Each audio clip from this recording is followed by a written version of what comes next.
careful, you gon' get exactly what you asked for. Here for whatever you bring me, getting handled. I answer to no one, I don't need to hassle. Yeah. We ain't never fall back. Hold our ground where we at. We ain't never fall back. Hold our ground where we at. Never fall back. We ain't never fall back. Hold our ground where we at. Yeah. No lies or facts. You can find me right where I'm at. We ain't never fall back. We ain't never fall back. Yeah. We ain't never fall back. And you can find me where I'm at. We ain't never fall back. We ain't never fall back. And you can find me where I'm at. We ain't never fall back.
no, I'm not a king. I'm the king.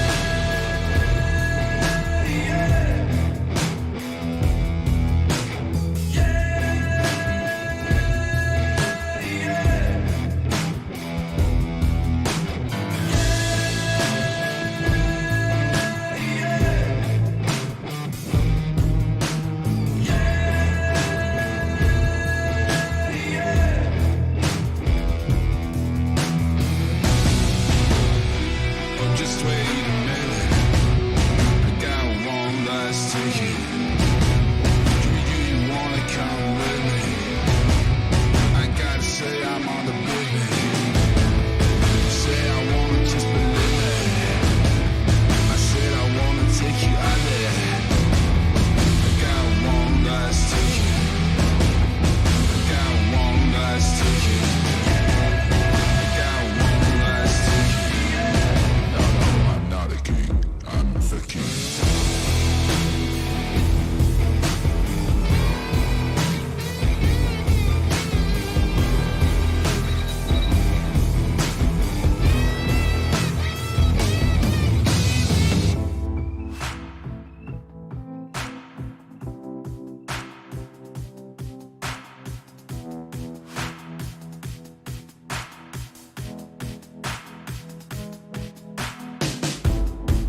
that I'm such a weirdo. Tattoos from my toes to my earlobes. Was a role model, I never had a hero. I learned how to live through the stereo. Coming from where I come from, nothing inferior. Everything you see ain't what it appears though. Everything that I built made that from zero, then added a zero. I am my hero. You couldn't imagine what it's like in my mind. It's beauty and catastrophe at the same time. Remember they laughed at me when it was game time. Now I know that they mad at me. I'm one you can't find. I'm not from the day. I come alive at night. I'm not what you used to. Couldn't recognize. They all on the ground while I'm taking flight. And you're welcome to join me. I promise I won't bite. Things they say, they're never getting in my way.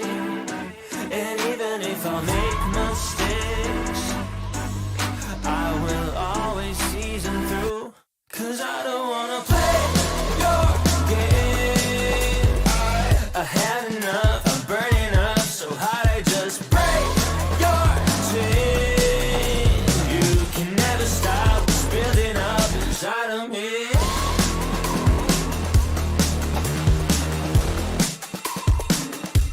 Inside of me.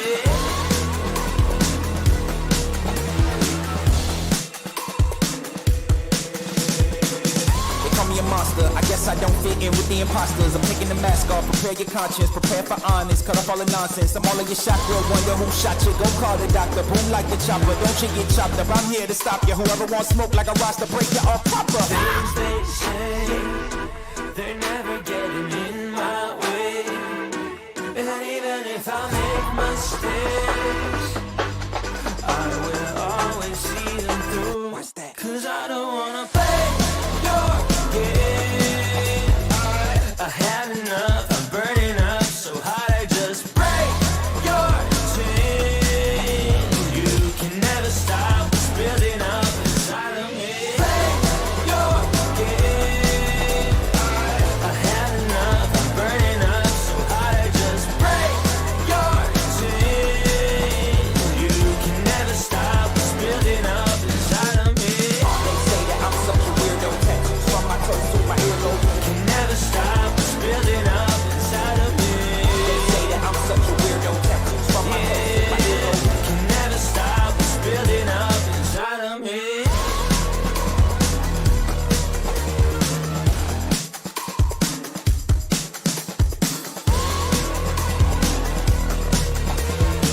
Can never stop what's building up inside of me. You're so cool, cool. So stick around. You're so cool, cool.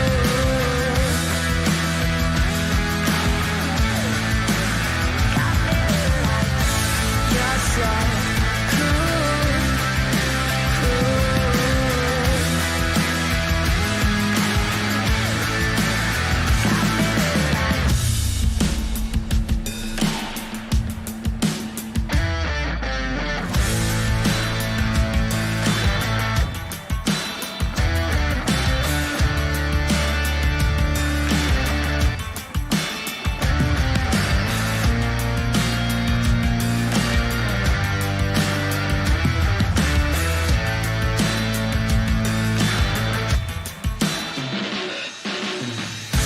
You're so cool, cool. So stick around. You're so cool, cool.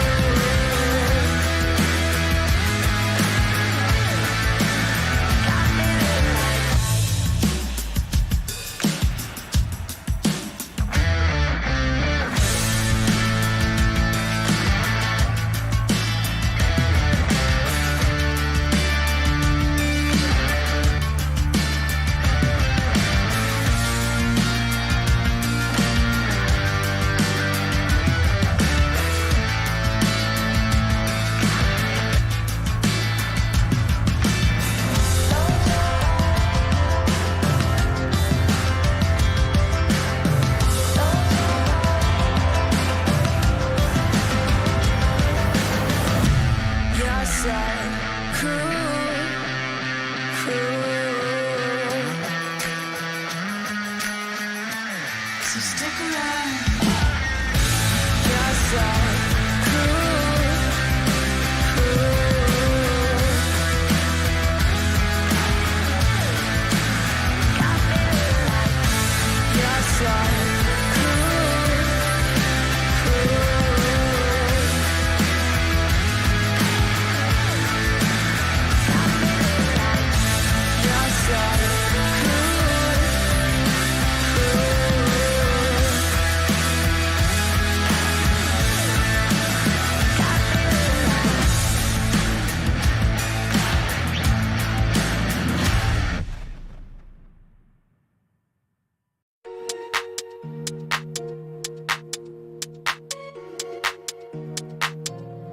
Ich sitz auf meiner Fensterbank, die Nacht zieht vorbei. Ich blick über den Tellerrand, trinke Sekt auf Eis. Ein Teufel und ein Engel tanzen auf dem Parkett. Vielleicht sind wir unsterblich, müssen nie wieder weg. Ich sitz auf meiner Fensterbank, die Nacht zieht vorbei. Ich blick über den Tellerrand, trinke Sekt auf Eis. Ein Teufel und ein Engel tanzen auf dem Parkett. Vielleicht sind wir unsterblich, müssen nie wieder weg. Backpack, Kippen und Drinks gegen Tristess. Großstadtbild, komm ich nicht weg. Kopf fragt, mach kein Pisstest, nein. Ich will nicht auf deine Party gehen, nein. Engel und Teufel tanzen schwanzig. Von deinen Lippen tropft der Chardonnay. Ich küss ihn weg, bevor du schlafen gehst. Sitz auf meiner Fensterbank, die Nacht zieht vorbei. Ich blick über den Tellerrand, trinke Sekt auf Eis. Ein Teufel und ein Engel tanzen auf dem Parkett. Vielleicht sind wir unsterblich, müssen nie wieder weg. Ich sitz auf meiner Fensterbank, die Nacht zieht vorbei. Ich blick über den Tellerrand, trinke Sekt auf Eis. Ein Teufel und ein Engel tanzen auf dem Parkett. Vielleicht sind wir unsterblich, müssen nie wieder weg. Faded auf den Wohnzimmerdeal. Baby, sag, wieso sind wir hier? Kann sein, dass wir den Boden verlieren. Wir heben ab morgens um 4. Ich sitz auf meiner Fensterbank, die Nacht zieht vorbei. Ich blick über den Tellerrand, trinke Sekt auf Eis. Ein Teufel und ein Engel tanzen auf dem Parkett. Vielleicht sind wir unsterblich, müssen nie wieder weg. Ich sitz auf meiner Fensterbank, die Nacht zieht vorbei. Ich blick über den Tellerrand, trinke Sekt auf Eis. Hello, welcome to ESL 1 Birmingham MENA Qualifiers. That's right, we've got one of the most hype games possibly of the qualifiers coming up right now. It is time for PSG Quest versus Enigma Galaxy. T-Governor, how are you doing and what are we expecting for this series? I honestly don't know, because these two teams haven't really played against each other in the region, which is weird to say, right? Like when they played the Dacha tournament back in the day when Enigma had their original roster, questionable roster, PSG Quest won. And then fast forward to the next qualifier, Enigma lost before they could even meet PSG Quest. And now obviously they have the FPZ and Matthew. So I'm kind of treating this like the first time they meet. You know, this is like the inception. And also PSG Quest, they just removed the Huck as their coach in the qualifier prior. I don't know if they've made an announcement on if they've got a replacement or what the kind of the support network is becoming, but both teams have made changes to try and overcome the beast that is Falcons of this region. Yeah, this is it, right? Like after the last couple of qualifiers, it's just like, how do we get good enough to beat Falcons and take that damn slot for ourselves? Because these guys are really, really good. But if I'm talking about these guys in a matchup, you know, obviously we don't have anything to go on last time, so we kind of have to go on their performances this time around, and it's kind of hard to put any faith in Enigma Galaxy after their performance yesterday. Like, sure, they got a 27-minute win in their opening game. We were like, okay, you know, maybe these changes, Enigma are getting legit. Then they lost game 2. They got Meepo. Then game 3 looked a little bit tough. Almost dropped the soap, but able to hold on. And we got to see them kind of pull through in a 2-1 game. But yeah, meanwhile, PSG Quest against Gamex, 23 minutes, 24 minutes. Done and dusted. You know, they didn't even break a sweat. They just flew through their first series. Now, I don't know what the difference in quality is between Winter Bears and Gamex Esports, but very different. Nevertheless, very different. Yes. Okay. I'll quickly jump in and happily say that it basically, like, Winter Bear is like double or triple the team that Gamex is. So I can see why Enigma had a tougher time. I think the main concern for me is Enigma game 3 was self-inflicted difficulty rather than Winter Bear doing anything magical to win the game. And that alone does instill fear for a team when they do need to play up against Falcons down the line, a potentially, you know, rejuvenated, is that the word? PSG Quest, I think it is. Yeah, that'll work. We'll do it. Yeah. I like it. Yeah, nice. So it's like, it's just awkward. I think Enigma's series yesterday, everyone watching, they can't disagree. Like we were all in the same boat. But yeah, PSG Quest, they just played up against some like Hinini level team, like some Gamex. It's like, all right, cool, nice, another day in the office. So I'm really excited to see, is PSG Quest moving in the direction of not being so rigid as a team, getting kind of locked into their old ways and kind of finding that new identity that they need to, again, because like they used to be one of the best teams in Europe. This region got created and maybe they were too relaxed because in their minds it's like, well, we were one of the best in Europe. No other teams here yet. Nigma hasn't got a roster.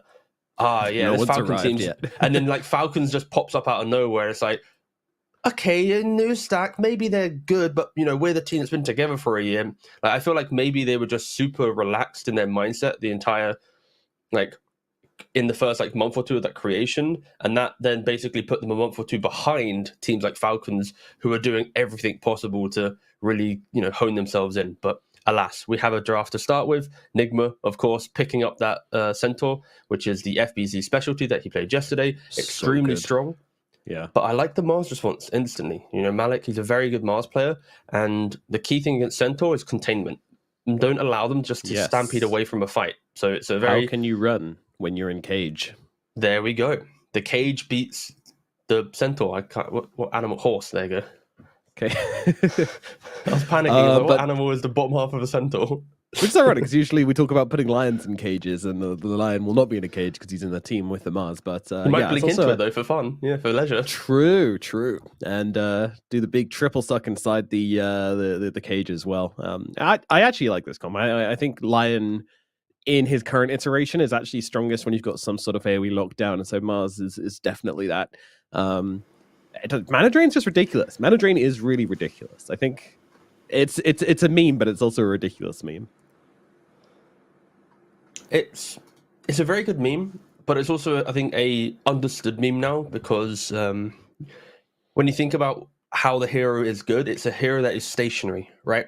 Like, you stand still to do the suck. Like, is Shadow Shaman OP when he stands still to shackle someone? No. And I'm really happy Nigma picked up this hero on Venge. This is where I was going to get to. Because when Lion stands still and reveals his position to suck all, if you have a hero that can blink on top of him, that can do a piercing stun or any displacement, Lion suddenly is out of position because he's trying to suck aggressively and probably dead. He's not that tanky, right? Even though he's got all the plate mails, he doesn't have that debuff, like that magic resistance from his shard. Yes, so true. He suddenly becomes squishy. And I think Venge is a perfect example of countering that from a non-core role. Because in the fight, if you're strong enough without needing swap to save someone, you just swap that Lion. He is now in the center of your team, dead, no suck, fight feels great.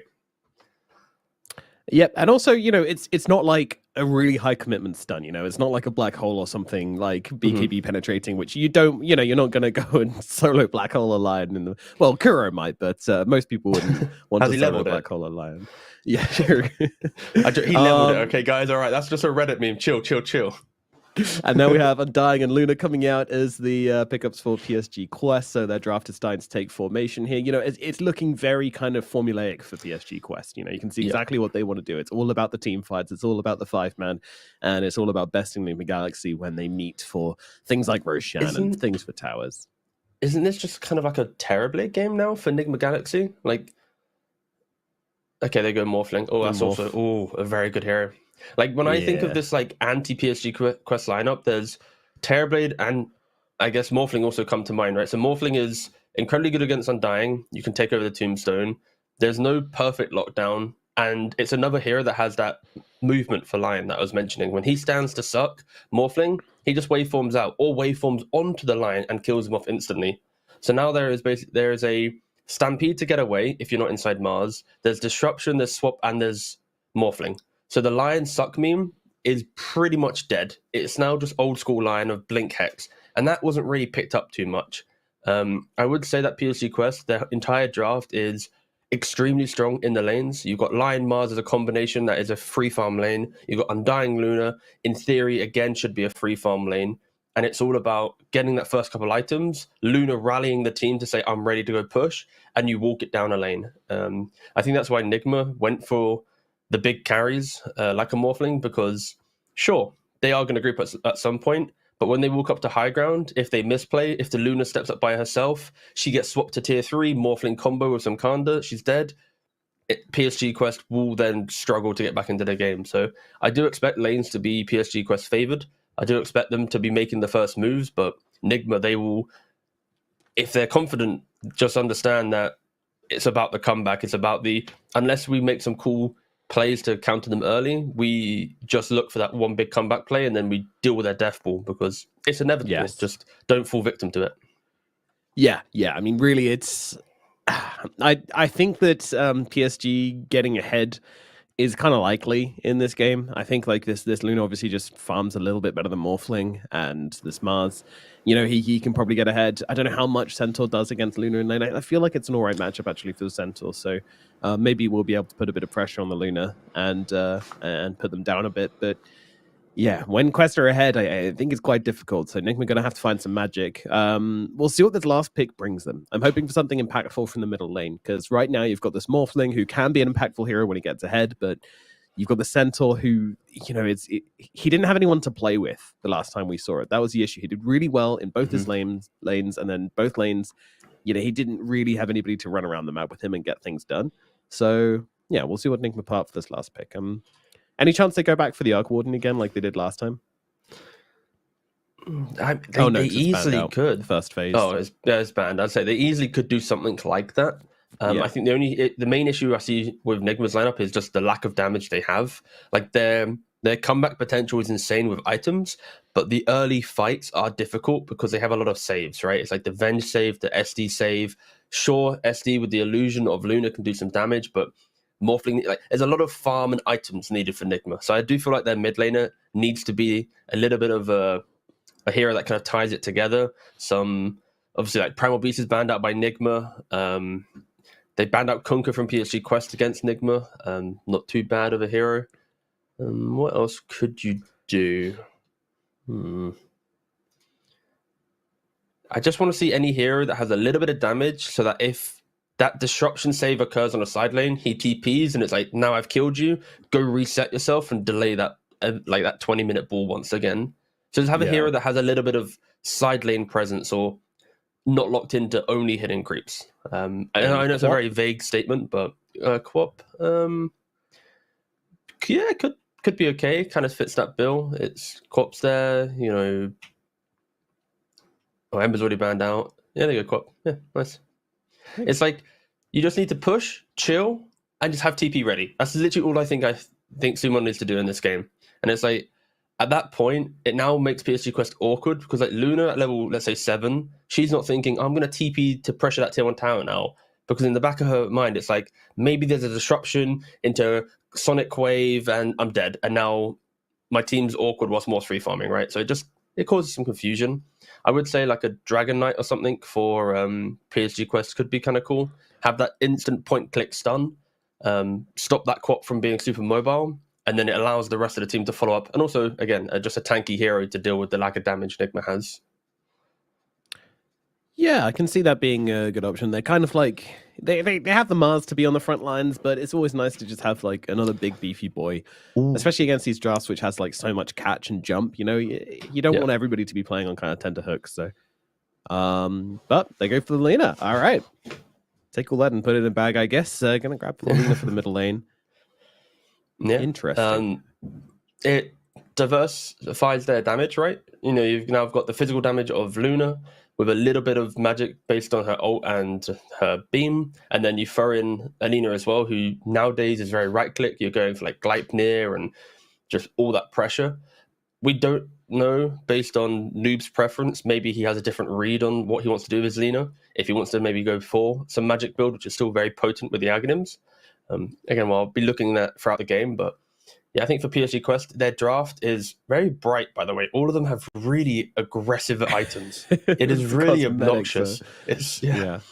But cosmetics aside, their lanes are strong. Their game plan is, I would say, very predictable, based on the fact that around 20 minutes, every core should have items to rally the team to make moves.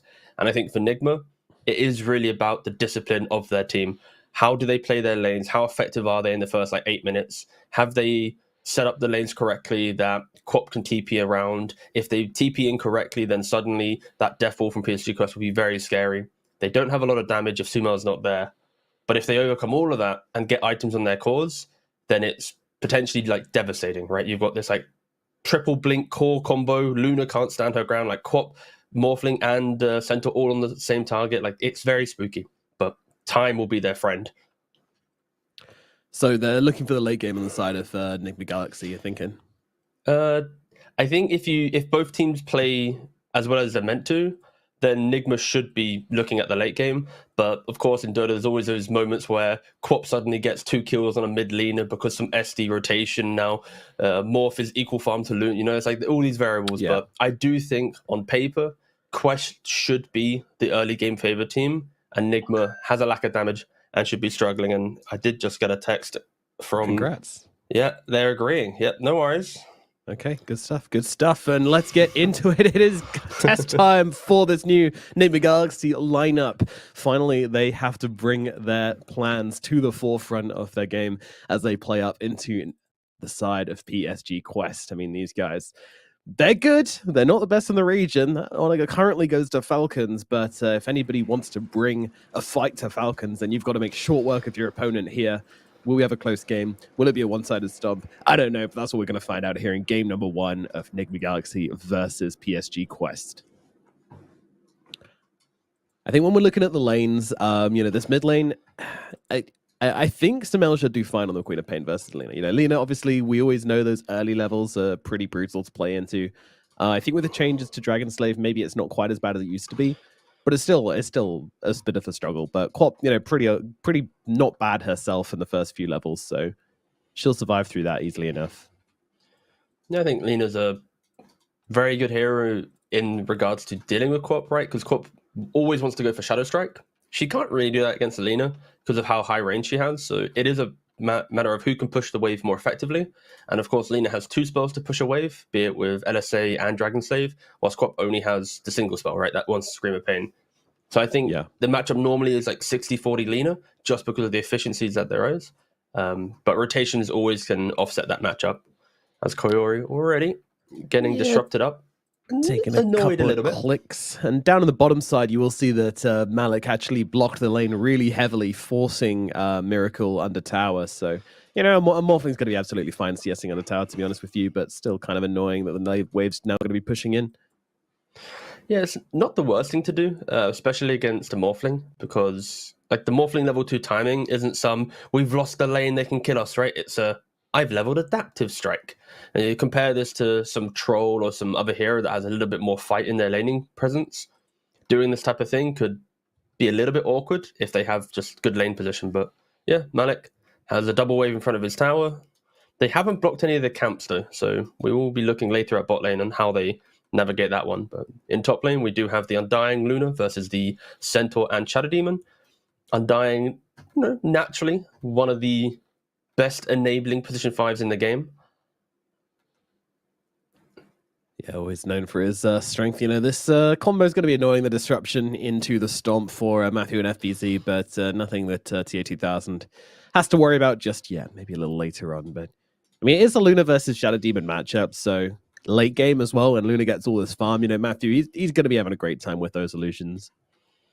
Yeah, the difference here is yesterday we saw Matthew leave FBZ alone for some time. That won't be occurring now because the Undying will always be annoying the Centaur. So we won't be seeing SDB as active.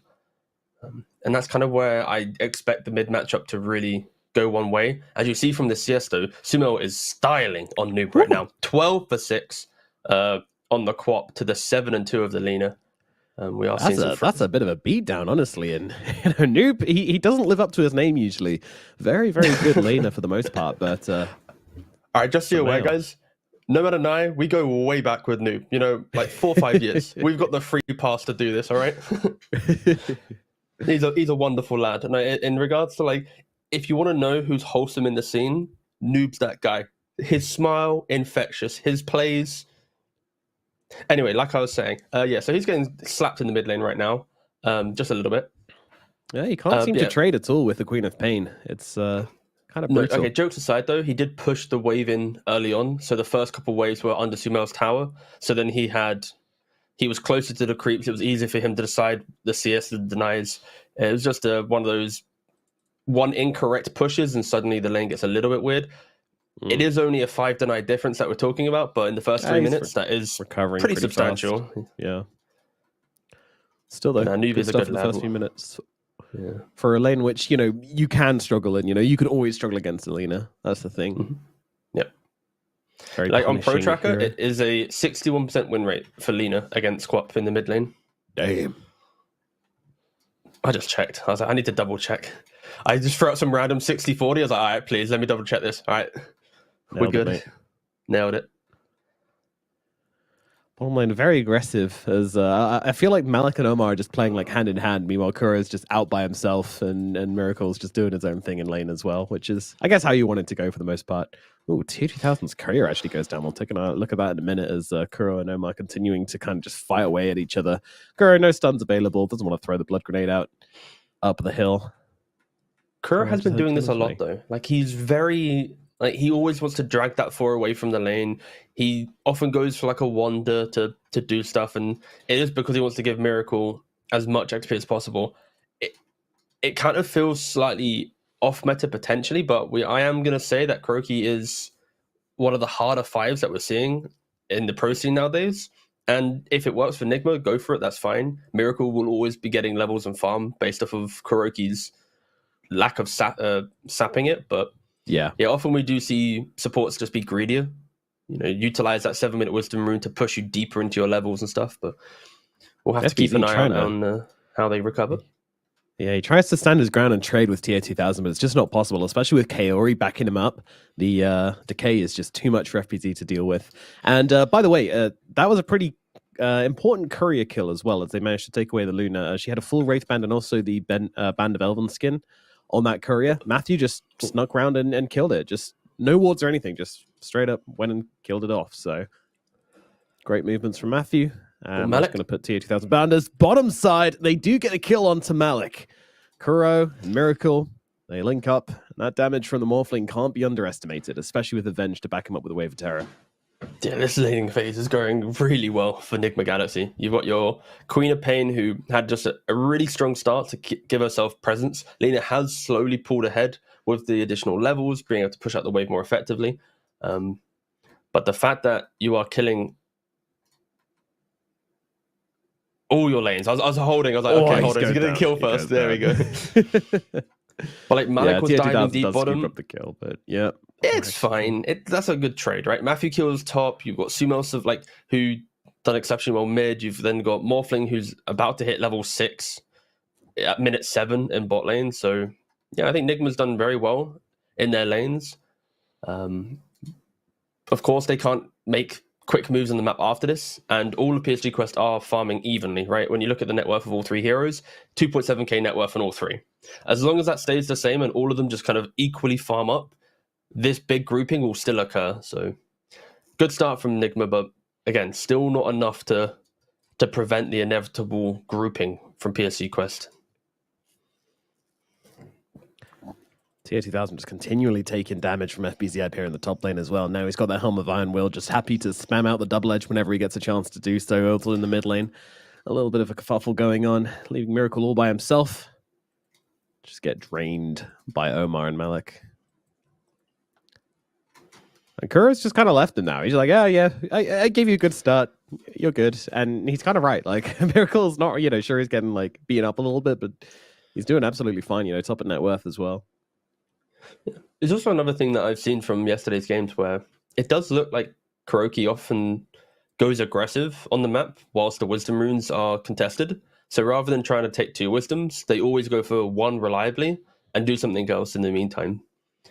We are seeing a lot more mids rotate to secure that wisdom rune and kill off the position 5. So maybe it's like an evolution to the just accept it's 1 for 1. But it is something that Nigma does slightly different to other teams. Lina is TPing top. Yeah, I think Tier 2000 caught a glimpse of Kuro in the trees because he backed away from that camp mid, farming it, but now they're just throwing everything down here. Noob trying to connect onto FBZ. He has got himself a stick and a fairy fire to try and keep himself alive, but no level 6, meaning he won't be able to get himself away from this one. The damage from the Dragon Slavers too much. Matthew, meanwhile, also being chased down by Omar and Kaori, Salve. trying to make it under the tower. Salve has been popped. Can he make his way through the tree line? I mean, Kaori's so aggressive from him. Samael's coming across. He sees a freebie. Stun out from the Lion, though. It's going to buy him a little bit of time with the disruption. That should seal the fate of Kaori and a Sonic Wave onto the camp just to make sure you get it down. And yeah, kind of... no, I thought he was going to farm the camp in the meantime as well, but no. There's a rune to grab. There is indeed. Yeah. Or is he going to get it, though? Omar's already... Omar yoinks it. See ya. Pesky lad, this one. Oh, he even gives him the drain as well. You wish you had that rune. Yeah, that feels terrible. What a savage. Oh, then he... Oh, yeah, that's pretty uncomfortable. Anyways, yeah, so Enigma, they're the ones to actually start the fight, right? Kuroki rallies the guys top, but I think, yeah, Noob, just really nice read there. Obviously, they saw the rotation quite early on, TPs preemptively, and you bring 4 heroes, and in the meantime, Luna's happy to farm up, and yeah, these are the type of moves that you expect to see from PSG Quest. Little surprised that Enigma were the ones to try and be that proactive, especially because Centaur was close to 6. It might have been beneficial to wait for him to get his Stampede up, because then even if you do take the fight, you have Stampede for when it's bad. So you force TPs and out. But it's a matter of 20, 30 seconds difference in it being maybe better or worse. And Sumo and Matthew, they have synced up. Down on the bottom side, he is going to get himself away on the Mars. Also on the top side. There's 2 things happening. Yeah. Nobody died, so yeah, we're good. Fine. No Titors here. Me and the Observer, we know what's up. We're watching the good. We're watching the good stuff. You know, the mid versus mid. We don't want to watch some more. Yeah.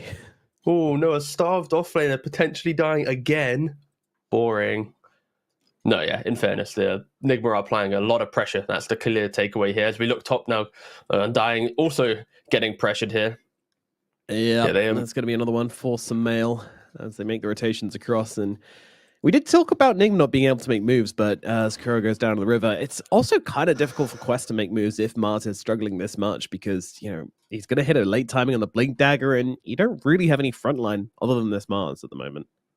Yeah, I think that one death of Malik in the bot lane really put him back, where if he had 6, he would be TPing into these engagements, right? He'd be setting up the kills, and yeah, just that one death really just hurt him a lot. And I think Noob, he's a very active mid laner naturally. He's always down to be available for the team, and you can see from his itemization, he is looking to go for the Aether Lens and most likely the Aghanims and go full magic build, which is the anti-morphling route to take, right? You play in the tree line, you pop that flame cloak and just Laguna a full HP morphling. We'll see how effective it is. But yeah. It's definitely looking like there's going to be a bit of a disparity for sure in this game. And I mean, the Mars is starting to catch up, but yeah, making moves is going to be difficult for Quest. Let's see. I mean, Miracle is complete free farm. Like, we cannot... There's nothing to really debate here. He is having an exceptional game, an uncontested game. He's got 70 CS, 18 denies. You compare that to Luna, like it's only like a 200 gold difference between the two of them. But I feel like the Morphling is the hero that like you expect the early farm to be slightly difficult, and then when he gets a couple items, he becomes like the unkillable hero. They are setting up on Kuroki though. Ooh. Disruption. It's going to buy him a little bit of time. In fact, probably enough time here as the cavalry is coming and Quest know they need to get away. I mean, good discipline from Quest there not to try and wait around to secure the kill because, you know, you're taking a fight so close to that middle tier 1 tower. Miracle! He gets caught out! Oh no, the stun from the high ground caught in Agi and Laguna Blade to rip through the Morphling. Bye-bye, Miracle. And hello, Kaori, looking for another one. Jump in from the Queen of Pain, looking for a bit of response here. Justice for their fallen comrade, but Samael just being so annoyed by Omar here. But another LSA landing, Arena, Spear coming down on Samael. Samael, he can't get himself away. No blink available. He will fall. Matthew going to follow his teammate to the grave. And that is just 3 dead on the side of Nigma. What a blunder in the middle lane for them, unfortunately. Oh, that is not the one. Seconds ago, I was saying... You know, Miracle is having, you know, the perfect game, uncontested, free farm. He's a couple items away from, you know, unkillable. 2 seconds later, boom, dead. Oh my god. This has been the way that Nigma has played, though. It's like they get themselves to a position of like convincing the fans that the game is stable, and then someone makes a really weird play, and then it goes back to being volatile. It's been the theme against Winter Bears. Every time, again, if you were watching game 2-3, they would get an Aegis, dive tier 2s, lose it instantly. It's like same kind of logic here. They've just got themselves through laning phase. The game is super stable. They make a mid move, and because of just the X factor that Noob can bring, boom, quick kill, Miracle just in the river, probably shouldn't have been there. Yeah, these are the small things that prevent Nigma from just excelling in games that, in theory, should be not theirs, and it's too early to say, but a little bit easier to play, I guess. Error, I think, is probably... Yes. Dangling a tasty carrot in the middle lane, and then Omar just takes a bite out of it. I mean... Yeah. It was Lion plus Lena, sorry, my apologies. Yeah. That's all right. Well, I have just been informed that apparently we don't have in-game audio on the stream, so very sorry about that. We will fix it after the break for game number 2. You just have to listen to our lovely voices until then, unfortunately, but we'll get it sorted for the next game for you guys. I can do it for you. Where are we looking? Yeah.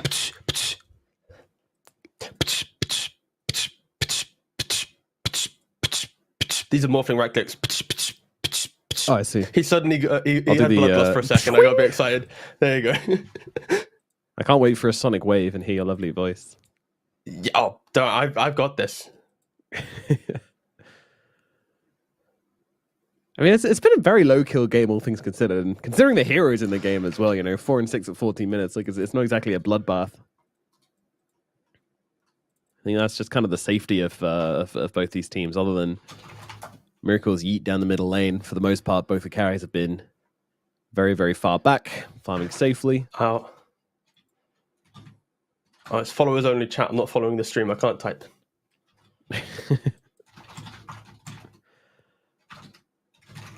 So, Blink Dagger now complete onto Malik. That's a pretty big deal. I imagine we'll see Quest want to make a move immediately with this, and 4 heroes are just gathered already in the middle lane. Clearly, this is their timing they've been looking for. I like they're actually heading backwards. There we go. All right, Blink Dagger in hand. Who will turn up to the middle lane? Samael. Do you want to hit those creeps? Yes, he does. Will he regret it? He's good positioning, kind of.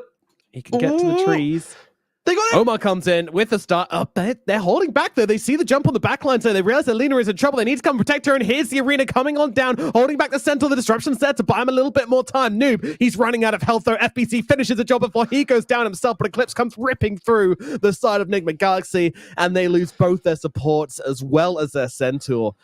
They walk straight into the trap. The Blink arena reveal on the Mars was perfect. And the discipline from Malik not to go on that Queen of Pain, but instead holding and helping out the Lena instead. Sure, the Lena dies regardless, but still, magnificent players coming out from Quest once again.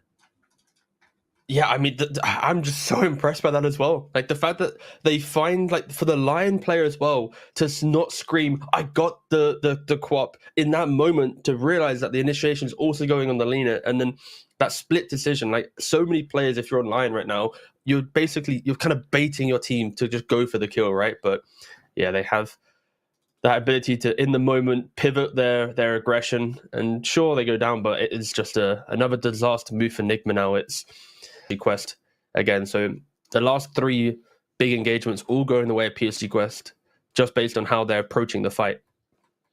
Yeah, the execution has just been better from them at the moment. But Did we confirm, by the way, that the sound will not be returning until after game 1? It has been confirmed, yes. Okay, cool. Just making sure, because I don't know if we said that part. We did, yes. Omar, meanwhile, he's getting absolutely blasted. It will be Nigma starting with the first kill, but Kuro's going to go down, and it looks like Matthew's going to follow as he gets killed off as well. Malik with this Blink Dagger suddenly just awakening into the game and making some really big arenas. Noob. Oh, FBC, you greedy little horsey. He's going to get killed off by just farming this medium camp here. Noob under the cover of Invis does manage to snipe that one out, but yeah, a little greedy. Yeah. Once again, the offlaner and both supports are dead. Yeah, just PSG Quest just making such disciplined moves together, right? They're bringing just the right amount of heroes to be able to bring the right amount of damage and aggression to then reset and keep building up this lead. And Luna now has 11,000 gold. Like minutes ago, we were talking about how Morphling was top net worth, uncontested, and now you can see how when a team makes just the better choices on the map, that economy can just be fully starved. And Malik blinks in again. KuroKy has been found, and he will be going down. Definitely being a canary there is, Miracle's farming in wave. That's who they were really going for. But Kuro was able to tank the gank for his carry. But still, Quest, this is the death ball you were talking about. 5 heroes strong, running around the map together. How did Enigma fight this? Answer that question as they don't. And now Roshan's going to be the next target. This what is not going to last long at all. And Malik and Omar already on the hunt for more. Classic, take Roshan, go through the portal. Oh, wait, I can make the... Wait. That was the Roshan dying sound, in case you're a Spotify listener. Mm-hmm. I keep forgetting the audio is not on, so I do need to, assist where possible. Indeed. Enigma, what timings are they waiting for? I mean, they've got the Yasha coming up on Miracle. They've got a BKB on Quap. Maybe that's the big timing where they come to a fight. But probably not until the age is gone regardless. Like, they need to start playing the map smart. Get out, shove some waves, be evasive.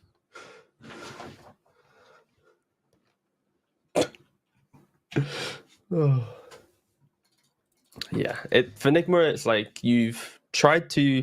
I feel like Enigma right now has always had that mentality of they do better in moments where they maybe shouldn't be, and then they try and exploit that and push it so far that they accelerate their timings when they shouldn't be there, right? And with this logic, it's like Enigma is the draft that reacts to aggression, gets items, and then punishes. In this game, they did it kind of the inverse way. And because of that, they now need to go back to the original game plan of, guys, just push out the waves, wait for them to come to us, maybe wait for the Aegis. After the Aegis, we can smoke up, utilize our Centaur Blink, our Quap with the Orchid, fully jump this Luna killer off. Issue is, at that point, the net worths on all 3 cores on PSG Quest are relatively equal. So killing a Luna doesn't feel so good anymore. It's you got to kill all 3. Fortification comes out, but they've got the Tombstone on the high ground. TA 2000 fully looking to keep the pressure going here. Knock, knock. Dragging Enigma home, of course. Miracle still out on the map, just trying to get as much farm as possible. A little awkward without the creep waves. TP up top. They were the tower hits, by the way. I'm getting really good at this this Foley. Gonna join an a cappella group, maybe. Yeah. The next team fight, by the way, I am 100% doing this, just so you're aware. I am preemptively warning you. Like, next fight, you're casting, I'm in the background. I'm doing all the sounds. Suddenly, how to mute just one caster has shot to the top of Google searches. It has, but like, this is such a rare opportunity, And like, this is like a 1 in a million game. Like, oh my god! Every time, man. He's always on the edge. Kuro nearly dies to Tormentor, like every series. It's so scary.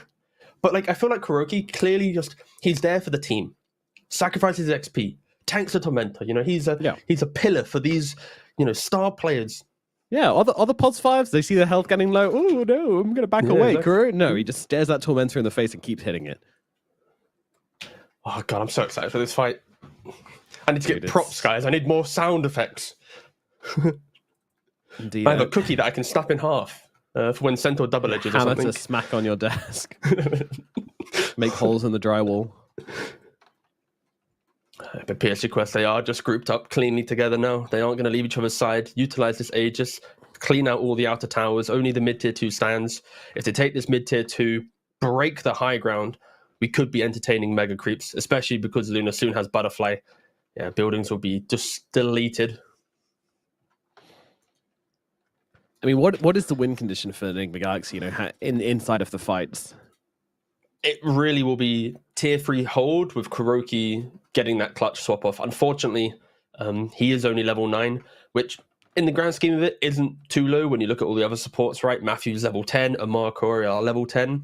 But ideally getting maybe to level 12, having that second point in Never Swap, getting that Luna deeper into the base. There's no way Alina, who likes to free cast her spells, will enjoy doing it, having to walk into the Radiant base. So I do feel like Nigma is now on the respect the fact that they're super strong, but we are one clutch play away from making it all tumble down. Like the net worth, it's only a 7k lead, right? The game feels like it's a 20k plus lead right now, just in how empty. Oh the moves no, are. they find Miracle farming the Ancients. He was deep. He was very, very deep as well. He had the scuba gear on, but it doesn't matter. Quest, they pull the fishing rod, and they catch Miracle. Just these aren't the deaths you want. I mean, I think everyone knows this, but he's been out on the map for such a long time. Like part of me is kind of like, well, they didn't break high ground with the Aegis, and he was going to get caught eventually, but yeah, it still feels bad. It's rough as well when look at his quick buy.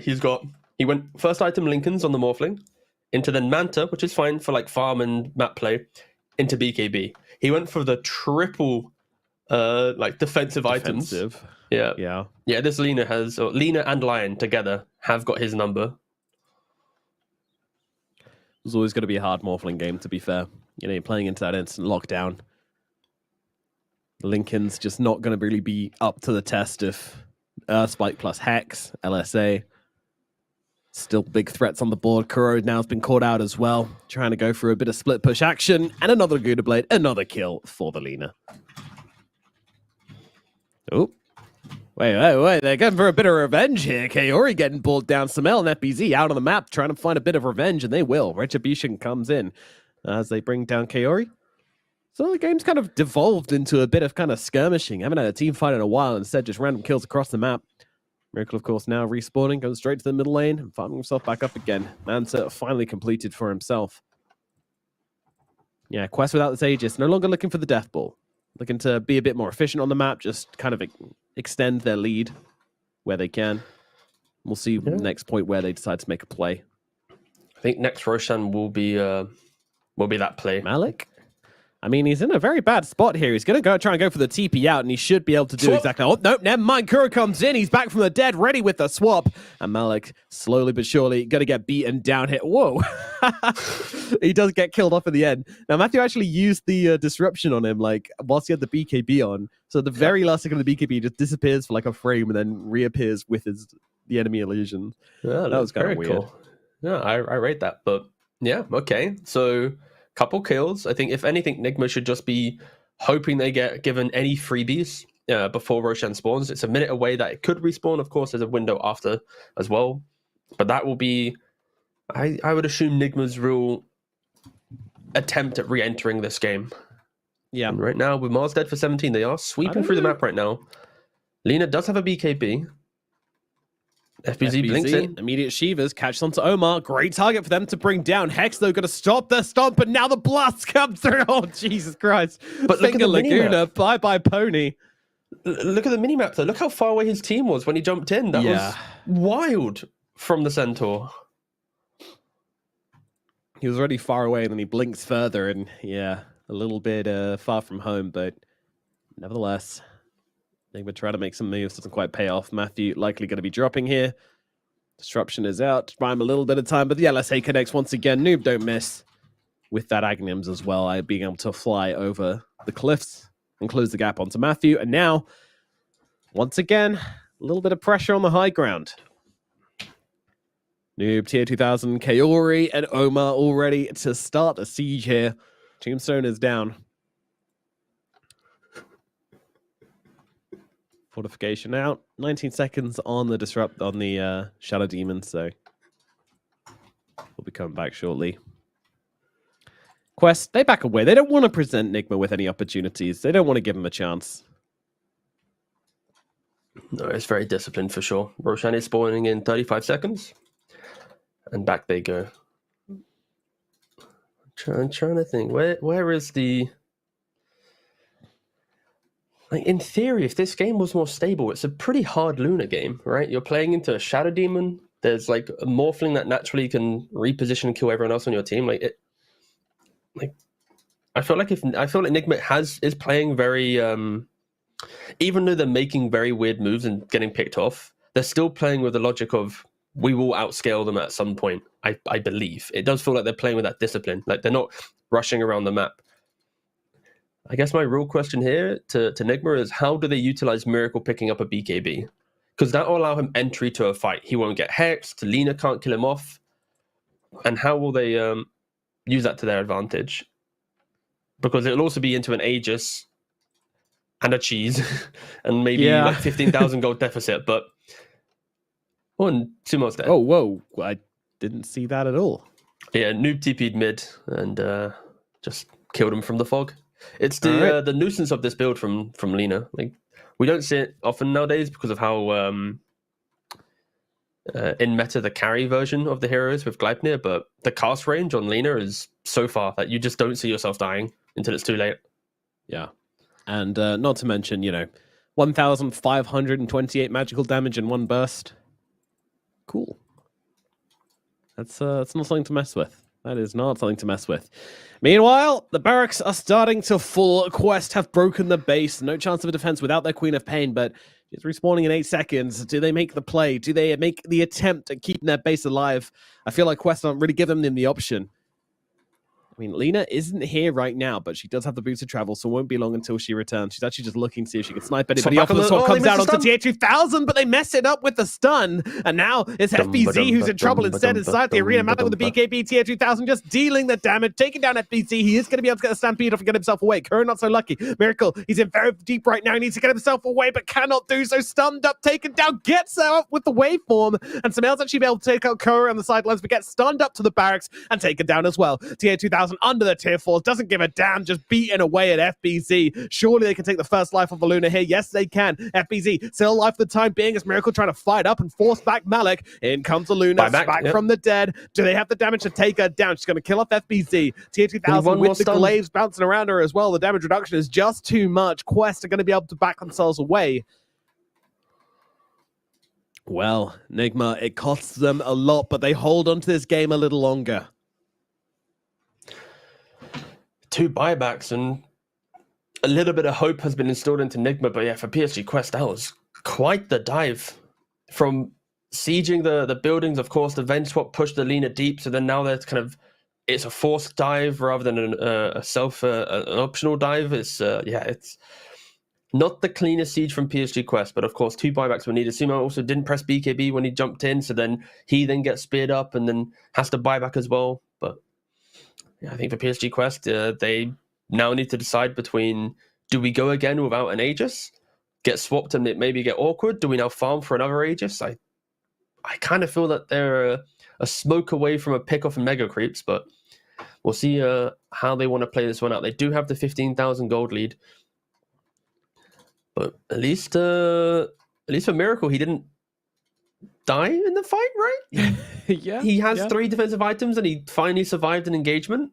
Yep. Now let's get some aggression. Oh, yeah. Chrysalis. Amazing. Yeah. Damage online, boys. Of course, it's win probability. It's 94% to the side of PSG Quest, and that isn't going to be budging. It really is just on if PSG Quest get a little bit too excited to go high ground. Like, oh, guys, they used 2 buybacks, go. And then suddenly, Luna's instantly dead and the game can get weird, right? But yeah, this game's still very much PSG Quest favored. He's about to complete the Kanda as well, so now he'll have his moon glaives bouncing off his lucent beams, and yeah, it's very obnoxious on this hero. I mean, that fight kind of all for the way that Nigma were able to hold on was obviously the buybacks, and also the fact that both supports were able to get off their saving abilities in the fight as well. Curry actually used his ability, his nether swap firstly as an aggressive swap to try and get the Luna out of position. Didn't quite combo up perfectly with a stomp, but still was able to bring the fight to them. Get the Luna under the tier 4s, where she stayed for the entire fight. Didn't move an inch. No, might be able to catch out Miracle here. Oh, the save comes through. Is it going to be enough, though? Matthew trying to help out his carry player, but Miracle, he's got the BKB. He's going to be able to leave. Matthew trades it all to keep Miracle alive. Oh, my God. What a save coming out from Matthew. But how much does it matter? Because now Quest, they see an opening. They're going for the barracks. TA2000, he just takes him so damn fast, and now Yeah. the middle lane is all that remains for Enigma Galaxy in this game one. They smoke up on the Venge. They're looking for the swap, but the Glimmer, they disengage. They don't want to get dragged underneath tier 4s. They don't want this 22,000 gold lead to get a little bit funky. And yep, there it is. The discipline again from PSG Quest. We saw it in that mid lane engagement when they smoke, try killing the quad, but then they pivot back to save the Lina within a matter of milliseconds. Same type of call being made here. Some teams, they're so far ahead. Just get the mega creeps, guys. It's fine. No, they instantly retreat, reassess the situation. And they still might go back, but they're holding the triangle whilst they kind of decide this plan. I am liking how calm and collected FBC. PSG Quest are playing now. Oh, He has eyes on Noob. Noob, he fences it, but he's not going to be able to get away. The Stampede is out. The damage is in. Yeah, sure, the BKB's out from Noob, but they've got the damage regardless. Big pick off for the side of Enigma Galaxy, but Quest, they're not going down without a fight. They're coming back in and trying to bring down Miracle. Miracle, no BKB for 5 seconds. He needs some help here. Where's it going to come from? Matthew and Kuro are here on the backlines, but Samael is already gone. They take him apart, and TA2000 just ripping through everyone right now. Miracle, he needs to leave, but he gets speared up. No BKB used. He's going to have to stand his ground here. BKB comes out, but he can't move. Gets away, form away, TP out as well. Miracle is going to survive, but does it matter? 2 heroes dead, 1 for 75 seconds on Samael. My God, he just got blown up so fast. Didn't even, I mean, Omar just, I think he precasted the Hex there or something, because Samael just didn't get a chance to BKB. But surely in these fights, you have to preemptively BKB if you're going to jump in like that. Like, we've seen it time and time again. You do not get away with it. it's Omar so is difficult, just right? too quick. Trying Stun to out implement onto the dodge. Luna, but Mega Creeps have already been grabbed. FBZ can't stand his ground against TA2000. He's just too big and tanky. And once again, Quest with the discipline. They're happy with the Megas, but they are going to have a window of about 20 seconds where they'll have their Lina, and there will be no Queen of Pain still. If they can force a fight in that time zone, then yeah, it's going to be really rough for the side of Nigma, and it's already looking pretty rough for Nigma as they spear back Kuro into the jaws of TA2000. FBZ also going to get brought down as well here. Godlike for TA2000, tearing it up on the Luna right now. GG is called in game number 1. It goes to PSG Quest in 35 minutes. Yeah, quite a game from PSG Quest. I think we're not really giving out MVPs, but I think Omar on the Lion easily is in contention for an MVP, just being in the right position, always just kind of setting the pace for his team. But then, like Noob on his Lina, picking up the Lina, punishing Miracle in the mid lane, punishing Sumail throughout the split push game. It was, yeah, just an exceptional game from PSG Quest. And I think it's been a long time, at least in the shadow of Falcons, that we've forgotten how good this team is when they get to make the collective team calls, and they are a treat to watch. And I think on the flip side for Nigma, their laning phase is often very good. Like Sumail wins his mid lanes, Miracle free farms, FBZ pressures and threatens and does stuff, survives lanes that are maybe a little bit more difficult. But then their choices after the fact are always just a little bit lost, a little bit disconnected. You've got Miracle dying in places he shouldn't be dying. You've got just moves that are maybe too forced for the state of the game, right? And because of that, teams like PSG Quest, teams like Winter Bears, for example, will punish you at some point and put you down a peg or two. And I think Nigma does need to clean up their act a lot if they are to try and make deep runs in these qualifiers, because with this type of calling, it's too volatile. And I think PSG Quest, especially if they draft so cohesively with this like death ball, if one team just has an off day, an off minute, they're just going to lose a game outright. And yeah, I think game 2, there's going to be a lot of talk needed for Nigma to be able to fight up against such a disciplined PSG Quest that we saw in this first game. Yeah, I mean, obviously both teams have made changes since the last qualifiers. PSG Quest, they've replaced their coach, and Enigma Galaxy, a little bit more impactful for them, replacing 2 players. So still kind of not quite finding the cohesion just yet. Can they find it in game 2? Maybe a different draft, maybe a different style, or maybe just a team talk, and coming back with a fresh mindset for the second game will be enough for them. We'll find out. We're going to throw it over to a break, after which we shall be back with game number 2 of Enigma Galaxy versus PSG Quest here at the ESL Birmingham MENA qualifiers. See you in a bit.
Open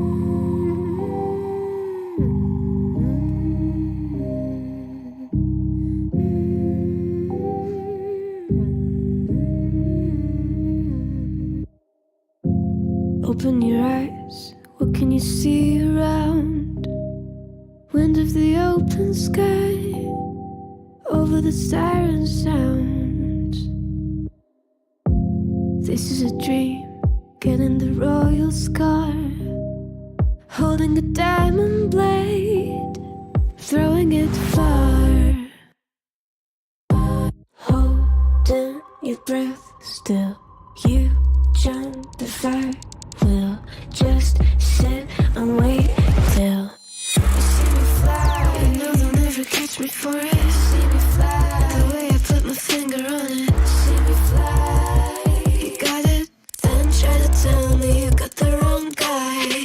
See me fly, you know they'll never catch me for it. See me fly, the way I put my finger on it. See me fly, you got it, then try to tell me you got the wrong guy.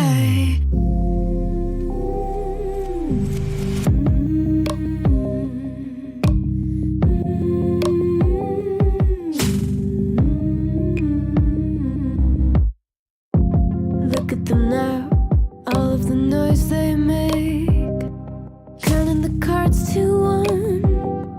Queen of Hearts never breaks. Falling asleep here might just take a while. Trying to grind your teeth, dreaming to touch my style. Well, can't say I blame you. Trying to come close to, but all you can do. See me fly, you know they'll never catch me for it. See me fly, the way I put my finger on it. See me fly, you got it, then try to tell me you got the wrong guy. See me fly, you know they'll never catch me for it. See me fly, the way I put my finger on it. See me fly, you got it, then try to tell me you got the wrong guy.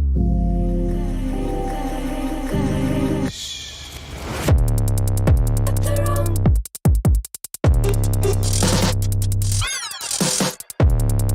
Got the wrong guy.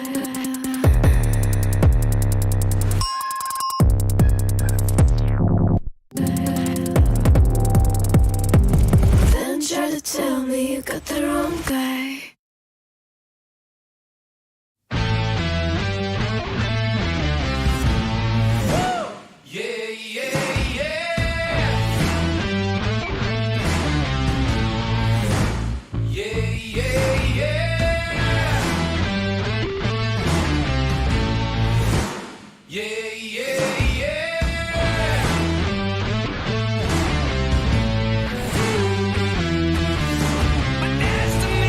See the palm of my hand.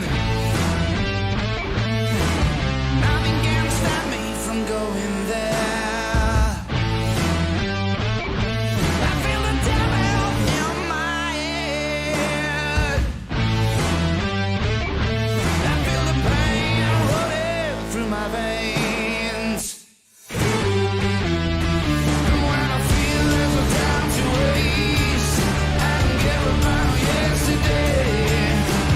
I'm still moving forward all the way, just like a hurricane. Feel the power, I feel the rage.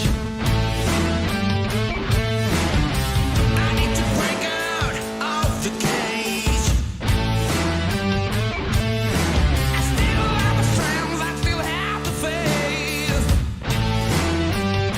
But it's not that easy to turn the page. Hello and welcome back to the ESL Birmingham Qualifiers. It is time for the MENA region game number 2 between the good old boys on the side of Nigma versus the PSG Quest lads. And game number 1, you know, it's I wouldn't say it was a beat down or anything like that, but you know, PSG Quest, their idea just seemed very concrete, and Nigma weren't able to really kind of contest that. I think, you know, they did do well in the lanes, but unfortunately, you know, there's that one really critical mistake at mid from Miracle, and from that point onwards, you know, the game just looked really in Quest control, and they never relented. Yeah, it's kind of over all the years of watching teams captained by Kuroki, there's always been like this like element of how are they going to try and be aggressive, right? Ever since the whole OG versus Nigma TI, saga, I feel like Nigma did try and instill a lot of aggression into their playstyle. I remember back in the day of like, it was like 2020, they're playing like Darkseer strategies off lane, where they're just breaking the early 15 minutes, like super aggressive. Like, it's something that they've been doing for multiple years now. But I do feel like they're doing it without like the logic of, what if it goes wrong? Like, what happens next? Like they're playing with the expectation of, we will make this move, it will work, and we will do this thing after. And like other teams, when they make that aggressive move, if it goes wrong, it does feel like they make an instant plan B and adjust. And it does feel like Nigma aren't as quick to make that plan B. They're not saying stubborn, but more just accepting that, we can try plan A again. Maybe it just works. It's still just plan A.2, smile. Yeah. So I do feel like Nigma is not as quick to adapt in the game as other teams. And that is maybe holding them back at, breaking open some of these more, competitive, harder fought games. But that's something that comes in time. I feel like once you readjust your mindset, realize what the meta dictates and what your draft really needs, then these star players should shine. But of course, time is going to be that answer, and time has been the answer for some time for Nigma. But yeah, it's not really clicking right now. We'll see what happens in game 2, what their draft dictates from them, and if they can get it over the line. But yeah, PSG Quest, as always, are looking exceptionally good. Yeah, I think it's like an interesting balance on the team as well. Obviously you've got a mixture of like, a lot of experience in the team amongst everybody, not even just amongst the old guys, but Matthew and FBZ are also, the experienced players by this point. They've been around a while. And then you've also got like so many different ideas coming into the mix, and old players coming back as well. So, I was kind of fully expecting this rusty phase, just for a bit. Whether that can be fixed over one qualifiers or whether it's going to take multiple qualifiers, that's kind of what we're here to find out, I didn't expect them to be coming in straight away, like all guns blazing, just dubs after dubs, stomping the entire qualifiers. Yeah. It would have been cool, but also, it's there's a lot of other very good teams around in these qualifiers as well. The MENA region, the top 3 teams are very stacked indeed, so you can't really get through unless you're playing very good at Dota. And yeah, that's kind of exactly what we're seeing. But Nigma, it's going to be interesting to see how they adjust for game number 2 as well. Do they go back to the Centaur again as their first phase, or are they going to try something different? What are you expecting? I feel like I expect PSG Quest to do the same type of draft, where it's like just super solid foundation. If you make mistakes, we beat you type of logic. It's something they've been doing so far in this qualifiers. For Nigma, honestly, I don't think draft's an issue, right, for either team. Like, I don't look at this first game and go, wow, this draft really hurt them. Oh, the way they approached this pick, it hurt them. It's like, I just feel like the gameplay is just too, like, I don't even know how to put it into words. Just Nigma are just a little bit lost right now. So I'm excited just to see 2 drafts again of the same caliber, but I just really want to see the talk be more about the game plan than the draft. If like Nigma's talking about the draft, then I think they are just going to have the same issues every single time. But with their coach, with the experience that they have, they're not talking about the draft right now. They know what's up. Yeah, exactly. Like, I had no issues with the last game draft, honestly. Like, it wasn't like the most kind of like fighty, impactful. It didn't do any one thing really, really well. But if everything went as planned, then they would have won. Then I don't want to say they should have won, because obviously Quest still had their game to play. They were all about the team fights. They weren't super focused on the lanes, so looting the lanes wasn't a big deal for them. But I do feel like the way the game kind of broke apart for Nigma wasn't down to Quest's team play, but rather just like a few missteps here and there. And in fairness, Nigma, in that mid game when they were really far behind, we still saw some life from them. That's what gives me hope for this team. They're not like some team which is just kind of being completely broken by Quest. Like, they're still able to punch up, especially when they're behind. So we know that if Nigma do manage to find a game plan which works for them, then they will be able to take these fights on an even setting. But then we see what Quest can do from behind. And that's kind of what I see from this game. I want to see if Quest can play from behind and what they can do, because that is what they struggled against when they played their grand finals versus Falcons in the last qualifier. It really came down to the fact that when they fell behind, they just couldn't really put together a game plan to get themselves back into the game, and it ended up being quite a stompy grand finals. So yeah, definitely want to see how this one goes. We do have a draft now available, so let's jump into it and find out exactly what's going to be picked and banned for game number 2. Starting things off, we actually have that lion banned out by Nigma Galaxy, so a bit of respect being shown Omar's way. He was our MVP, to be fair. Oh yeah, exceptional lion game. That's like the type of lion game where I feel like other people would talk about like the leaner or something, right? But it's like that lion, he was clutching. PSG Quest kind of taking a page out of Falcon's book of, if we like an offlaner, just pick it. Yep. And Mars is their flavor of the month. Not opposed to it. I have seen Noob play at mid before, unlikely, but for Malik at least, it's just going to be... The thing with Mars is you're naturally an aggressive offlaner with the capabilities of Rebuke and Spear, but also because of Spear, you're quite a lane independent hero, right? If they jump you with some Ursa or Slark, you Spear away, they don't have another pounce. They don't have another, jump to get on top of you to be able to pressure you. So you can actually leave him alone for some time after, let's say, like 5-6 minutes and free up Omar to make plays on the map. So yeah, I don't mind the idea of just picking a casual Mars. It also helps that Heart is out of the game, tankiness is kind of out of the game, and the lack of damage that Mars can sometimes do with his build isn't really an issue right now with the current hero meta. 5 seconds remaining. Yeah, that's a good point. That's definitely a good point. But Nigma Galaxy, they're more than happy to just grab the Shadow Demon as an answer to this, Mars, and I can see why. It was pretty good. You go with the Arena and Spear combination. If Matthew is in position, which he usually was, then a disruption is going to come out onto his teammate, and they won't just sit there taking damage for the entire duration. He will be able to save him. So yeah, I like the answer. I think this draft is pretty much on the rails so far for both teams. Not really too much, which has been unexpected. I mean, literally like same heroes as last game. So when will things start to get different? Well, probably in the middle phase. We have the whole pick 10 avenue. seconds remaining. 5 seconds remaining.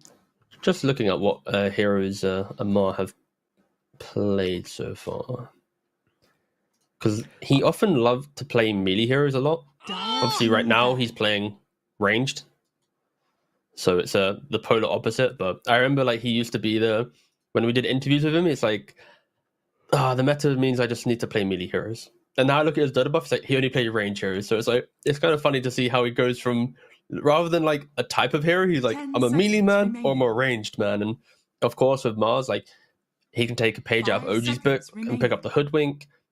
He can still play like a Bat Rider type of hero. Like any ranged 4 that has aggression in lane, like techies as well, would still be viable for PSG Quest.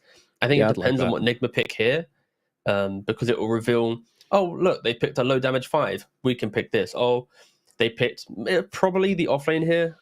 Maybe not Centaur because of the Mars. Maybe they don't care about the arena, and they still pick Centaur anyway, just for the lane. Easily a route they could take.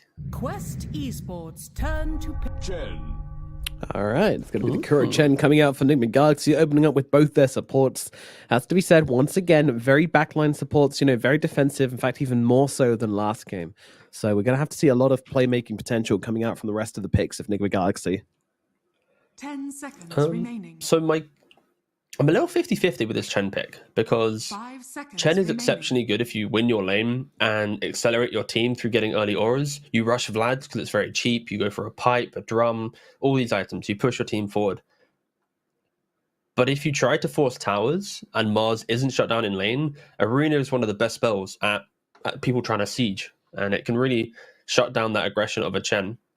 So if PSG Quest pick up a 4 position that has a little bit of laning presence, you block the camps, you stop Chen from punishing in the lane, Mars has a good time, it isn't going to be the most comfortable of Chen games. And okay, they go for a Tiny and a Prop. Ooh. So keeping the draft quite open right now. Right, Tiny can be your mid or your 4. If it is your 4, we've already spoke how Mars can be independent. So if you've already blocked up the camps, Chen's not able to pressure in lane. Mars is now in a 1v1. 10 Tiny can seconds then remaining. just do annoying things on the map. Nature's Prophet as well in the 5 position can just 5 TP in. seconds If the remaining. Chen tries to step up, you've now got 2 stuns from a Tiny plus a Mars with a Prophet right click. You can feed off the Chen, you can pressure the carry. So I really like how PSG Quest have answered this Chen. Behold the horn of madness. Yeah, definitely. It's all about the burst, all about the kind of global potential as well, and matching his pressure. But now some picks coming out from Nigma Galaxy, and well, I wanted playmaking, and they are delivering. A Magnus and a Faceless Void going to be thrown down 10 for seconds Nigma remaining. Galaxy. Magnus, not something we've seen them play so far, but certainly giving you 5 a ton of seconds playmaking remaining. potential. Is this going to be FBZ or is this going to be Samael? It's open. It's they have last pick in the draft for Enigma, so they'll be able to see based on PSG Quest pick, and PSG Quest to go for the Kotl as well. And it does look like it's going to be Tiny for Profit 5 Kotl mid. And now this Magnus, yeah, based on the hero preferences, it makes sense. Especially because Noob really likes Tiny and Coddle though. he does, but sorry, if I put my teeth in. The spear on Mars only scales past 2 seconds at level 4. To stop Void from time walking, he needs to take damage in that 2-second window, right? Or before. So if it's Mars Kotl, you'll never be able to spear into Illuminate and actually do damage to him. Because he'll always be able to time walk, right? Because at level 1, it's 1.3 seconds. At level 2, it's 1.6. So there's plenty of time for him to just dodge. So it kind of feels like if you want to actually pressure the Void, you need to put the Tiny and Mars in the lane 5 together. seconds So then you remaining. spear into Avalanche, layer it correctly, and any damage you've taken during those stuns, all right, congrats, man. You're now not that healthy. And then if you put the Kotl mid, he can rush Orchid, run around the map, play on the blinks of Tiny Mars, and kill the Void. So I kind of feel like mid Kotl brings more to the mid game, and Tiny in the 4 position brings more to the laning phase. Okay. We'll see if PSG Quest share your takes on that one. Yeah, look at And the before team it's the fight coming out from But hands. Look at the team fight coming out from Nigma Galaxy though. They have a very clear idea on how they want to take this. I mean, they do need to pick up some damage into this chrono though. That's one thing I'm really looking for. I mean, the damage in the chrono and the RP at the moment completely lacking. So yeah, really need something which can just blast away from the backlines here for Nigma Galaxy. Whether that be a Snapfire, whether that be like a Lena or something, you know, we shall see.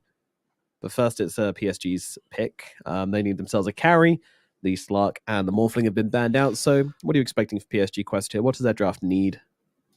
I like the theme of Nigma's bans. It's the idea of heroes that can jump, 10 heroes that seconds can remaining. use the noise that will be created from PSG Quest lineup.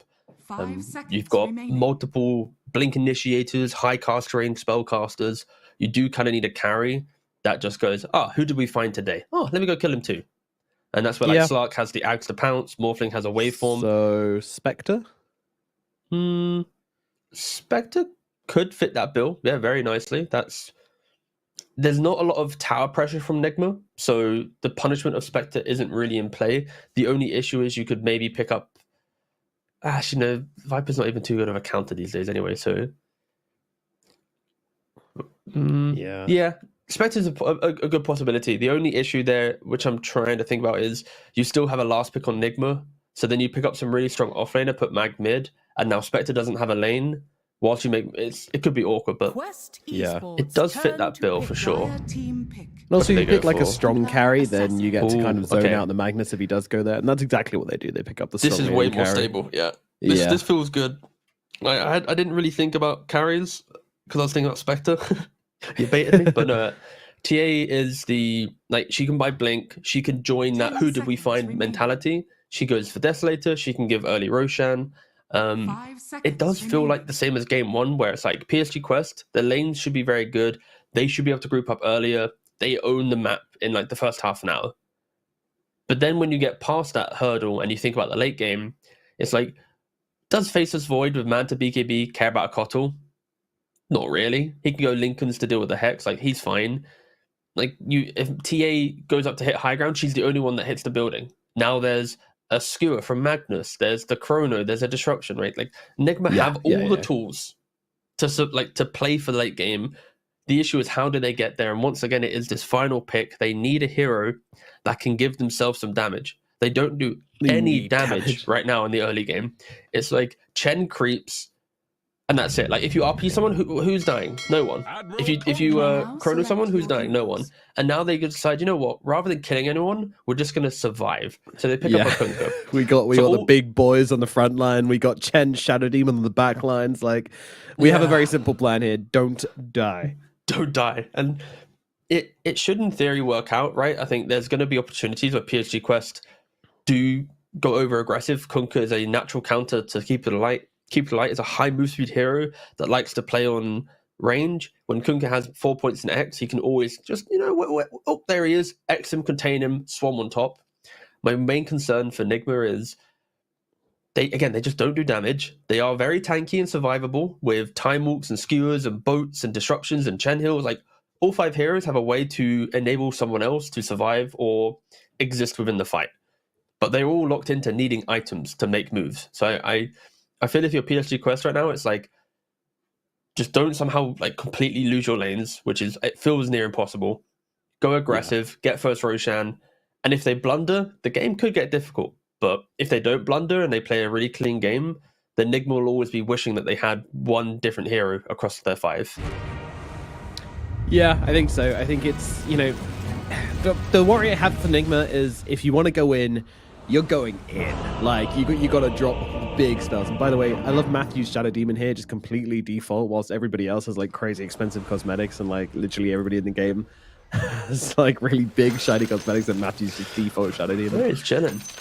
But yeah, as I was saying, if Nigma want to go in, they have to go in, other than like, I guess that's what Kunkka gives them. That's why the smell Kunkka kind of makes sense, because you do have some kind of softer committing initiation, which the Magnus and the Faceless Void kind of don't. It kind of solves that a little bit. So that I like, but I also don't think it's enough. Like, I don't think it's enough damage coming out from Samael. I don't think it's enough damage coming out from this team in general. So I really think they're going to struggle. Like, you RP someone, how are you killing them? How are you going to bring them down?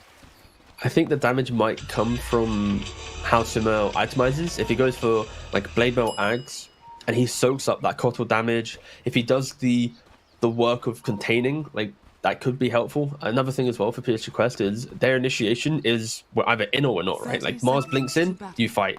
TA blinks in, you fight. Same thing for Tiny. And if they miss execute and they use their big jump, like their Meld Strike, their Avatos combo, their Arena, and they don't kill someone in that window, even if you don't have the perfect heroes with damage in the moment, you'll still be able to do something over time, right? You layer an RP and a chrono. So it's uncomfortable for sure. But there's a disruption. Will they be able to get the skewer off? No, they're shockwaving instead, of course. Okay. Body blocks. Well, body blocks from Matthew. Getting it done. Avalanche Nice comes Avalanche. in. They might have just saved the day. Right clicks. All the miss Blood uphill. Blood grenade. Oh. He's it's going not to survive. He's going to survive. Oh my goodness. Pesky tower PHP. protection. Yeah. Really coming in big there. So that will be not a first blood going away for Enigma Galaxy, but very, very close to it. But Noob has to now start the lane on like 200 HP, which isn't ideal. Look how defensive he is. Yeah.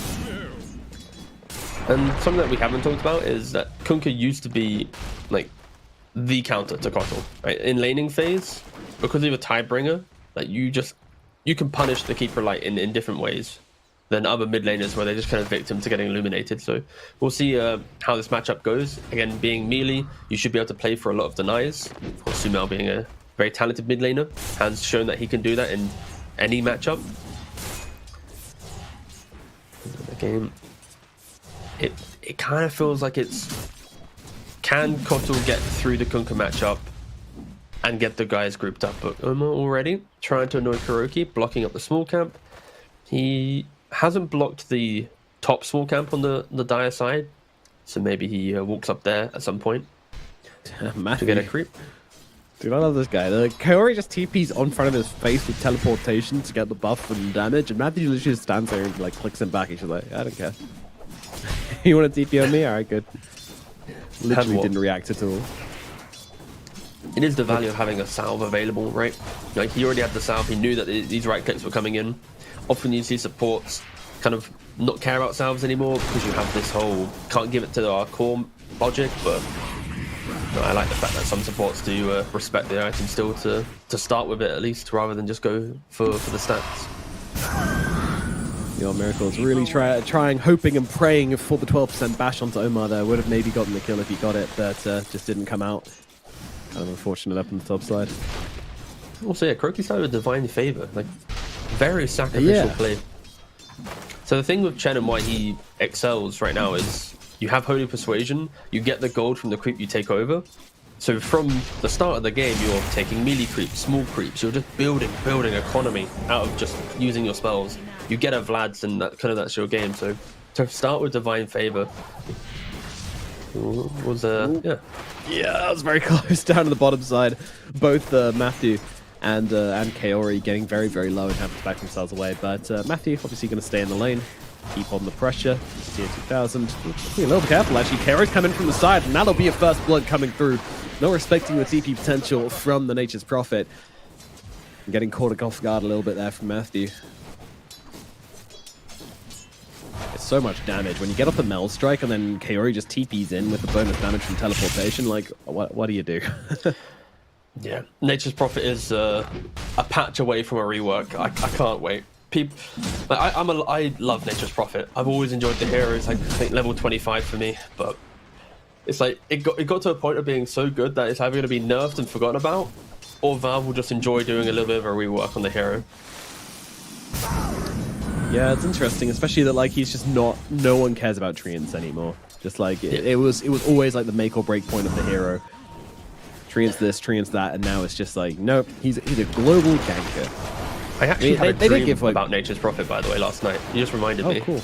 I had a dream that someone on Reddit put a post like, oh my god guys, if you level Nature's Call, you can take towers.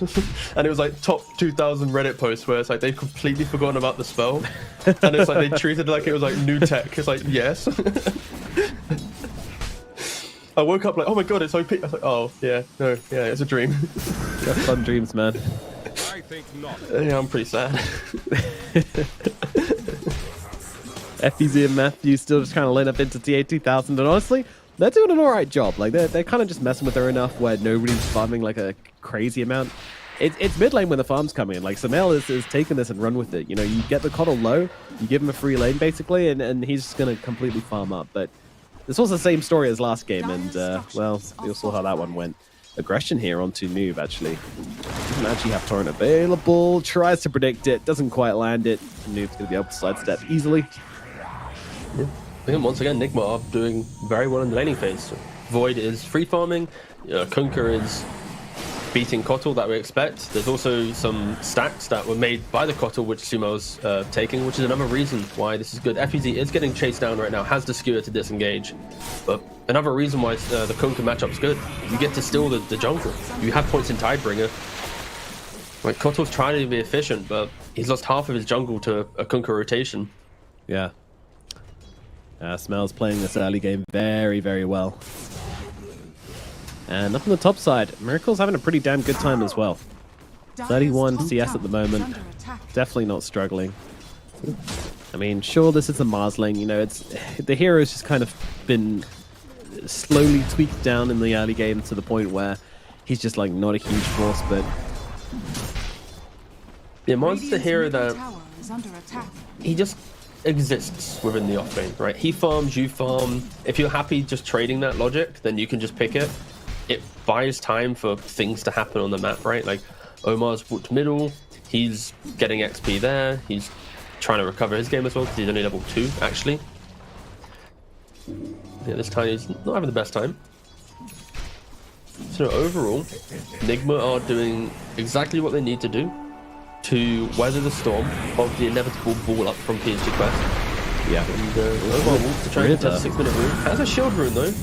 Yeah, and Just a Samel good taking a RNG. ton of damage through this as well. 3 heroes surrounding him. Matthew, no mana left, won't be able to help out. Samel just trying to bring down Kaori, will be able to get at least 1 kill, but the toss across from Omar going to finish off Samel. And Matthew looking like he's in some trouble as well. Now, along with the Heavenly Bind, this is just going to bring down the Shadow Demon as well. 2 kills going away of Quest for 1 loss. Well, that's pretty important though for PSG Quest. The fact that they killed off the Kunkka, who was having an exceptional game. Your level 2 Tiny, or level 3 as well, it's like super low level, is able to come and help out. Kaori, again, see that normally Nature's Prophet only care about 7 at Wisdom Rune. So we are seeing a bit of a evolution to the Wisdom Rune meta. Like, we're not seeing this, we need to get it, you know, this rush for it, this stretch of the map, and yeah, they make stacks instead, so pretty cool to see. Malik though is getting wrecked around a little bit by the Chen. He has the spear though if he wants to use it.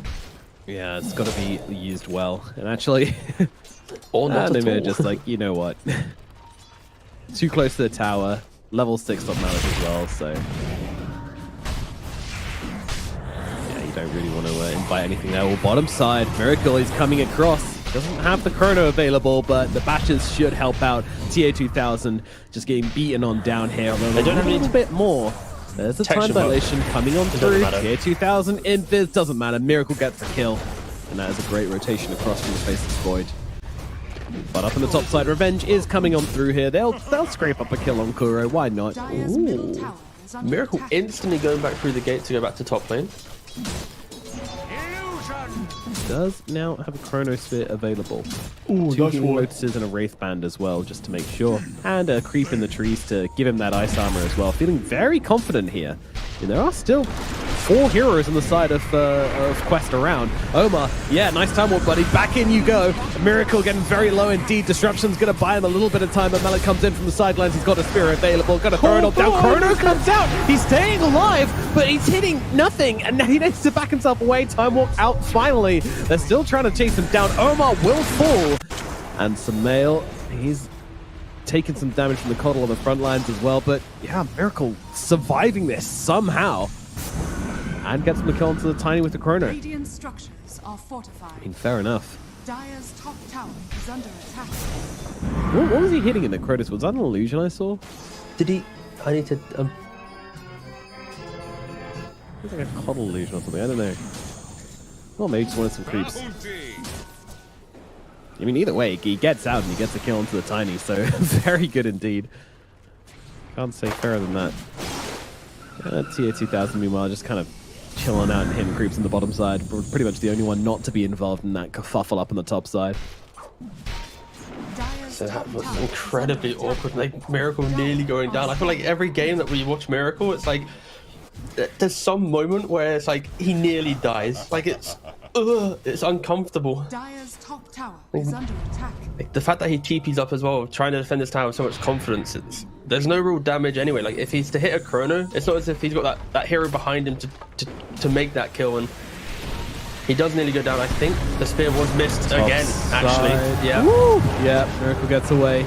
Omar dragged back into the tower range here, and Sunil should be able to finish off the job with Miracle, although Malik, he's making it annoying as possible, but Miracle's able to finish off regardless. Very active on the face of Void in this early game, and it's working out for him.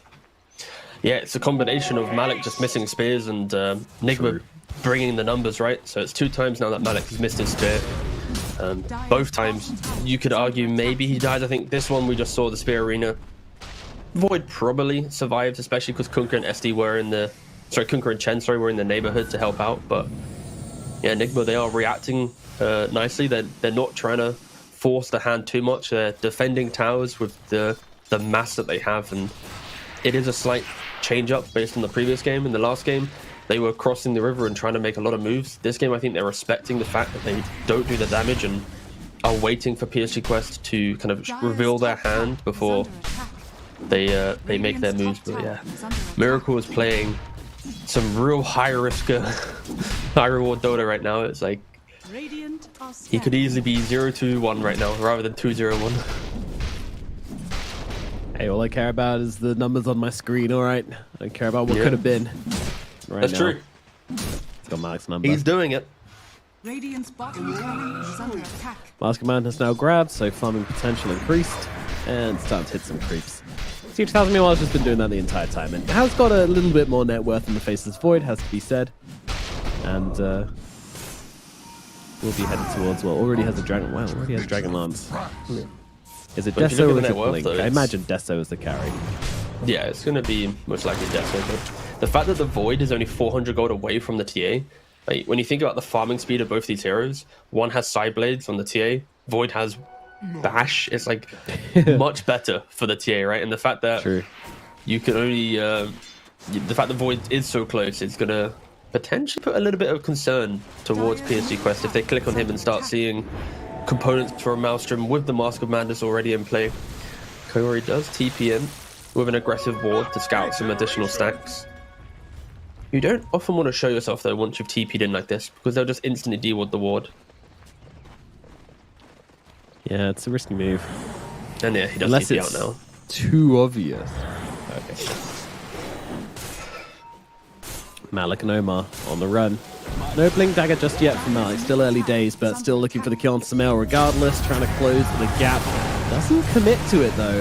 Very, very cautious now. Well, I guess they're going to back themselves away, but Miracles in the neighborhood. And there we go. Rena comes down, but Matthew, he's always there. Always ready to save the day.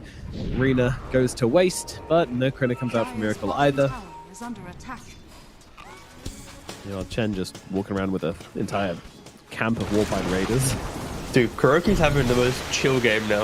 Like, I've been watching like the last 5 minutes. He's just been farming like the top side of the jungle on Dire side. Just like, man, I'm having fun. Level 3 Holy Persuasion. He's got a mech now. He's going with Vlad. Like he is playing like the opposite and how he's played all the other heroes so far in this qualifier. Normally he's like level 3 at minute 5, running into the enemy jungle, trying to see what's happening. But this time he's playing for himself. He's greeding it up a little bit. It is nice to see that kind of change of pace. Of course, Kuroki Chen is a specialty of his. But the question for me now is, how are they going to utilize this? He has this early game mech. Dire's top tower Will they has try fallen. and poke for a tower? Will they just... I realistically think they shouldn't. I think they just need to hit creeps on every single hero. Allow PSG Quest to be the ones that walk towards the tower, get chrono or boated, and then you have the Chen heals and the SD saves to punish PSG Quest. And it does look like they're going to be doing that. As you look at the minimap, right, look how defensive they are on all heroes. It's deep by tier 2s at the 14-minute mark. Yeah. On this brigantine. Get that cash Dire's money, yo. middle tower is under I attack. mean, Oh, Malik, play with though. Magnus as well, right? Oh, yeah, they're actually TPing in for him. A lot of heroes coming across for this kill. The boat does land. Malik down to about a quarter HP. nice Oh, avalanche. FBC tries to jump in, does land the RP onto the two of them. That'll secure Malik's fate. Can they get Omar as well? With the arena down, it makes things very awkward indeed. Yeah, they get the Tidebringer. It's not enough to finish off the Tiny, but still, they get the kill into the enemy offlaner. It does cost them a lot, but in a game where you're just kind of looking to farm it up, Radiant's middle that's absolutely tower fine. is under attack. Dire's And it's kind of what bottom tower I was is expecting under to see, right? Like the fact that PSG Quest, they get a little bit uneasy. They send Mars by himself to hit a tower, and Nigma are like, well, it's in the middle of the map. It's an easy location for us to fight, and it's why the mid tower has always been a hotly contested, resource on the map. Once you take that down, it's harder for people to gank. It's easier for your opponent to smoke, but it's also, if you TP to mid tower, you're close to top lane, you're close to mid, or bot lane, sorry, right? It's like if you're contesting a bot tower, you're on the opposite side of the map to where you really want to be. So, yeah, the fact that PSG Quest go for this important tower with only one hero, it did feel a little bit lackluster and very easy for Nigma to want to defend it. And already, look at the minimap. Back to farming. Void top, Chen in the jungle. Get Like, them creeps. they are being very efficient, but both teams equally as efficient as the net worth isn't really dragging one way or the other. Absolutely, and of course, that Mars kill, like, sure, it seemed heavy-handed, but you're slowing down the Blink Dagger, you're slowing down Quest's ability to play the game substantially. So, it's just kind of a little bit awkward for Quest at the moment. They have to wait a long time Blink to go will. and make some moves on the map, but Blink now comes up on the Mars. And Kaori is going to be dying in the middle lane.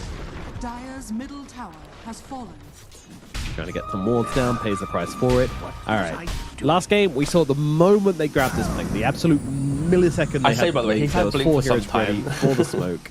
I realized, I said blink rule. Like, he had this already, but blink rule again. Smile. Oh, boys, don't. Oh, big catch. Matthew not quite there in time. The push back on the spear catches out Miracle, and now Matthew, he's in some trouble as well. Omar comes across to seal his fate. The Avalanche will do the job. TA2000 lands a right click, and all of a sudden, I mean, that was the easiest blink reveal of all time. Like, literally, there was already a face of Void in the lane. He was just farming. Comes out of the courier. Mid. Don't mind if I do. FBC. No. What just happened? Down. He's gone. The map just disappeared. And he used RP at just some point in the last 20 seconds as well, so... Nigma was like farming everything, right? They were farming top lane, bot lane, mid lane, jungle, everything, right? And then PSG Quest were like, wait a second, guys, why are we letting them do this? They used the Mars Blink kill top. They throw Amar to the mid lane with a coddle. They completely break the farming pattern of Nigma, and now this is when the game for PSG Quest might just, you know, turn up a notch. Omar is about 600 gold away from his Blink Dagger. TA2000 has the Desolator, so Roshan is available. And ooh, Noob, interestingly enough, is actually going for a Yules. So he's gone for Boots to Travel, Vessel into straight Yules. Not an item we see often on the Keeper of Light, but we'll be able to disjoint a lot of these initiations from Nigma. Nigma, the X mark onto the Tiny. Yeah, but the Smel's just been dragged back into TA2000. BKB is not going to help you from the Desolator. The tidal wave is, and it comes down, but he's going to be able to get himself away. Smel survives for now. FBC's got to be careful. He doesn't have an RP to work with, nor does he have a skewer. Kuro taking so much damage. The side plates, oh, and it's going to finish off Kuro. And Malik jumps in to make sure Miracle goes down as well. They're fighting, and they just don't have the damage. No chrono used in that, no RP available. Nigma, 3 heroes lying dead in the top lane, and oh, hello Roshan, how are you doing? I'm sorry, no man, I kind of forgot I was casting with that reaction. I'll be real. Easily done. That was I'm just a little confused. It was. And the reason is, it's like, it starts with like Nigma kind of rushing towards the top side. They don't find a clean jump. A beautiful spear from Kunk to push them to the side, but they have this like save their friend situation, right? Where it's like Sumel's low HP with the boat, Miracle jumps in, he doesn't want to chrono because he knows there's no damage in his draft. He also by himself can't kill anyone. And then he's dead because he jumped in and decided after the fact. Sumel's been like, so it's just one of those moments where if you just let Kunka die reset, it's like you take the L. But instead they kind of rally in. RP was used in the mid engagement when Tiny Koto killed, you know, minutes prior. So you don't even have that, and it's just a really uncomfortable chain of events for Nigma, especially outside the Roshan pit. And there just wasn't one clean call there, and it made me so uncomfortable. I just made some weird sound while watching it. And PSG Quest, they exploit it beautifully. They have the Blink Dagger now on Tiny, the Yule's available on the Keeper of Light. Aegis on the TA. This is going to be their window to go. A window that we've been mentioning is inevitable for this lineup. The 20-minute timing for these heroes is so aggressive. It's so in the face of your opponent. And they're smoked up right now. How do you answer this? I mean, we've always talked about the fact, oh, nice catch on the backline. Smell is going in deep. Smell, BKB's not going to save you, bud. Tier 2000 tears through him with ease. They think they're safe between their tier 2 and tier 3 tower, but they are in fact not. FBC, Skewer comes out to try and keep himself alive, but Malik's just on him, will not let up. In comes Noob as well. RP's used just to try and keep himself alive. Oh, the blinding light down to the low ground. Are you kidding me? Finish off the job here. FBC gets taken out as well. Meanwhile, Miracle's dead. What? Omar and TA2000 catch him out on the other side of the map. Oh god, it was a disaster before, and now it's a tragedy. This game was like, you know, like you're like a lazy river, you're on your little dinghy, and then suddenly like some like big kid just came in, started splashing, making big noise, you know. Croaky's there and his Lilo going Shark down. just attacks the thing. Like, and Malik just walks in, boom, no, you're not allowed to chill. Like, what the hell just happened this game? Look at it. In the matter of 5 minutes, it went from just like, whew, okay, yeah, Nick was just getting picked off absolutely everywhere. At 15 minutes into the game, it was a 69% win chance for the side of Nigma Galaxy. Now it is an 88% win chance for the side of Quest just 5 minutes later. And I think Malik is going to be the key component here. Like after the couple early game spears, which are a little bit spooky, he has had such a glow up now in this game. Like his arenas, the spears, displacing the Kunkka. He's playing as if he's like a Magnus with his repositioning right now. Like Sumail is far away from his team. He can't get disrupt saves. It's so difficult to play. Like Matthew, he's had a very good game as well. Like even though the scoreline isn't good, he's always been in position to help out, but he can't disrupt when his ally has been moved nearly half a screen away from him, right? He doesn't have the 8th lens or a blink. So I think PSG Quest are utilizing this Mars beautifully. Yeah, I mean, they just FBZ improved so much from last game. Like, always get the drag back in another arena landing absolutely perfectly. Kuro and FBZ just taking up so much damage in here. Sure, the boat comes through, and it's not enough to save Kuro. Chronosphere comes down, only lands on the Nature's Prophet, and the Yules is out onto him as well, so he won't be able to get off any damage onto the guy right now. Prophet's still standing for the time being. He's actually going to survive through this fight. They won't even get the Bloody Prophet kills. Miracle goes down. Matthew just gets blasted in the face. Sumail as well being chased as over on the backline. Kaori continues to live through it all. Sumail, he's not getting away from this one. The TA is too good. The right clicks come through. 5 dead on the side of Nigma. They keep on trying to fight, and they keep getting torn in half.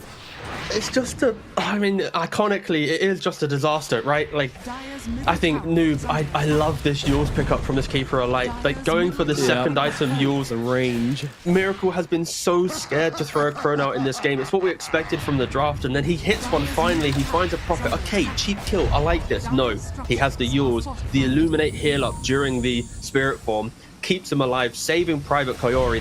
They don't let this man fall, and Nigma, they really wish they had some damage because they're throwing out everything. The kitchen sink onto the Nature's Prophet, but they just can't kill him.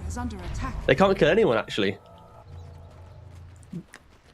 It's an awkward game. 18,000 down now. Yeah. It was always 15 minutes, this game was even, by the way. Though. Yeah. Like, this is how insane this game. 15 minutes, this game's like, okay, maybe Nigma can do it. They keep playing, like, discipline for farm, and then one fight later, PSG Quest, it's now 18,000 gold. They're hitting the tier 3s. Yules again on the Magnus. Oh my god, he tries to go for the skewer back play, but Noob, he's just got his number. He's got his number, he's got his house address, he's got his social security. Matthew's dead as well. Sure, they've been dragged into the base by Tidal Wave. They don't care. We want to be in your base. We want to kill you, Nigma. Sumail trying to survive up the front lines here, but once again, just thrown back, tossed back. He's been taken outside tier 2000s. Kuro falls under the tier 4s. Honestly, they might just call it here. This game has just taken such a plunge into oblivion. I don't know if they can get themselves out of this one. This is just absolutely horrific to watch. There's just so much damage coming out. Of course, Curry also went for the first item, Agnums. He didn't mess around with anything else, and this route is doing equally so much damage. He finds him in the tree. VAC, Kaori? What is that? Oh, they got the vision down. They got a ward down before. PSG Quest, they draft such Omar, don't style do it. lineups, and yeah. Don't do it, Omar. He's gonna do it. Don't do it. He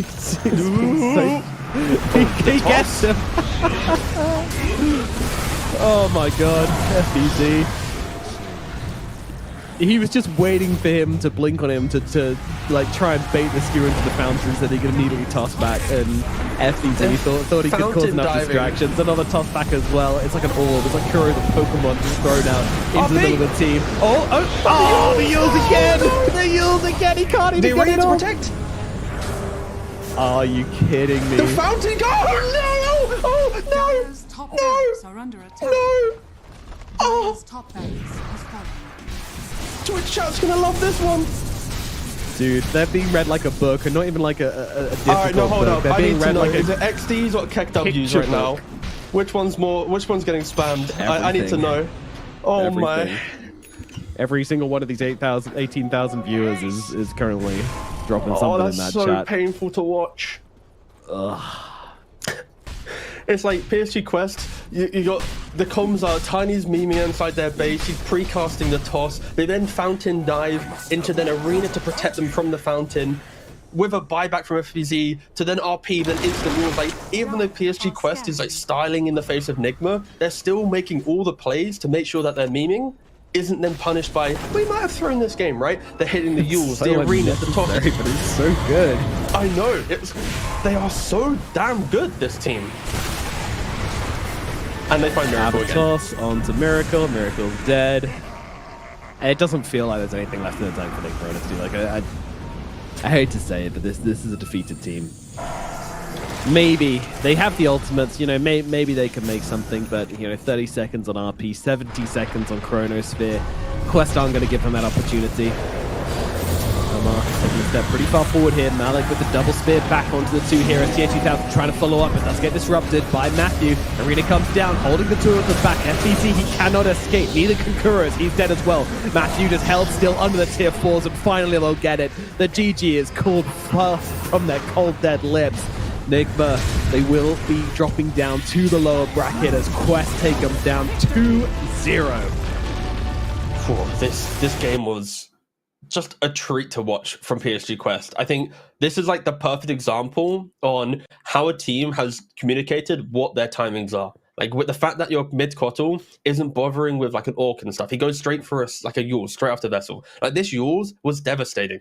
Like Nigma already had issues with damage. Like they had so many issues on killing heroes. They had sustainability through the roof. All 5 heroes sustainable in their own right.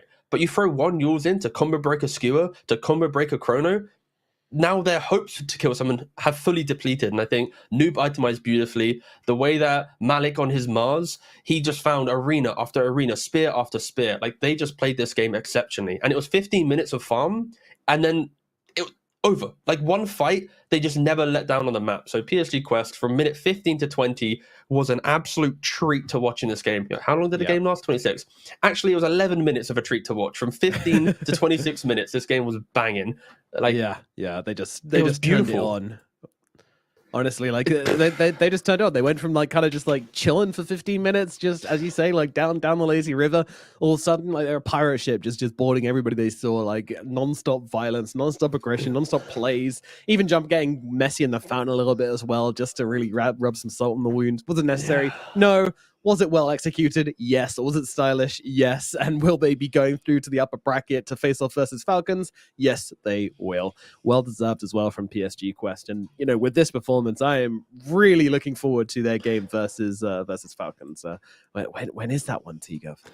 It's later today, mate. Oh, it's later today. 6 hours and 12 minutes. Yeah. We're going to have a quick trip to the lower bracket after this series, find out who's progressing there. And then later in 6 hours on the other stream, we'll be doing Falcons versus PSG Quest. Oh, I can't wait. That's going to be a banger. Meanwhile, we'll get to watch a little bit later. We'll get to watch Enigma try to survive in the lower bracket as well. So plenty of action here to come for the MENA region. I cannot wait. This game was a absolute banger. You know, maybe not if you're an Enigma fan, but they do get taken down to the lower bracket. We'll see if they can survive down there. But yeah, this one's done. Stick around as we'll be hanging out with more Dota action. I believe you've got on this stream, we're going to have Winter Bear versus Enigma Galaxy, I believe, coming up on this one. We shall verify that shortly, but yeah, anyway, we're gonna throw it over to a break, after which we will be back. We're actually switching over to the other stream, but the other casters will be back with more MENA qualifier action, so we'll see you very soon.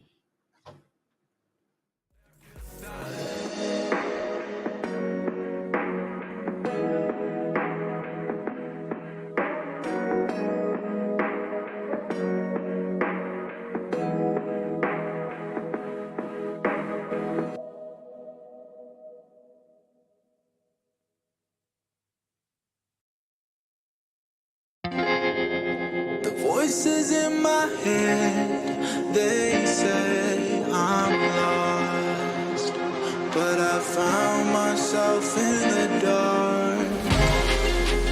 Voices in my head, they say I'm lost. Blow me like a C4, give me what I want. Mad Max with you while I'm rolling up a blunt. They ask me where the body's at, I told them check the trunk. She asked me who the man is, I told her I'm the one. I told her I'm the one. You can figure where I'm from. I told her I'm the one. You can make it where I'm from. Couple warrants and a gun to my name, low-key. Wood brain gripping and I keep it on me. Whole lot of new faces, I'm the real OG. Keep talking shh, and I'll put you on a white tee. voices in my head, they said I'm lost.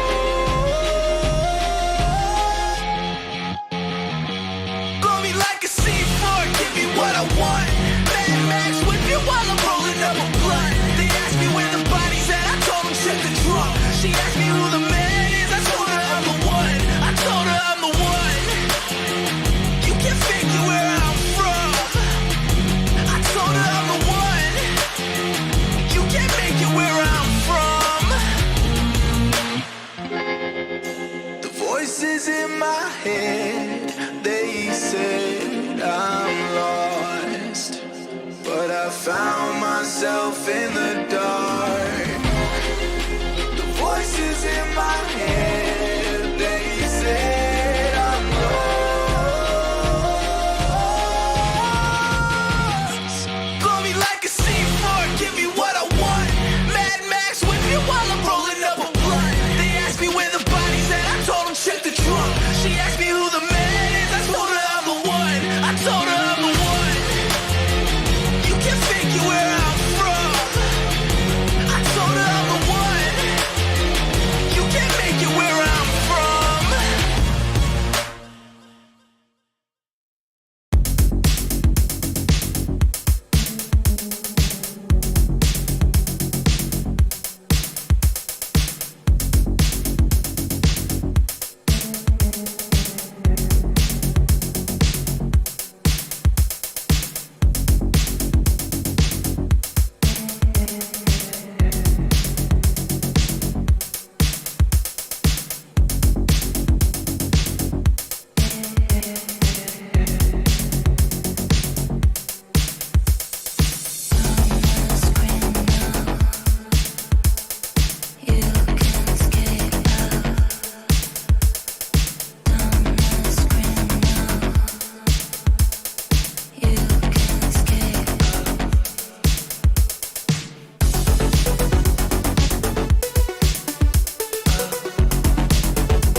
You can escape down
game plan. Double XL up in the pen, you can't shake that. All the way gassed up, full tank, man. Moving too quick, keep the cameras in the playback. Dang, so tell me how you feel with it. You put a lid on it, I ain't got no chill with it. This right here your problem, you gon' have to deal with it. Lay it on the line, high risk, that's the meal ticket. Yeah, we ain't never fall back. Hold our ground where we at, never fall back. No lies on facts, we gon' stay right where we at. We ain't never fall back. Yeah, we ain't never fall back. And you can find me where I'm at. We ain't never fall back. We ain't never fall back. And you can find me where I'm at. We ain't never fall back. Been way down, never falter. Came with the hands out, get them off us. I'm 24/7 in the office. Pay attention cause I ain't repeating offers. Yeah, never met a man I've been scared of. Careful, you gon' get exactly what you asked for. Here for whatever you bring me getting handled. I answer to no one, I don't need the hassle. Yeah, we ain't never fall back. Hold our ground where we at. We ain't never fall back. Hold our ground where we at. Never fall back. We ain't never fall back. Hold our ground where we at. Yeah. No lies on facts. You can find me right where I'm at. We ain't never fall back. We ain't never fall back. Yeah. We ain't never fall back.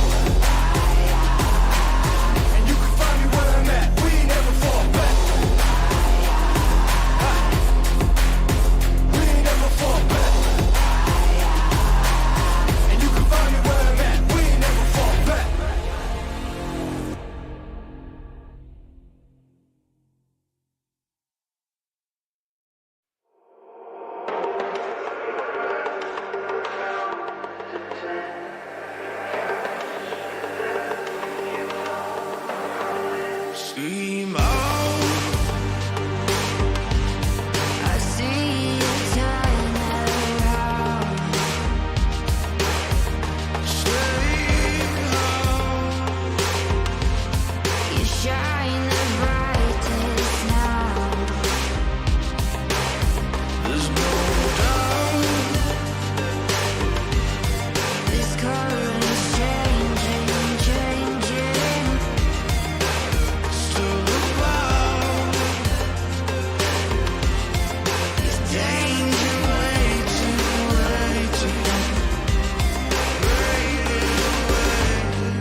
not a king, I'm the king.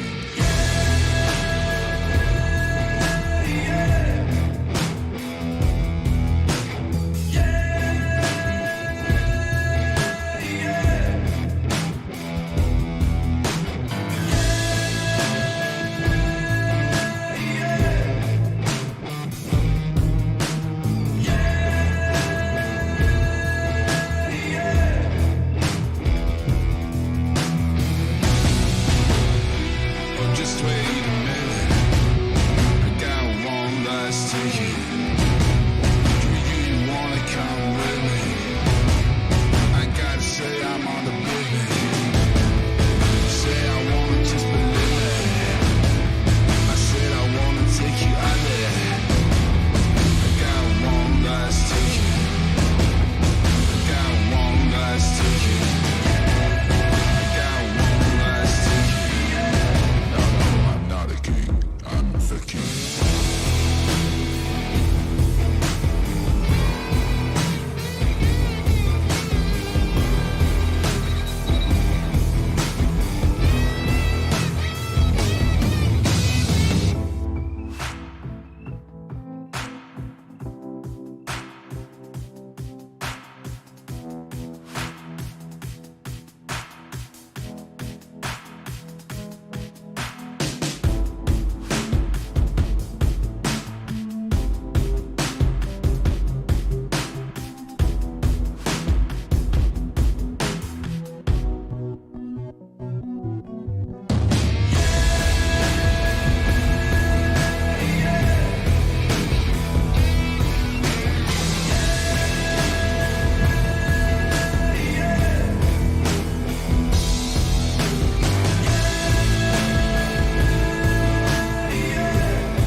I've been shot down, I've been hurt, I've been left down in the dirt. I've been lied to, I've been cheated, but I'm never coming to my knees. Need a way out, need a way out, need a way out, need a way out. Oh no, no, no, no, never gonna break. No, no, no, no.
say that I'm such a weirdo. Tattoos from my toes to my earlobe. Was a role model, I never had a hero. I learned how to live through the stereo. Coming from where I come from, nothing to fear, yo. Everything you see ain't what it appears, though. Everything that I built, made that from zero, then added a zero. I am my hero. You couldn't imagine what it's like in my mind. It's beauty and catastrophe at the same time. Remember they laughed at me when it was game time. Now I know that they mad at me. I'm one you can't find. I'm not from the day. I come alive at night. I'm not what you used to. Couldn't recognize. They all on the ground while I'm taking flight. And you're welcome to join me. I promise I won't bite. Things they say, they're never getting in my way. And even if I make mistakes, I will always see them through. Cause I don't wanna play your game. I had enough, I'm burning up so hot I just break your chain. You can never stop what's building up inside of me.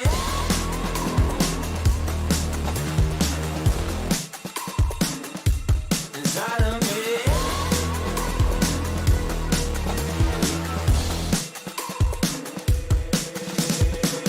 They call me a monster. I guess I don't fit in with the imposters. I'm taking the mask off. Prepare your conscience. Prepare for honest. Cut off all the nonsense. I'm all in your shot. Real wonder who shot you. Go call the doctor. Boom like the chopper. Don't you get chopped up. I'm here to stop you. Whoever wants smoke like a roster, break you off proper. Things they say, they're never getting in my way.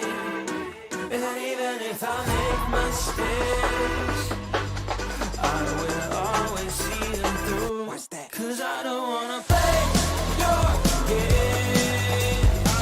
I had enough, I'm burning up so hot I just break your chain. You can never stop what's building up inside of me. Play your game.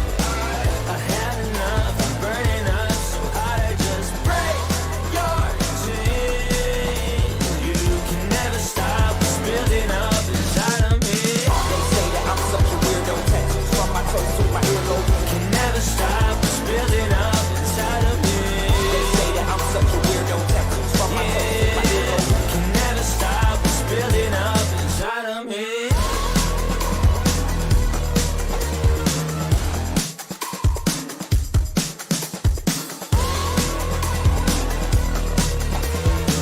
Can never stop what's building up inside of me.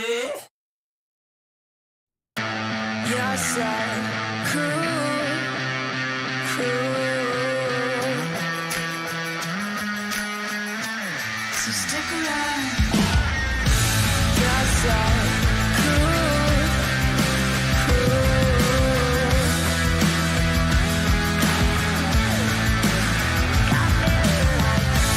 You're so cool, cool.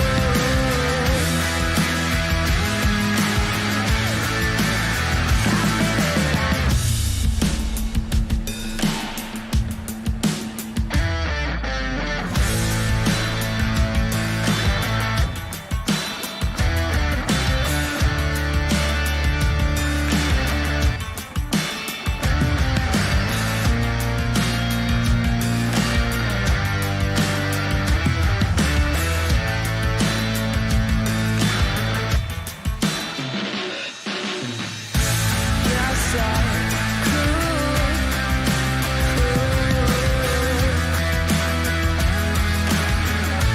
So stick around.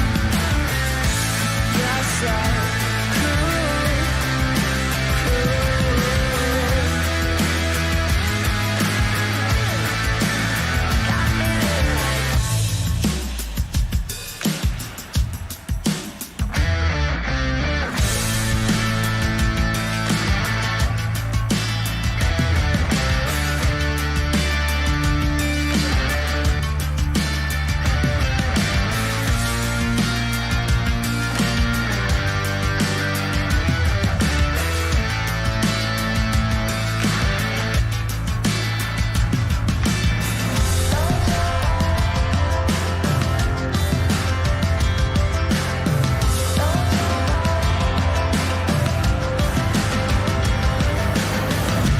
You're so cool, cool.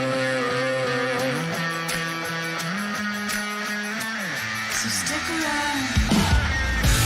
You're so cool,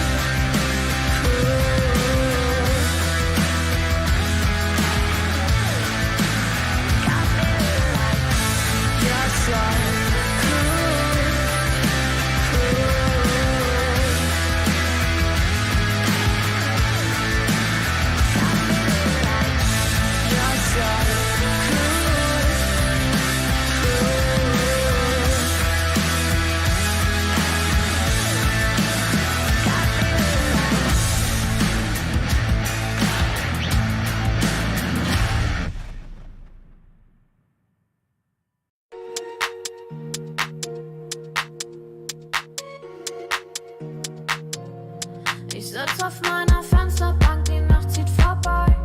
Ich blick über den Tellerrand, trinke Sekt auf Eis. Ein Teufel und ein Engel tanzen auf dem Parkett. Vielleicht sind wir unsterblich, müssen nie wieder weg. Ich sitz auf meiner Fensterbank, die Nacht zieht vorbei. Ich blick über den Tellerrand, trinke Sekt auf Eis. Ein Teufel und ein Engel tanzen auf dem Parkett. Vielleicht sind wir unsterblich, müssen nie wieder weg. Big Pack, Kippen und Drinks gegen Tristess. Großstadtbild, komm ich nicht weg. Kopf fragt, mach kein Pisstest. Nein, ich will nicht auf deine Party gehen. Nein, Engel und Teufel tanzen schwanzig. Von deinen Lippen tropft der Chardonnay. Ich küss ihn weg, bevor du schlafen gehst.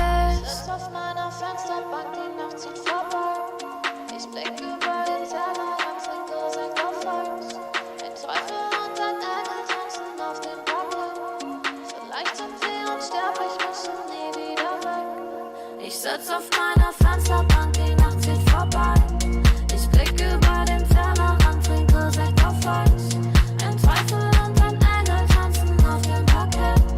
Vielleicht sind wir unsterblich, müssen nie wieder weg. Faded auf den Wohnzimmerdielen.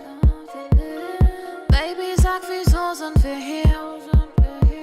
Kann sein, dass wir den Boden verlieren. Wir heben ab morgens um 4. Ich sitz auf meiner Fensterbank, die Nacht zieht vorbei. Ich blick über den Tellerrand, trinke Sekt auf Eis. Ein Teufel und ein Engel tanzen auf dem Parkett. Vielleicht sind wir unsterblich, müssen nie wieder weg. Ich sitz auf meiner Fensterbank, die Nacht zieht vorbei. Ich blick über den Tellerrand, trinke Sekt auf Eis. Ein Teufel und ein Engel tanzen auf dem Parkett. Vielleicht sind wir unsterblich, müssen nie wieder weg.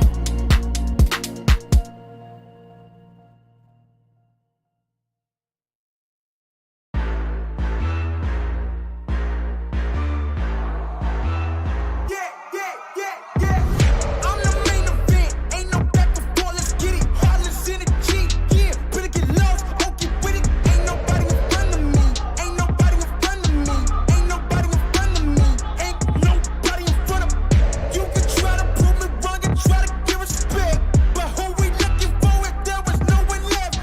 Ain't nobody in front of me, ain't nobody in front of me, ain't nobody in front of me, ain't nobody in front of me. Look, I don't really see y'all as the competition, but if you go against me, you the opposition. But if you want to look like you can close the distance, I'ma give it A forever since you're so persistent. With you, I'm just practicing, cause I'm back to back, let's get back to winning. As a matter of fact, I'm not that forgiving, cause you did this to yourself, that's a bad decision. I don't see no one in front of me, you is a ghost, you ain't got a soul. Whoa, always say that they gon' come for me, knowing they won't, they doing the most. Whoa, she's my, gotta get already, not selling my, you on the, y'all moving, ready to, whoa. I'm the main event, ain't no back and forth, let's get it. Heartless energy, yeah, better get lost, won't get with it. Ain't nobody in front of me, ain't nobody in front of me, ain't nobody in front of me, ain't nobody in front of me. You can try to prove me wrong and try to give respect, but who we looking for if there was no one left? Ain't nobody in front of me, ain't nobody in front of me, ain't nobody in front of me, ain't nobody in front of me. This my game won't stop. No, I can't fit in your box. Whoa, that's demolish shop. Froze, set the scene, no plot. Hoes, whoa, please don't play me. Cause when I let the beat sound, you think I'm crazy. But none of you critics gon' faze me. So when I talk like this, don't blame me. I know I'm bad with it. Go against a goat, that's bad business. All of y'all are jokes so sad with it. To me, you're just a ghost, don't get mad with me. Just, it's a my, gotta get already. Not selling my, you on the, y'all moving, ready to, whoa. I'm the main event, ain't no back and forth, let's get it. Heartless energy, yeah, better get lost, won't get with it. Ain't nobody in front of me, ain't nobody in front of me, ain't nobody in front of me, ain't nobody in front of me. You can try to prove me wrong and try to give respect, but who we looking for if there was no one left? Ain't nobody in front of me, ain't nobody in front of me, ain't nobody in front of me, ain't nobody in front of me.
Betty gehen, Shorty schläft, wenn die Sonne untergeht, Runden drehen, die ich erlebt, ich will nicht mehr gerade sehen, der Verstand ist lahmgelegt.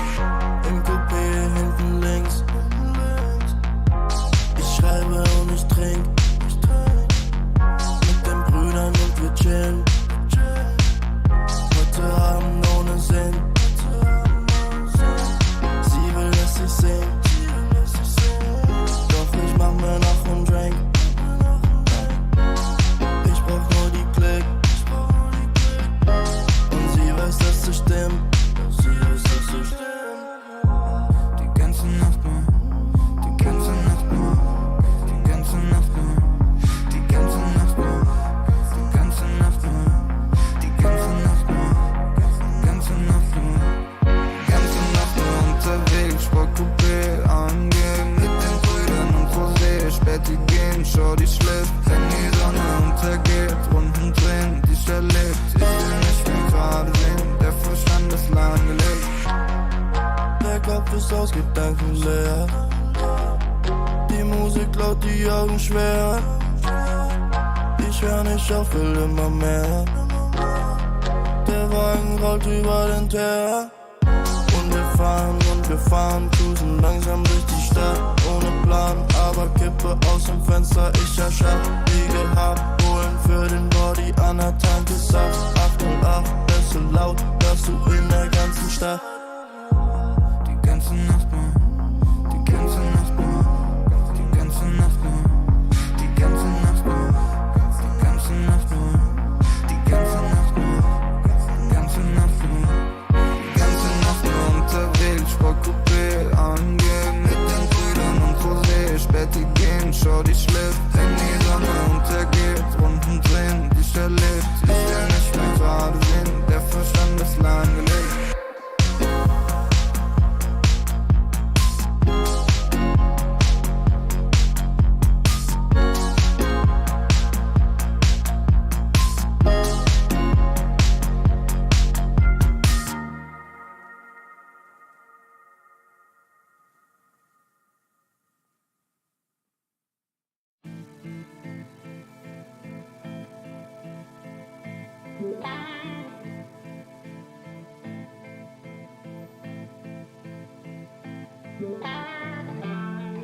Takes more than money to force a change. Takes more than time to heal the pain. Heartbreak will light the fire. Heartbreak will light the fire.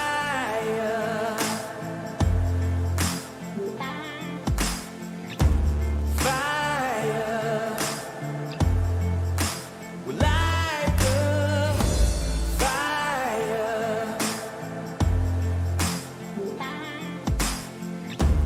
Fire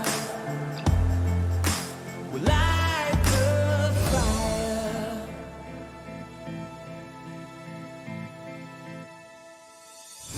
Takes more than money to cause a change. Takes more than time to heal pain. Heartbreak will light the fire. Heartbreak will light the fire.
climb the mountain, get to you.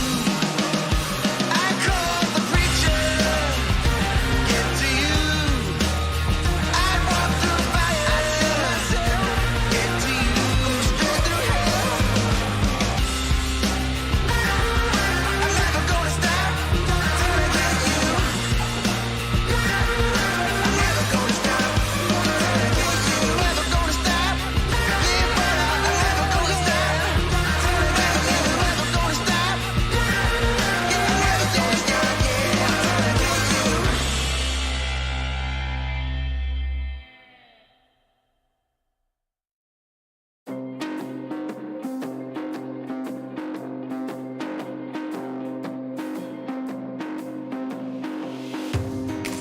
I'm becoming all that I can be.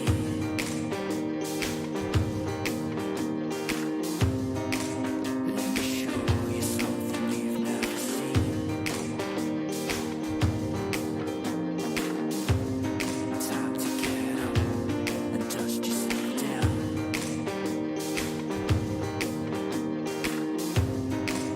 Not every king wears a crown.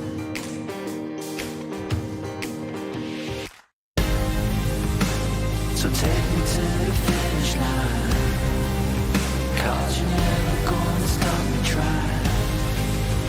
Yeah, what's real is never gonna die. So take me to the finish line. Take me to the finish line.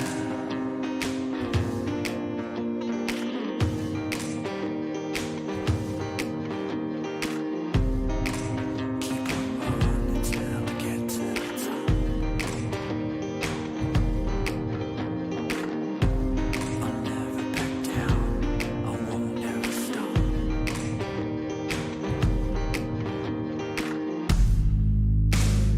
Take me to the finish line, 'cause you're never gonna stop me trying. What's real is never gonna die. So take me to the finish line. Take me to the finish line.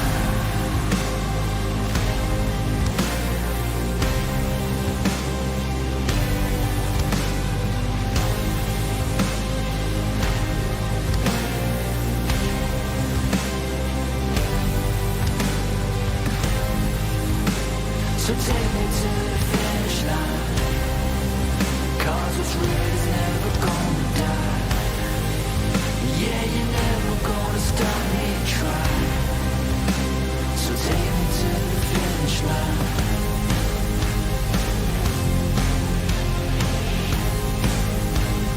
Take me to the finish line. Take me home.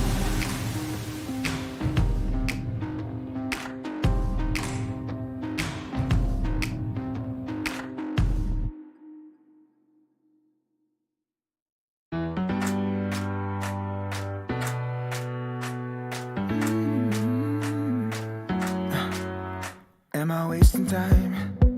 'Cause I'm already gone. So long. Can you stay the night? 'Cause you're the thing I want. I want. I know you're feeling different when you're stressed out. But even with no makeup, you still stand out. 'Cause no one makes me feel the way you do now. Like you do now. The way that you move your body, you make it look like a hobby.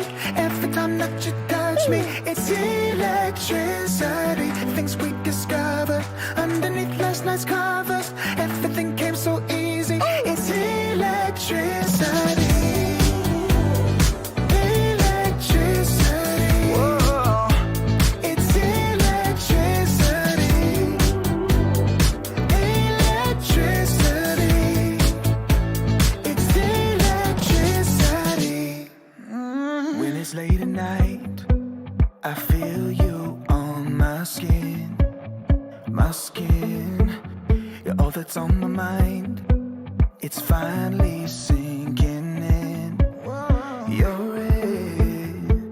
I I know you're feeling different when you're stressed out, but even with no makeup you still stand out. Cause no one makes me feel the way you do now, like you do now. The way that you move your body, you make it look like a hobby. Every time that you touch me, it's electricity. Things we discovered underneath last night's covers. Everything came so easy, it's electricity.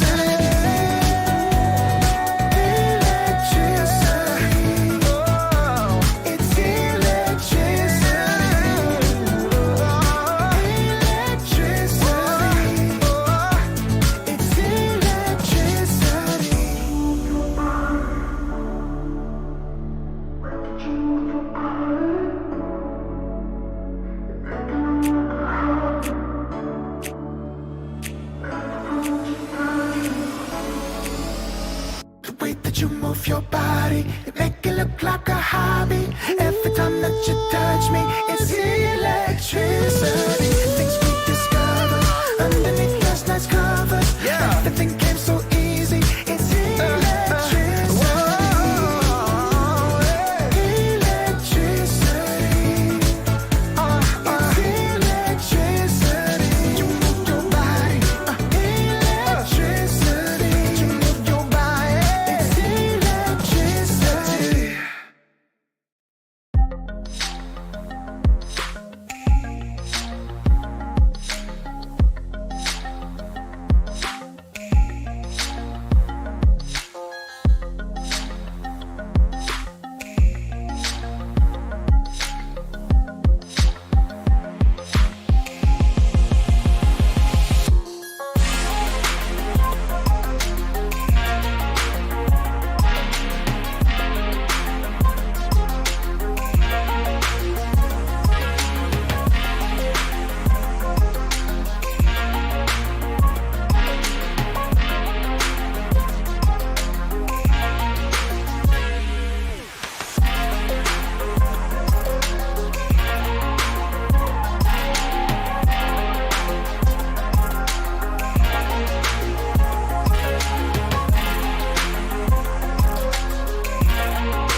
days are getting shorter.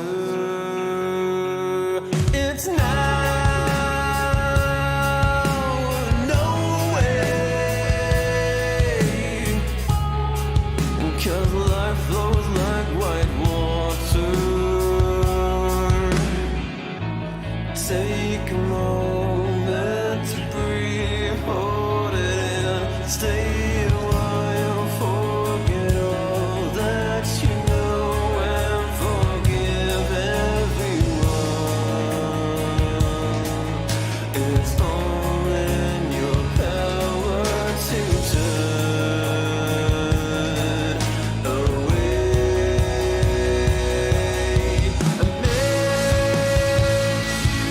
I've been blinded,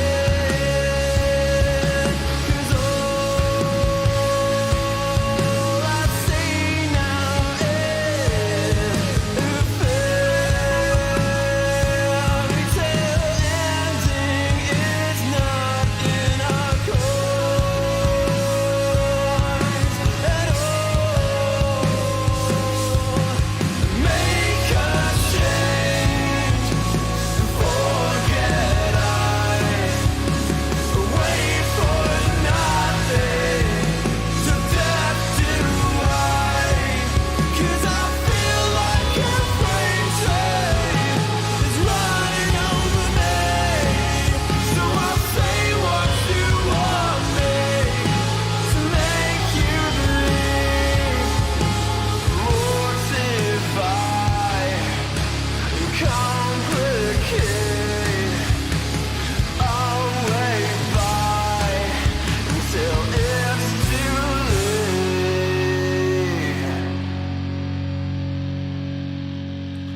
But I think that you know much better. Wait forever. My head is on straight for once, and you will pay for it.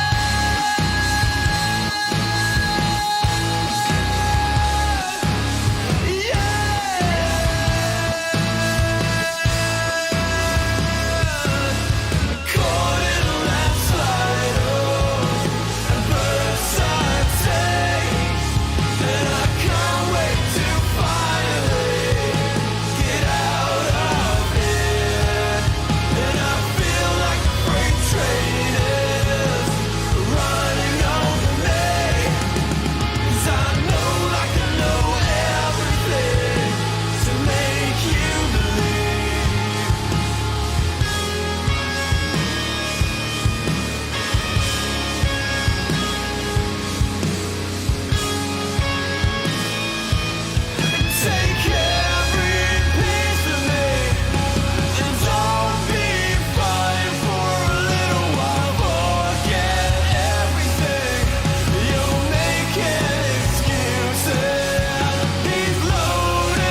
this life will continue, even if you fall.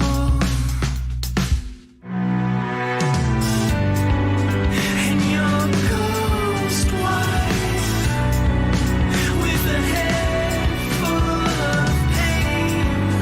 But if this goes right, then you'll never hurt again. And your ghost wife with a head full of pain. But if this goes right, then you'll never hurt again. Then you'll never hurt again. Then you'll never hurt again. Then you'll never hurt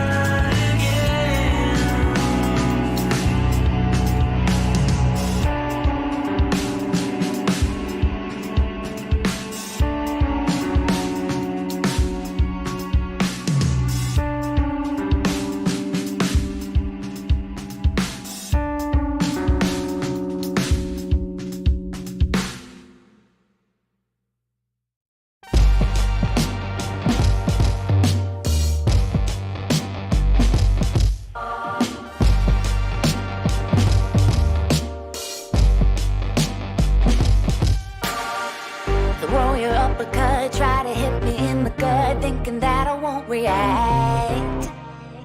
You whispering my name, thinking I won't be the same. Turn fiction into fact. See what you didn't know, bruises that I'll never show, slipping on your every jab. So tighten up your fist, step into the ring with this. I hope your mama's got your back. First round, you thought you would've knocked me down. Fifth round, bleeding out the side of your mouth. Final round, holding the sound of my name in the crowd. You hit a bus. Oh, oh, oh, oh. You hit a bus. Oh, oh, oh, oh, oh. Just 'cause I took a break, you're making a huge mistake, thinking you can take the throne. Look at you trembling, step into the lion's den. Bet you wish you stayed at home. Begging for mercy underneath your breath when I ain't even sweating yet. My legend's written in the stone, yeah. You're crying, Adrian, defeat is now your only friend. Even your mama's gotta know. First round, you thought you would've knocked me down. Fifth round, bleeding out the side of your mouth. Final round, holding the sound of my name in the crowd. You hit a bus. Oh, oh, oh, oh. You hit a bus. Oh, oh, oh, oh, oh,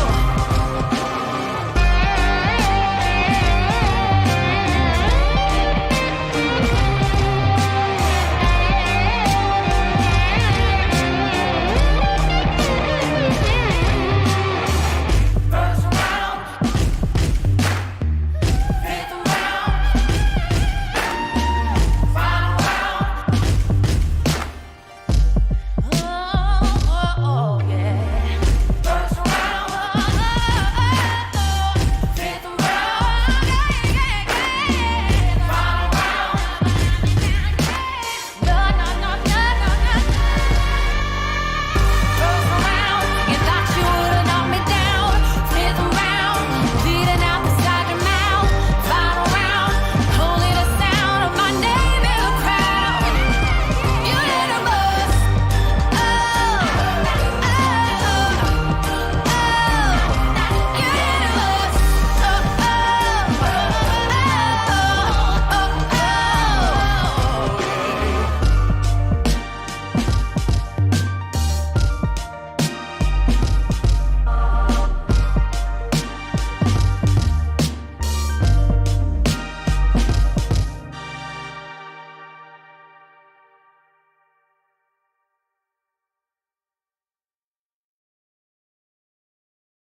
oh, I'ma keep winning, winning.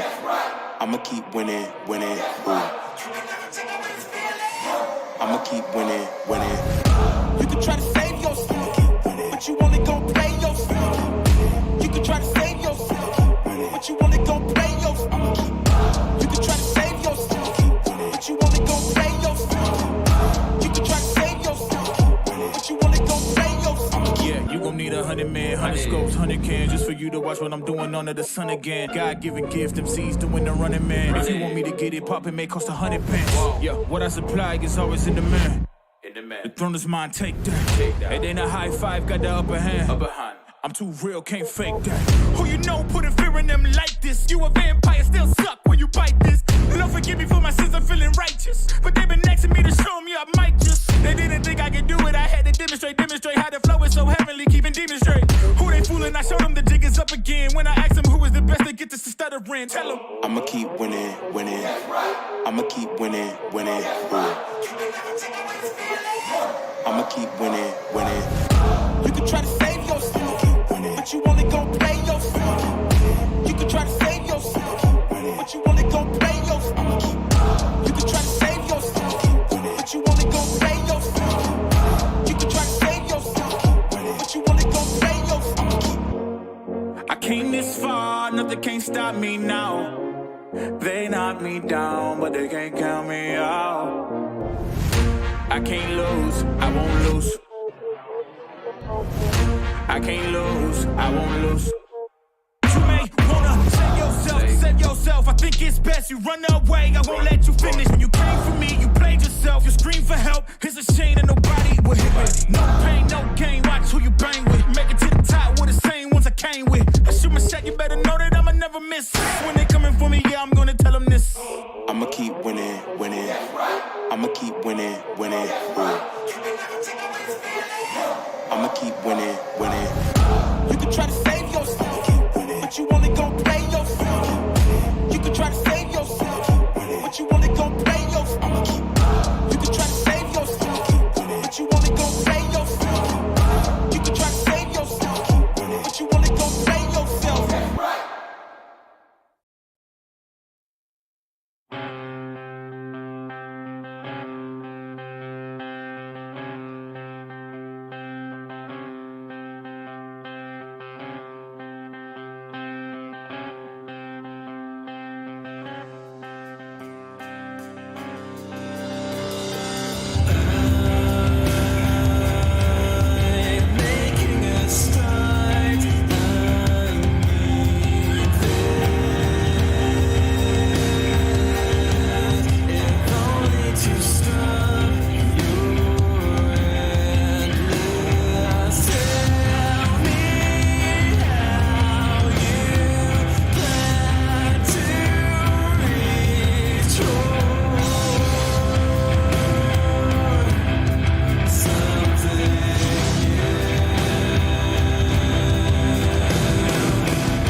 Open your eyes, what can you see around?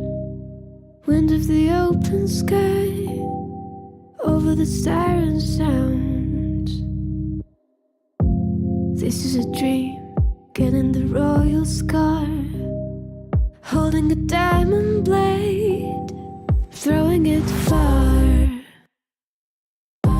Holding your breath still, you jump the fire. We'll just sit and wait till you see me fly. You know they'll never catch me for it. See me fly, the way I put my finger on it. See me fly, you got it, then try to tell me you got the wrong guy. See me fly, you know they'll never catch me for it. See me fly, the way I put my finger on it. See me fly, you got it, then try to tell me you got the wrong guy.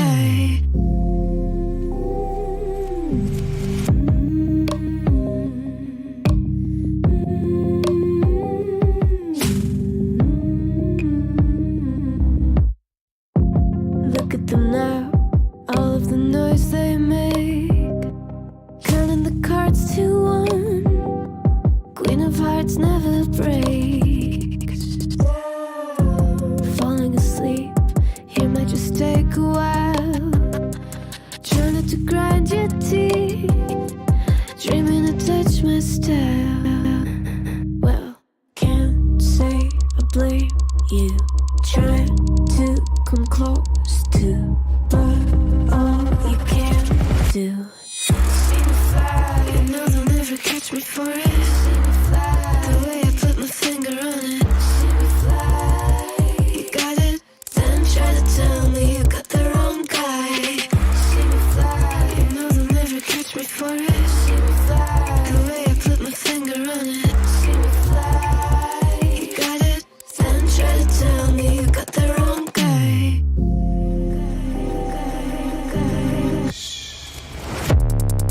Got the wrong.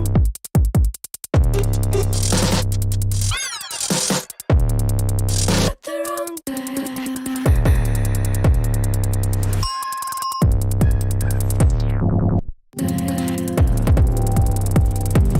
Then try to tell me you got the wrong guy.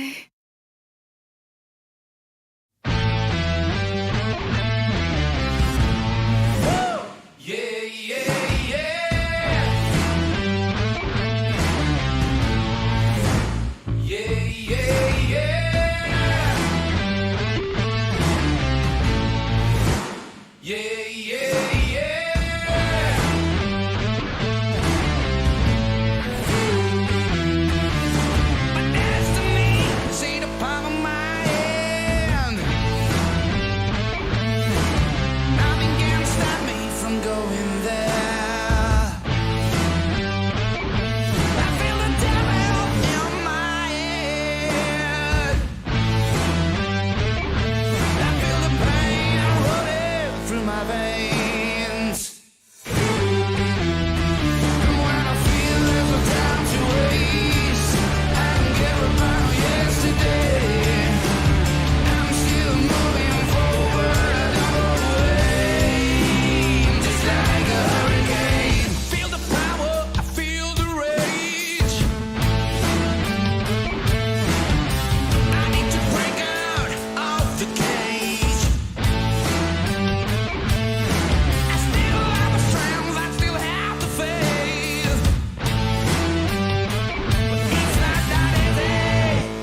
fancy. Money on me, I got plenty. 100s, 50s, and 20s. Stay fat, lot of them. Rag, house by the lake, bought that. Opposite the brakes, draw back. Paddock on my wrist, I'ma hit 'em with a drip. They gon' pay the VIP to get a pic with me. I'm a star, brand new keys to the car. I'm the boss and the king of the czar. Got me so high, so addicted, telling me I'm the only queen of his heart. Guess I let you co-star. If I gotta do it, I'ma do the most. Since they paid to see a show, got the sauce overflow, yeah. If I gotta do it, I'ma do the most. Watching me, they take no, raise a toast to the goat, yeah. If I gotta do it, I'ma do the most. Since they paid to see a show, got the sauce overflow, yeah. If I gotta do it, I'ma do the most. Watching me, they take no, raise a toast to the goat, yeah. If I gotta do it, I'ma be the best. You can bet I got the recipe. Mastermind, creator of this high vibe energy. Only thing I'm loyal to is building a legacy. So quit testing me. Lot of commas in the bank, I'm a provider. Tell the amateurs stay in they lane, ain't no outsider. Bought a mansion in LA, right next to Mariah. Write a song, get filthy paid, price going high, yeah. If I gotta do it, I'ma do the most. Since they paid to see a show, got the sauce overflow, yeah. If I gotta do it, I'ma do the most. Watching me, they take no, raise a toast to the goat, yeah. If I gotta do it, I'ma do the most. Since they paid to see a show, got the sauce overflow, yeah. If I gotta do it, I'ma do the most. Watching me, they take no, raise a toast to the goat, yeah. Yeah. It takes a lot to be the best.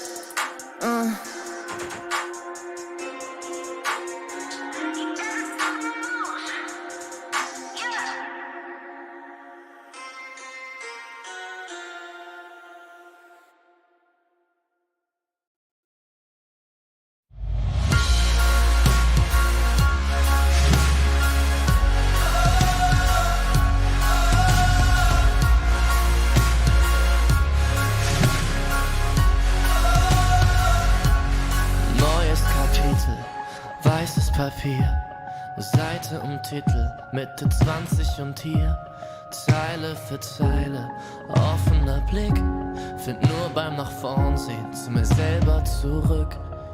Und auch wenn's irgendwie nur eine Plattitüde ist, der Augenblick zerfällt, hält man ihn fest. Und wenn ich's richtig sehe und verstanden hab, dann sagt er selbst, wenn man ihn ziehen lässt, ich geh einfach nur los, irgendwo hin, auf jedem Weg. Ob klein oder groß, wartet ein Sinn und wir haben's erlebt. Nein, ich hab noch nicht genug, wart mal wieder auf die Flut. Schwimm oder schweb, Leben ist Leben, Leben ist Leben. Solange sich alles bewegt, solange sich alles bewegt. Lieber neue Gedanken aufleisen sollen, statt ewig im Gestern mit den alten Parolen. Nun ist die Währung, der Weg ist das Ziel. Kostet die Welt dann vielleicht gar nicht so viel. Und auch wenn manches davon sicher Plattitüden sind, man fühlt genau, wenn es stimmt. Ich geh einfach nur los, irgendwo hin, auf jedem Weg. Ob klein oder groß, wartet ein Sinn und wir haben's erlebt. Nein, ich hab noch nicht genug, wart mal wieder auf die Flut. Schwimm oder schweb, Leben ist Leben, Leben ist Leben. Solange sich alles bewegt und unter mir, da hör ich die Sirenen singen. Ein Teil von mir will gern gleich hier zu ihnen sinken. Doch ich widersteh, hör auf mein Herz, ich geh. Ich werd nur kurz zum Abschied winken.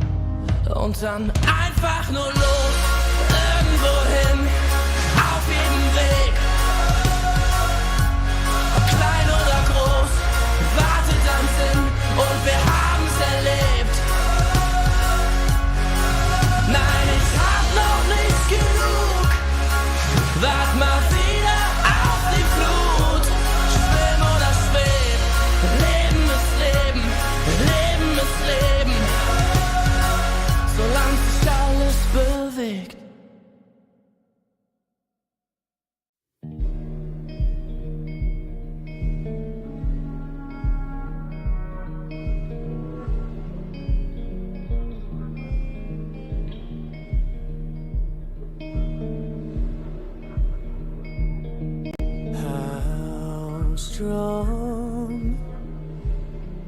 is the hammer in my hand. How long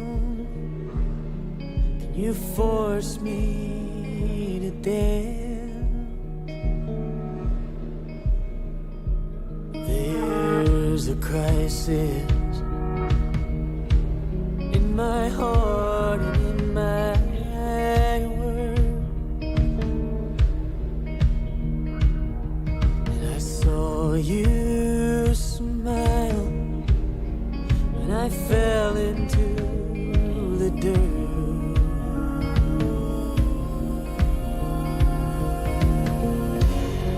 Oh, your fire, I don't belong here. I'm not calling you a liar, but I know you don't know me.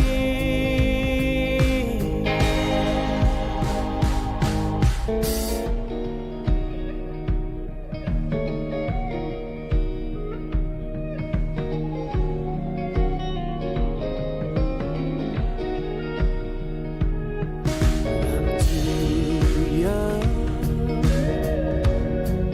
for bitterness like this. I've grown too old to forget. I'm not a killer, but killing never fails.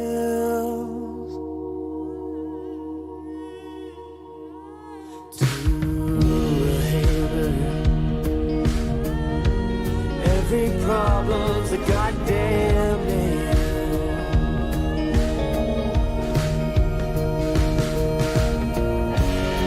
Oh, your fire, I don't belong here. I'm not calling you a liar, but I know you don't know me.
Everybody trippy, yeah, we come in, yeah, step back. Yeah, we walking with a body bag full of cash. Cut from a different rary, raise it like a flag. Unapologetic.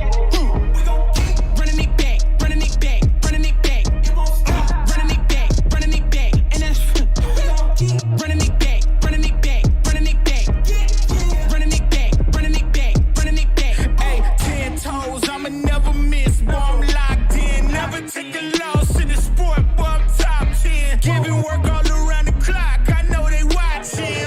Got it out of the mud. Ain't had no options. Oh, yeah. Let me go ahead and change my style up.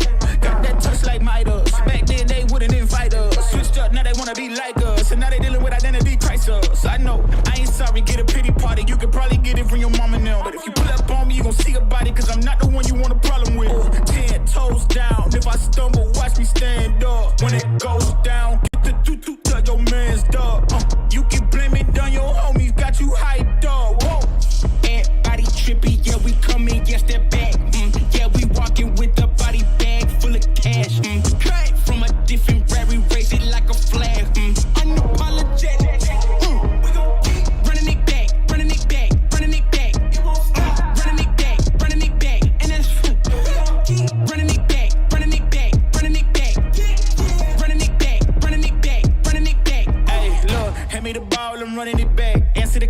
all in my bag. They want me to ball, I charge them the max. And then they pay more cause they paying me tax. I'm the solution and I'm the problem. If it ain't profit, it ain't an option. If you try to play me, I'm gon' get you packed up. If it's something nasty, nothing's getting passed up. No, we bout to act up. This whole game is wrapped up. Talk will get you smacked up. Refresh, you should back up. Hanging up these plaques up, it's fast, bro. Know that I'm a menace, catch you lacking with your hands up. 10 toes down, if I stumble, watch me stand up. When it goes down, get the doo-doo, tell your man's dog.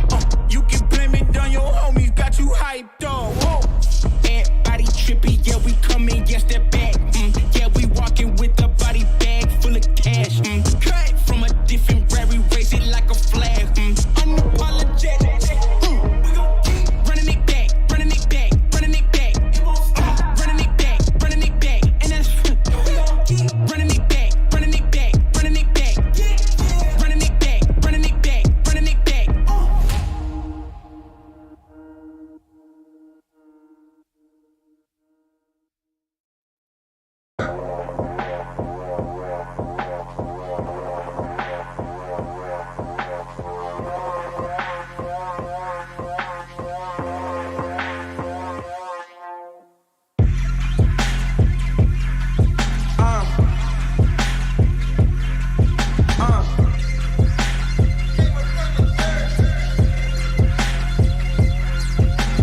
Lanes in my way, they might have to get murked. Approach me with caution, might have to get hurt. I tower from the treetop, but I came up from the dirt. That shotty like a detox, hit the pump and go berserk. Yeah, I don't care. You might get found in the middle of nowhere. Approach me with caution, might have to get hurt. That shotty like a detox, hit the pump and go berserk. That shotty like a detox, hit the pump and go berserk. I think y'all in my way, so tell me which one going first. You end up in the hearse, you end up in the grave. That shotty like a detox, hit the pump and you enslaved. Hey, yeah, I don't care. You might get found in the middle of nowhere. Yeah, that shotty like a detox, hit the pump and go berserk. I think y'all in my way, so tell me which one going first. Scroll through my living room, chosen the pinnacle. I jump into the spotlight ever since I seen the hidden view. Move how I move, I don't know who you approaching. I'm Jordan, less suggestion, I don't need nobody coaching. All these niggas frozen, that's the usual. Every space I go in, that's not unusual. Approach me with caution, might have to get hurt. That shawty like them Reeboks, hit the pump and go berserk. That shawty like a detox, hit the pump and go berserk.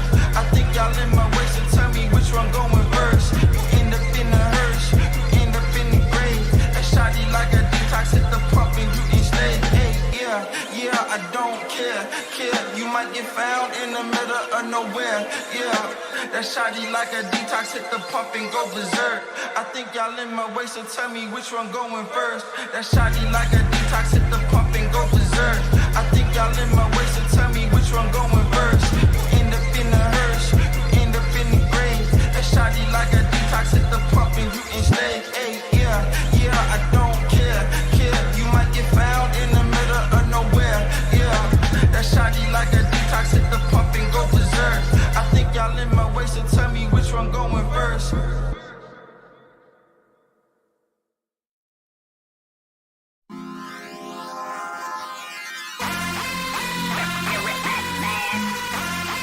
I'm a bad motherfucker.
I'ma get it. You know I be on the way. Yeah. You know I be on the way. Man on a mission, I'ma get it. You know I be on the way. Yeah. It's all hard, ain't no fear here. You ain't giving this to all, you steer clear. Never beat, I've been down and I reappear. You got some money on the line, you better put it here. Rolling in and doing that work. Check priorities, I'm doing that first. Checks big and I'm sure that hurts. But it's checkmate, we ain't selling short, know the work. Ain't nowhere to hide. You ain't gotta see me come and keep me on your mind. Cause I be on the way. Yeah. You know I be on the way. Man on a mission, I'ma get it. You know I be on the way. Yeah, man, we coming for them bags. If they said I couldn't have, get the team. I got a vision for the things you ain't believe. And here's the motto, hard work is over everything. It's that comeback. I'm calling plays, hit the pass, then the run back. Yeah, I'm far ahead and gotta run last. But we ain't letting up, we never done that. Ain't nowhere to hide. You ain't gotta see me come and keep me on your mind. Cause I be on the way. Yeah. You know I be on the way. Man on a mission, I'ma get it. You know I be on the way. Yeah. I'm on the way. On the way. Yeah. On the way. I'm on the way. I'm on the way.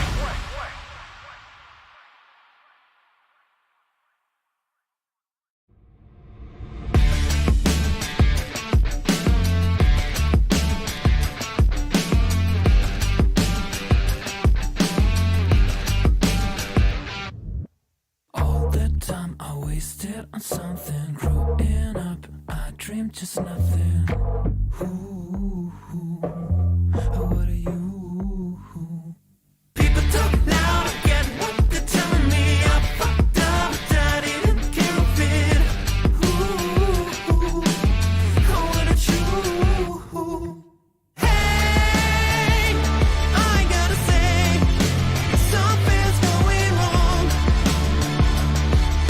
And everything's upside down. I'm falling. Hey,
of a fool I see. Them type of man we a school and teach. Fresh to death, head to toe. Smell the best fresh cologne. Finesse the best freshest clothes. I dress the best, yes you know. I'm that guy, pose for the photo, never been shy. Drips in the chokehold and I got vibe. Wardrobe looking so cold, put it on ice. Yeah, I'm that guy, pose for the photo, never been shy. Drips in the chokehold and I got vibe. Wardrobe looking so cold, put it on ice. Ice.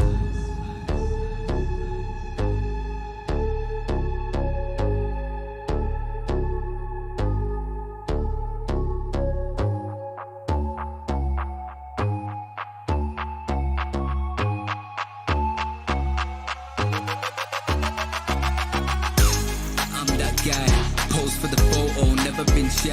Drips in the chokehold and I got vibe. Wardrobe looking so cold, put it on ice. Yeah, I'm that guy.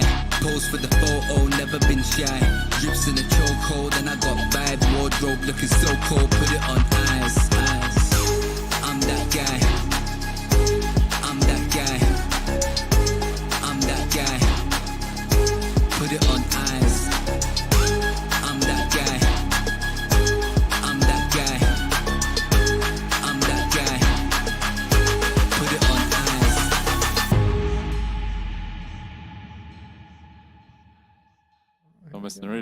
Welcome on in, ladies and gentlemen, to the ESL 1 Birmingham Close Qualifiers MENA region. We have returned after basically a 3-hour break, and hopefully all you guys are nice and rested. We've got more action coming your way, and let's hope that it is going to be some close action, because we've been missing that. We have. It's been. We had one game. Well, actually, a couple of games went to all 3 games. But in general, we've been seeing a lot of one-sided games. Anytime a team goes against PSG Quest or Falcons, they just get instantly destroyed within like literally. We're seeing series end at like 35 minutes. Not games, entire series end in 35 minutes. So yeah, hopefully we get something a bit closer. I expect this match will be closer than the previous one. Yeah, I think that is impossible not to happen. what? How long was that second map? I think it was a 14-minute GG call or something like that. It was just like it was over before we even knew it, because Revenants wanted to tap out. But let's hope that they've had a good reset and they're ready to have a game. Obviously, Winter Bears are a solid team as well. True, but not quite the same level as Team Falcons though. And yeah, by the way, it's 14-14, 40 minutes and 14 seconds. So it's like, the first game was 24 minutes and 14 seconds as well. It's kind of weird how that just worked out for them. But anyway, yeah, I do believe Winter Bears, while probably, again, on paper, I feel like Winter Bears comes in as a clear favorite. But it's not that lopsided, where it's like, okay, Falcons takes this match 99 out of 100 times. Like, there's just no way they can lose. Winter Bears takes like 70. You know, they're better. They're probably going to be making mistakes, but the Revenants will have a chance to at least play some Dota. Yeah, I agree as well. Like, it should hopefully be a little closer of some games, which is exactly what we're going to be after right now. Obviously, Revenants, they've been trying some pretty wacky picks and wacky positions. Like, they've ran carry Queen of Pain a couple of times. Yep. Won once, lost another time. They've also tried mid-Drow Ranger. Off-lane Pudge, not unusual, but also a bit of a nice rarity that we see. Yeah, I'd like to see what they can do here for against a team that's close to their level. But then you asked me what I did in my like. What about you? How was your break? How was it? Did you enjoy your 3 hours off? Yeah, it was pretty chill. Just sort of sat around looking at the watch, like, oh no, still got a couple of hours. All right, what should I do now? Have a nap, watch a film. I didn't watch Lord of the Rings in the end, which is very sad. So maybe I should have. Maybe we should have had a watch party, like start our own stream, brought everybody in. We could have, got to see some hobbits go to Mordor. We might have that time. Like, who knows? After this, I remember the next match is in 4 hours. So if we end fast, we could have another couple of hours where we're like, all right, what are we gonna do now? We're gonna have some fun. Yeah. I mean, if you think about it, we got 3 series of the day, 3 Lord of the Rings films. So if we should have started the first one before the first series, and then we could have got through all 3 films of Tomo. Wouldn't that have been something? Yeah. By the end, we can see Gollum fall into the Mount. Spoilers. Sorry, that's how Lord of the Rings ends. Yeah, imagine there's people who haven't seen Lord of the Rings and how it finishes. Good Lord, people be under a rock. No, actually, there are 20-year-olds who probably haven't. Like the movie is like 20 years old now, you know. So when you think about it, like yeah, there are teenagers who haven't seen it. Well, all I can say to that Atomo is that their parents have failed them. That's true. You know, it's out of their power. But the reason why we haven't started up yet, guys, is because we are still just missing one player from Winter Bears who hopefully should be coming up soon-ish. They say he's on his way. Who knows? But, you know, these things happen. There's always people who go missing during these long breaks. They think that they've got a bit extra time. And, yeah, hopefully he doesn't miss out on anything. They could have overslept. I mean, I know our observer, he messaged me. He's like, I took a long nap. I'm like, is that what you do? He's like, yeah, I took a long nap. I had fun. I wanted to go rest up. I took a long nap. I'm like, oh, good for you, man. I wish I had taken a long nap after considering what actually happened to me, which was very terrible and bad. Disaster. Okay. I'm waiting for you to ask me what happened. But since you didn't, I'm not going to do it. I'm not. What happened at all? No, it doesn't show that you care if I have to ask you to do that. I don't get that validation of my feelings. It's like having a conversation with the missus. Good lord, the traps, the pitfalls. It's like I put it out there. I hinted. What more do you want? I even did the thing with my eyes, and then you got nothing. But anyway. All right, well, let's look at the two teams. So we know Reverend. We've talked about them being a bit of a team that's out of the box with their picks. For Winter Bears, they're also got some interesting picks. They also have like the offlane Sand King, which I think is a good hero. I'd like to see it. They beat Nigma with it yesterday. They also have, of course, the Meepo and the Arc Warden. The Arc Warden is a little bit unusual. We do see a lot of Meepo though. Meepo is in a decent spot overall. And I think we saw them play yesterday. Yeah, in the second series, they also picked. What was it? Core Winter Wyvern? That was a bit unusual to see.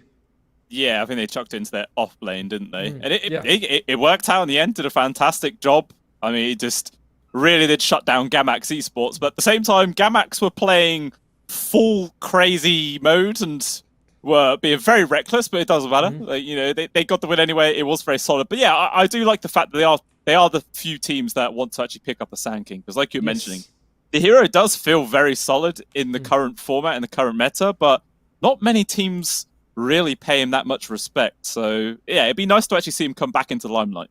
I would like to see a little bit more Sand King. Another thing is that we might see a little bit of Monkey King being contested because both of these teams have played a good amount of Monkey King. They've all looked pretty good with it. So I think Monkey King is going to be sort of the carry of this series.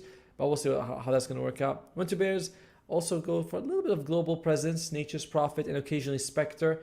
And I don't know, suddenly it feels like Spectre's just, nobody wants Spectre anymore. She used to be popular, everyone likes her, and now it just feels like she's a little too slow. The global impact, people are just used to it, so I kind of miss the hero.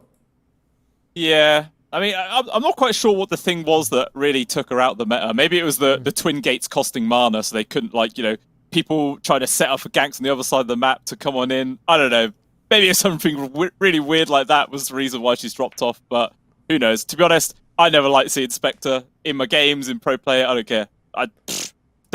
Boring hero, mate. Boring hero.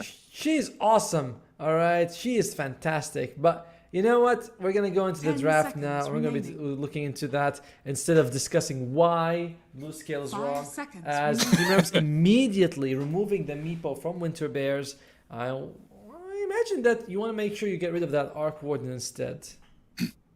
Yeah, I believe those were like the double bans that Gamax were chucking their way the entire time. So we'll see if Team Revenants are going to follow suit and take those away. I wouldn't be too surprised. But we'll see what Winter Bears are actually going to take out themselves. First one being the Primal Beast. I'm sure one of these teams is probably going to ban the Nature's Prophet as well. Wouldn't be too surprised if it is Revenants, considering Winter Bears have the first pick. Yeah, well, Nature's Prophet would be good. Arc Warden would be good. I like those were the two that I would bet that they would ban out next. But you do leave the Sand King, you do leave the Monkey King as well. But I feel like those are kind of manageable. They get rid of the Doom here, which makes me think that they might want the Monkey King. You know, a lot of your strength comes down from the fact that you can heal up. You know, once you have the Jingu Mastery going for you with the Boundless Strike, and Doom prevents that. There goes Nature's Prophet. Arc Warden, come on. I mean, if they don't ban it, which they don't, is Arc Warden first phaseable, or is it still worthwhile waiting to the second pick? I think he's kind of not really first 10 phaseable, to be honest with remaining. you. You know, it's if you can get on top of him, he's not really that impressive, and he's just not as good as he like. He doesn't feel as good as he used to be. And Winter Bears, they start off with the Lion. I had a game with Lion 5. I lost, so therefore my feelings towards the hero is that he sucks. But Lone Druid is picked up by. I want to talk about this. I want to mention Lone Druid being a pretty damn strong hero right now, regardless. I didn't see him play as a support. It can work. As a support, like as a 4, I'm assuming. 4, yeah. You just like build Wraith bands and you just send the bear for it. It's great in the lane because you have another body. Like when you think about what other hero can do better in the laning phase as a support than Lone Druid. 10 seconds. Yeah, it's very hard to deal with. The only sort of position 5 that comes to mind which could deal with that is like a Bane. And maybe that's because you just like Nightmare the Bear and then you just start like brain sapping the actual hero or something like that. Try and force him back. I don't know, but that just kind of feels like trying to put a plaster over a big old heavy wound. Yep. Not going to be easy. Winter Bears, though, they get rid of the Chen. They do not want to. They're looking at this and they're thinking, okay, a very fast push could be scary for us. The Tusk would be a pretty good combination with the Lone Druid. You get 3 people with attack. Even if their attack speed is a bit slow early on, it doesn't matter. It's like it just adds up. As we remember, they get rid of the Magnus. They pick up the Grimstroke. All right, the Bears usually a great Ink Slave, and we'll see what they want to combine with the Soulbind. Grimstroke is always this hero that also looks really good on papers. Like there's never a bad Grimstroke. Yeah, that's true. Like even if you don't really have any ulti synergies or anything like that with the Soulbind, it doesn't really matter. Like the hero still feels strong in many different situations. But Winter Bears do respond by going for the Wind Ranger. So obviously there is still the flex to either be the carry or support role. We'll see where it is going to end up. I mean, if it was the position 1 to lane up versus a Lone Druid and Grim, do you think it'd still do okay? Yeah, I think so. It's not really that bad. Especially, they add the Phoenix on top. That's a good amount of damage and a good amount of slow against the Lone Druid. Yeah, Winter Bear's safe lane looks pretty solid. The issue, though, is that 10 seconds it's like remaining. you have no one who's melee. The offlane pick will have to solve that. You need somebody in the front who can sort of make space for the team. We'll see what they're going to go for. There are still Mars in the pool, still a Tide Hunter, anything like that, which Winter Bears could potentially pick up. But have to wait and see what Revenants are going to grab first, though. Still their 3rd and 4th to come on out. And we'll see what sort of safe lane play they're going to have on the offlane. Oh, they go for the Centaur, so... Mid-Lone Druid. Mid-Lone Druid? I mean, or carry. Yeah, I was going to say, is carry still applicable, or is that just completely fallen off now? I think it's fine in any core role, honestly. It's just like it does well no matter what. And yeah, Centaur is picked just so that you can run away from the Phoenix Egg. And you can also run into the Phoenix Egg. Although, I think Lone Druid's fine. Him and the Bear are great. Grimstroke and Centaur don't give you a whole lot. We'll see what their position 4, 5, whatever the next pick is going to be. I've seen some Snapfire make a resurgence. I think it's not bad with a Centaur. Honestly, pick a Snapfire 4, put it with a Centaur. I'd like it more than a Hoodwink, to be frank with you. Yeah, I think I agree as well. Like, the lane is really strong. Just cookie the Centaur in, lands on somebody, goes for a stomp as well. Then a double edge. Like, so much burst damage potential there. It's very difficult to go up against. So we'll see if maybe that's the idea. Yeah, and plus it's like you already, like, Centaur's going to do pretty well against, we're assuming the Wind Ranger, right? Because we don't know. Yeah. But whether it's Lion or Phoenix, particularly the Lion would be pretty good. Who they go with? They go with the Quap. So they're leaving their final pick, which we assume is the support, for last. And this is... I want to say it's Quap mid and Lone Druid carry, but I've seen mid Drow, and I haven't seen mid Quap with this team. Yeah, literally, every time they've picked a Quap, it's always been their carry. So I wouldn't be too surprised if it is going to be a mid Lone Druid, unless it is also a support Lone Druid, like you were saying. We just have absolutely no idea with this team. It could go in 20 different directions. We'll just sort of have to see how the draft ends. I mean, they do also have overall last pick, which makes it that much easier for themselves. But Tide Hunter is going to be the pick there for Winter Bears. Winter Bears, they're going down to their last pick will be a carry. Monkey King would be an interesting one. We already mentioned it, but you have the Egg, you have the Rabbit, so you have ways of keeping people there. You go next to a tower, you just drop everything. You're like, here's my group of monkeys, here's my Egg, congratulations. Snapfire also gets banned for Winter Bears. A little unfortunate. That would have been, I feel like it would have given them a lot, but Winter Bears feeling like, nah, let's get rid of the Snapfire. Yeah. Oh, see what it is Revenant's now going to take away. I mean, it 10 looks like it is seconds going to be the mid left here for Winter Bears. I 5 mean, they've already seconds got some solid control. Yeah, I mean, they could definitely put the Wind Rangers mid as well, potentially. Dire team ban. It depends if they think this Queen of Pain's also going to be mid, but you know, who knows? Yeah, it's hard to tell, right? It's a little hard to tell because both of the teams are, we've seen them play for quite a while, especially when you are watching your opponent, you're paying way more attention than us. We're like, but both the teams are like, oh man, how are they going to plan this? How are they going to put everyone in every lane? Meanwhile, for Revenants, they get rid of the Arc Warden, so they're feeling like this is a Wind Ranger carry, and the mid's coming up. And Winter Bears, they get rid of the Spirit Breaker. Okay, all right.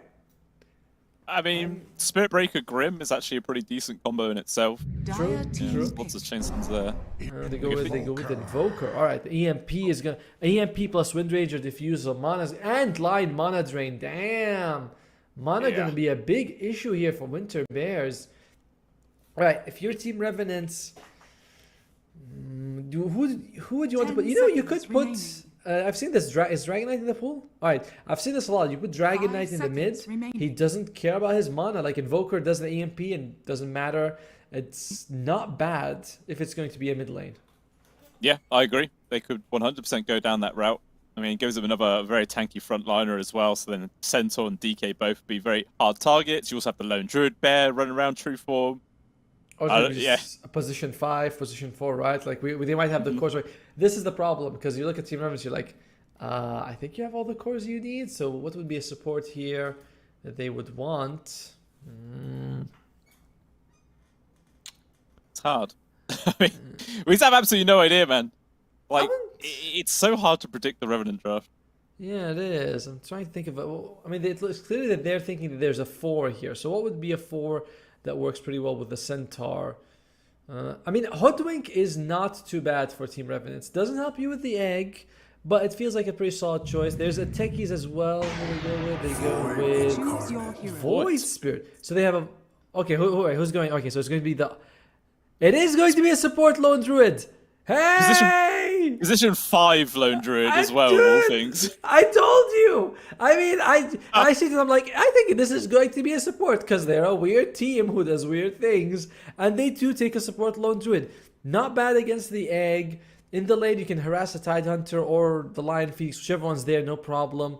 I like it. I've seen this work. To be fair, it's, my pubs are not nearly the same level, but it can work. I would look forward to seeing how this goes. And you'd better be watching, because when we queue together, you're playing position 5 Lone Druid. All right, I'll do that. As long as if you don't mind losing a load of MMR, but I'll play it just for the shits and giggles.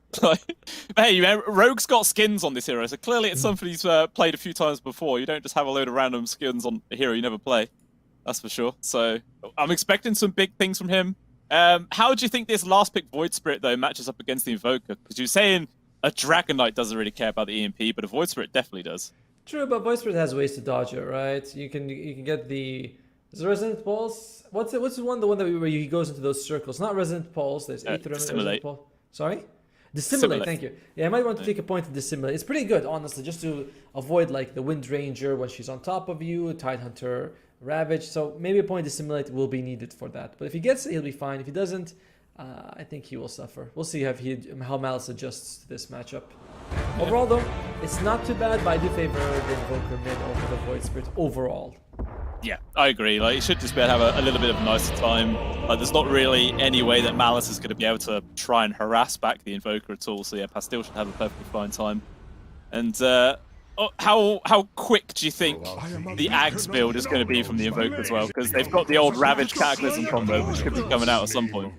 I don't think this is an Axe game.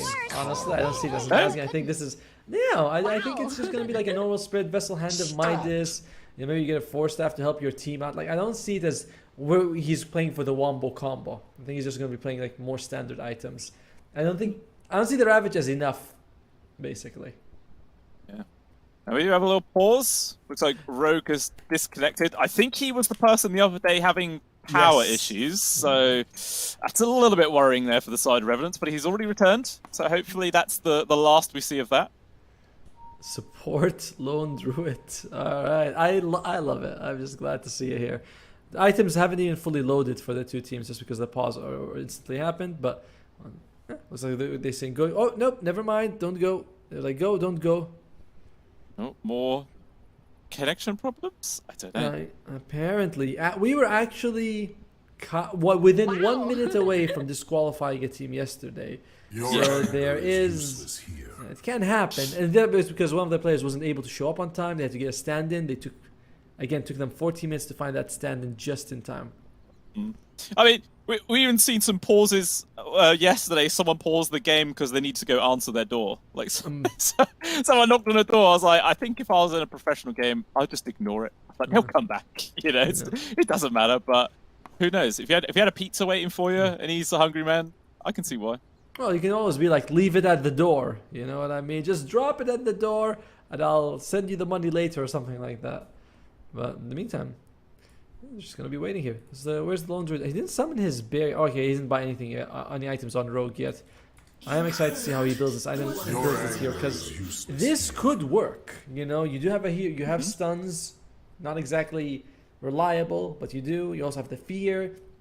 You're very tanky. You can jungle. Like, there's a lot of value to this lone druid support, in my opinion. Yeah, I mean, it could work on paper, but how do you think the Tidehunter's really going to care about it? Because one anchor smash, and surely the damage from this bear is basically going to be a null factor, and it's just going to be running around sort of doing nothing. Maybe he just spends a lot of his time trying to hit the line, I guess. I mean, that's also pretty good. Actually, Jeezy is their position 4, so it's probably going on the Phoenix. But either way, it's still fine. Like, the harass adds up. It's pretty solid. And though, actually, I'm more worried about the fact that Queen of Pain probably won't be bothering the Tidehunter too much. You know, it's like Shadow Strike's kind of useless against him. Oh, we got an interesting move here from Revenant with this 5-man smoke all going through the Twin Gate. Okay. And they're going to try some sort of backstab play. I mean, they've still got half the duration of their smoke, so if they're quick enough, they shouldn't get revealed underneath this Observer Ward if their smoke breaks. And they're actually going to wrap all the way around to avoid it. Yeah, they have the time.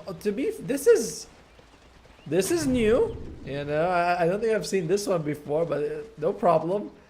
Can they catch them, though? The smoke is about to break, though. They need to move right now. Yeah.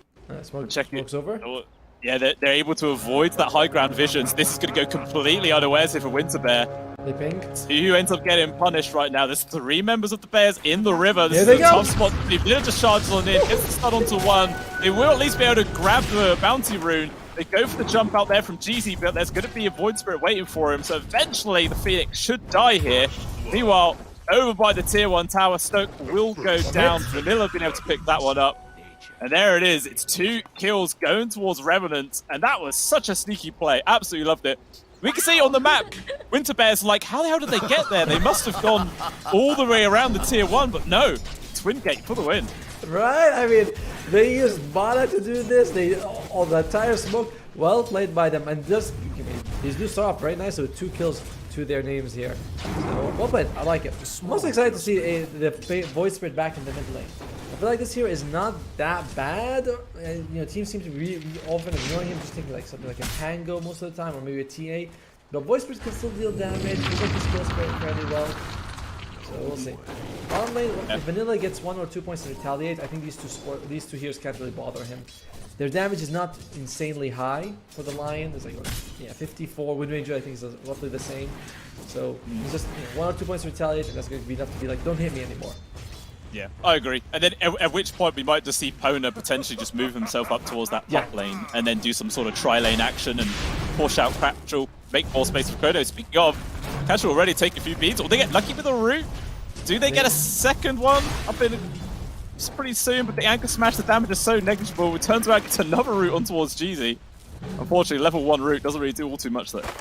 No, but he's also got an Orb of Venom on top, so it is like that 30% slow. You had a Shadow Strike on top of it.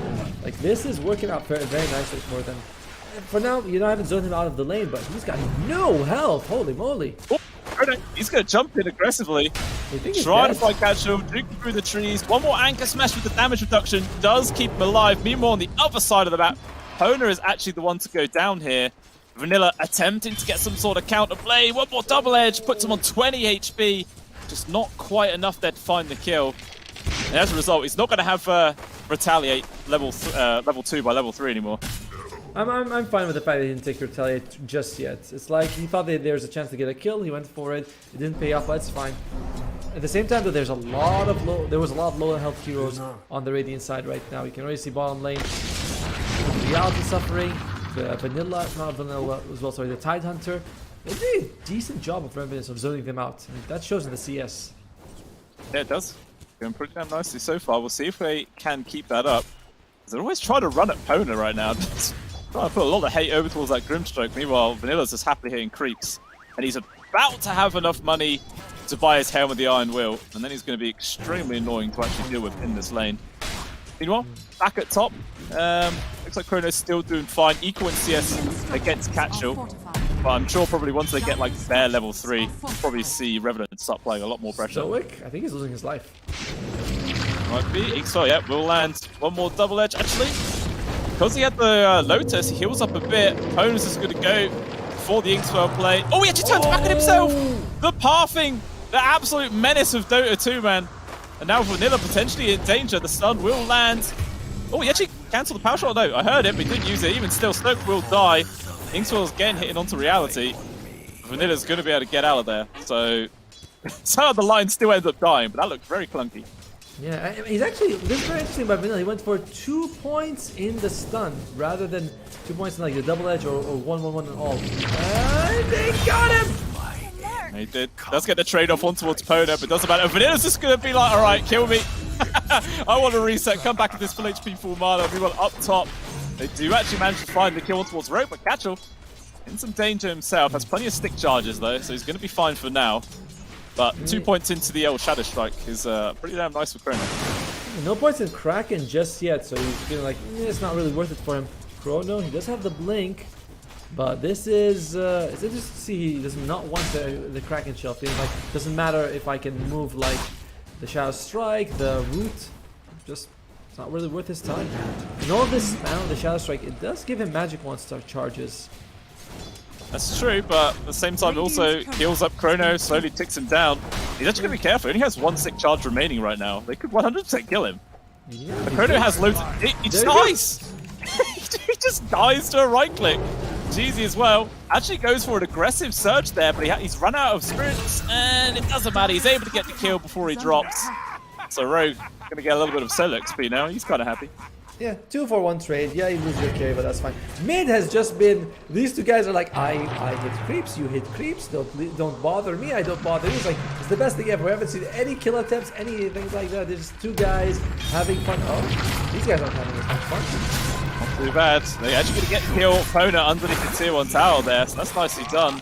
And also going to be some decent damage on towards Vanilla. Slowly chunked down. The 2 points there into mana drain. So annoying for him to deal with. He's only got 1 point into the retaliate, and it's not going to make any difference. Stoic grabbing himself a double. Yeah, Grimstroke is a decent partner offensively, but defensively doesn't really help you out too much in the laning phase like you would with a Snapfire. And they're trying to go for these kills, but it's a risk, especially with only 11 CS on Vanilla. I think it might just be worth it for him to be like, alright, let me just get a couple items. You know, let me just get a few CS, because right now I am suffering half the CS of the Titan. Nice roar. Half jump.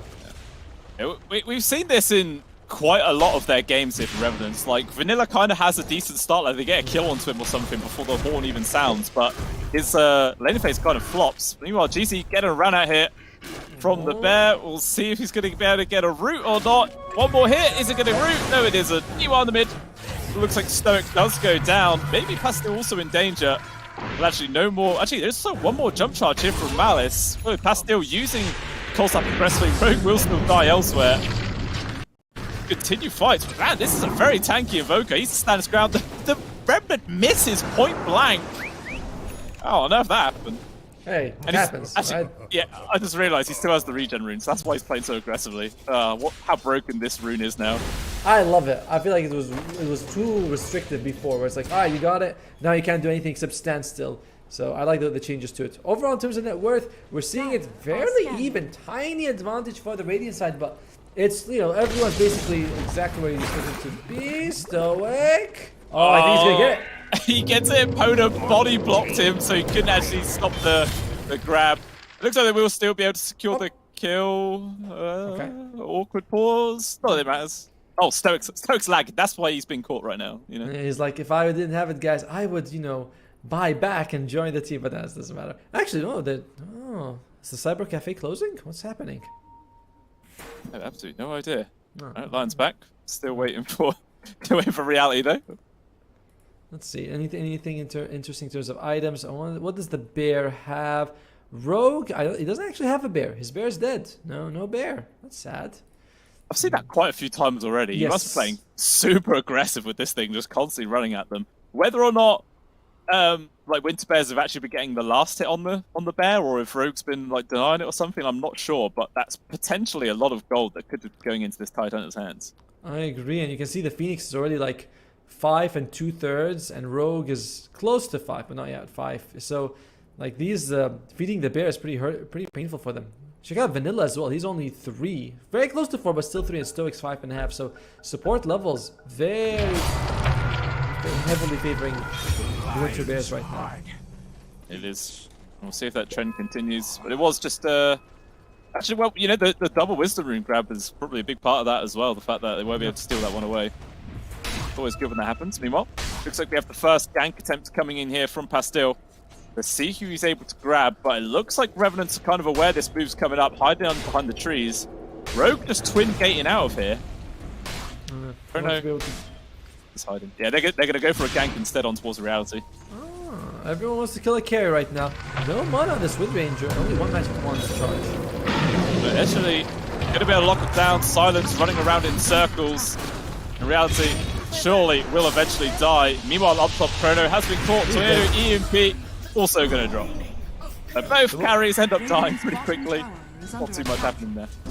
Seems like they got a little bit more out of killing the Wind Ranger though, so Revenant's gonna be a bit happier. And if you look at it, Revenants, honestly, they've got a 4-core lineup. That's Kachel. He's dead. Yeah, they got a 4-core lineup with the Lone Druid. I know it says Lone Druid support, but this guy can scale, He definitely can.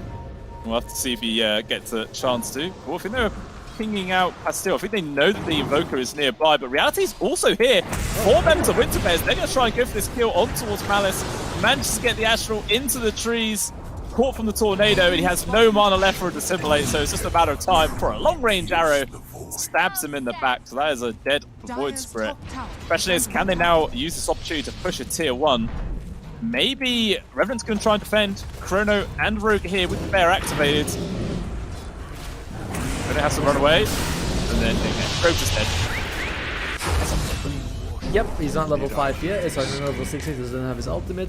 And I gotta say, I'm not sure what Malice was doing. He had no mana going top lane. Like, he got the kill on the Tide Hunter. I was like, nice, good kill. And he just stuck around with like 10%. He had enough mana for just one Astral Step, and that's it. So it was definitely one of the situations where you could have respected your opponent a bit more. And that's kind of why you end up losing the fight. Or losing your life, sorry. Yeah, but there were creeps there, Atomic. There were free creeps. Yeah, that's what it's all about. The creeps lured players like the sirens lure pirates, They sing to them and the players like, I can't resist, I must go. So. Yeah, one's a song for money, one's a song for booty. We'll see which one you'd actually prefer to go for. I thought the sirens would just like, sing to them with their lovely voices, and that's all that happens.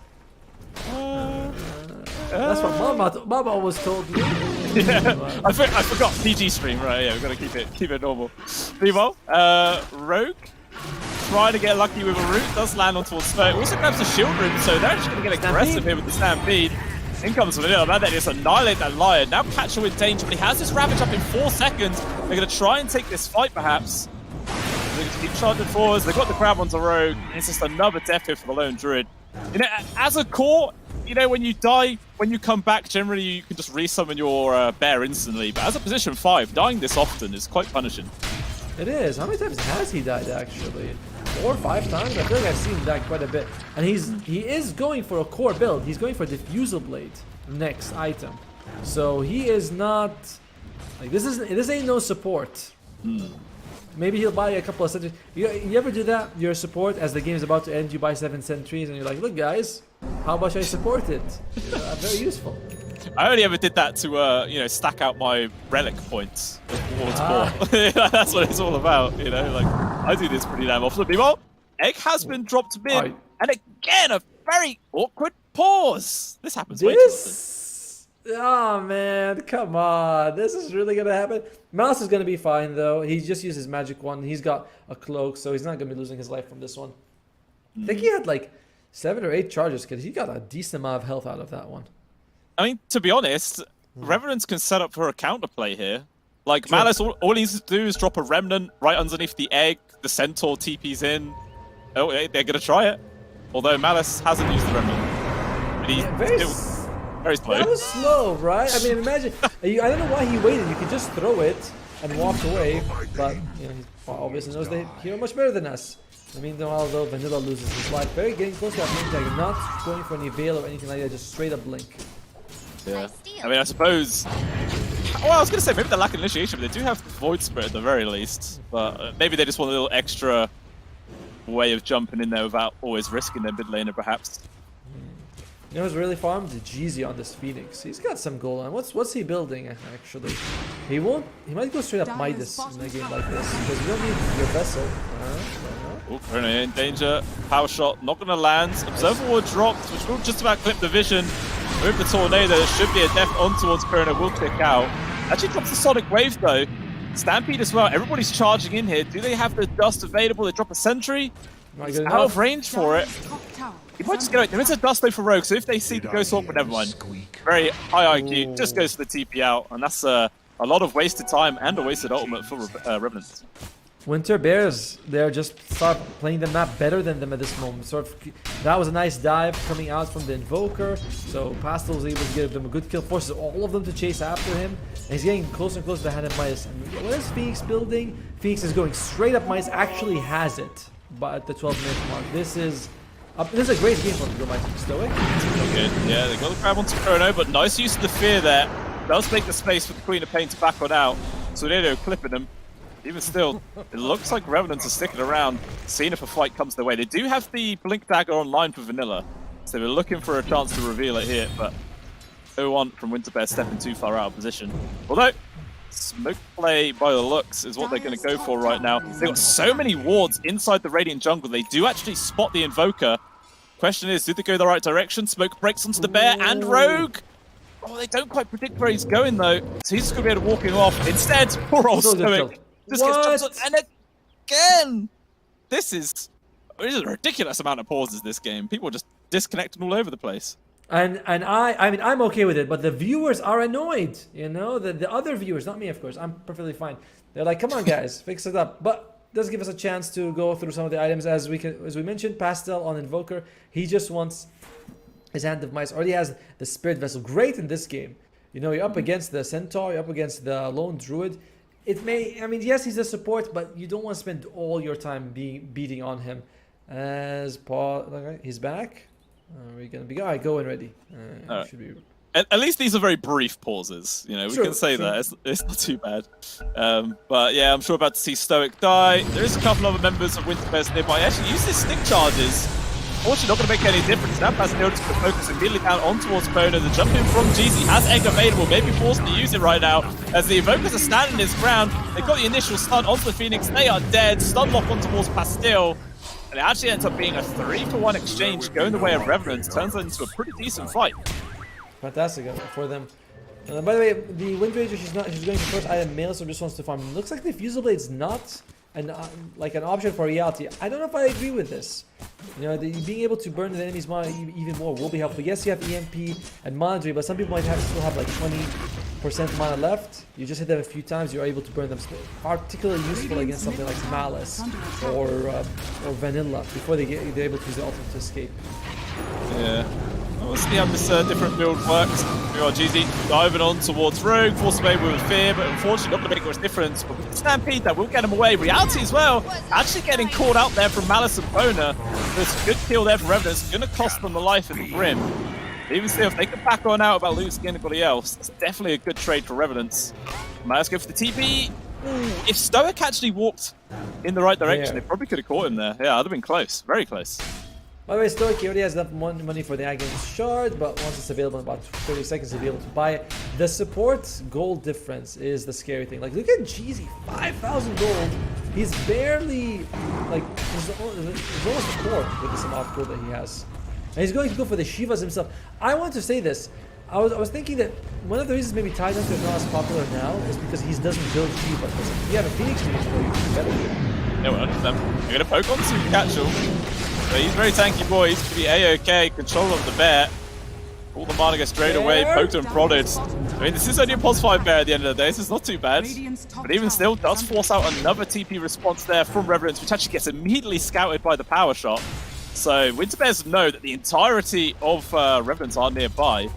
But doesn't look like Catchel cares. He's just going to keep on shoving this wave as much as he wants. Jump hook in onto Jeezy. They got the grab with the Phoenix. They will burst him down, but out comes the Ravage as well. Malice runs out of mana instantly. He couldn't escape. Ends up being a decent trade. Tornado will land on towards Crota, but no further lockdown. Instead, out comes the Soulbind on towards 2. Rogue going to bring back out his pair with the Fear. Sonic Wave coming on through. Land onto 4 heroes. It's good damage. But even still, Vanilla's taking a lot of hurt from this. Bastille's trying to run himself away. They've taken down 1, making that 2. Now only 2 people left here for Revenants. And then it's going to try and run away. Chrono will be able to get the jump off towards the tower. But instead, a big victory for Winter Bears. They get a tower as well. They're happy.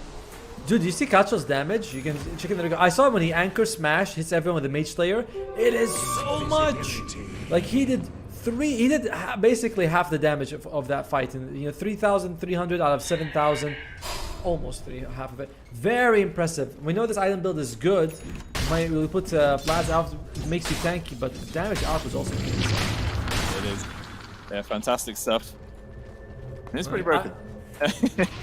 I was gonna say like he doesn't buy Shivas, but that's maybe a problem for him. But it's like I still buy Mage, so I still buy the other broken item of the patch. Yeah, as long as if you can get one of them, then it still makes the hero worthwhile. Meanwhile, Catchel has been put into an awkward spot, gets jumped on immediately, getting controlled quite a lot. Fingerbow comes out, blows up Rogue, and the Tidehunter still just trying to run himself away. Looks like he will make it, although Chrono jumping into the back lines, can't finish off the Tide, but instead they will settle for a kill on towards Stoic. All of Chrono's mana though is pretty much drained away. Pastille, not much resources left either. It's going to jump forwards there with the stun, with the Inkswell hit to get the kill, and Chrono going to try and run himself away. Vanilla on death's door as well. All 3 calls here for Revenants, nothing left. And it looks like Malice will be the sacrifice while the other 2 run away. Very clunky fight again, but it is still a 2-for-1 trade favoring Revenants. It is, but the entire time Reality is just farming away. He's not joining these fights. Like we are seeing that Queen of Pain's net worth is pretty damn low. Yeah, we get a free kill on towards Jeezy. That helps. Very aggressive place to be there for the Phoenix without any vision. Gets punished for it. He was the vision. I will scout for you, but I'm a bird. He just goes for us like, okay, well, you're a cooked bird now. So and pretty solid fight. In the end, it's a 3-for-1 trade for Revenant, but you have to be worried because that Wind Ranger's farming. We see Catchel's very hard to bring down.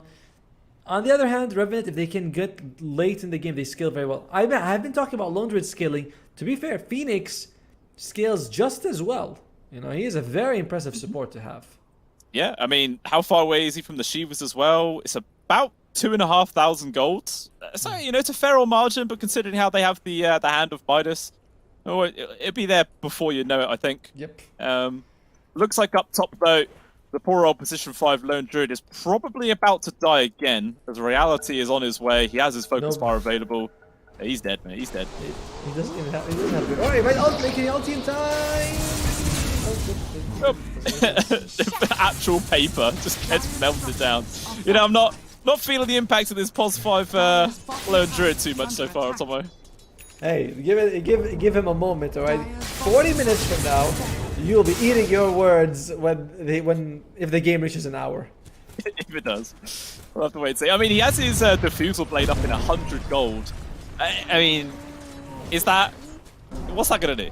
What's that gonna do? I mean, it helps, it's nice, but when you think about the fact that it took him 18 minutes to get one useful item on this position, it's really not much. I'm not seeing the value like you are. Wow, such a close Sunstrike there. Nearly connects on towards Malice. All the stun of the Lamb. There is going to be the immediate Hex. Malice will be losing his life anyway. Elsewhere, Chrono also getting picked off inside the triangle. Actual there, securing that free kill. So Winterbears is securing objectives all across the map right now.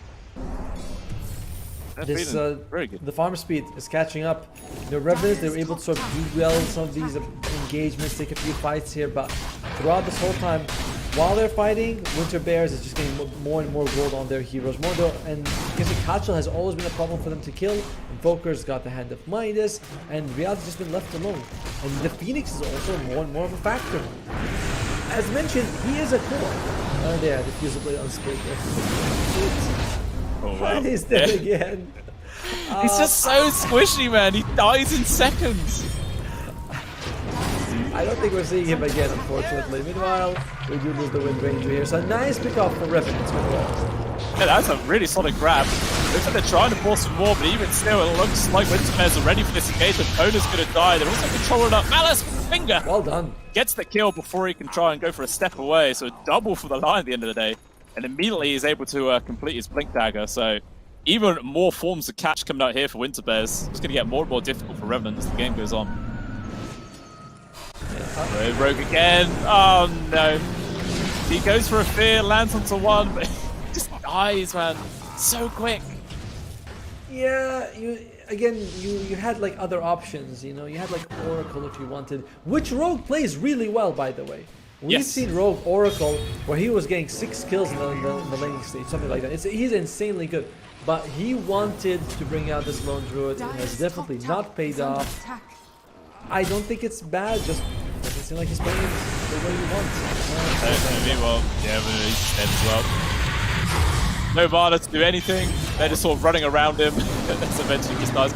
I just noticed as well that they've only just managed to pick up all their tier 1s. Although, actually, while talking about that, fantastic shackles on towards Chrono. Rooted in place with the Glepnir. Reality will secure the kill. He's in very deep on his own, though. Stoic trying to provide a bit of assistance. Rally charging on through Rogue with the Diffusal Blades. Just keeps on getting shackled, does nothing. And he's just chilling. He's chilling. Yeah, but you see how he scared them off? When he transformed to a bear, they're like, I can't handle a bear. And they ran away scared. That is what we expect from Revenant in this situation. But Stoic, he just, look at that! He jumps in, drains 3 people. Yeah, with the Ravage, connect onto a bow. There's no mana, so no jump. That's a dead Void Spirit. So it will also land on towards Lone Druid. Catchel thinking about diving in, but this is already a true formed up Lone Druid right now. That's pretty damn tanky. Meanwhile, Pastel's just focusing onto the bear. They've got the extra money rather than killing the hero himself. Rogue will survive with 3 HP. So close to dying, but Stoic gets screamed in the face. He will die, and Chrono endlessly chains them there from the cold snap. Ends up losing his life anyway. And Catchel, with a big old watermelon, can just walk himself off. I mean, they dive past the tier 3 while tier 2 is still standing, showing how confident Winterbears feel at this moment. It's, I mean, we haven't even seen an egg.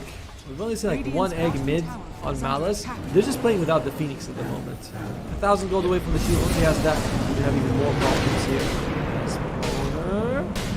That's damage. It's actually disgusting how quickly that racks up. Although jump in, they've got Jeezy again. Phoenix immediately bursts down. That's one thing Revenants can say. They can always secure that kill. Meanwhile, though, Malice controlled up the anchor, just too damn powerful against the Void Spirit. He just gets chunked down in seconds. Ends up being, again, a good trade there for Winterbears. How farmed is Catchel? Is he the most farmed here? He's got so much on. He's got the shard that won't beat your hammer. On is dead. And there you go. Power shot comes out, gets him in the back. Like this is an extremely farmed Tide Hunter. Yeah. I love how he also goes in for the meme hammer, even though it's pretty mediocre in this current patch. But it doesn't matter, man. He just wants to go for it. Extra bit of push, which I guess they are kind of lacking in their entire squad. But Catchel, get on Godon right now. The continuous purges there with Kraken Shell feeling pretty safe. Duck out the anchor. They go for the Stampede, but Vanilla, he's just crawling right now. Finally, do manage to take it out. But Catchel's not threatened. All their mana is drained. They're just forced to run away. Revenants start off pretty damn well for them, but the constant loss of their position 5. How many times? I think he's died 10 times on this Lone Druid. Let me check a little. 9 times, sorry. 3, 9, and 7. He's just not having a game. Everyone else is actually pretty decent. You know, it's like 6 and 7, 6 and 5. But like no one's really behind except this lone druid, and these constant deaths have hurt him. He's only got a diffusal and overthrows on his bear, no boots. That tells you so much. And dust. He's got some dust on him. Meanwhile, though, Pastil, he actually gets that. That's solid right there. 5 kill streak as well going the way of Chrono. Is definitely what Revenants needed here in this game to try and bump themselves back on into it. They also go for an immediate smoke, but unfortunately that was right underneath an Observer Ward.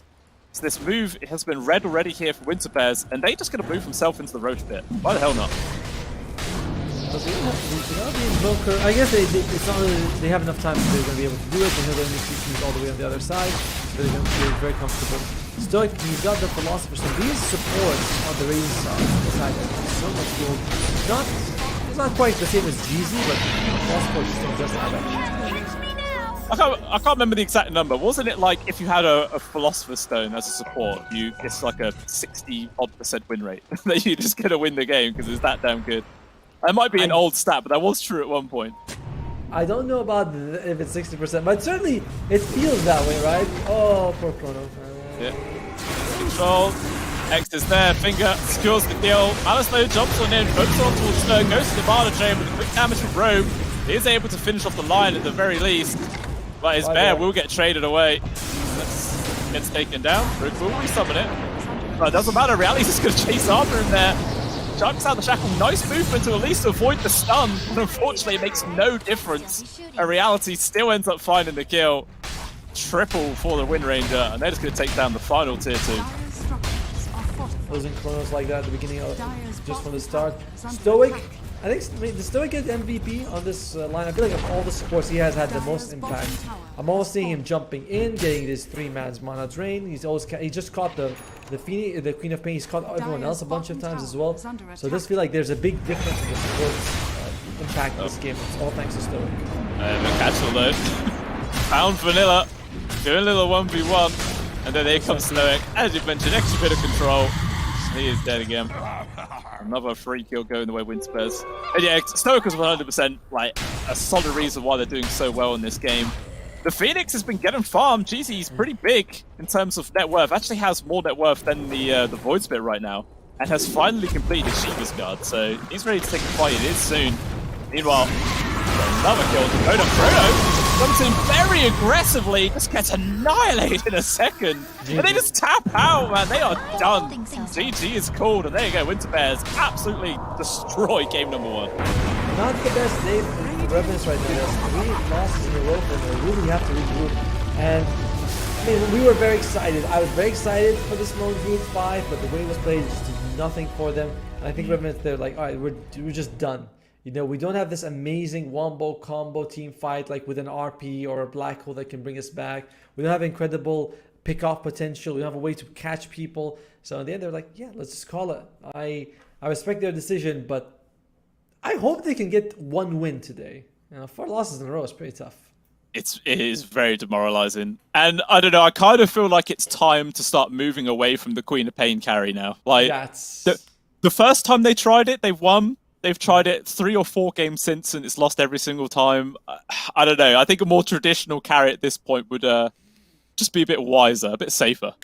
I agree. And it's not like we haven't seen Chrono do amazing things on like Monkey King, who is more standard or scales a little bit better. It's like it also fits that very active playstyle. So I really hope they go for something like that, because I don't completely agree that I think that the Queen of Pain is bad. It's just everything else wrong. Maybe they're also like forcing, where like I have to get Queen of Pain, which means everyone else has to play a certain way that's not working out for them.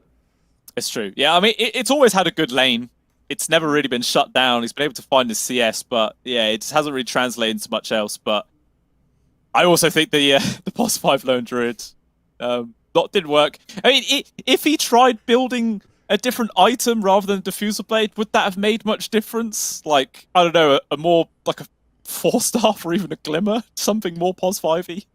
If you do that, though, why would you have... It's like one of those things where it's like when you do it, you're committed, you know? You can't do... It's like when you pick that position for like Earthshaker, you have to play the Shard Blink Dagger. If you do that, you buy Glimmer, you're like, we're not playing the hero the way he's meant to be played. We should have picked something else.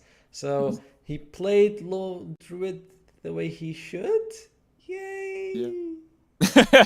I mean, yeah, maybe they wanted to play the Lone Druid as a core, but just felt too uncomfortable doing it as the draft went on, which is why they did swap it around. But yeah, I don't know. We'll see what he's going to be able to get in his next game, guys, which will be coming up in about 7 or so minutes' time. Not long to wait, and we shall return to see whether if Team Revenants can keep themselves alive, go to a game number 3 or not. We'll just have to wait and see, but we'll see you soon.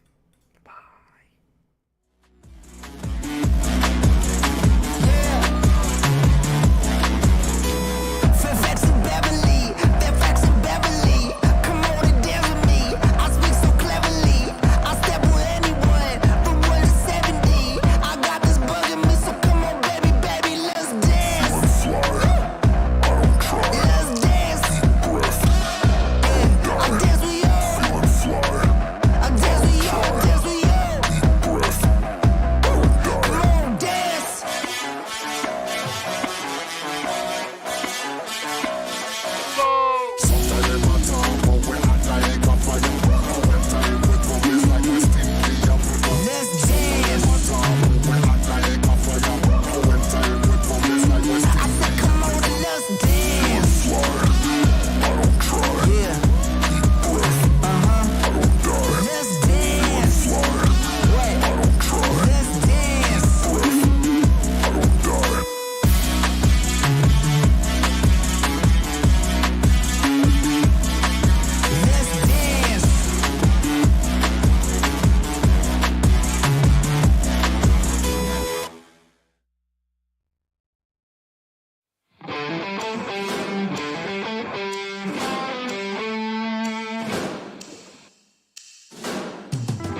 Betty gehen, schau die schläft, wenn die Sonne untergeht, Runden drehen, dich erlebt, ich will nicht mehr gerade sehen, der Verstand ist lahmgelegt.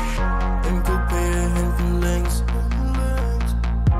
ich schreibe und ich trink, mit den Brüdern und wir chillen, heute Abend ohne Sinn,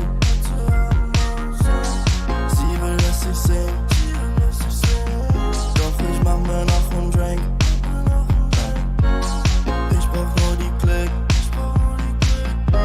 und sie weiß, dass es stimmt,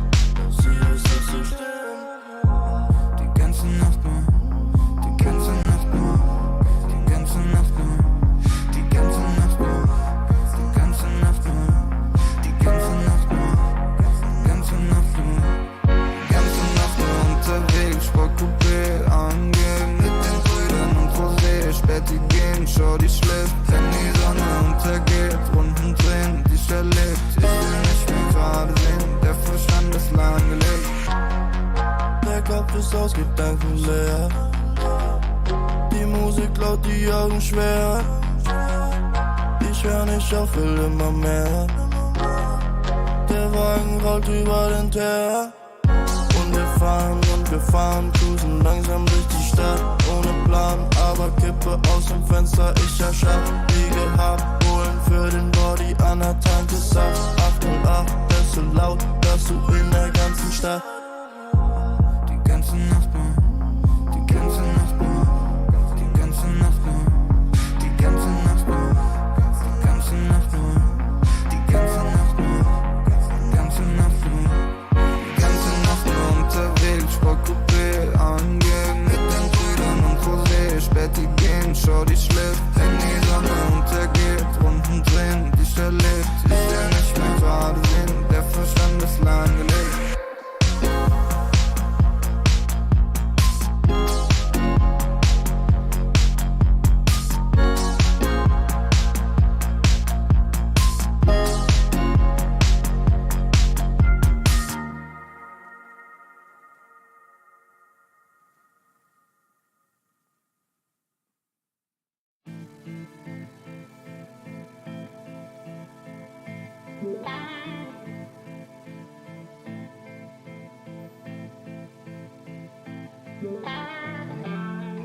Takes more than money to force a change. Takes more than time to heal the pain. Heartbreak will light the fire. Heartbreak will light the fire. Fire will light the fire. Welcome back on in, ladies and gentlemen. Game number 2 between Winter Bears and Revenants. Pretty hopefully it's going to be close because we've had so many stomps today on Tomo. I'm praying that one of these times it's going to be back and forth. Could go either way. I mean, we'd hope so, but this is something that does happen when we have, we're not an open qualifier. We're in the closed qualifier. We're late in the closed qualifier. Technically, we're down to like the last 6 teams. So we are seeing some of the better teams get rid of some of the weaker teams, and that's what's happening. Revenants, they lost the PSG Quest very quickly. They lost game 1, although it wasn't that one-sided stomp. It does feel like it's a draft issue. They picked Lone Druid 5, had a terrible time, but they looked like they had a decent-ish fighting chance, so maybe game 2 will look a bit better. Yeah, let's hope. I again was saying at the end of the last game, but I really think it's time to move away from that carry Queen of Pain. Like it's just not working out anymore. I do hope they go for a slightly different route because it just seems to be doom for them every single time they pick it. It worked once and just never since. So we'll see. Maybe they might try to rinse repeat it one more time. Revenants though, do they take away that Arc Warden ban or do they leave it in? It's left in again. Yeah, they're not feeling like it's too big of a deal, but they look at Stoic Slime. They're like, that guy, too good, as they start with the Vengeful Spirit here for Winter Bears. Yeah, solid save, good minus armor. The shield is nice. I think the shield lasts for like 10 seconds, so it's pretty solid, especially with the talent at level 10. Like you get something like a 300 health shield very early on. It's very useful. Remaining. Yeah, it is pretty damn nuts. There's a lot of free HP, especially if you already have the old bauble activated. Even more HP. Oh, such a good the item. bauble, you call it? The bauble, yeah, the magic bauble. Yeah, it's very nice. I like the item for the 5 health region, to be honest with you. But I'm no matter what, there's only one item, tier 1 item that is king, and that is Mr. Shovel. You know, you get the shovel, you get Mr. Kobold, you dig a bounty rune after that, you are rich at that point. That's true. I don't know. I always find it's a toss-up between that or the royal jelly now, because I don't know, royal jelly seems pretty damn good. I like the royal jelly kind of for giving malice, but I'll be honest, I've never prioritized the royal jelly over. I feel like a lot of other items I prefer them. You know, arcane ring is still good. I think that's also pretty nice when you're using like a hero that uses a lot of spells. But shovel, then kind of a bunch of others that are fine. It's not the old royal jelly. You know, it's good, but it still doesn't feel as good. I'll go check the win rate after this to see how it compares. In the meantime, Team Event starting off big with team fight with the Magnus. You know, that's probably gonna be their offlane hero. BKB piercing ultimate, pretty solid in the lane. Okay, I like it. I mean, that's Vanilla's hero right there. Yep, I agree. Like, it should in theory be able to have a good time. I believe they tried playing this earlier on when they paired it with the Tiny, and they were trying to do some sort of toss skewer plays, but they never really got to the point where they could actually do that as well. So we'll see if they can be able to get it this time round. But Oracle is finally picked up, so Rogue's back on his solid hero.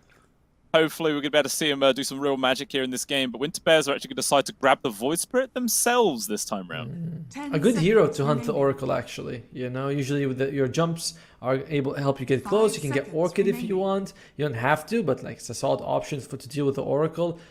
Your control for the Oracle is not amazing. So we'll see what Winter Bears has to do. I don't feel like the Void Spirit's enough later on. But it's a nice start by. I think Rogue's best performance has been on the Oracle so far.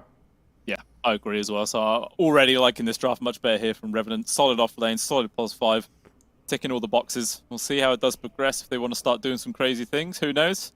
It's their cup of tea after all. But what are Winter Bears gonna pick up next? No more Lion in the pool. That one obviously been taken out. No Nature's Prophet either. Hoodwink and Techies are still there if you want to go for that aggressive 4. Tiny Tusk, they've been being picked up. I don't see Tiny Tusk as actually successful fours. They're just, you know, they're being picked up. And they go with the Monkey King. Oh man, I was hoping, we said before this that both of these teams love this hero. Well, I say Winter Bear more than Revenants, but it's fantastic. I would have loved to see Chrono on it. Unfortunately, they don't pick it up in time. It is going to go to Winter Bears instead.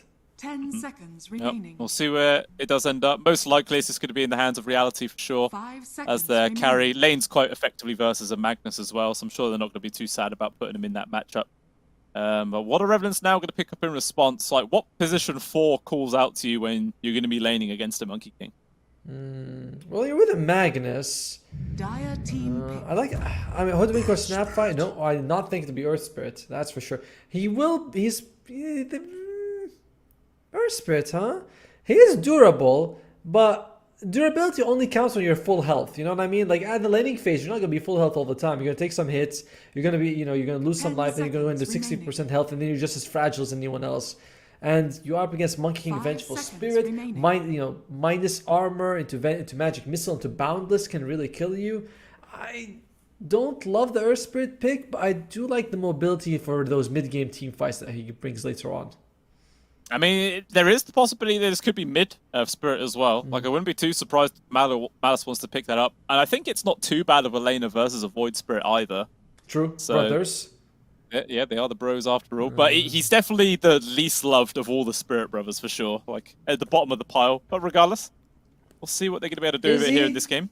I mean, hey, when Jerax won TI, he won it with Earth Spirit, you know, so... How many years ago was that, Otome? 6? Holy moly. Yeah, 6 years ago. All right. But yeah, of the brothers, it does feel like Earthspirit's kind of the runt of the litter. You know, the other ones are all cores, mid lane. Earthspirit's like, oh, just support. You know. Yeah. All right, well, it doesn't look like it's going to be Malice on the Earth Spirit then. They picked up his TA. I'm pretty damn sure that's going to be his hero. Every single time we've seen this guy appear, it's always been into Malice's hands, so we'll see. It looks like it is going to be a pos 4 F Spirit, unless they're going to play carry Earth Spirit, I don't know. But Pudge pickup, very, very good indeed. It looks like, I mean, it could either be a position for Pudge or off lane. We'll kind of have to wait and see which direction Winter Bears are going to go, but it would be interesting if they go for the support as the last pick of the game. Yeah, they ban out the Viper, which makes me, because I've seen, you know, we've seen 9 class play a lot of support Monkey King. So, but when you ban out the Viper, I'm like, okay, maybe they don't want to do that. Maybe they want to put the the TA carry Magnus mid, and they don't want to put the Viper, or maybe it's, you know, carry TA. They don't put the Viper mid. Either way, they have 2 melee cores on Winter Bear. They don't want Viper to go against that. So I like that Viper ban quite a bit.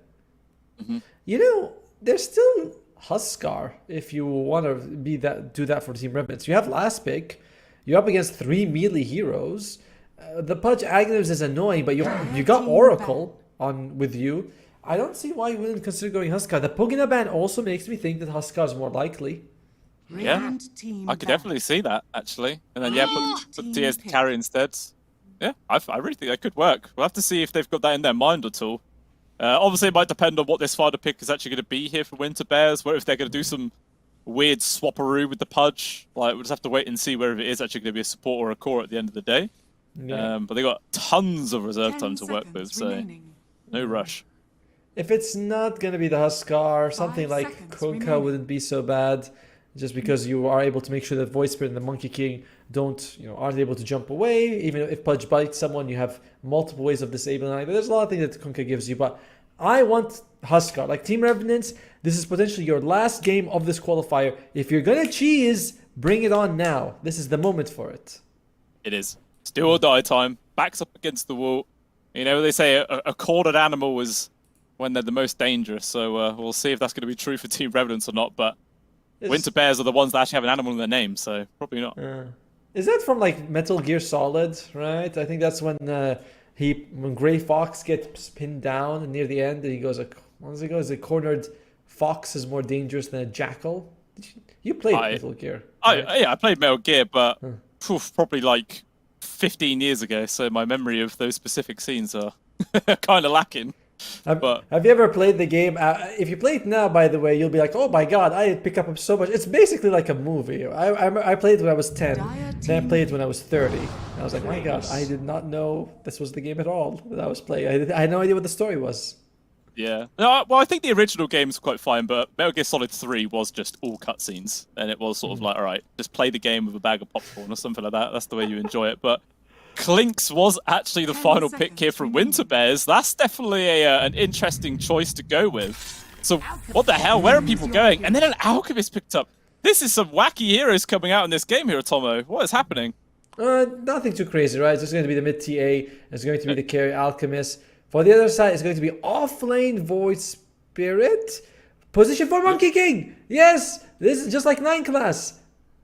All right, and then mid Pudge as well. That means it is going to be carry Clinks at the end of the day. Yep. Wow. All right, this is very interesting. So actually, Team Revenants turned into a pretty standard draft, but Winter Bears is wacky as all hell. What is going to happen in this game? I have no idea. I like when Team Revenants draft quite a bit. You know, Alchemist is farm. Like you should be able to farm. You're pairing him up with Oracle. We've seen this work out very nicely in the past. The Alch plus a decent support. Like this, Alchemist now is a laning beast compared to before. Just because you get that passive gold, you max out your stun and your acid spray, and you can go up against anyone. So I like this a lot. And he's not going to go up against 2 heroes. He has to be worried. It's 2 melee heroes. So bottom lane should go the safe lane for Revenants all in. Mid is going to be TA versus Pudge. It should be okay. I think Winter Bears should win one of the 3 lanes, and Revenants should win the other 2. Or at least even in the mid. Yeah, I agree. But, you know, we'll just have to actually wait and see. But I could see the mid going either way. It kind of feels like a skill matchup in a way. Like, if Pastille was able to get some really good hooks or something onto Malice underneath the tier 1 tower, could definitely see the TA going down, but if Malice is always able to line up side blade hits and everything else, then you could definitely see Pastille struggling there. It kind of feels like a coin toss to me. It's just going to be, down to quite a lot of skill. But considering how the other games have gone, I feel like in general I'd slightly lean towards Pastille there. I mean, I think Winter Bears is likely to take this game, but this is a great draft from Team Revenants. They looked pretty solid in game 1 at the start. They're not completely outmatched. Like, this is their best chance, their best game so far, basically. Yeah, I think I agree. We'll see. We'll see if the game is actually going to go that way or not. As oh god, the Pastille on his Pudge, it showed a different skin set in the game, and then when we've come on in, it's the person, the little toy persona. I saw that as well, right? It had that big scare. I don't know why. Did he change it? In the loading screen or something like that while he was waiting? Okay. All right, let's see. They don't have an amazing combination. There's not a big team fight on either side. Yes, there's RP, but besides that, there's no like big combination with it. On the other side, there's nothing besides the Wukong as well. Like we're not seeing like 3-4 big ultimates. It's just like, all right, RP versus Wukong. Everything else is just like, that's fine. They have good ways of moving the Monkey King around. Skewer, the kick, so you can't get him out of the Wukong if you know where he is. And it's pretty good, especially, like, these are pretty good heroes against the Monkey King. And, I forgot, he's also support, so it doesn't actually matter that much. Yeah, maybe that's why Winter Bears decided to do this little swap around and put the Monkey onto a support role. I didn't want him to get completely screwed over. So we'll see how Catchall does perform.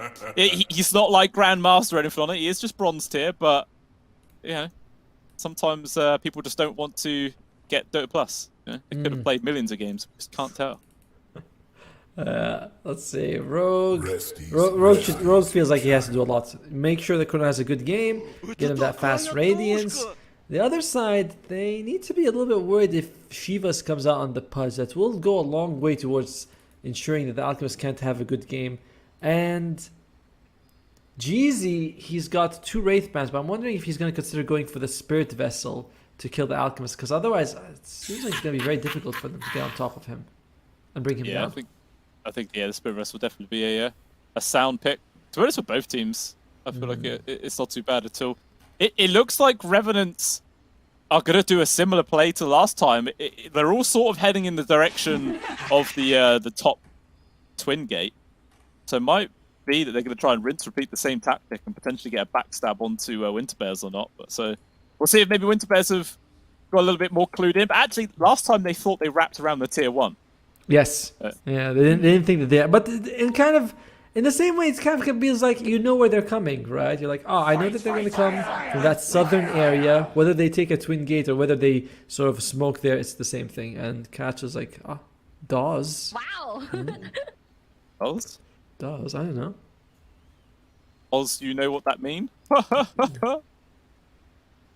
Comedy gold right there, mate. Comedy gold.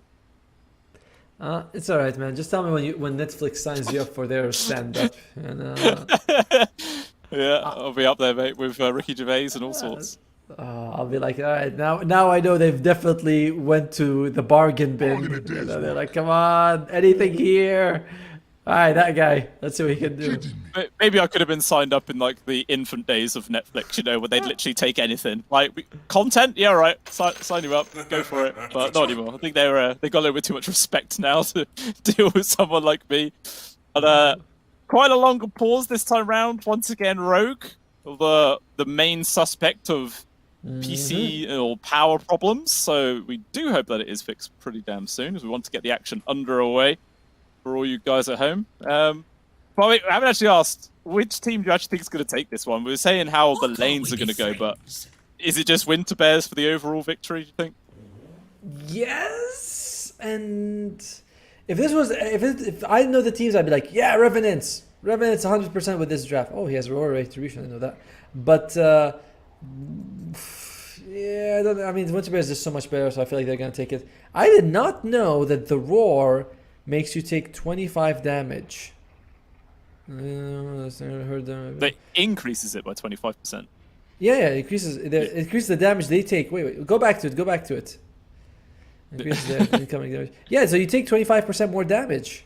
Yeah, it's pretty good. That's pretty ridiculous. Not bad. And it doesn't even specify that that's just from Roshan. So if your whole team gets hit from that and then you get into a team fight, you're kind of screwed. Yes. That's pretty brutal. But before I don't know who I was casting with, and someone was asking me, he's like, "What do you think of the Roshan roar?" And I looked at him like he was speaking Swahili. I was like, "Wait, what do you mean Roshan's roar? What is this Roshan's roar?" And they're like, "Oh, Roshan has a roar." And I'm like, "What?" So it's an interesting idea, but most of the time I feel like you don't really notice that. It's like if you win or lose, but the Roshan fight, it's very rarely going to come down to that roar. Yeah, that's true. Yeah, sometimes it's kind of a cool little extra detail, but I'm still yet to see a game where it's a big part of it. But yeah, it looks like Revenants are doing the same thing. They weren't all on the same page. They were kind of heading in different directions. And it actually looks like Malice is just going to head down to the tier 1 on his own, maybe try and bait out or something like that. But we'll see if the rest of the squad's going to be successful here. And for what it's worth, like we think that that's what they came through this path, around this path, they're trying to sort of cut them off, but they don't find them. And Revenants are doing the same trick as last time. Should work out okay for them. They're very tanky. That's one thing you want to look at Revenants, by the way. It's 3 burly strength heroes and a Templar assassin and an Oracle. Like this is a very durable group of heroes. Yeah, it really is. And it looks like the fight is going to be coming their way. The Observer doesn't quite spot Stoic, but all the smokes are breaking. I'm going to see him. Revenge gets spotted. The stone kick will about land, but he seems just killing in the trees. He's going to get caught, root in place. Nice one, actually grabbed out to this out of position. But even still, first blood's picked up. And Chrono, he's just got to avoid the body block. Nice use of the Remnant to drag him back. The Alk will be going down. Actually taking the last hit there as well. And Stoic, maybe the fight isn't actually over yet. Hook will land on towards Rogue, although the damage is splitting up right now. Pona's actually one who's getting low, but Rogue just goes AFK. He is stuck. He will die. Powder, he just walks back into the Remnant. So even though First Blood was picked up there for Remnants, it ends up being a 3-for-1 trade there, favouring Winter Bears. In terms of bounty ruins, also I'm seeing 1 for the Radiant, 3 for the Radiant actually in terms of bounties. So that is a very tough. So you have the Alchemist, and you're hoping that you get at least something going for you, but you get 1 kill, you give away 3, and you only get 1 bounty rune. Pretty tough start from Revenant here. Mouse also has no health here, but there's no hook from the punch, so at least there's that. Yeah, there is that. It's a small little gift, but yeah, a solid 1k gold advantage, pretty much 0 minutes into the game. Doesn't feel good. We'll see if Revenant's going to be able to recover from this or not. I mean, it definitely can. Depends if they get the space, but when you're laning up against the Clinks, the casual harassment is so frustrating to deal with. And especially when he's combined with the Vengeful Spirit, Rogue. He has taken a lot of hits from Mr. Jeezy, who not only has the 3 dance, but he's also got an Orb of Venom, so it's very easy for him to get these stacks off. However, I feel like in a standard 2v2, it should come off of Revenant in this top lane.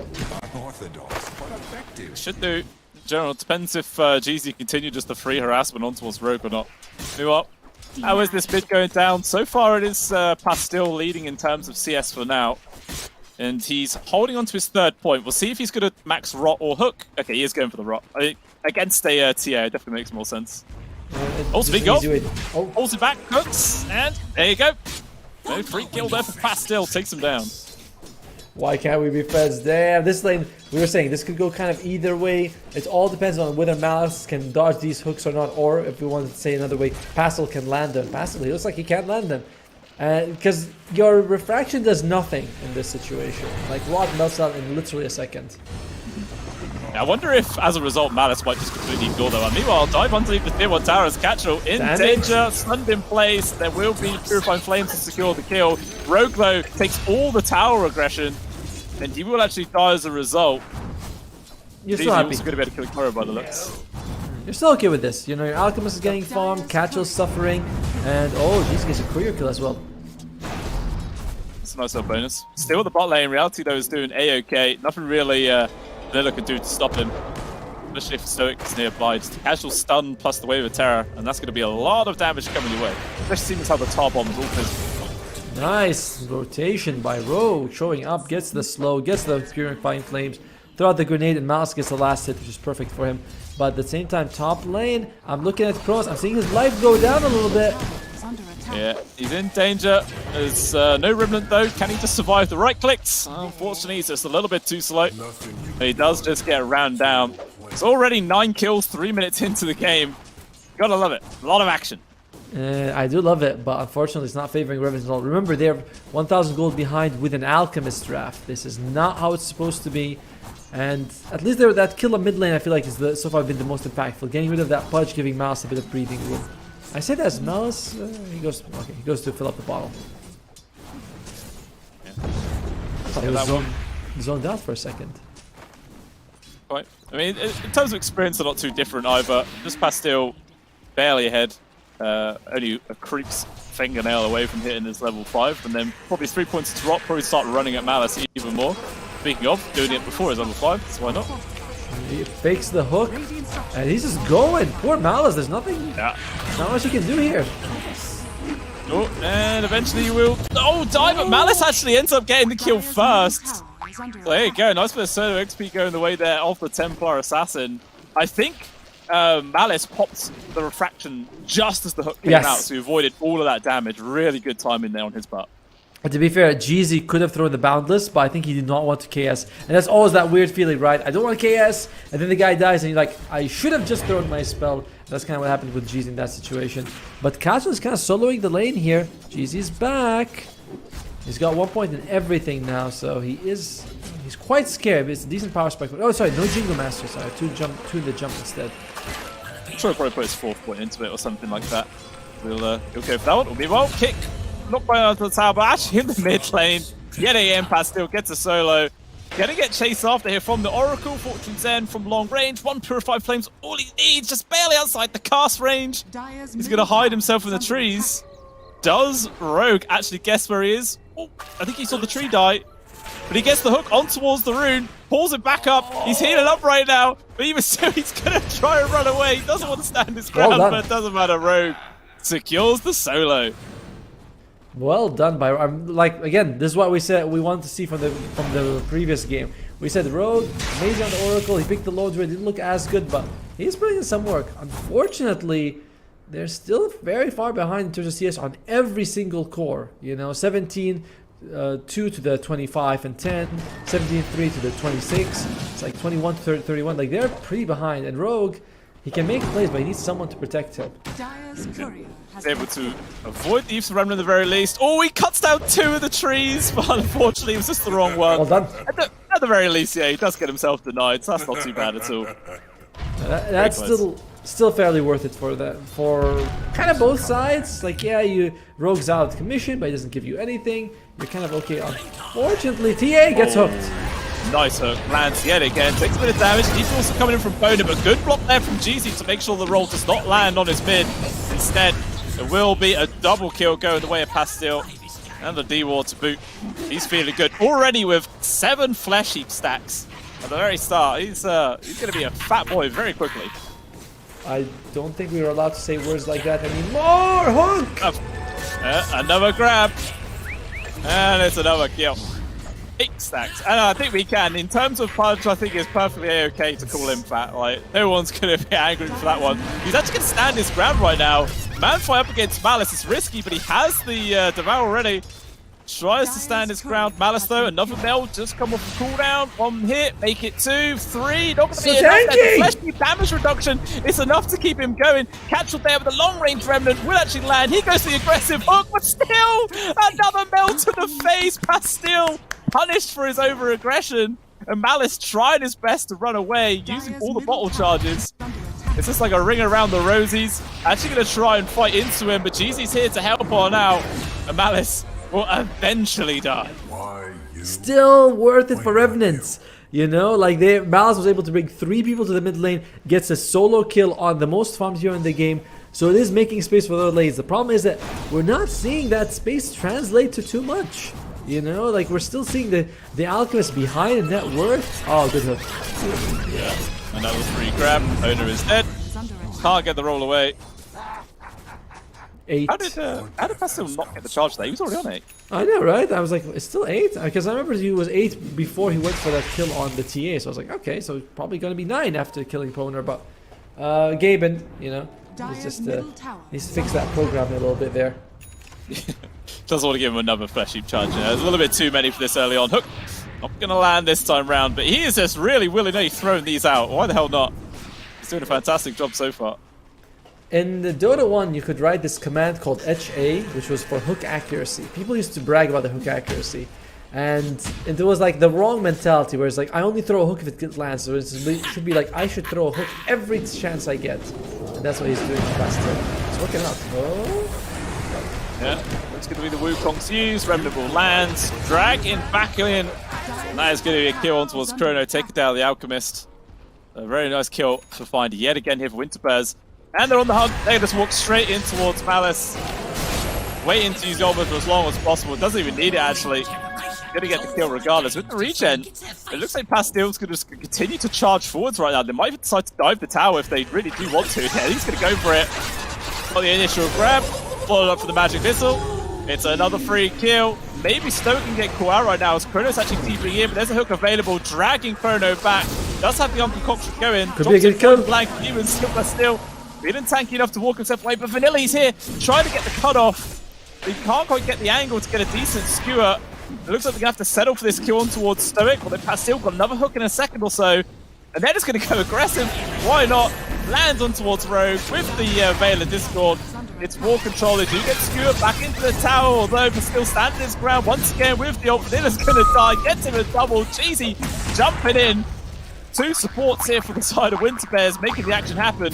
But Chrono wants to try and get a counter kill. There is a magic missile available here for Stoic. Chucks over towards Pona, but actually it still gets cast either way. The Nice double stun. stuns trying to keep themselves alive, but he ticks out to the urn. So, again, I don't really know who comes out on top there. People just dying all over the place. I think Revenant, you know, Chrono's able to show up and get involved in a few kills. Malice was kind of farming the side lanes, so it comes out for Revenant favored, and they were able. Oh dear, that's annoying. Okay, yeah, they do kick Reality underneath the tower, and actually somehow Pona is still alive. They will get the finishing kill.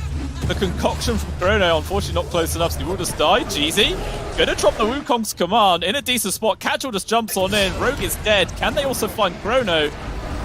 Yeah, Remnant does grab. Wave of Terror as well, so the Midas armor is there. The Dodger would stimulate, but not choosing to dive past the tower. Meanwhile, poor Pastil, he's just found improvement to Malice. Failed, unfortunately, not a good counter to a punch. I love how he high fives him as he's about to die. He's like, yeah, I know you're here. You know, it's up to you what you want to do. And he gets a solo kill on Malice. Luckily for them, Kronos was able to survive that situation. But we are entering that state where this game is looking very terrible for them. 6,000 gold behind 11 minutes in. Your Alchemist, he is not that close to the Radiance. I mean, still is about, what, 1,500 gold at least. He hasn't even picked up the Sacred Relic. It's a tough situation. And I think a lot of it comes down to you need Vanilla to be a little bit more active. Yeah, I mean, we've seen him come into the mid once or twice trying to make some action happen, but he hasn't found an opportunity to make anything actually work, and he's just getting hunted down right now. No skewer available to run away, so he's just dead. The right clicks on Reality, just way too painful. This is another free kill. More chance for the cause on the side of Winterbears to keep on progressing. And yeah, this lead continues to grow. Misses the roll on Ponder, but I think they should have enough damage to get a kill on this this Pudge here, but there's no false promise, by the way, if they get in trouble. And the jump in from Catchall. He's trying to make space. The roll will land, though. The side trap, a good use of the Remnant there. Drags Malice away. Dustin wants to stand his ground. They get the kill onto one. Still trying to focus the Pudge. They go for the swap, but it just doesn't matter. Winterbears, they end up getting 3 kills. 3 more charges for the Pudge especially as well.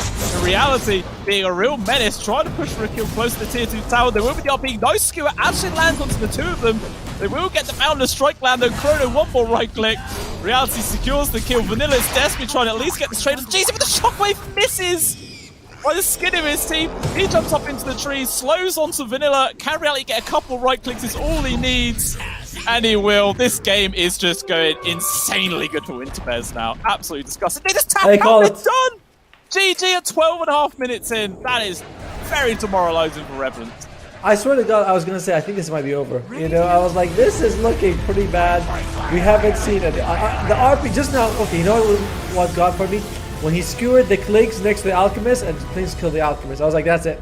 There's no way your carry is not going to be really aggravated after that. and he's just gonna be like, okay, this is over for them. Kudos to Winter Bears. They played fantastically. We were hoping for a better game too, but this is the fastest game of the qualifiers. 12 minutes 40 seconds, absolutely flew through it. And I mean, it was quite a funny one to end on. At least there was this carnage happening everywhere. Love to see a Pudge get, I think he had like 18 flesh heap stacks or something like that at 12 minutes 40 in. That alone would be enough to call GG, to be honest. It was a dense game. We had, like when you have a show like that, it's like, wow, this episode is a lot. This is what we have: it 37 kills in 12 minutes. So they're, for reference, they're like, all right, we had a full game of experience. Let's just call it, and that's what happened. So a little bit unfortunate to see that, but congratulations, Winter Bears. They make it to at least top 4 in the qualifiers. That is true, and yeah, they do push themselves forward right now. Obviously, no more Revenants are going to be seen here, but the team that Winter Bears have played up against is either going to be Team Nigma Galaxy or Hanini, which Nigma Galaxy, quick spoiler, they have won game number 1. I'm not too sure how game number 2 is looking, but we'll just have to wait and see. I mean, I wouldn't be too far out of the way to say that it's probably going to be Nigma Galaxy. We could be a little bit biased in that way. I think it's a safe call. But yeah, we'll see if that is actually going to be the matchup. But again, it's a long wait, guys. It's a very long wait. 2.5 hours. And we will get the third and final series of the day underway. We hope you have enjoyed this series, as funny as it was. It's still fun sometimes. But yeah, fingers crossed the next series is going to be more even, right, Tomo? I hope so. And I do expect that one will be, Winter Bears versus Nigma. We've seen these. They actually had a 3-game series at the start. They've had other close series before. So yeah, I'm hoping for that. In the meantime, everyone, thanks for tuning in. 2.5 hour break. Time to put in the 2 towers, and we'll see you guys after that. Yeah, let's watch it. See you later, guys. Bye. I'ma keep winning. You can try to save yourself, but you only gon' play yourself. You can try to save yourself, but you only gon' play yourself. You can try to save yourself, but you only gon' play yourself. You can try to save yourself, but you only gon' play yourself. I came this far, nothing can't stop me now. They knock me down, but they can't count me out. I can't lose, I won't lose. I can't lose, I won't lose. You may wanna save yourself. I think it's best you run away. I won't let you finish. When you came for me, you played yourself. You scream for help. It's a shame that nobody will hit me. No pain, no gain. Watch who you bang with. Make it to the top with the same ones I came with. I shoot my shot. You better know that I'ma never miss. When they coming for me, yeah, I'm gonna tell them this. I'ma keep winning. I'ma keep winning. I'ma keep winning. You can try to save yourself, but you only gon' play yourself. You can try to save yourself, but you only gon' play yourself. You can try to save yourself, but you only gon' play yourself. You can try to save yourself, but you only gon' play yourself.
Open your eyes, what can you see around? Wind of the open sky, over the siren sounds.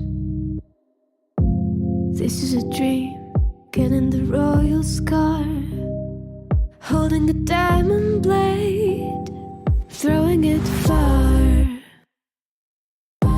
Holding your breath still, you jump the fire.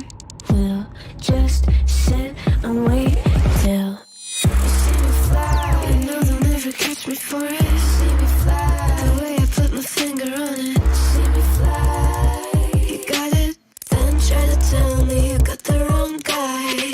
See me fly, you know they'll never catch me for it. See me fly, the way I put my finger on it. See me fly, you got it, then try to tell me you got the wrong guy.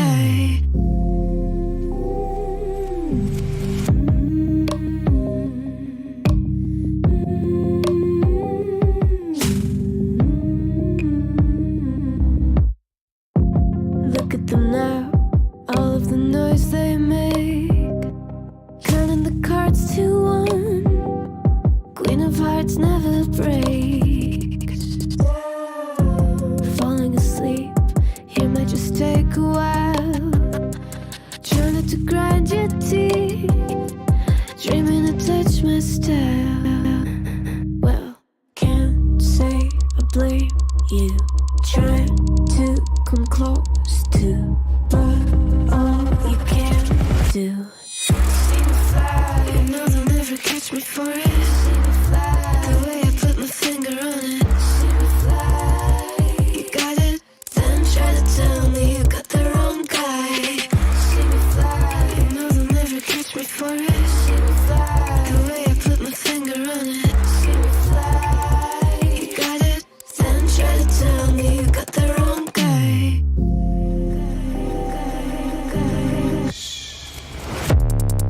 Got the wrong.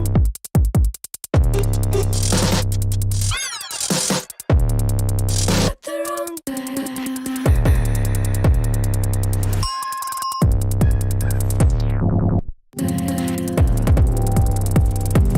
Then try to tell me you got the wrong guy.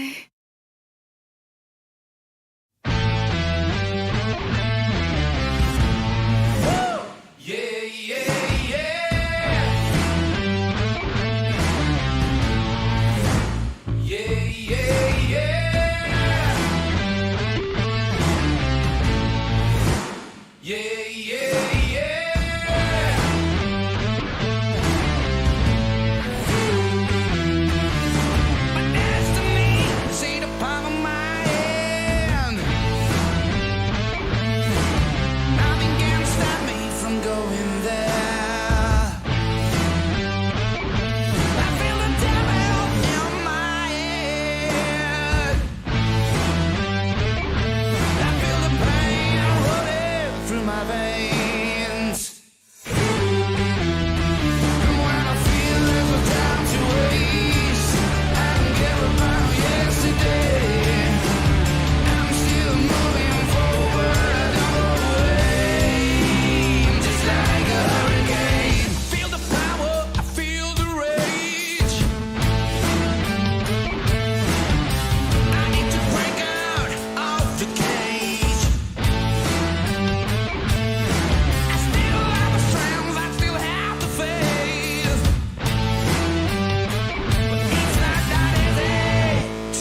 like Fenty. Money on me, I got plenty. 100s, 50s, and 20s. Stay fat, lot of them. Racks, house by the lake, bought that.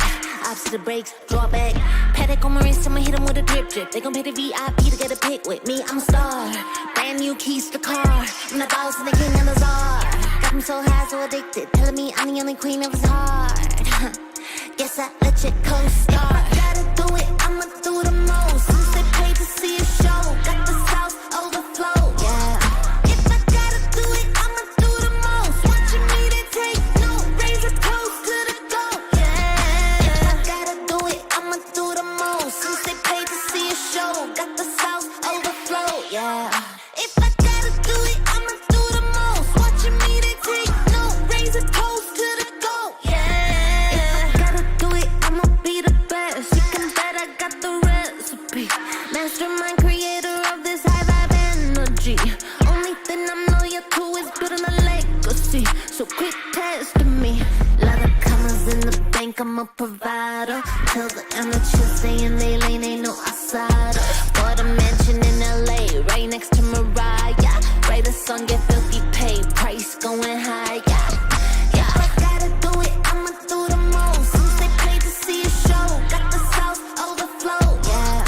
If I gotta do it, I'ma do the most. Watching me, they take no, raise a toast to the goal. Yeah. If I gotta do it, I'ma do the most. Since they paid to see a show, got the sauce overflow. Yeah. If I gotta do it, I'ma do the most. Watching me, they take no, raise a toast to the goal. Yeah. Yeah. It takes a lot to be the best.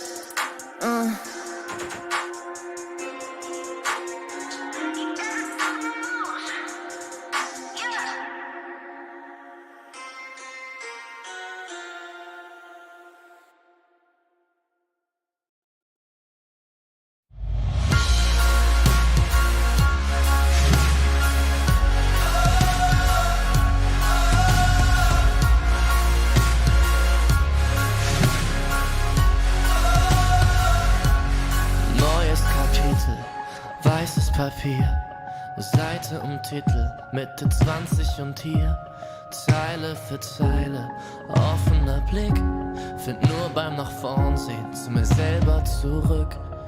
Und auch wenn's irgendwie nur eine Plattitüde ist, der Augenblick zerfällt, hält man ihn fest. Und wenn ich's richtig sehe und verstanden hab, dann sagt er selbst, wenn man ihn ziehen lässt, ich geh einfach nur los, irgendwo hin, auf jeden Weg. Ob klein oder groß, wartet ein Sinn und wir haben's erlebt. Nein, ich hab noch nicht genug, wart mal wieder auf die Flut. Schwimm oder schweb, Leben ist Leben, Leben ist Leben. Solange sich alles bewegt, solange sich alles bewegt. Lieber neue Gedanken aufleisen sollen, statt ewig im Gestern mit den alten Parolen. Nun ist die Währung, der Weg ist das Ziel. Kostet die Welt dann vielleicht gar nicht so viel. Und auch wenn manches davon sicher Plattitüden sind, man fühlt genau, wenn es stimmt. Ich geh einfach nur los, irgendwo hin, auf jedem Weg. Ob klein oder groß, wartet ein Sinn und wir haben's erlebt. Nein, ich hab noch nicht genug, wart mal wieder auf die Flut. Schwimm oder schweb, Leben ist Leben, Leben ist Leben. Solange sich alles bewegt und unter mir, da hör ich die Sirenen singen. Ein Teil von mir will gern gleich hier zu ihnen sinken. Doch ich widersteh, hör auf mein Herz, ich geh. Ich werd nur kurz zum Abschied winken. Und dann einfach nur los, irgendwo hin, auf jedem Weg. Ob klein oder groß, wartet ein Sinn und wir haben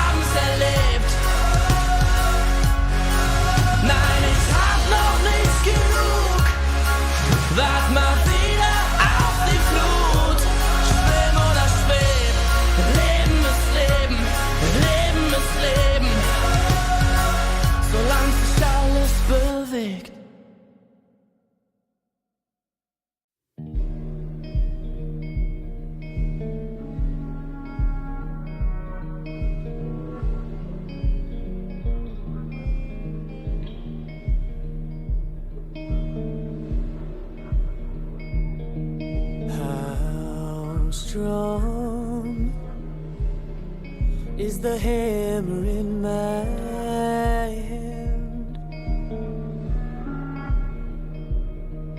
How long can you force me to dance?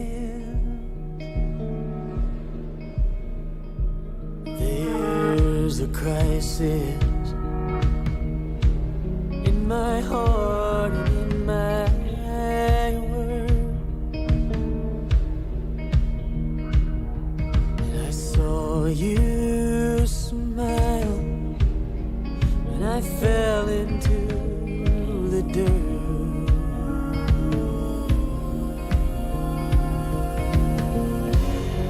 Oh, your fire,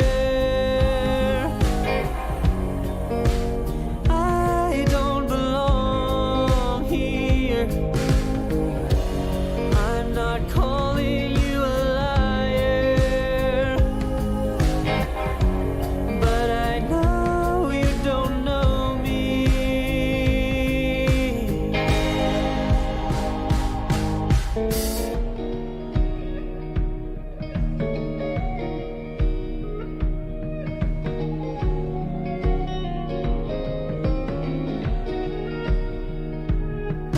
I'm too young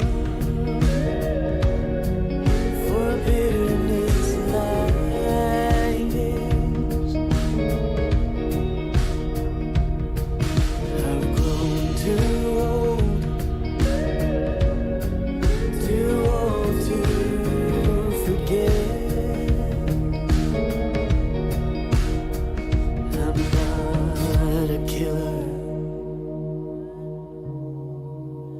Killing never fails.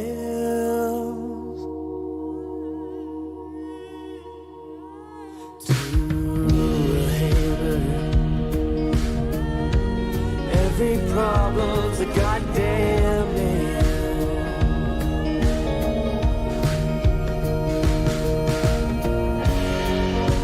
Oh, your fire,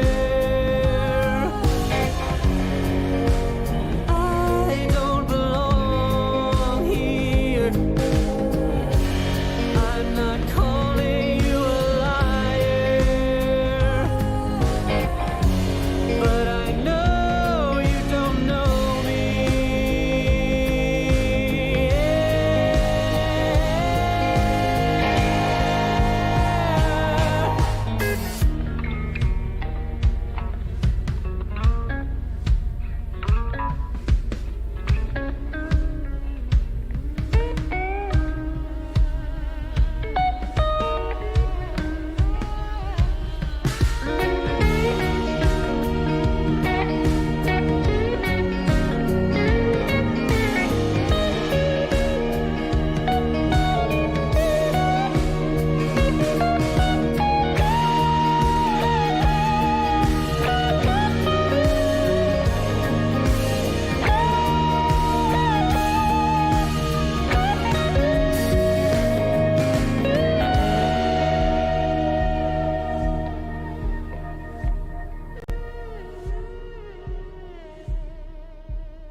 Everybody trippy, yeah, we come in, yeah, step back. Yeah, we walking with a body bag full of cash. Cut from a different rary, raise it like a flag. Unapologetic. We gon' keep running it back, running it back, running it back. Running it back, running it back. And that's we gon' keep running it back, running it back, running it back. Running it back, running it back, running it back. Hey, 10 toes, I'ma never miss. Boy, I'm locked in. Never take a loss in the sport, boy, I'm top 10. Giving work all around the clock. I know they watching. Got it out of the mud. Ain't had no options. Oh, yeah. Let me go ahead and change my style up.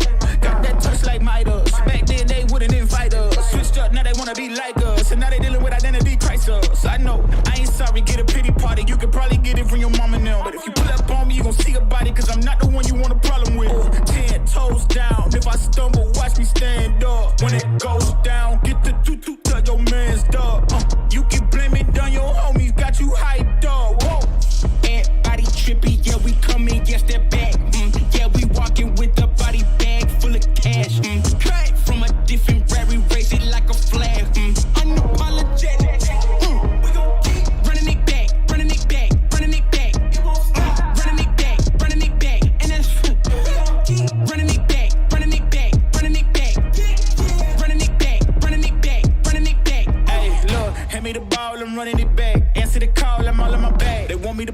charging the max, and then they pay more cause they paying me tax. I'm the solution and I'm the problem. If it ain't profit, it ain't an option. If you try to play me, I'm gon' get you packed up. If it's something nasty, nothing's getting passed up. No, we bout to act up. This whole game is wrapped up. Talk will get you smacked up. Refresh, you should back up. Hanging up these plaques up, it's fast, bro. Know that I'm a menace, catch you lacking with your hands up. 10 toes down. If I stumble, watch me stand up. When it goes down, get the tutu, tell your man's dog.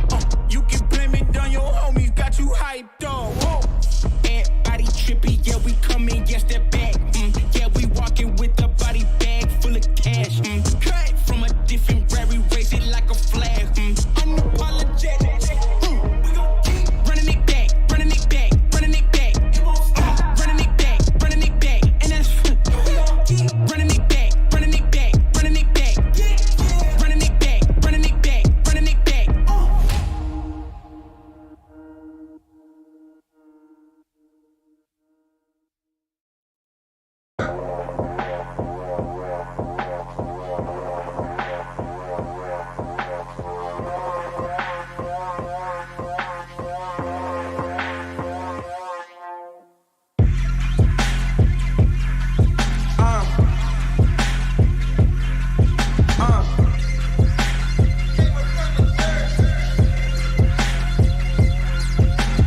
Lanes in my way, they might have to get murked.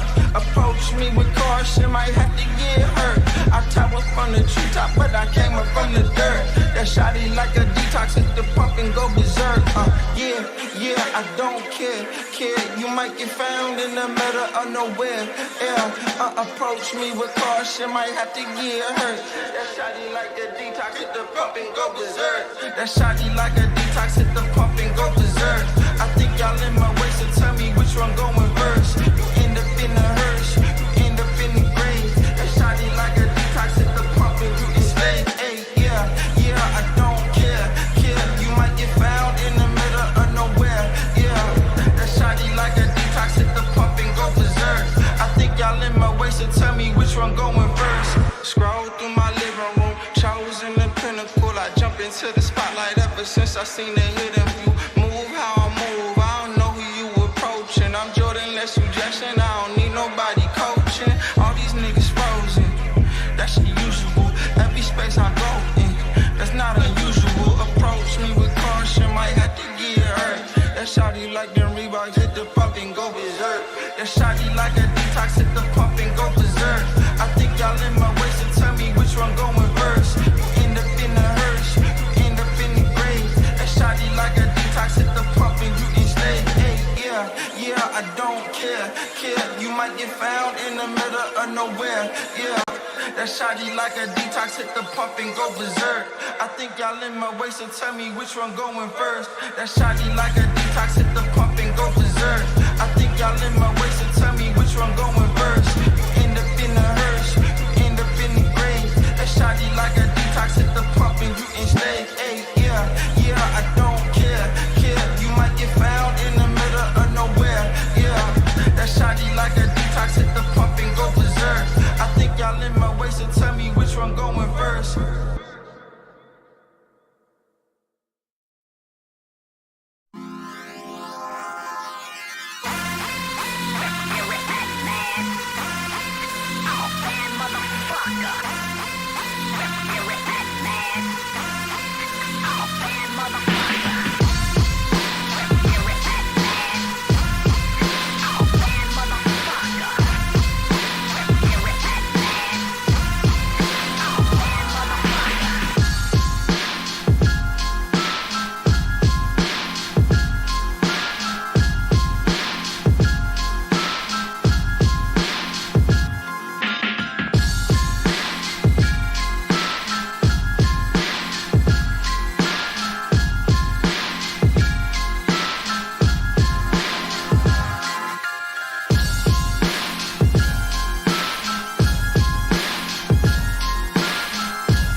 I'ma get it. You know I be on the way.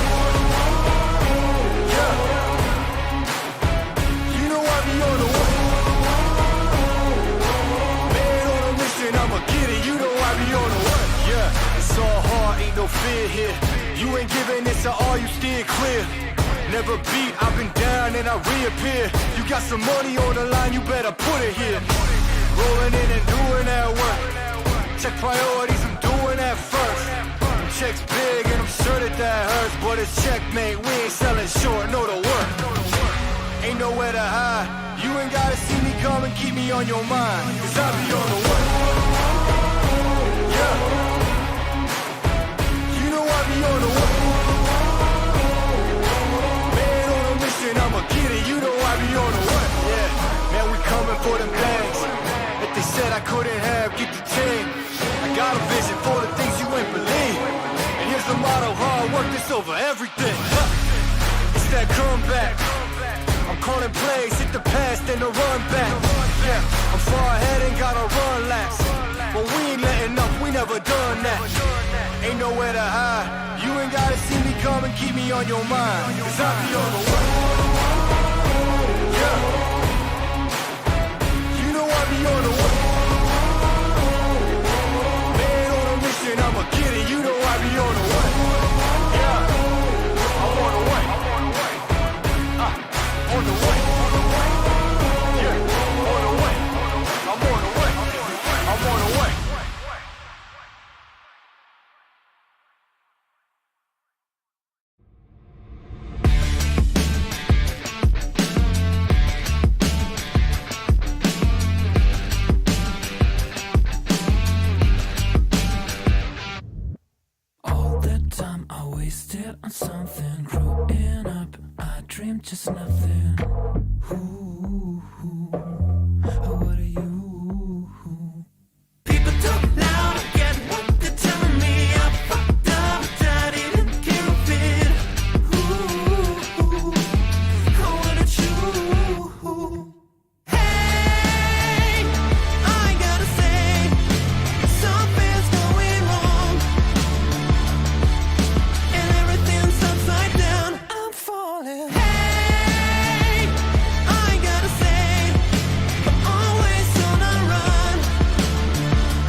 of a fool I see. Them type of man we are school and teach. Fresh to death, head to toe. Smell the best fresh cologne. Finesse the best freshest clothes. I dress the best, yes you know. I'm that guy, pose for the photo, never been shy. Drips in the chokehold and I got vibe. Wardrobe looking so cold, put it on ice. Yeah, I'm that guy, pose for the photo, never been shy. Drips in the chokehold and I got vibe. Wardrobe looking so cold, put it on ice. Ice.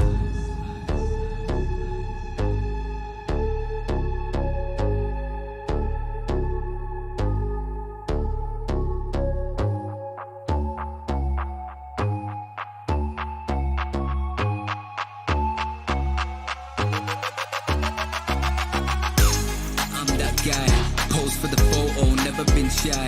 Drips in the chokehold and I got vibe. Wardrobe looking so cold, put it on ice. Yeah, I'm that guy. Pose for the photo, never been shy. Drips in the chokehold and I got vibe. Wardrobe looking so cold, put it on ice. Ice. I'm that guy. I'm that guy. I'm that guy. Put it on ice. I'm that guy. I'm that guy.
behind my boots.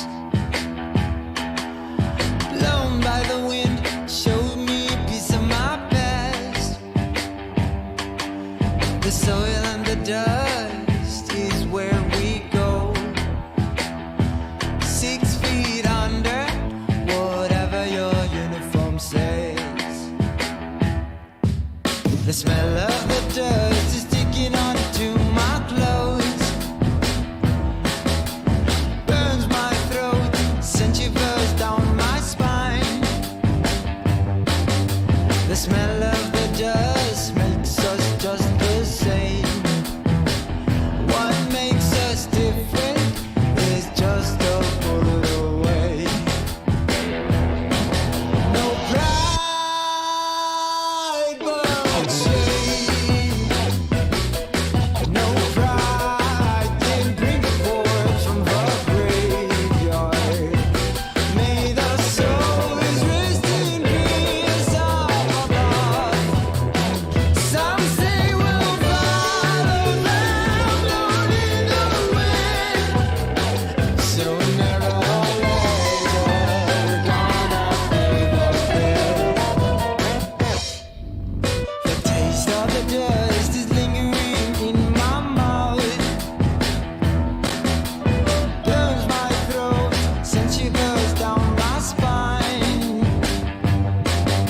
We taste the dust when we crow. 6 feet under, whatever your uniform says. No pride but shame. No pride can bring forth from the graveyard. May the souls rest in peace up above. Some say we'll follow them down in the wind. Sooner or later, we're gonna pay the bill.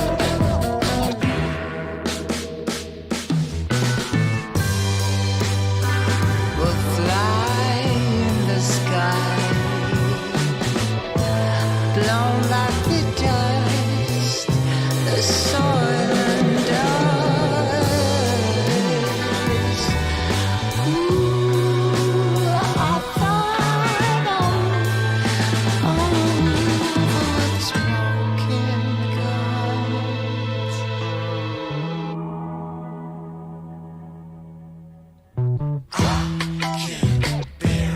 All this fuss around me, all this fuss around me, makes me feel alone. I can't bear all this fuss around me, all this fuss around me, makes me feel alone. I can't bear all this fuss around me. All this mess around me makes me feel alone. I can't bear all this fuss around me. All this mess around me makes me feel alone.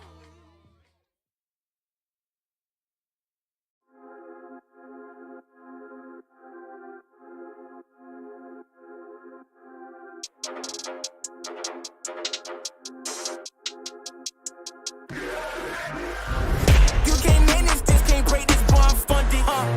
Gotta keep my distance when you not 100. From the same ones say they loyal, they funny. You can't match my energy, and yeah, you know it. Way too cold, yeah, man, I'm way too cold. Way too cold, yeah, man, I'm way too cold. Way too cold, yeah, man, I'm way too cold. Yes, I meant it, yeah, man, I'm way too cold. Hey, I'm a problem when I'm on top like this, just my designer flow. Hey, gotta keep my fur coat close, cause I'm a boss and I'm way too cold. I don't really wanna come ask me why I gotta act like this. Tell them that my pocket too swollen, they already know I'ma flex with a bag like this. Like, I'm at the top and that's literal. I'm making money, it's digital. They watch how I step in, it's pivotal. They wanna be me and it's pitiful. I cannot be no one else and I'm flexing, I'm glad to be me. There's no angle they can come for me, boy, I'm 0 degrees. Way too cold. You can't manage this, can't break this, boy, I'm funded. Gotta keep my distance when you not 100. Those are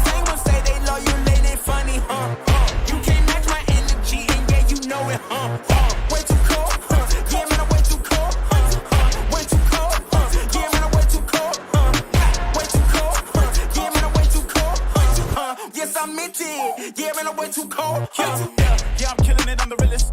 Ain't gotta say, gotta know you feel it. My flow got a code sick as the illest. I know that I'm great and they about to witness me going in. I went way up, about to go again. You see me on the telly, then you tell a friend. Cause you know I'm about to rain, it'll never end. Cause I got big dreams, big goals, never settle, gotta keep on going now. You say you got it, and I Red Bull, I got the wings and I ain't coming down. No. Ooh. I keep it straight, every line is so intentional. This is your moment to let it go. You know that I'm into them way too cold. Too cold. You can't manage this, can't break this, boy, I'm funded.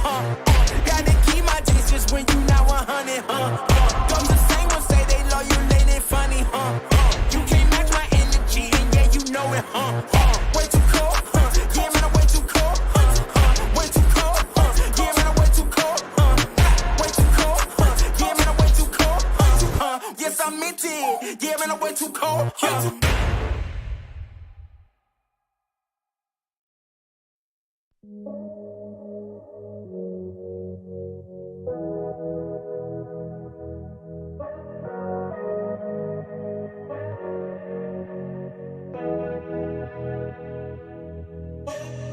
Landstraße in den Süden, Kickdown, Moto Guzzi, Sozius, Traumfrau, Monika Bellucci, High-Res, Roadtrip, Neapel, Rom, Overnight, Truckstop, Insta, Snapshot, Polaroid, For Your Love, Korken knallen, Karte Door, Spa-Time, Bubble Bath, Aftershave, Miyake Sport, Private Coach, Crunches, Lunch Break, Yacht Club, Seafood, Aperol und Lachsteak, Küss den Ring.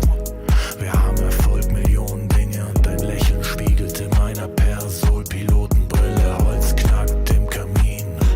Es werde hell, wir lieben uns die ganze Nacht, nackt auf dem Bärenfell, Wüstenstraße, weiter Himmel.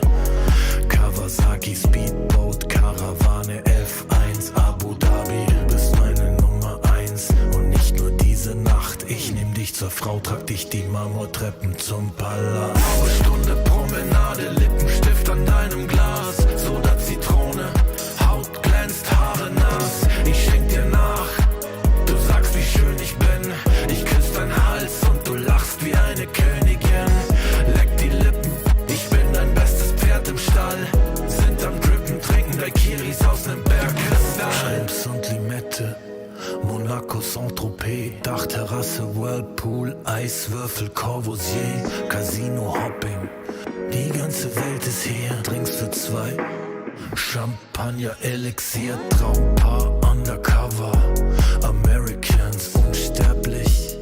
Grace Kelly, Cary Grant, allein unter Palmen.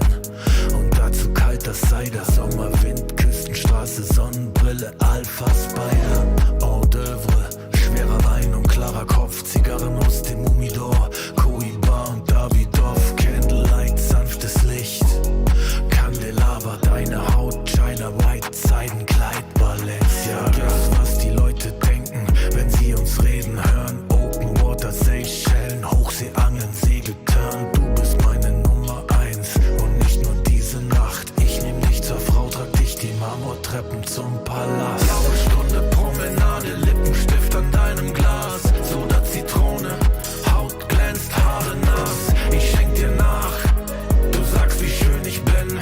Ich küss deinen Hals und du lachst wie eine Königin. Leck die Lippen, ich bin dein bestes Pferd im Stall. Sind am Drippen, trinken Daiquiris aus nem Bergkristall.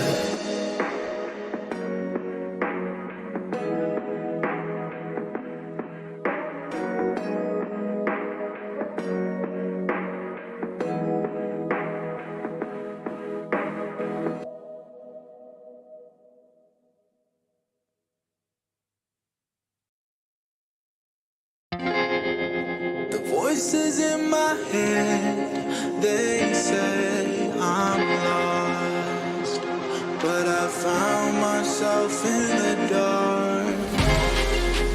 Voices in my head, they say I'm lost. Blow me like a C4, give me what I want. Mad Max with you while I'm rolling up a blunt. They ask me where the body's at, I told them check the trunk. She asked me who the man is, I told her I'm the one. I told her I'm the one. You can figure where I'm from. I told her I'm the one. You can't make it where I'm from. Couple warrants and a gun to my name, low-key. Wood grain gripping and I keep it on me. Whole lot of new faces, I'm the real OG. Keep talking shh, and I'll put you on a white tee. The voices in my head, they said I'm wrong. Blow me like a C4, give me what I want. Mad Max whip you while I'm rolling up a blunt. They asked me where the body's at, I told them check the trunk. She asked me who the man is, I told her I'm the one. I told her I'm the one. You can't figure where I'm from. I told her I'm the one. You can't make it where I'm from. The voices in my head, they said I'm lost, but I found myself in the dark. The voices in my head, they said I'm lost. Blow me like a C4, give me what I want. Mad Max whip you while I'm rolling up a blunt. They asked me where the body's at, I told them check the trunk. She asked me who the man is, I told her I'm the one. I told her I'm the one. You can't figure where I'm from.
cameras in the playback. Dang, so tell me how you feel with it. You put a lid on it, I ain't got no chill with it. This right here your problem, you gon' have to deal with it. Lay it on the line, high risk, that's the meal ticket. Yeah, we ain't never fall back. Hold our ground where we at. Never fall back. No lies, all facts. We gon' stay right where we at. We ain't never fall back. Yeah, we ain't never fall back. And you can find me where I'm at. We ain't never fall back. We ain't never fall back. And you can find me where I'm at. We ain't never fall back. Been way down, never faltered. Came with the hands out, get them off us. I'm 24/7 in the office. Pay attention cause I ain't repeating offers. Yeah, never met a man I've been scared of. Careful, you gon' get exactly what you asked for. Here for whatever you bring me, getting handled. I answer to no one, I don't need the hassle. Yeah, we ain't never fall back. Hold our ground where we at. We ain't never fall back. Hold our ground where we at. Never fall back. We ain't never fall back. Hold our ground where we at. Yeah. No lies, all facts. You can find me right where I'm at. We ain't never fall back. We ain't never fall back. Yeah. We ain't never fall back. And you can find me where I'm at. We ain't never fall back. We ain't never fall back.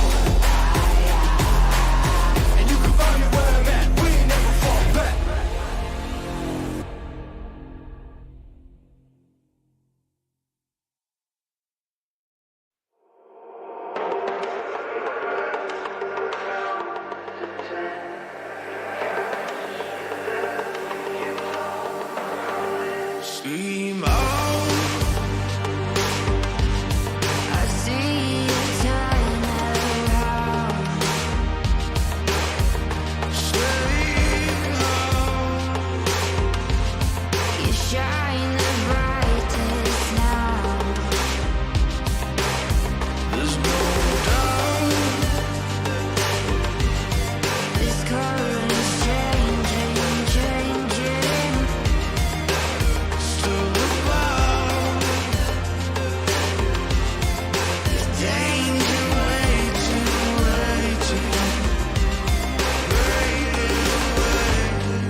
I'm not a king, I'm the king.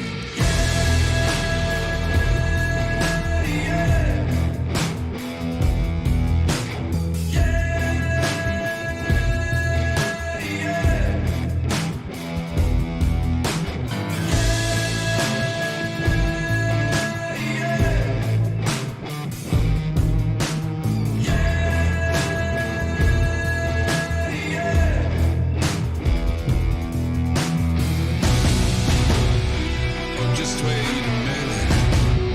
I got one last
say that I'm such a weirdo. Tattoos from my toes to my earlobes. Was a role model, I never had a hero. I learned how to live through the stereo. Coming from where I come from, nothing inferior. Everything you see ain't what it appears though. Everything that I built made that from zero, then added a zero. I am my hero. You couldn't imagine what it's like in my mind. It's beauty and catastrophe at the same time. Remember they laughed at me when it was game time. Now I know that they mad at me. I'm one you can't find. I'm not from the day. I come alive at night. I'm not what you used to. Couldn't recognize. They all on the ground while I'm taking flight. Yeah, you're welcome to join me. I promise I won't bite. Things they say, they're never getting in my way. And even if I make mistakes, I will always see them through. Cause I don't wanna play your game. I had enough, I'm burning up so hot I just break your chain. You can never stop what's building up inside of me.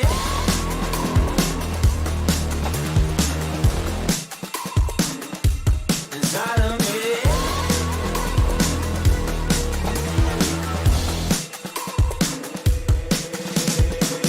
They call me a monster. I guess I don't fit in with the imposters. I'm taking the mask off. Prepare your conscience. Prepare for honest. Cut off all the nonsense. I'm all in your shot. Girl, wonder who shot you. Go call the doctor. Boom like the chopper. Don't you get chopped up. I'm here to stop you. Whoever wants smoke like a roster, break you off proper. Things they say, they're never getting in my way. And even if I make mistakes, I will always see them through. Cause I don't wanna play your game. I had enough, I'm burning up so hot I just break your chain. You can never stop what's building up inside of me. Play your game. I had enough, I'm burning up so hot I just break your chain. You can never stop what's building up inside of me. They say that I'm such a weirdo. Tattoos from my toes to my earlobes. Can never stop what's building up inside of me. They say that I'm such a weirdo. Tattoos from my toes to my earlobes. Can never stop what's building up inside of me.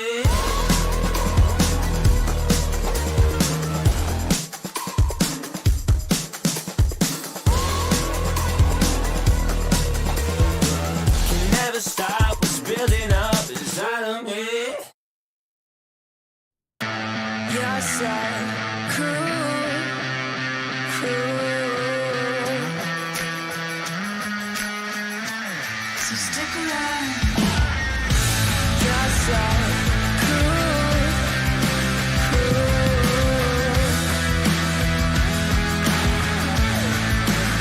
Got me like you're so cool, cool. You're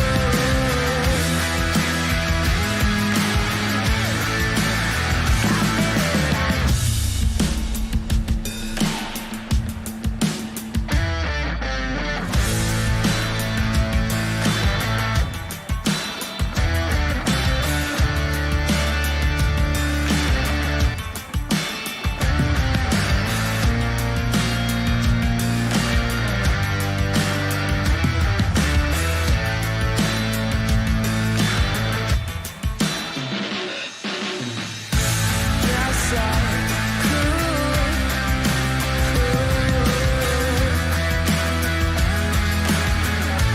So stick around. You're so cool, cool.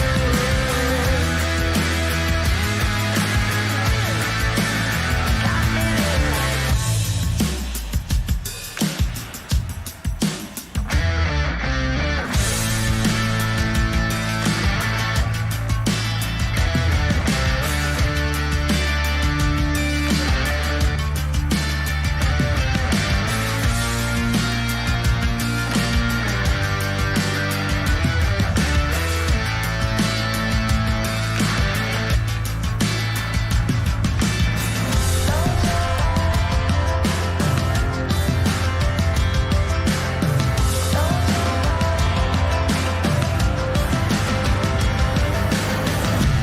you're so cool, cool. So stick around. You're so cool,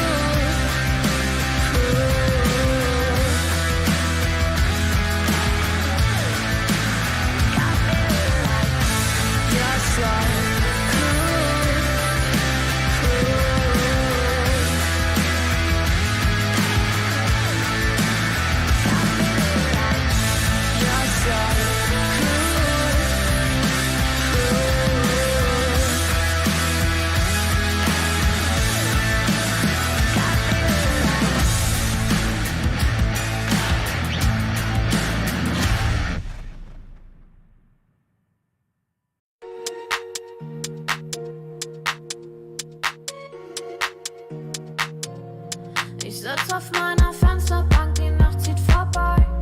Ich blick über den Tellerrand, trinke Sekt auf Eis. Ein Teufel und ein Engel tanzen auf dem Parkett. Vielleicht sind wir unsterblich, müssen nie wieder weg. Ich sitz auf meiner Fensterbank, die Nacht zieht vorbei. Ich blick über den Tellerrand, trinke Sekt auf Eis. Ein Teufel und ein Engel tanzen auf dem Parkett. Vielleicht sind wir unsterblich, müssen nie wieder weg. Backpack, Kippen und Drinks gegen Tristess. Großstadtbild, komm ich nicht weg. Kopfwack, mach kein Pisstest, nein. Ich will nicht auf deine Party gehen. Engel und Teufel tanzen Schwanensee. Von deinen Lippen tropft der Chardonnay.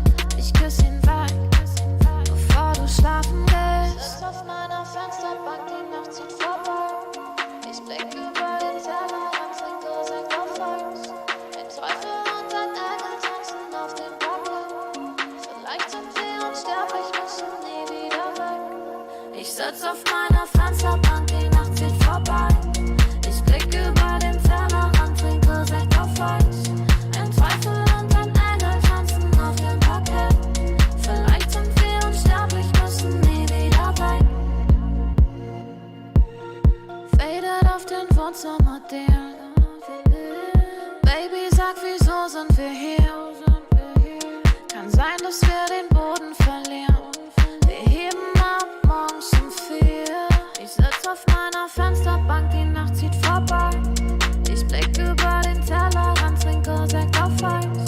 Ein Teufel und ein Engel tanzen auf dem Parkett. Vielleicht sind wir unsterblich, müssen nie wieder weg. Ich sitz auf meiner Fensterbank, die Nacht zieht vorbei. Ich blick über den Tellerrand, trinke Sekt auf Eis. Ein Teufel und ein Engel tanzen auf dem Parkett. Vielleicht sind wir unsterblich, müssen nie wieder weg.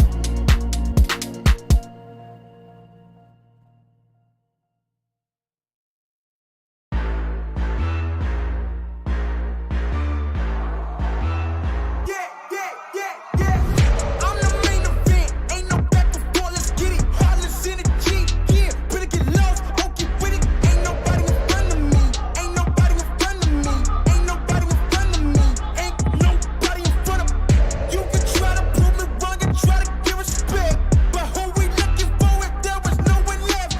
Ain't nobody in front of me, ain't nobody in front of me, ain't nobody in front of me, ain't nobody in front of me. Look, I don't really see y'all as the competition, but if you go against me, you the opposition. But if you wanna test to look like you could close the distance, I'ma give it A forever since you're so persistent.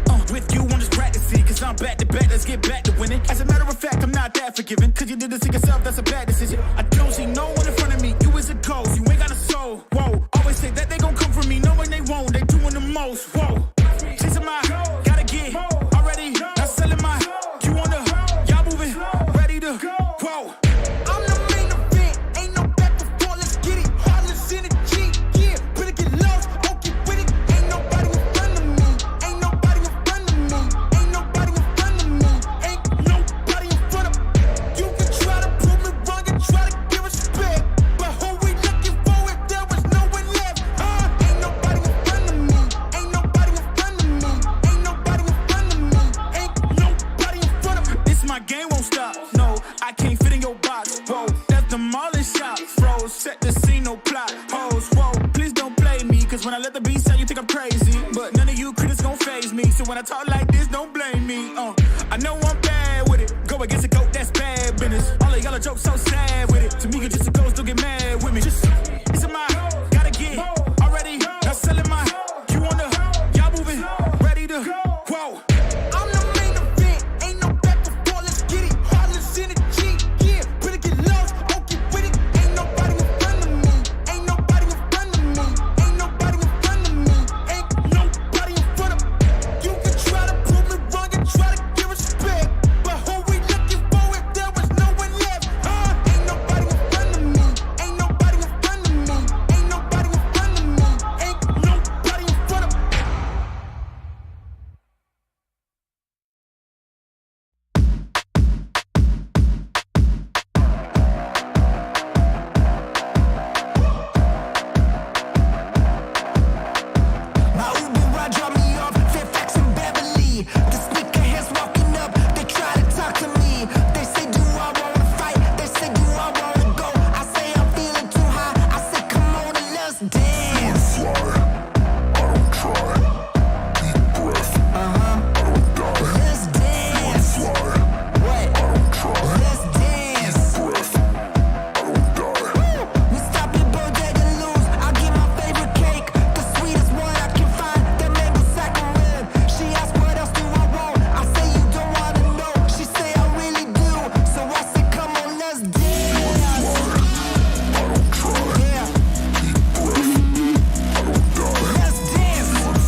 gehen, Shorty schläft, wenn die Sonne untergeht. Runden drehen, die ich erlebt, ich will nicht mehr gerade sehen, der Verstand ist lahmgelegt. Im Coupé hinten links, ich schreibe und ich trink, mit den Brüdern und wir chillen. Heute Abend ohne Sinn, sie will, dass ich sing, doch ich mach mir noch einen Drink. Ich brauch nur die Klick und sie weiß, dass sie stimmt. Die ganze Nacht nur, die ganze Nacht nur, die ganze Nacht nur, die ganze Nacht nur, die ganze Nacht nur, die ganze Nacht nur, die ganze Nacht nur, die ganze Nacht nur unterwegs, Sportcoupé angehen, mit den Brüdern und Rosé, Späti gehen, Shorty schläft, wenn die Sonne untergeht, Runden drehen, die ich erlebt, ich will nicht mehr gerade sehen, der Verstand ist lahmgelegt. Der Kopf ist aus Gedanken leer, die Musik laut, die Augen schwer, ich hör nicht auf, will immer mehr, der Wagen rollt über den Teer.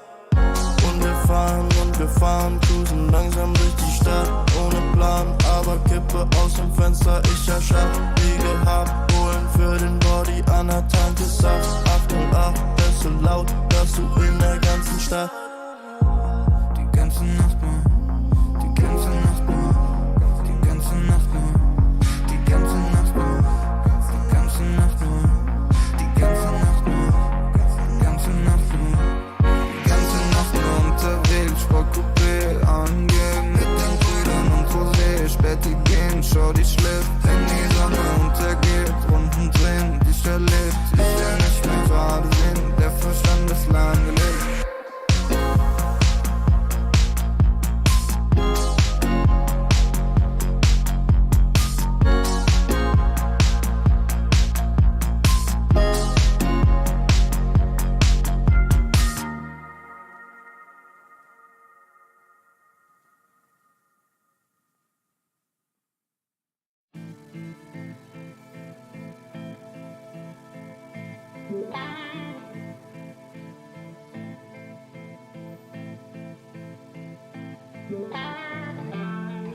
Takes by their money to force a change. Takes by their time to heal the pain. Heartbreak will light the fire. Heartbreak will light the fire.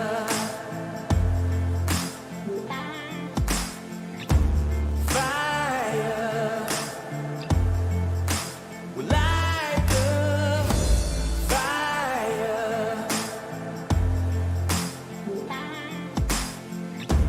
Fire will light the fire.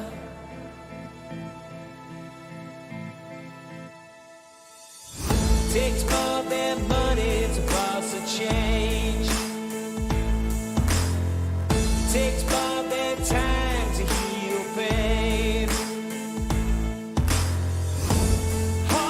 Heartbreak will light the fire. Heartbreak will light the fire. Fire.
take me to the finish line. Take me to the finish line.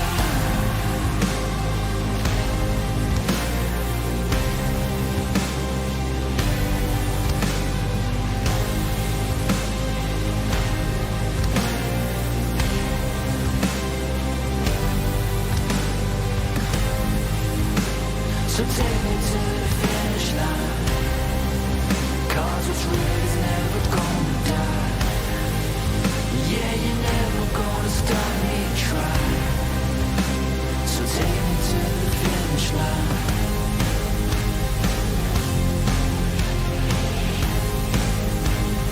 Take me to the finish line. Take me home.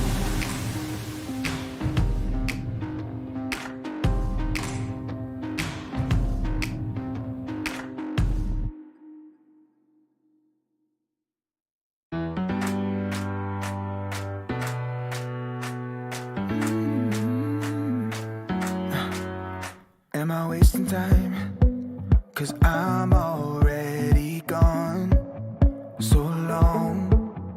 Can you stay the night? 'Cause you're the thing I want. I want. I know you're feeling different when you're stressed out.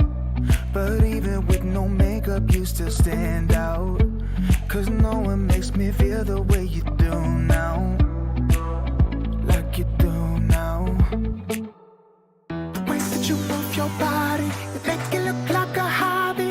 Every time that you touch me, it's electricity. Things we discovered underneath last night's covers.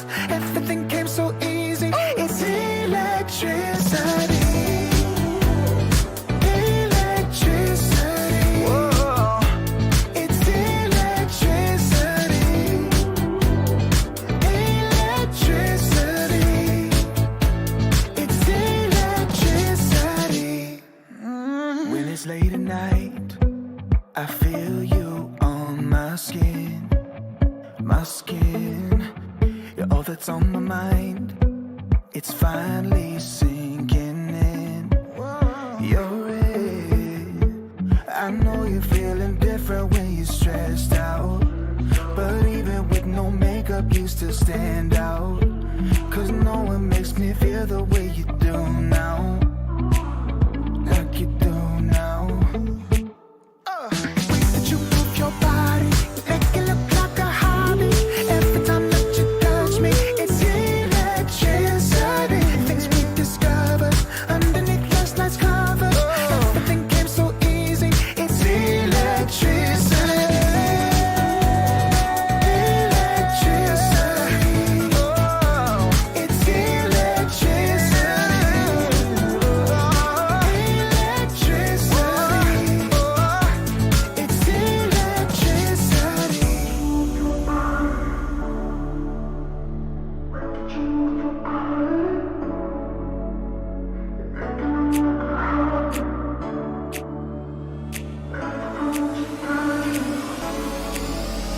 The way that you move your body, you make it look like a hobby.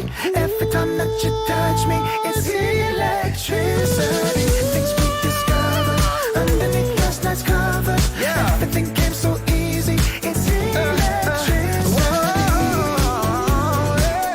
Electricity. It's electricity. You move your body. Electricity. You move your body. It's electricity.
my days are getting shorter.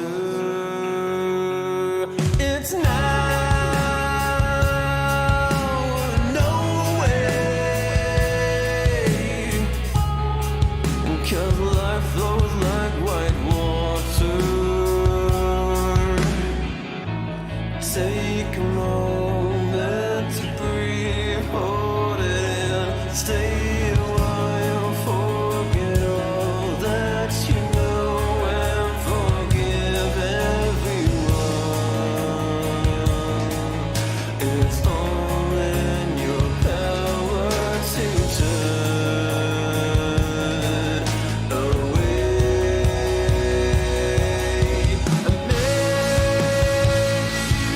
I've been blinded,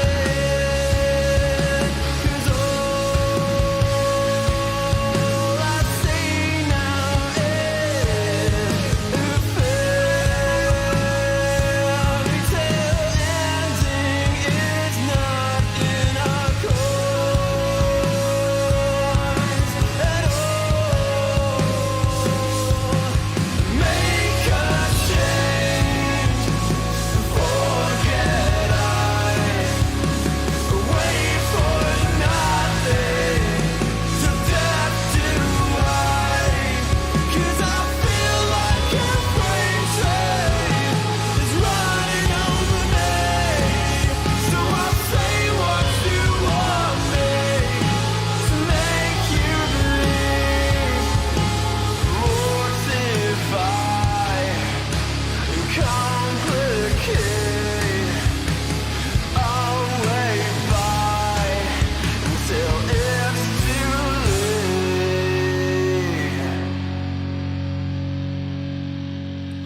But I think that you know much better. Wait forever. My head is on straight for once, and you will pay for it.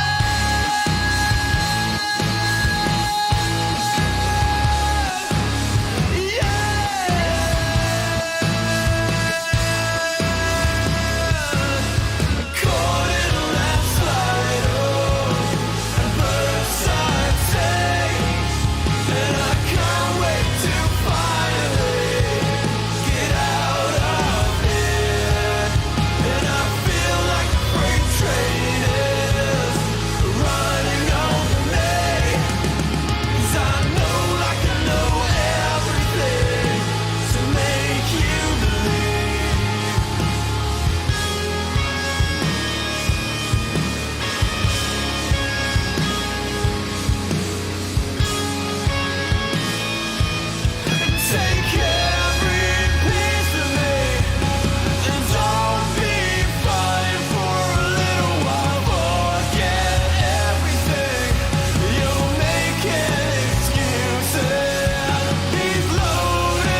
this life will continue, even if you fall.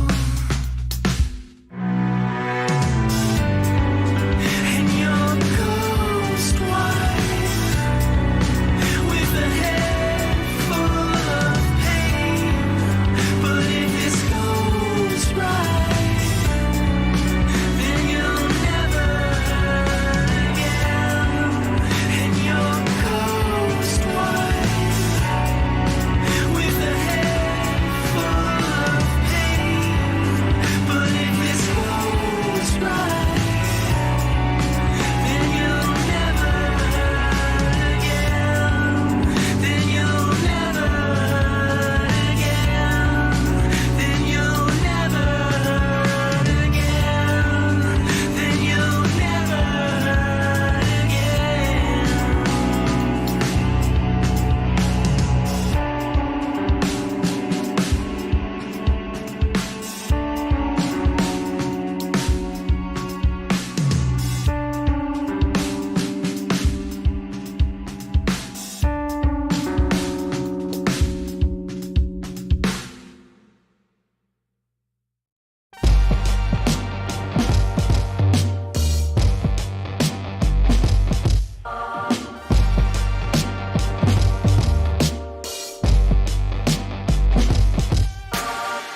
Throw your uppercut, try to hit me in the gut, thinking that I won't react. You whisper in my name, thinking I won't be the same. Turn fiction into fact. See what you didn't know, bruises that I'll never show, slipping on your every jab. So tighten up your fist, step into the ring with this. I hope your mama's got your back.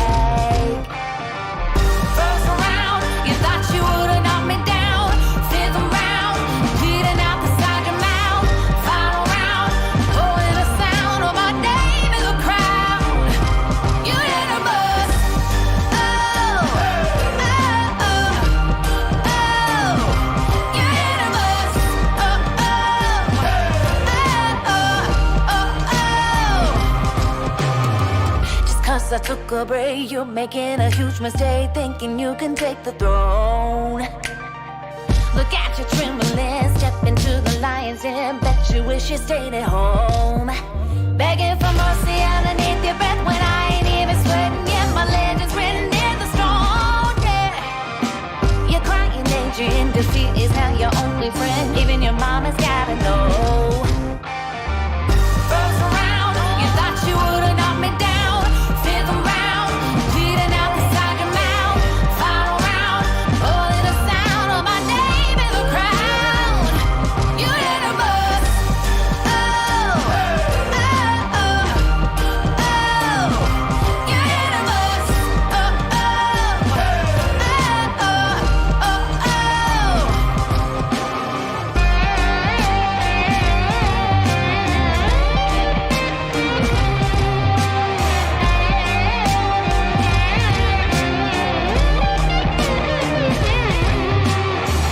First round,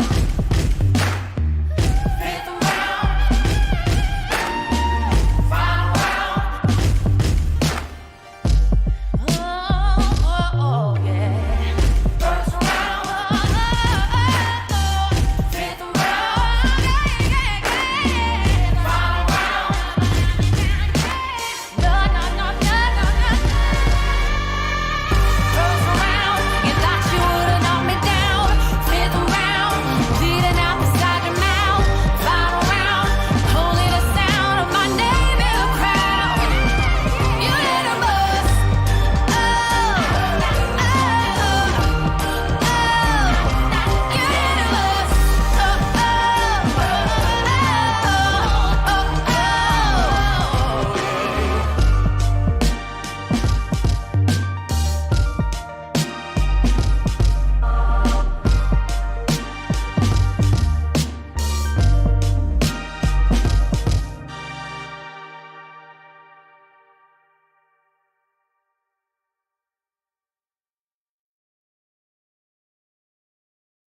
I'ma keep winning, winning.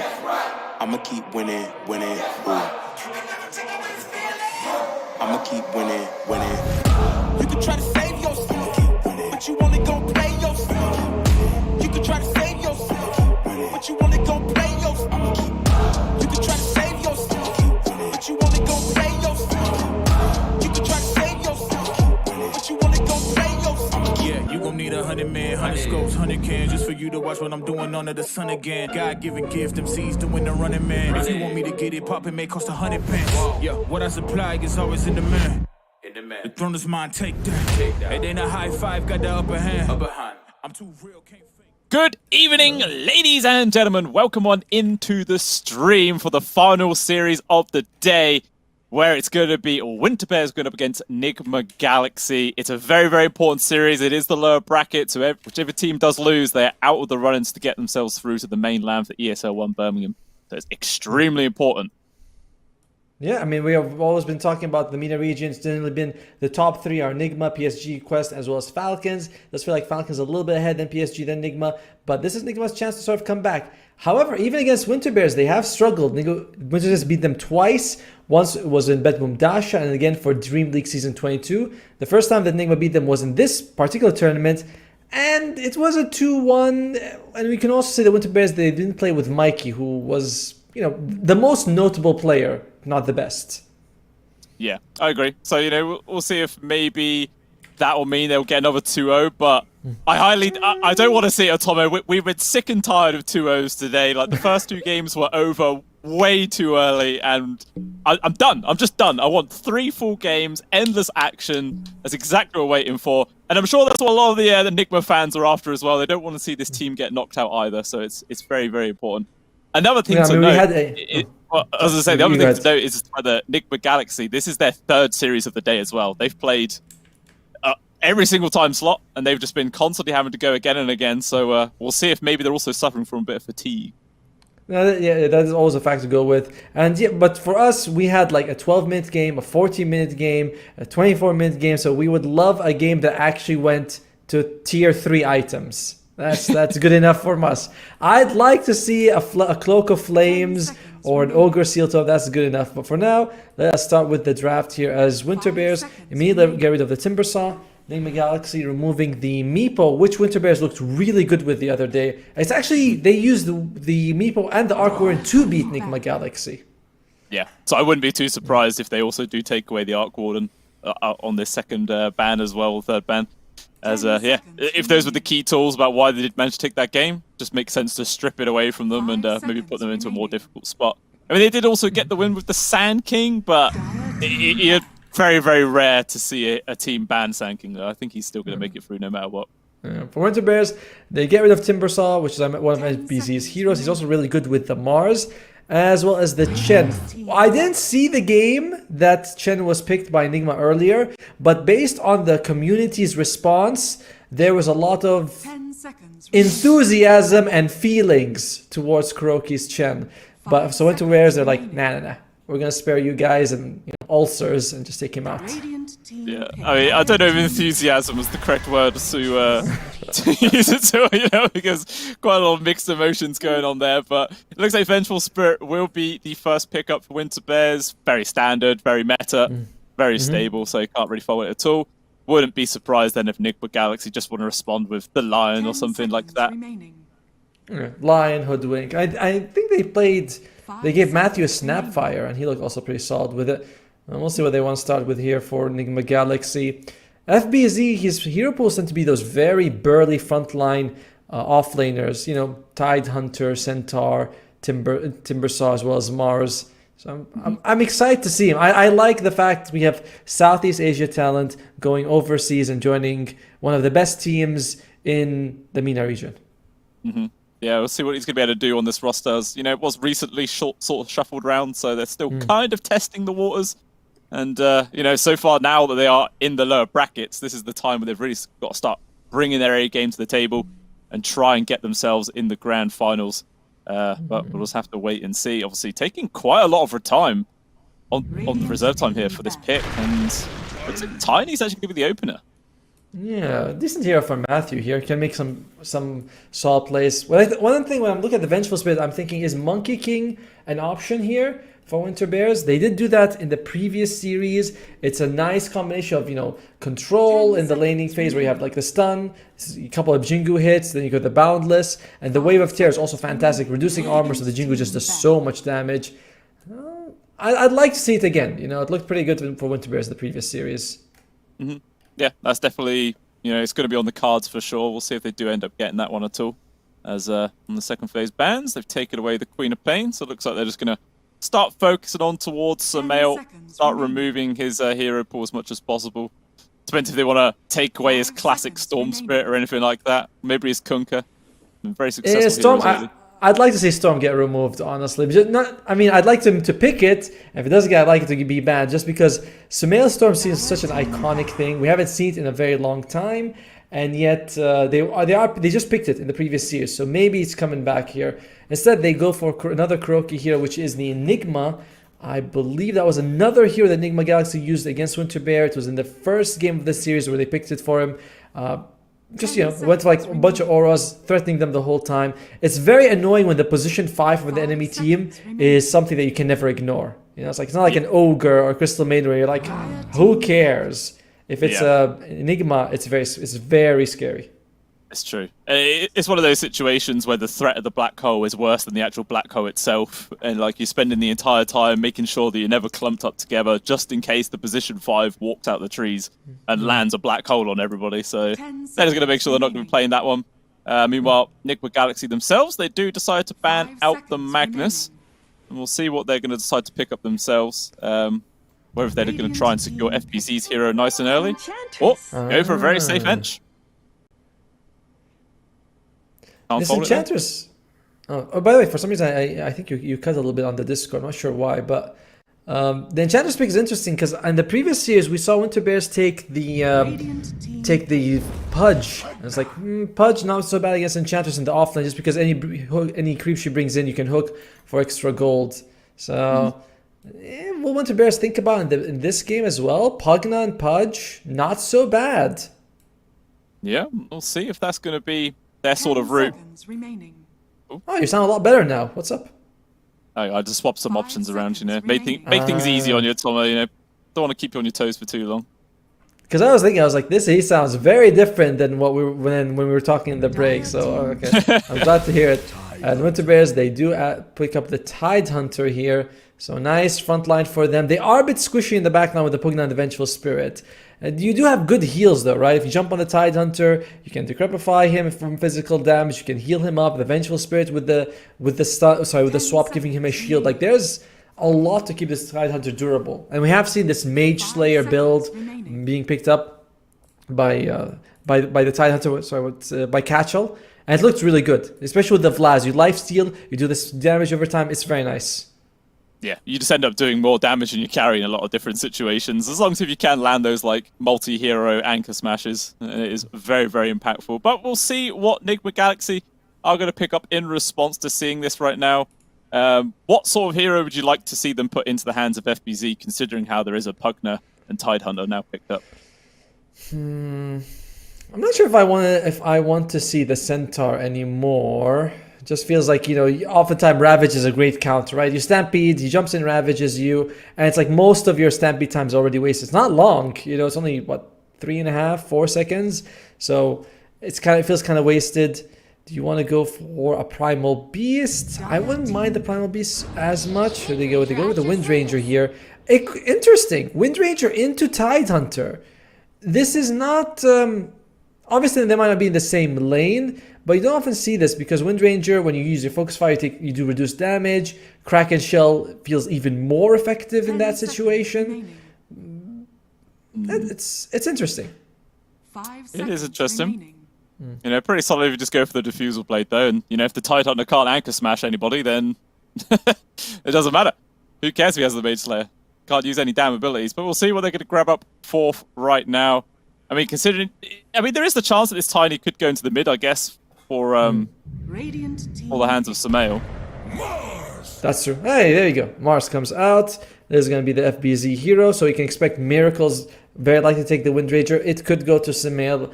And I don't know if we'll see the Tiny for Sumail. He did play it a lot, but It was like when he was in the carry for OG back then. Tiny was insanely strong, and he was doing good work with it. Don't know if we'll see it in this particular game. It's a good Tiny game if you can get on top of the Venge and the Pugna. Like, these two are very squishy heroes. You should be able to burst them down.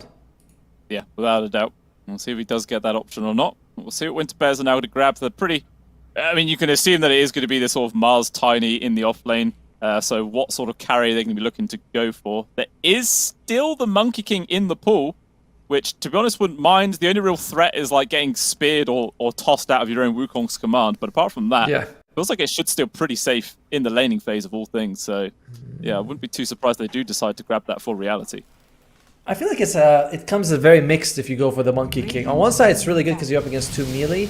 On the other side, it's like there's a lot of burst damage, and Monkey King doesn't start off with a whole lot of health. Morphling can also be bursted down, but you can also, if you're quick enough, if you're careful enough, you won't put yourself in that situation. So it's going to be Morphling and likely the Vengeful Spirit, or Morphling and Pugna, because Venge also works really well with the Tide. Gush into Wave of Terror is insane. Yeah, it's a lot of minus armor. Very, very difficult to play with. So, we'll see where they're going to put them around. But Winter Bears, they're going to take away the Slark. Pretty confident that it's going to be Miracles here to pick. So they're expecting this to be Wind Ranger mid then for Sumail? 5 seconds. Maybe. Right? That's what they're thinking, obviously. But I was thinking that Nigma would consider taking the Keeper of the Light mid. Get that fast Spirit Vessel for your team. No one else on Nigma can make it. It's pretty good. You're up against Morphling plus Pugna, so there's going to be a lot of healing. Tidehunter, you can just sort of ignore and be like, we're not going to do anything against that guy anyway. So, oh wait, Keeper of the Light gets banned by Nigma themselves, actually. Okay. Interesting, yeah. Okay, it would have been decent source of damage, but it would have been Winter Bears suffering in some sort of front line. It would have only been the Tidehunter. I think Kunkka could be a pretty decent shout. Kunkka for which team? Nigma? For Winter Bears. I would like that. Yeah, it's always a great way to control the Wind Ranger as she moves around. And it's a nice tanky hero you have in the front line. So I'm always a big advocate of Kunkka. You never look at the hero and be like, it's a bad Kunkka. It's always a good Kunkka game. So I like Kunkka. Let's see, is Puck in the pool? Puck is kind of in the pool. I feel like the biggest problem for Enigma is finding a way to deal with this Morphling, who's going to have a bunch of regen coming out from the people behind him. It's like, do you want to kill him, or do you think we should ignore him and go for other people? That's going to be Enigma's decision right now. Yeah. It's going to depend on what Winter Bears themselves are going to ban and what they're going to pick. But after that, Niblet Galaxy don't have a huge amount of reserve time either. Only 8 seconds left in their pocket. So they won't have a huge amount of time to deliberate. But Anti-Mage is actually going to be the ban of choice there. That's interesting. There's still the Ursa, there's still the Monkey King. These are 2 solid options I would like to see. For Winter Bears, they're going to go for their mid laner right now. I like the idea of a Puck. Pango is gone. Is Ember Spirit in the pool? You can also go for... There's not a whole lot of lockdown from either side, by the way. Like, if you take a Spirit, brother, I feel like you're going to be happy for either side. If you're Enigma Galaxy, you've got Shackle and Spears, and you can see them coming. Avalanche is a bit harder, but still you can dodge it if you pick like an Ember for Winter Bears. Enigma Galaxy, you can see Magic Missile, you can see the Ravage, and you don't get much from the Adaptive Strike. So you can also take like a Storm Spirit and put Wind Ranger as a carry. So I feel like a Spirit, like the Spirits right now feel very premium. Same thing with like a Puck. Mm-hmm. Yeah, no, that makes perfect sense. So considering how Winter Bears do have the pick priority here, which sort of one would you prefer, the Storm or the Ember? For which I'd rather see the Ember. Honestly, I think the Ember Spirit might be a bit better for, just so that you can do like, you don't have to commit with the Searing Chain Slide, you just get a Mage Slayer. You already have a Tidehunter though, so he can get Mage Slayer for your team. So you might be like, alright, we already have one guy building it. Do we really need to get 2 Mage Slayers? Is it? Kind of thing. Is it like Radiance? Because I don't know. I mean, the debuff does get refreshed, but... yeah, I don't think it's that bad, to be honest, because the item's not... It's not that expensive either, to be honest, in the grand scheme of things. So yeah, I feel like you can work out multiple ones. It's not that punishing. Wait, and you can get the Shivas on the Ember as well, which is something that Tidehunter doesn't want to build. So I wouldn't mind seeing Ember Spirit right now. Yeah, I agree. And we'll see what the hero of choice is going to be. Actually, they're going to go for the Void Spirit, so it was right on the Spirit front. I will take that as half a point for us, because I'm saying the Spirits and Puck feel really good. If you're Nigma though, you might want to have a Kunkka because you're lacking a little bit of front line. We know this Wind Ranger is probably going to be a core, or unless they put the tiny mid and they surprise with like a position 4 pick right now. If they do, I think Snapfire. They go with the Storm. There you go. The Spirit Brothers feel really good in this at the end of this draft. It's going to be Sumail on Miracle on the carry Wind Ranger. They take FBZ on them, so nothing crazy in terms of picks. I feel like you're gonna struggle later on for Nigma to kill the Smurfling, and the Tide Hunter. That's the big thing for me. Is that do you have the damage to go through these two? Maybe. I mean, it kind of depends on how you initiate, I guess. Maybe this isn't too bad of a game if Sumail decides to go for like an Orchid, like the catch for the Morphling or the Void Spirit both. It's really fantastic. It will force them both to build some sort of purge to that. So we'll see sort of way he's going to be building the Storm in this game. I'm sure he would have absolutely loved the Pugna to be on his own team as well, because you know how strong a Storm Spirit is with that infinite mana battery behind him, but he's not so lucky this game. Yeah, no, he's not, unfortunately. But I mean, he got enough of that when he was with Team Azure. I forgot the team, but they were Team Aster. He was with Team Aster, and he was they had like Pugna Storm like 12 games in a row or something like that. So he's probably sick of it.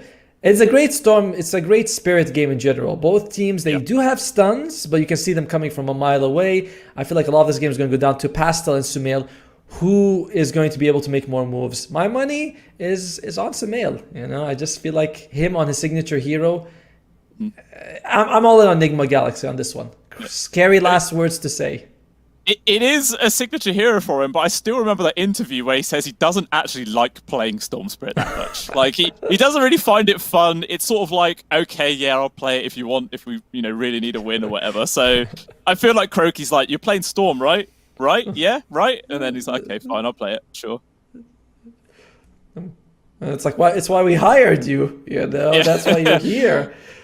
We were like, we need they didn't think we want Sumail. They're like, we need a Storm Spirit player. And they were like, all right, we'll get Sumail in that situation. But in the meantime, he's up against a Grandmaster Void Spirit. So, it might be a bit challenging here in the mid.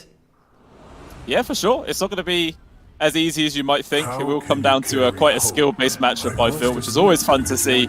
And already just looking at the lineups, it feels relatively even. The skill of the teams is pretty similar as well. So I feel like this is 100% going to be the series where we're actually going to get some games. Yeah, yes. We're done with the 20-minute GGs. Oh, thank God.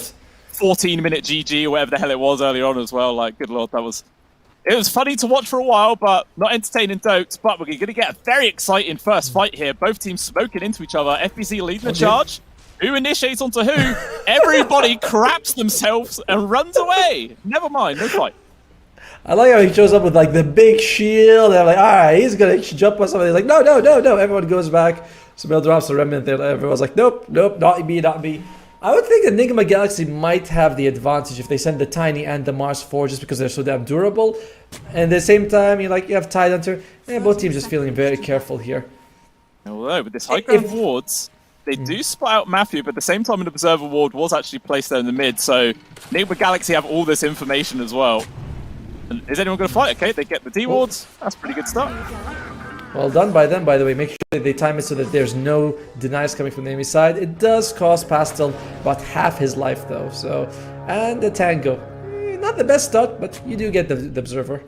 Looks like they're going to try and actually fight for this bounty rune, though. FBC changes his mind, will run back. So at the end of the day, it's going to be a 2-for-2 split on the bounties overall. Matthew takes a little bit of beating trying to secure his own one, but he does grab it regardless. Sumail takes away that cliff ward. It was kind of an interesting idea because they were like trying on Winter Bears to see where the ward is, and like, all right, it's going to be there. They get theirs done. Enigma Galaxy, they say they must know, like they see them moving, like they must know we're here, so they have a ward on the cliff, and everyone just blind in the mid lane right now. Yeah, that's fine. That means it's nice and even. That's the way we like to see it. And then it truly is down to a skill matchup now, Tom. You can't say I lost because of vision. No excuse like that going to happen in this game. And meanwhile, again, you've got the classic trope of double melee versus double range. So we'll see how much Winter Bear is going to be able to use this to their advantage and potentially pressure out both FBZ and Matthew. You can already see Matthew's pretty damn low, but it's going to happen. Ooh, he's got it. Yeah, he saw that courier coming and he went for it. Do we really consider Venge as a ranged hero? Boy, he's doing some damage. I mean, it's doing work, but with the tree toss slow, it's there. Matthew, you will be able to get away. I mean, she's got more attack range than, I don't know, a centaur, so she's range-ish. Actually, still going to find him, Matthew. Some more? He buys dead. Yeah, Stoic. He just runs him down. Easy, easy lemon squeezy. First blood for the pos 5. Not the most exciting first blood I've ever seen in my life, by the way. It's like this chase for like 20 seconds between Venge with Wave of Terror and a Tiny with a big tree. So, yeah, he gets it in the end. In the mid lane, though, Sumail establishing his dominance, tripling the CS right now. 9-4 to the 3-1. The creep is going to go on the tower, so I might be able to get a couple here for Pastel, but it doesn't seem like it. Yeah, he missed two of them.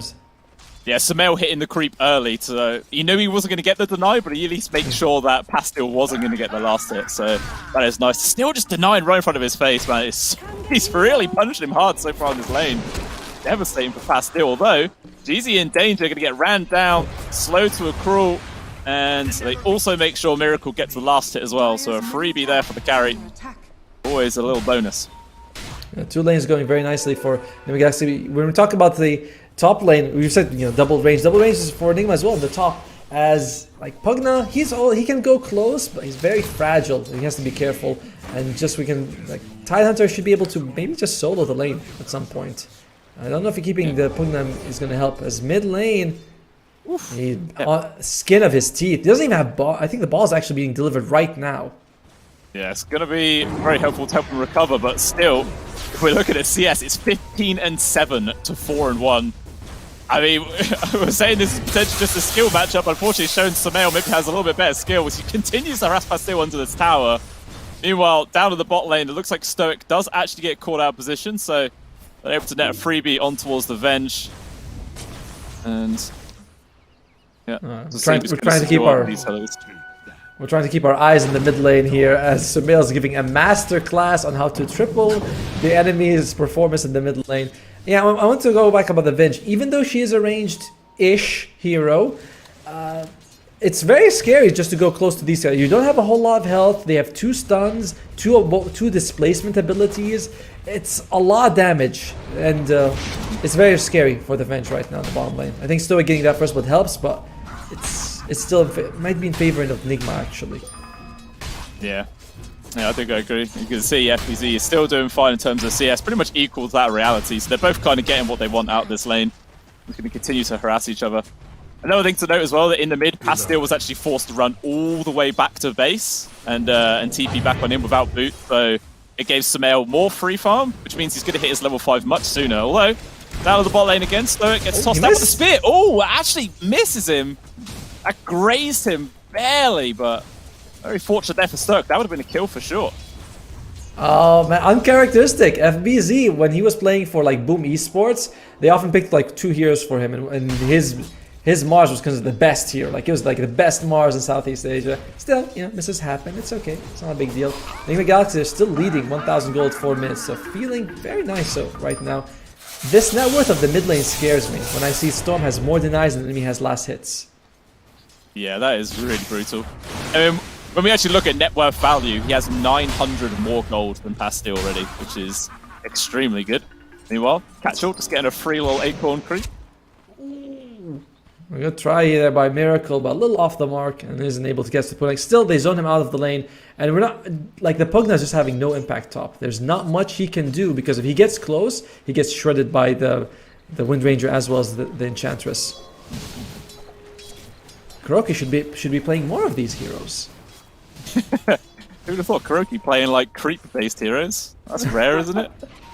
Doesn't happen at all. They're going mids. Stoic is here. They refill the ball. Everybody's here to give Pastel some help, but I'm not sure that it's gonna be enough. Oh, Stoic sort of found in the trees by Matthew. Just gonna try and chase him down. Avalanche wants to toss him over towards Sumail. And it looks like he will be in range. And yeah, that's going to let a free kill over towards the Storm Spirit. Keeps the Remnant also tanked up there from Matthew to ensure that the mid does get the kill. It's a nice little cherry on top. But yeah, Sumail's going to be hitting his 6 pretty early. We'll see if he's going to be able to use that to push the advantage against Pastel. Both supports are still nearby. And they might just commit for a kill. Because the Void also doesn't have Dissimulate, so he's going to struggle to disengage. He does have at least an infused raindrop, which is amazing as Storm. Oh dear, Jeezy is probably losing his life. No TP available either, so there's just no way. He's just gonna try to delay as much time as possible. Yeah, fortunately it's not gonna make any difference. Trying to make sure that Smell gets the last hit. Ooh. If Kuroki wasn't doing the body blocks there, that would have been a successful deny to neutral, so very nice little move there. Making sure the mid gets another kill. And Smell, he tips the captain, he's like, yeah, very nicely done, sir. You still got some moves. In the meantime, Stoic, yep, gonna be thrown back. Tower spear to the tower, and he's just gonna lose his life very likely. Yeah, oh, a free curry though. He'll definitely take that one at the very least. And again, the supports of Nuke Galaxy just continuing to make sure that the cores are the ones getting the kills. Definitely not something you see very often in your pubs. It's like, yeah, I always call it lane tax whenever I accidentally take a kill. You know, it's like, you know, I've secured all the creeps for you. I just want something. A little something. It's like, you want another tango? You want me to block the camp? You want me to make sure they hit me and use my mana? Okay, I'll just take this kill. You know, it seems only fair if you ask me. And what doesn't seem fair is how much of an advantage Nigma has right now. And they're going to go for Pastel here. There's no Disseminate, but he can just jump away the Astro. He's used all his charges. Or not. Yeah, he used them very aggressively, and as a result, immediately punished Samel. Just knew the game exactly what he had to do, and with the help of Kuroki, obviously, they just net another freebie. And yeah, now this mid is all of a sudden a disaster for Winter Bears right now. Their mid is miles behind. And you really were relying on the Void Spirit to make space for you, because in between the Tidehunter's Ravage, there's this big gap of cooldowns, right? It's like, alright, Ravage down, what do? We look at the Void Spirit, who's a very like active, no cooldown kind of hero, but he's just having no game. He is half the net worth of the Storm, so anywhere he goes, Storm can just counter him. Although, yeah, they're doing some good lockdown right now. Samel is going to be A-okay. We'll just run away. Pascal thinking about charging in aggressively, but with the TP of FBZ coming on through, he will change his mind. And Kuroki also going to be able to take away the Arcane Rune there and just continue to be an annoyance. Although GC coming from behind, got to be careful. They're actually going to try and go for the kill, and maybe going to get it. There is going to be the stick charges, and that's just about enough to keep him alive. As well as the infused raindrops proccing twice in that situation, so they can't even kill the enchanters, which was what Pastel, he really needs anything, like any kill. In the meantime, they just put Matthew in the mid lane, so he can get his levels if he needs to. Sumel can rotate around the map, and he's in the base right now. We'll see where he's gonna go. The one guy they can... Oh, he's just walking. He's walking. He wants to save that TP, you know, he wants to keep it in case there's going to be a gank attempt. Doesn't want to waste it just to go and hit creeps. He's very wise, he's smart. And that's actually one thing and if everyone can improve on. Is like, you should look at your TP scroll as like an ultimate ability, where you don't want to just throw it willy-nilly. You should walk if you have, you know, if it's not a long walk, which the mid lane isn't. And he's going for first item Orchid on the Storm, which counters the Void Spirit as well as the Morphling. And Void Spirit's like, do I want to go Yules? He's not queuing up, he's queuing Mage Slayer instead. Let's see if that's going to make much impact when he gets it. Although, jumping on towards Kuroki, he does have GZ nearby. They can try and go for this kill. Stoic is also here, but even still, Samel just zips on forward, just Prepify to avoid the physical damage. But Samel, he's just going to zip straight after him, continuing to pursue for this kill. Eventually, they're going to bring him down as well as Stoic. Catchall is nearby with the Ravage, but unfortunately, it's not going to make too much difference. Or is it? Nice toss from Matthew just to throw him away. It does keep the Storm nice and safe. We've seen a lot of, we saw today twice as Tiny toss an enemy to his friend and just gets him killed. So nice to see Matthew not making that mistake. Despite all this, there is a farming Morphling. He's having a very nice time. Reality, he is keeping up with all the cores. That could be their window back, but it's not a situation you ever want to be in where you're like, guys, it's okay. Our carry in 20 minutes will come online and he'll win it for us. Yeah, it's true. You can make him space, but is that going to be enough? I mean, they're going for this kill on towards Matthew. It's a good avalanche to keep them safe. Actually, he tosses them in, but it ends up being a 4-man Ravage instead. Arena making sure they trap in the Tide and eventually will go down. But Samel on death's door, he's trying to get away. There's not enough catch there for Winter Bears. So Samel will survive. And Pastil, a long-range power shot there from Miracle, secures the grab. And that's 2 cores going down for Winter Bears, and all they get is support Tiny. Yeah, this is one of the best things about the Tiny early game is he is so freaking tanky as a support, and he costs so much for the teams to bring him down. Matthew, he's like, all right, you got me, but we got 2 cores in the end, so he's very happy with that. Good arena by FBZ, catching the Tidehunter. Nicer Ravage, to be frank with you, but no real follow-up. Yeah, it was just not it was literally no follow-up at all. There was a Void Spirit with no Astral Step charges, and unfortunately there's not really much he could do in that situation. So, you know, hopefully when the next one comes out, Winter Bears will be in a better spot to actually try and look for some kills, because bit by bit they continue to fall behind in this game, teetering between a 3 to 4k gold advantage for Enigma Galaxy.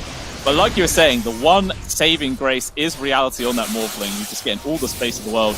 Just depends if he can really put to good use. And Catchall in danger, multiple heroes on top of him, and kill secured comes on through. Although, maybe a counterplay here for Winter Bears. They got the lock on towards Matthew. Reality turns up and secures a kill. They actually got more from killing that support than they did from losing the Tidehunter. So while it's not ideal, you can say it's an even trade. Yeah, losing your offlane for the enemy support never feels good, but you actually got good gold coming in for the Morphling, who's going for the... well, he's going. I think he's going... He queues up different items. One point the Morb Mask, another is going to be the Manta. He's fine. Kuroki just casually kills the tower. 3 heroes jump on him, but he just walks away. He's like, is that all you got? You gotta do better than that, boys.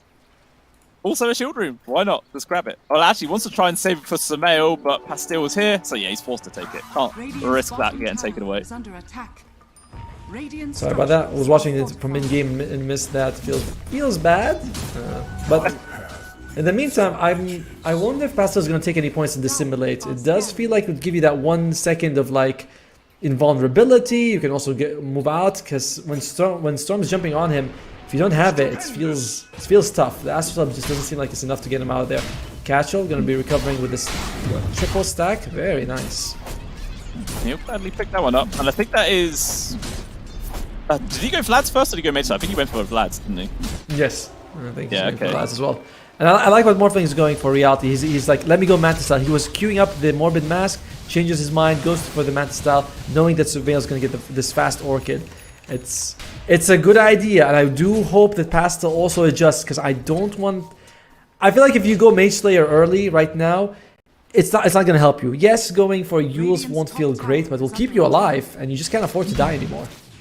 Yeah, I agree. Because, yeah, this Orchid is now complete for Samael. He's out of mana, obviously, so he's going to get back to base, and then immediately probably TP to one of these side lanes and look for another kill. And we're just going to come down to where Winter Bears can survive these oncoming ganks as Kuroki secures another tower. Doing his job well. You know, it's really just Pastil who's suffering. Apart from that, the other cores, they're doing okay. Catchall's not too bad. Reality's right up there. Second net worth. If they can just hold for a little bit here on Winter Bears, the situation will get a little bit better for them. Yeah, for sure. And it's not too bad. I mean, even their supports aren't a million miles behind. Like, all things considered, so they're doing fine. Yeah, thinking about going for the job. There it is. Immediate silence is in. Matthew also nearby to further the chain stun. There is literally nothing Pastil can do. And now that he's seen the Orchid, does he maybe swap out for the Yules, or does he just double down on this Mage Slayer? Mid players being stubborn? Not in my game, sir. Of course he's going to go for the Mage Slayer. You know, he'll be like, I'll dodge it next time. We'll see. If he adjusts, it would be the safer move. Oh, Miracle. Oh, okay. Well, guarantee this grab onto a Stoic, attempting a very ambitious TP in front of the Wind Ranger. Not going to work out at all. Unfortunately, Jeezy's going to be able to slip out undetected at least. He's going to survive. Lucky for him. Yeah, that was very interesting that Stoic was going to go for it. It's like, maybe you could have swapped and ran away, actually been better. Because your Vengeful Spirits stuns like, what, 1.5? Oh no. God. Pastil, under his own tier 2, man. Give the guy a break, please. He's just been punished so hard this game. 0-5 on the scoreline. Bottom in terms of CS as well for all the cores. It's looking rough. Meanwhile, up top, the action doesn't stop as DZ also getting caught out of position. Catchall does have a Ravage available, but what would be the point? He's just going to die anyway. It ends up being a double for Kuroki on the Bambi. And the Enigma Galaxy, man, really started to spiral out control with a 7k gold lead. Pastil still believes that just with the cloak and some infused raindrops he can like survive. It's not gonna happen. You know, there's just no way. Reality is still farming well, and you can still get good value out of the Titan just from the Ravage, but your Void Spirit, his game is done at the moment. He's gotta find some way to recover in the Force. You can't, anytime you put him on the map, you're just sort of baiting him. You're dangling him there and hoping people like, well, don't bite. That's not a strategy there. Yeah, it's a very sad sort of place to be. No, he's not gone on again. Don't even need to, although there is going to be the swap from Stoic, so at long last, They're able to keep Pastel alive, and he's going to be able to walk himself away. But it's not really changing his net worth position. Seems how he has lower than the enemy supports on Nigma Galaxy. Like he basically is a support at this stage. Yes. And by the way, this is what I meant. Like if you show him there, the only can do that if the Vengeful's right behind him, which is not what you want. You want Venge to be maybe with the Morphling or making space in other lanes, getting some deep wards. But it's like nah, I have to. He's holding hands with him. You look at the bottom lane. Stoic is stuck to Pastel like a really clingy ex-girlfriend. At least this is an ex-girlfriend that helps you out rather than just True. nagging you the whole time. Like, she's actually doing a pretty good job as the gang's coming away. But actually, Swap's still on cooldown for 5-4 seconds. Can still survive in time? He actually can't. The cooldown's too long. They're going to get the grab on towards Stoic as well. So it's another 2 kills going towards Nigma Galaxy. And they've actually found the Morphling. Spear misses, but they've already used Waveform. He's got Arena. They do have Arena to drop. Not going to be forced to use it just yet. Tosses him back with the shackles. And he's just gone again. Double kill for Miracle, and now that was the most farmed core on the side of Winter Bears getting picked off for free on top of everything else, and it's just going from bad to worse. I'll be honest, this entire game, the victory goes like thanks to Sumail because he crushed mid, and Winter Bears has been doing one thing only. They've been trying to get Pastel back in the game. The entire time they're like, we have Vengeful Spirit behind him. Reality, why does he TP? To help the Void Spirit not die. It's just all to keep Pastel alive, and it's kind of not gonna happen. I think that was this point. You're like, all right, just go push lanes and die. We don't really care. Yeah, just bait on the other side of the map. Make space for reality by throwing your body around, and hopefully that will be enough to there you try go. and recover some sort of place in this game. That's exactly what we want. That's what we wanted him to do. He's pushing top by himself. I mean, it sounds mean, but sometimes this is the situation. Also, all the fans are hoping Nigma Galaxy gets 3 kills in a row. Then we'll all be happy. Still though, Catcher with his smoke, he did actually break because Sumail was hiding in the trees. With the Remnant, he's actually going to zip out, goes immediately on top of Stoic. Jump in from FBC, just deletes the Vengeful Spirit. And Winter Bears, even with an amplified damage on Catchall, there's literally nothing they could do. Now they're the ones who are going to get pressured. FBC still has his Arena, drops it, gets the grab on towards Catchall, though it's a very hard target to get the kill for Matthew, though. Gets the grab here on towards GZ, going for the life drain to keep himself alive. Matthew actually pays that with his life. Sumail to get the silence, should be the death there for the Pugner. And he will die. The question is, can Winter Bears get anything out of this? No. It's FBZ just casually blink daggers away. Actually, maybe not done yet. Reality turns it towards the Tiny. Grab as well. It's a big kill to find. Mars goes down. No mana Miracle. Forward for Miracle as well. He does actually have Hurricane Pike, so he should be fine here. And he's going to get away. Meanwhile, Kuroki, man fighting the Venge.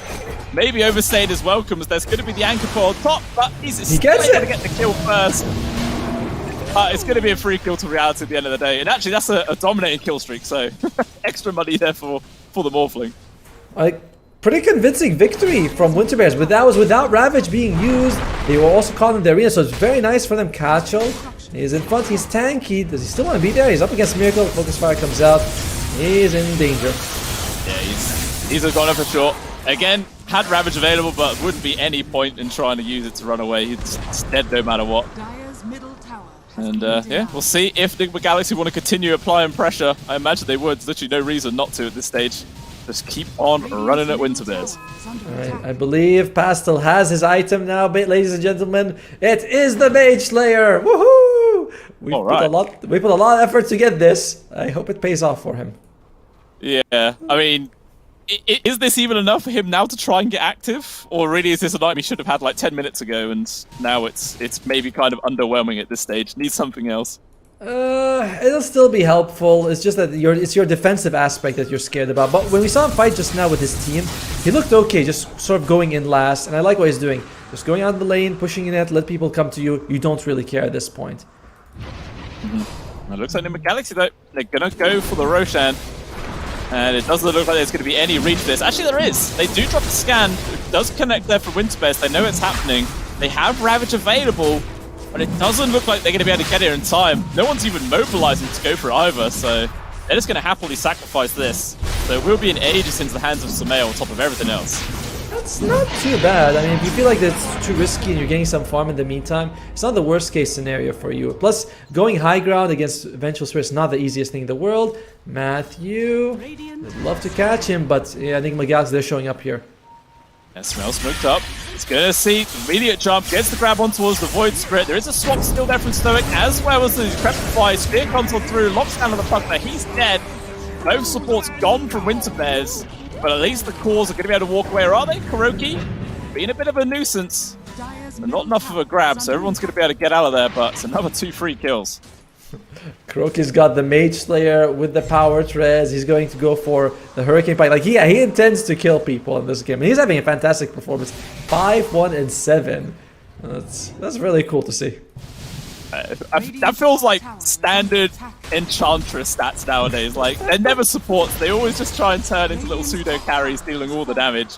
I mean, hey, if it works, it works. You know, you can't really complain about it. Yeah, no, not at all. I mean, he is very far. He is barely behind Catchell, you know? It's like, in the next team fight, if Catchell dies and Kuroki lives, he's like, yeah, you'll see this Enchantress being 4th or 5th in net worth. Real menace indeed. Well, they're top tier 2. Trying to get pressured right now. There's only actually 2 people from Nick McGalax here. All the rest are starting to go for a hunt to see if they can maybe find a free kill on towards Pastil yet again. Really make his game even worse. Top lane, though, they're kind of going for a backstab here with the Morph lane, but we'll see if he wants to fight or not. Oh, poor Pastel. Poor Pastel! Yeah, he has no chance. But, you know, immediately as soon as they see all those members of Nick Galaxy down bottom, that's the cue to make this move. They wanted to get Sumail, but it looks like they're going to have to settle for Kuroki instead. It's not really the high priority target they were after. Even so, you know, she is still worth a lot of money.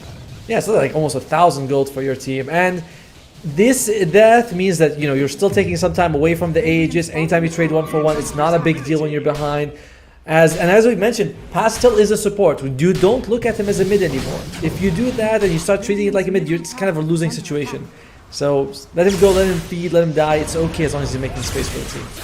Yeah. That's what Stoic's doing. Yeah, Prepify is there. Unfortunately, it doesn't do anything. Even the arena comes on out to secure the kill on towards Jeezy. There will be both supports going down. I mean, he's actually going to try and turn this one around. When the Rabbit actually comes out, it's good lockdown. Double Shackle as well that lands. They kill Miracle. Sumail going to lose his first life as well. FBC finally manages to finish off Jeezy. Attempting a TP out. No cancel. So he's going to be able to get out there alive. Meanwhile, Reality is going to continue the chase and hunt down Matthew right now. Just completed a Yules, immediately chucks it out. And that's going to be enough to allow him to back off. So it is 2 supports that go down, but they take a very big target with them. Yeah, it's worth it. It is worth it for them to do that. And I think, was it Reality who got... Yeah, no, so it wasn't Reality who got... That's an important kill that Pastel was able to get for himself. Reality is showing that this net worth is not wasted. Like, he is playing out of his mind good right now to keep his team in the game. And if you are Enigma Galaxy, you might start thinking, all right, let's just, you know, let's go get a Tormentor. Let's not dive into them. They keep the Aegis, but I believe it's only about 1.5 minutes left, so not too much time. Yeah, we'll see if they can try and get another bit of use out of it soon. As Sumail will be able to get a bottled regen rune on top of everything else. One of the best runes ever for a Storm Spirit. Gotta feel good. Even better now, after it got buffed. So if you get hit, you still keep it, which is super nice. Although if you're Storm, you're not gonna get hit. You know, you don't play it that way. You know, I feel like you do. Especially with Sumail, man. He loves to just barrel in there and do whatever the hell he wants. So I don't know. Feels good. Jeezy, he's got the Glimmer Cape. That's gonna help a little bit. But overall, what Storm's got, he's got the Witchblade, the Kaya Sanj, as well as the Orchid, and just top of the net worth. The entire game, he's just been there, very comfortable. Yeah, Miracle on his heels though, that second place. I think he himself has a BKB completed very, very soon for the Wind Ranger, so getting another way for Nippon Galaxy to take fights. But they're looking to try and make a fight happen right now. Zip, they get the silence on towards the Vendel Spirit, immediately deleted, but at the very least Reality, he's got his strength morph going. He's going to try and get himself out, but Matthew with the continued control, the burst damage is there, and the Morphling is dead, just no way to survive. And it's again a fantastic pickup there coming out from Nick the Galaxy. Very good. By the way, Pastel, he's been in the bottom lane pushing there. You just ignore him. They say, all right, we know what you guys are doing. We know that how you've been treating the voice like he's a Jack hero. You know, you go out, you push out the lane, you don't mind dying. They're like, let's just go for the main target, which is the Morphling. And for now, he's been ignored. That's why he's been having a good game. But now that Reality's got some pressure on him, will he be able to live up to Like the expectations. Oh, You had to mention him, didn't you, Tomo? You just had to talk about him, and then Samael says, "All right, I better just go and kill him then." Oh, the curse is real. I mean, we did see that Pastel's actually tried to build an axe as well, which is not far away. Which maybe that'd be pretty cool. It's good for grabbing the storm spirit. Yeah, but he's still playing in a way that he's thinking he's gonna be like the tip of the spear. When it's like, nah. You know, you're not living long enough in those situations. He's, I think, got 8 deaths to his name. Oh, Catchel, toss back. Oh, fantastic shackle onto both supports again. They managed to take down Stoic. GC as well, not long for this world. Actually, he's able to get the Scrapify off. Now getting the live trade on towards FBCs. The Mars is traded away. 2 for 1. Matthew still trying to hunt for a toss on towards Catchel. Can't quite find him. And Reality Man just chasing after all these heroes on his own. Feeling very aggressive. Controlled up from the Avalanche. Impetus is coming through, so finally he's going to back up. And look at that. We have the Hurricane Pike finished on Kuroki. He already got the shard from the Tormentor. So now he's just going to have huge range to do his damage. Kuroki has suddenly moved from something that's like hurts you to a major threat that you have to deal with. Yeah, it's going to be a big old problem for them to deal with. And especially since another round of items just been completed. Parasma now up for Samael, BKB for FBZ as well. So they are more than ready to start taking some fights. While looks like Winterbear's attempting a smoke play. You see what Morphle has? He's got Kanda. Hey, the best item in the game. There you go. I mean, I don't really know if this is going to change anything, but at least it gives you a little bit more burst damage, which you can use. And he has been able to dish it out in these fights. They still have Ravage, by the way. Matthew has to use himself up, trying to keep himself nice and safe. Immediate jump forwards, Warpus to lead him. Although GT gets grabbed, Ravage comes out, only connect on towards 1. But FTC with the BKB, holding 3 members of Winterbear's back on his own. Samael continuing to charge forward. Samael is controlled and killed. Big skill play there coming out for Winterbears. And now, you see Reality trying to get himself out of there. The Impetus is chasing after him, but Miracle in hot pursuit there with the focus fire. And they will be able to secure the Morphling. Can they now get the grab onto either Stoic or Pastil? Looks like it will just be the Venge. The Void Spirit survives, but it ends up being a big victory there for Enigma Galaxy. Yeah, this caused them buyback though, and that was Sumail dropping. Like Reality, again, you can see he does do the damage if he has an opportunity just for a few seconds. The Ravage was not perfect. I believe Miracle was BKB'd when it came out. It's like they already killed Matthew and they weren't in position to go on anyone else. So it's nice for Winter Bears, but it's still another losing battle. They have some fight in them, but they got coordinated a little bit better here. Yeah, they do. I mean, did Pastel have his Ags then? Oh, he didn't actually have his Ags. No. Maybe it could have been a little bit better if they had that. Like, would have cost them less potentially just to lock down Samael or something. He's still just desperately trying to get it. At least he's going to get it after these creeps, but it might cost him. As Matthew and Miracle, they were hunting, but they just don't get the opportunity to jump. Pastel's like our protagonist this story, you know? Everything's gone bad for him. Will he rise up to the challenge after he's been beaten down like 10 times? 90% win probability here for Enigma Galaxy, but it's not 100, you know? There's comeback potential here. It really is. And they're going to try and go for this kill on towards Kuroki. He's being pest, trying to get away, but a quick magic damage burst that comes through from Reality absolutely shreds him to pieces. That's a lot of damage. Yeah, it's another, what, 1,300 gold for your team? These kills add up, and they smoke up. I don't think they have Ravage for quite some time, actually, but you do have burst damage thanks to this Kanda. Yeah, so about 25 seconds left here. You still have to dead in the water if you can put it on somebody. Yeah. Oh, what a shackle! Land on towards Reality's control, but fantastic save from the support so that the arena out there from FPC grabs on towards 3 of them. Stone's eventually going to go down. GZ as well getting focus. Both supports will eventually be falling, although Catchel, he's actually one taking a lot of the aggression there for Samael. Silenced up the Storm Spirit, getting control, but it doesn't matter. There's just not enough left to tank here for Winterbears.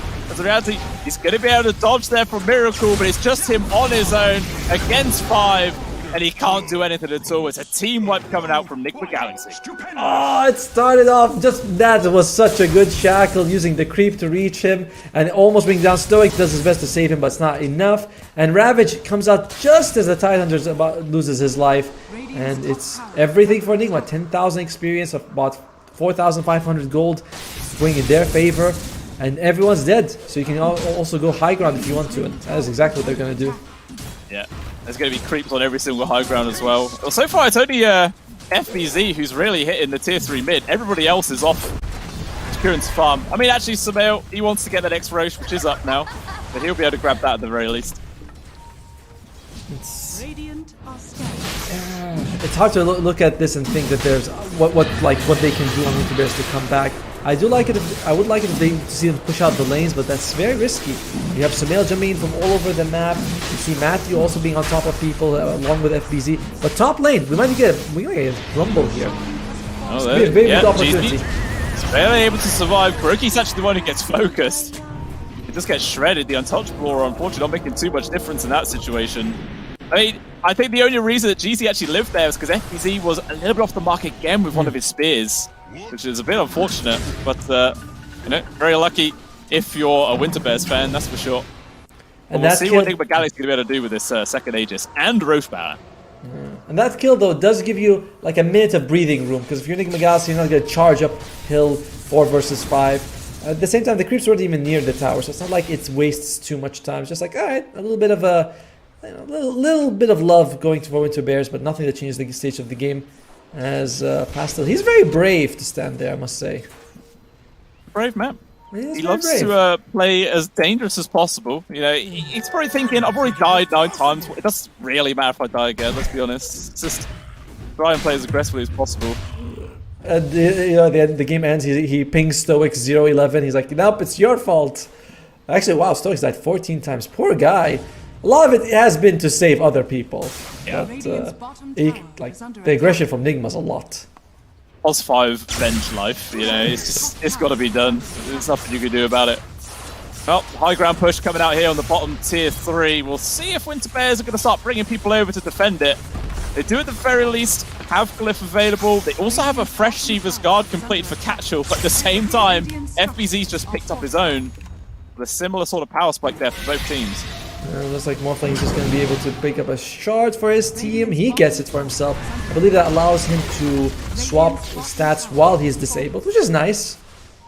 It means that if you get caught by an unlucky shackle, it's not as big of a problem as it was in the previous fight. Definitely not. Especially now with Sumail, who's just picked up a BKB, so he's feeling pretty free, although they chuck the anchor on top of him, but the immediate re-engage, they chuck him back inside the arena, and Catchall just disintegrate. No chance to be Zolba, and now Stoic getting controlled. Sumail's after him with the Decrepify. Keeping the Venge alive for as long as possible. Have to be controlled from Bastille, but immediately they just jump on top of this Void Spirit, jump towards FBZ, they grab him. They've also got the Spear connection towards Reality as well. Can the Morphling get himself out of this one? The answer is no. He's dead for a minute. They buy back from Bastille. Unfortunately, all he can do is sit back and watch. The impetus is, whew, Stoic has to use a damn smoke to live, and they just tap out. GG is called. Enigma Galaxy dismantled game 1. Yeah, it was not even close. Like, it started off with a decent move, but the side lanes here, the side lanes went okay for Winter Bears. It was not like this is one side stop, but unfortunately, it was the mid lane where we saw Sumail with 20 CS to the 6 from the Void Spirit. We harped on a lot about this, but that is sort of the crucial story of the game, is that the Void Spirit was never online, Sumail was always on top of people, so hopefully Game 2 fixes that for Winter Bears. Yeah, I mean, we can't even say it wasn't a drafting issue at all. Like, we're saying the Void Spirit, in theory, should be fine against the Storm, but apparently, you know, considering how Sumail's already played 2 series before this, he's more than warmed up. He's like, right, I'm ready to hit creeps, command. I know exactly what I'm doing. So, yeah, unfortunately for Pastel, he just got the real rough end of that stick. Potentially, we could see quite an early Storm Spirit ban, because, you know, it's never nice seeing Sumail on that hero, especially when he's performing that well. Well, never nice if you're against it. You know, if you're a fan or you support Nigma, you're like, this is the best thing ever. But it was a stomping. FBZ also was able to land so many of these arenas always onto people. Every time he catches the Pugna as well as GZ, he just catches the 2 supports, and you're like, all right, these guys are out of the fight. And there's your save mechanism. And it's very hard to play save heroes against a Storm Spirit in general. You add that with a a Mars and a Wind Ranger. It's tough. It's not a draft issue, but when the enemy team has such a good lineup to jump, it's very tough. It was very tough. But, you know, to be honest, I'm just glad that this wasn't a 15-20 minute game. It at least went to 34 minutes to Tomo, so that's one of my prayers answered. But let's hope that Winter Bears could rally for the second game. I mean, yeah, they should be able to do it. They definitely have the capabilities. We've seen them in other series that they are a solid team once they actually get rolling. But maybe they were just a little bit underprepared when they were going to be coming up against Enigma Galaxy here. Who knows, man? Who knows? But game number 2, guys, will be coming up in about 7 minutes time or so. So not too long to wait, and we shall return for the action and see who's going to come out on top. So we'll see you soon.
You can't manage this, can't break this, boy, I'm funded. Gotta keep my distance when you not 100. From the same ones say they loyal, they funny. You can't match my energy, and yeah, you know it. Way too cold, yeah, man, I'm way too cold. Way too cold, yeah, man, I'm way too cold. Way too cold, yeah, man, I'm way too cold.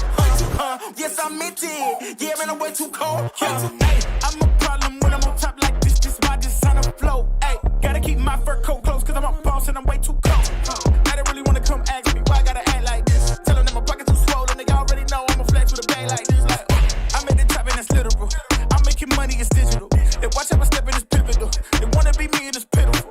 I cannot be no one else and I'm flexing, I'm glad to be me. There's no angle they can come for me, boy, I'm 0 degrees. Way too cold. You can't manage this, can't break this, boy, I'm funded. Gotta keep my distance when you not 100. Those the same ones say they loyal, they funny. You can't match my energy, and yeah, you know it. Way too cold, yeah, man, I'm way too cold. Way too cold, yeah, man, I'm way too cold.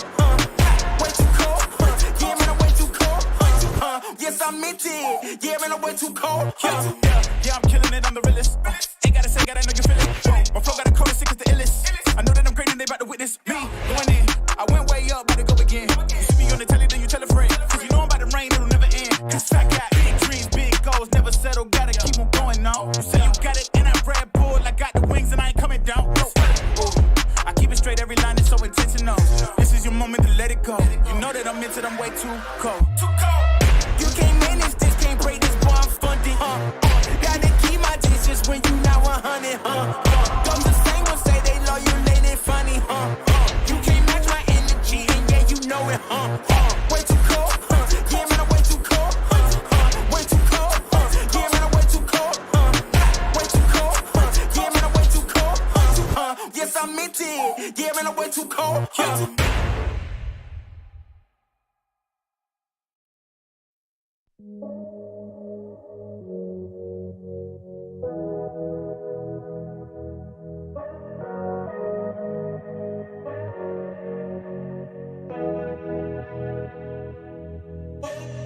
Landstraße in den Süden, Kickdown, Moto Guzzi, Sozius, Traumfrau, Monika Bellucci, High-Res, Roadtrip, Neapel, Rom, Overnight, Truck Stop, Insta, Snapshot, Polaroid, For Your Love, Korken knallen, Karte Door, Spa-Time, Bubble Bath, Aftershave, Miyake Sport, Private Coach, Crunches, Lunch Break, Yacht Club, Seafood, Aperol und Lachsteak, Küss den Ring.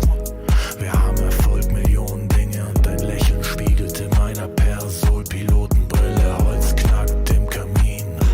Es werde hell, wir lieben uns die ganze Nacht, nackt auf dem Bärenfell, Wüstenstraße, weiter Himmel.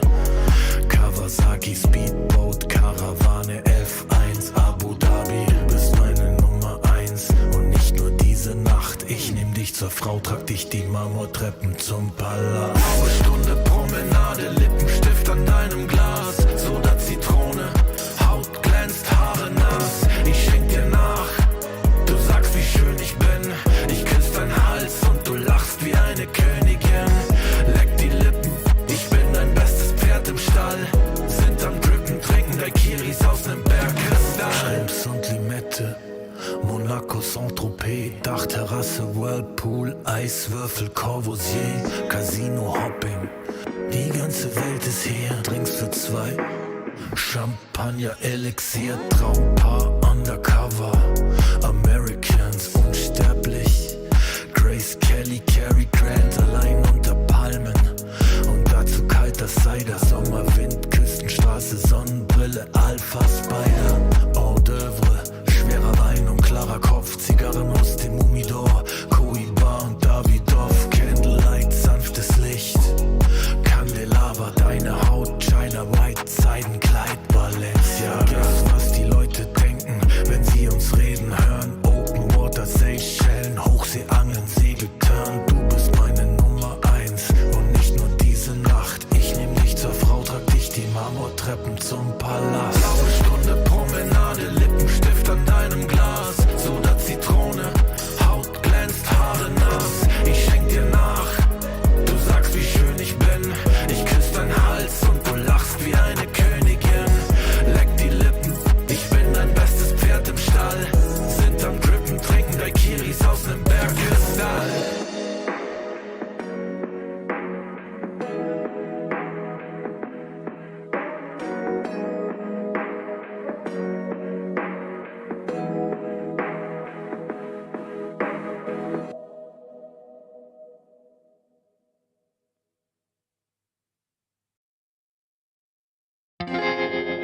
The voices in my head, they say I'm lost, but I found myself in the dark. The voices in my head, they say I'm lost. Blow me like a C4, give me what I want. Mad Max with you while I'm rolling up a blunt. They asked me where the body's at, I told them check the trunk. She asked me who the man is, I told her I'm the one. I told her I'm the one. You can figure where I'm from. I told her I'm the one. can't make it where I'm from. Couple warrants and a gun to my name, low-key. Wood grain gripping and I keep it on me. Whole lot of new faces, I'm the real OG. Keep talking shh, and I'll put you on a white tee. The voices in my head, they said I'm lost. Blow me like a C4, give me what I want. Mad Max whip you while I'm rolling up a blunt. They asked me where the body's at, I told them check the trunk. She asked me who the man is, I told her I'm the one. I told her I'm the one. You can't figure where I'm from. I told her I'm the one. You can't make it where I'm from. The voices in my head, they said I'm lost. But I found myself in the dark. The voices in my head, they said I'm lost. Blow me like a C4, give me what I want. Mad Max whip you while I'm rolling up a blunt. They asked me where the body's at, I told them check the trunk. She asked me who the man is, I told her I'm the one. I told her I'm the one. You can't figure where I'm from.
Welcome back on in, ladies and gentlemen. Second game to Winterbed and Enigma Galaxy coming up very, very soon.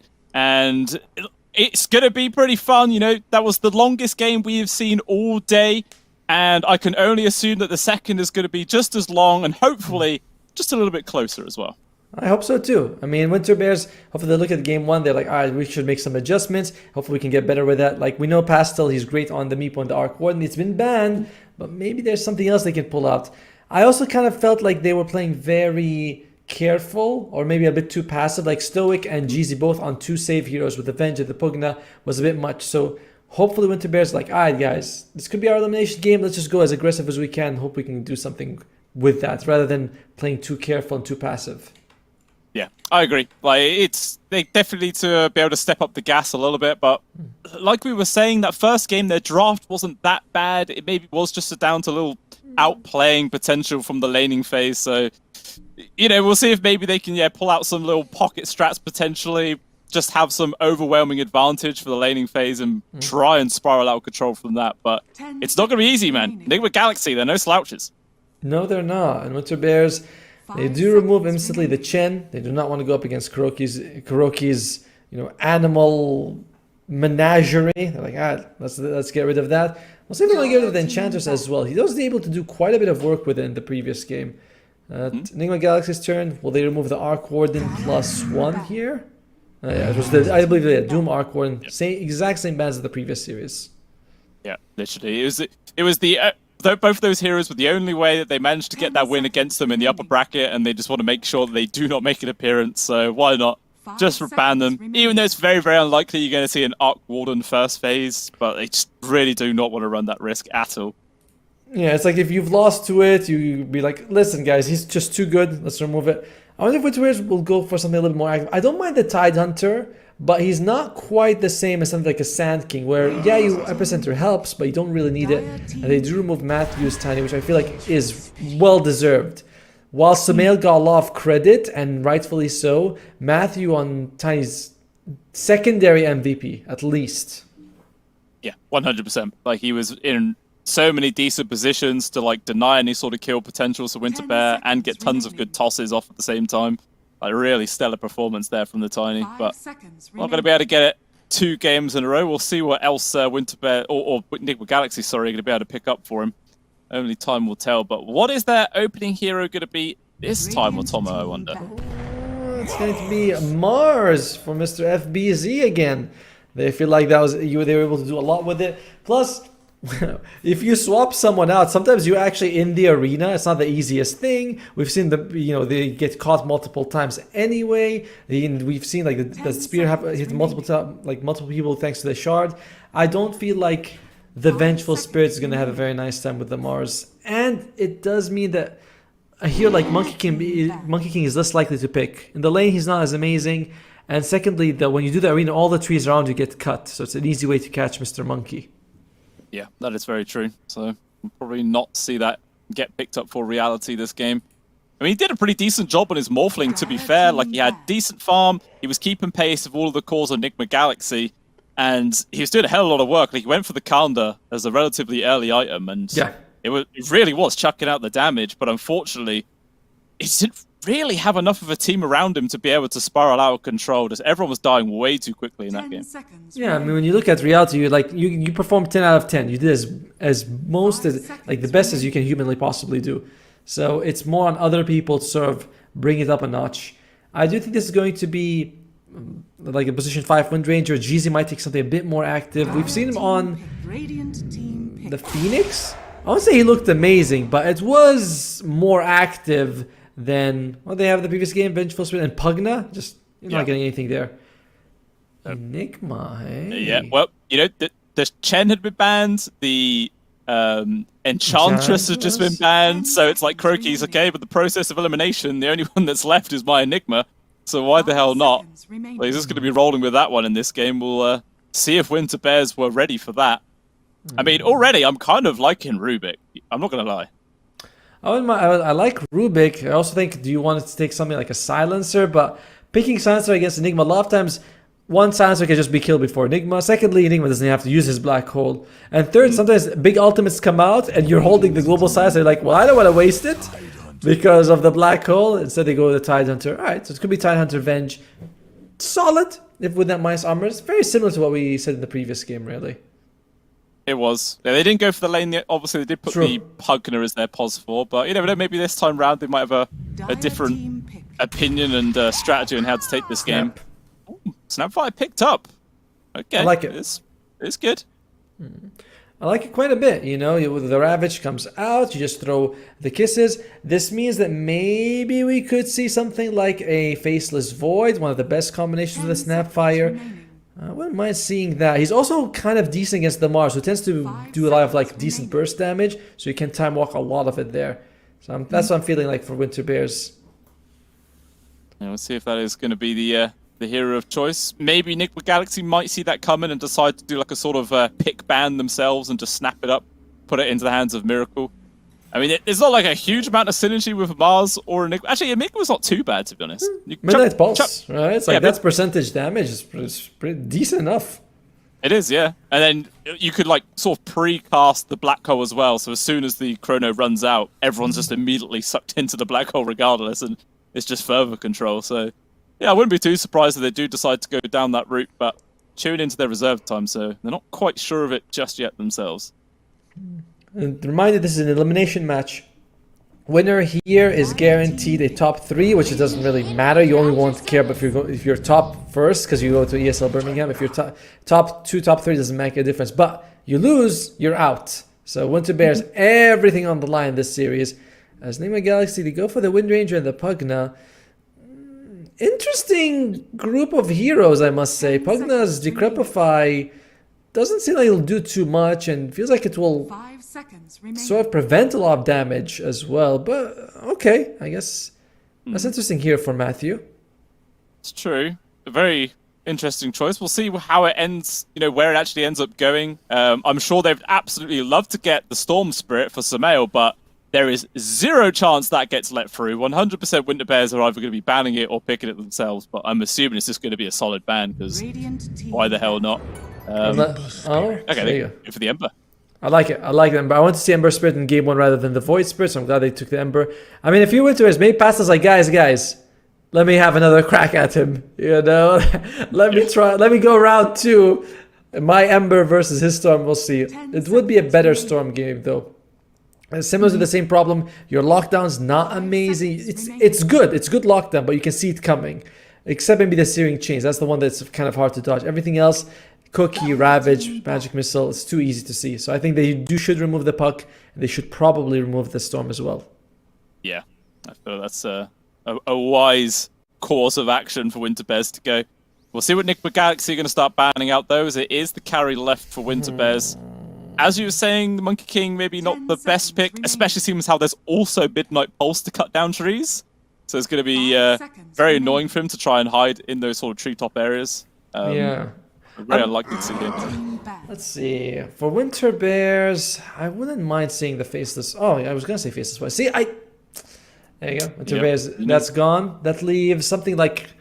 I kind of wouldn't mind an Ursa. Morphling is pretty decent as well. Something like that would work out. 10 seconds remaining. Yeah, I mean, they did just play Morphling in the last game, so I wouldn't be too surprised if they do just rinse, repeat it, send it in again. But yeah, I also actually like the idea of the Ursa. Like, it lanes pretty well with Avenge. It's good at pressuring the Mars as well. And it's going to be able to secure farms, so it's definitely a good sort of suggestion. Yeah, I'm just wondering what Winter Bears is really thinking about here. I've loved when I saw them on the Monkey King. There's no Arc, there's no Meepo.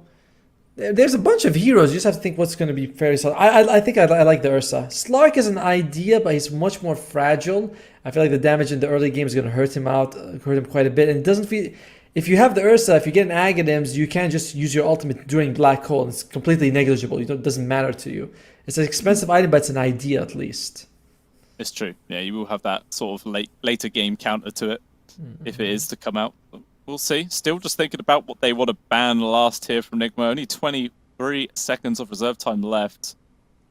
I think, I don't know, Terrorblade be any good, you think? I mean, kind of awkward against the arena, but...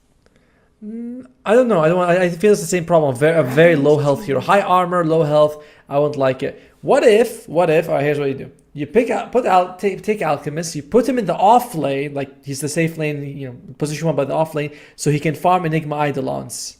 Hey. Yeah. It's a potential. They could go that route. And then imagine Kuroki just doesn't level Eidolons. Just 0 points Eidolons. What's Midnight Pulse and the Malefice, you know? That's some high damage output right there. Alright, Winter Bears, they get rid of the Morph. They're keeping the Storm. Are they going to pick Storm and play carry Ember Spirit? Is that something that Winter Bears wants to do?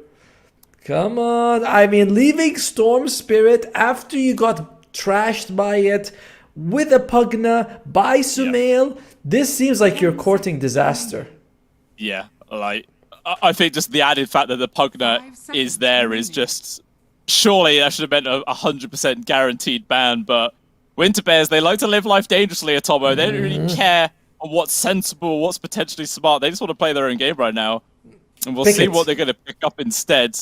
I thought maybe if they were going to ban a Morph, they would just instantly pick whatever this last hero was. I feel like you just pick the Storm, put the Ember in the safe lane. It's not unplayable, and I think you have enough damage between the two of them. It's better than playing against the Storm if it comes out. If Nigma goes for it, of course. Mm-hmm. Well, they really are tuning through the time. So they're not quite sure, but I don't know. It would feel weird. I mean, would a Venge Ember be able to play quite effectively versus Mars Pugna? I think so. I think it's not bad. You have a decent amount of... The Flame Guard will do a lot to remove the damage you're about to receive. Plus, the Ember Spirit, if he goes mid, you could get Huskard or Monkey Kinged in the last pick, and suddenly you're gonna suffer. So it's too easy to counter the Ember with the last pick with the heroes left in the pool. Mm-hmm. I say they really are running down the time, man. They're keeping everybody on the edge of their seats. It's gonna be a Weaver. Wow.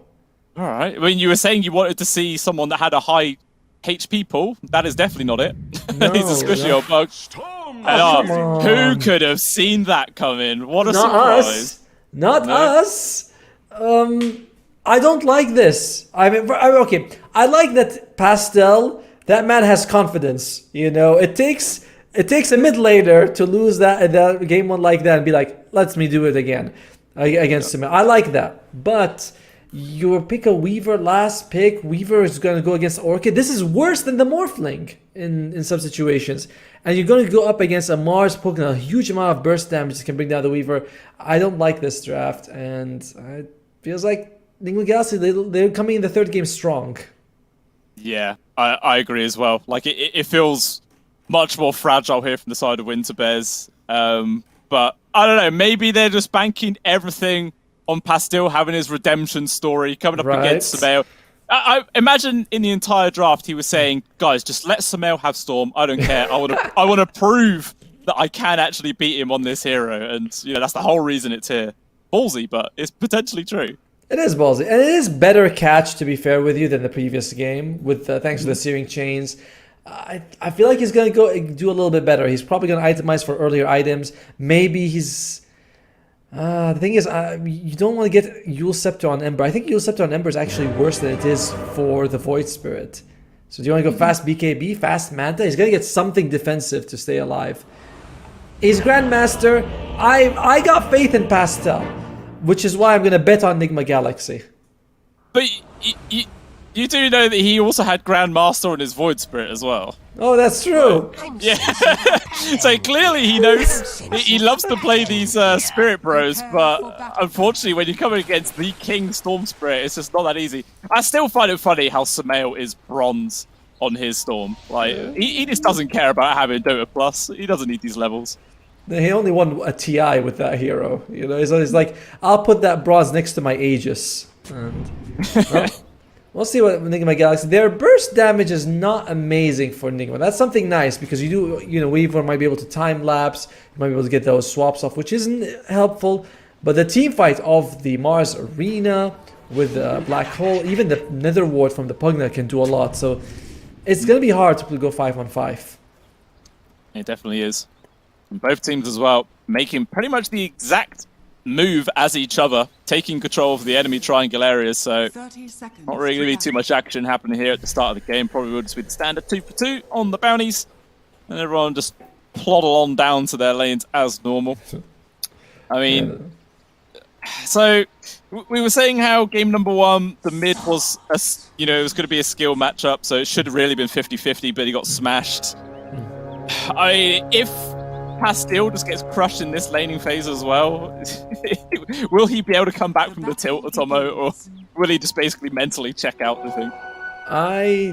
I think he's gonna come back. I mean, when they let the Storm Sword in to give him the rematch, that's what happened. They left it in. He was probably like begging for it. He's like, guys, give me another crack at it. You got it. You go, Chief. We'll see what he can do in this situation. Yeah, I feel like all eyes are going to be on this mid. Going to see down whether Pastille could do it. Already, Smil just wins very slightly on the old blocking wall. Doesn't really make that much impact though at the end of the day, but we'll see how it changes things. Let's start off with the Flame Guard, which does get instantly removed here by Smil, but it's fine. It's not a big deal here. Can get a couple of those CS, and it feels very similar to the previous start, right? Where Smil was able to get a few denies before they even reached the tower. 4 and 2 to the 0-0 of the Ember. Yeah, that's not a great start at all. I don't know. We'll see. Maybe once he gets a couple of points onto his Flame Guard, it doesn't get immediately removed. Things might change. We want down bottom. Yeah, Matthew and Stoic having a little 1v1. Chucks out a blood grenade, and that's just an easy first blood. Just like game number 1, Stoic was able to run down Matthew. Now it's Matthew paying him back, getting the first blood himself. So he was really not happy about that situation in game number 1. He could start hitting Nickers off him. Nice dodge by Jeez, but he actually dodged by walking closer to Kuroki, so he still takes a couple of hits, but he's alive, which is all that matters here. And in the first game, I felt like the Vengeful Spirit can do decently against the Tiny, but Pugna, he's faster than you. He can hit you with like a couple of Nether Blasts on the way out. If you go close to hit him, it's not fun for old Venji here. No, it's really not. Oh god, look at the bit! Oh no! Don't, Otomo. Don't. We gotta find any way, a bit of copium, anything like that here for Pastille. I'm huffing! I'm huffing as hard as I can. What do you want from me? He keeps on denying right in front of his face, man, by the tier 1 tower. Oh, Smil was no chill. Yeah, 12 and 5 against 6 and 0 right now. Oh, that feels rough. Maybe Jeezy takes a lot of damage, but he's gonna be fine. They're doing a good job just ignoring Koshal completely and just being like, alright, let's go for Jeezy. But it's not that bad for the Snapfire, just because if you reach level 6, you still bring impact to your team. An offensive impact. I feel like offensive impact is what you want. You don't want just another save hero. So as long as he gets levels on the Snap, he's going to be fine. As he's got the ball a lot sooner than the previous game. He has the ball. That's nice. That's true. I think this is like all down to being able to have the Flame Guard. Up top, Jeezy on Dev's door. Double hit, he's slowed. Just can't get on top of him fast enough. And actually, Catchell's the one who's putting the hurt over towards Miracle. There's a lot of trade flying around the place, but at the same time, the Tidehunter's pretty low. They forced Snapfires to run all the way back to base, so it's more space there for the Wind Rainer to resume the farm.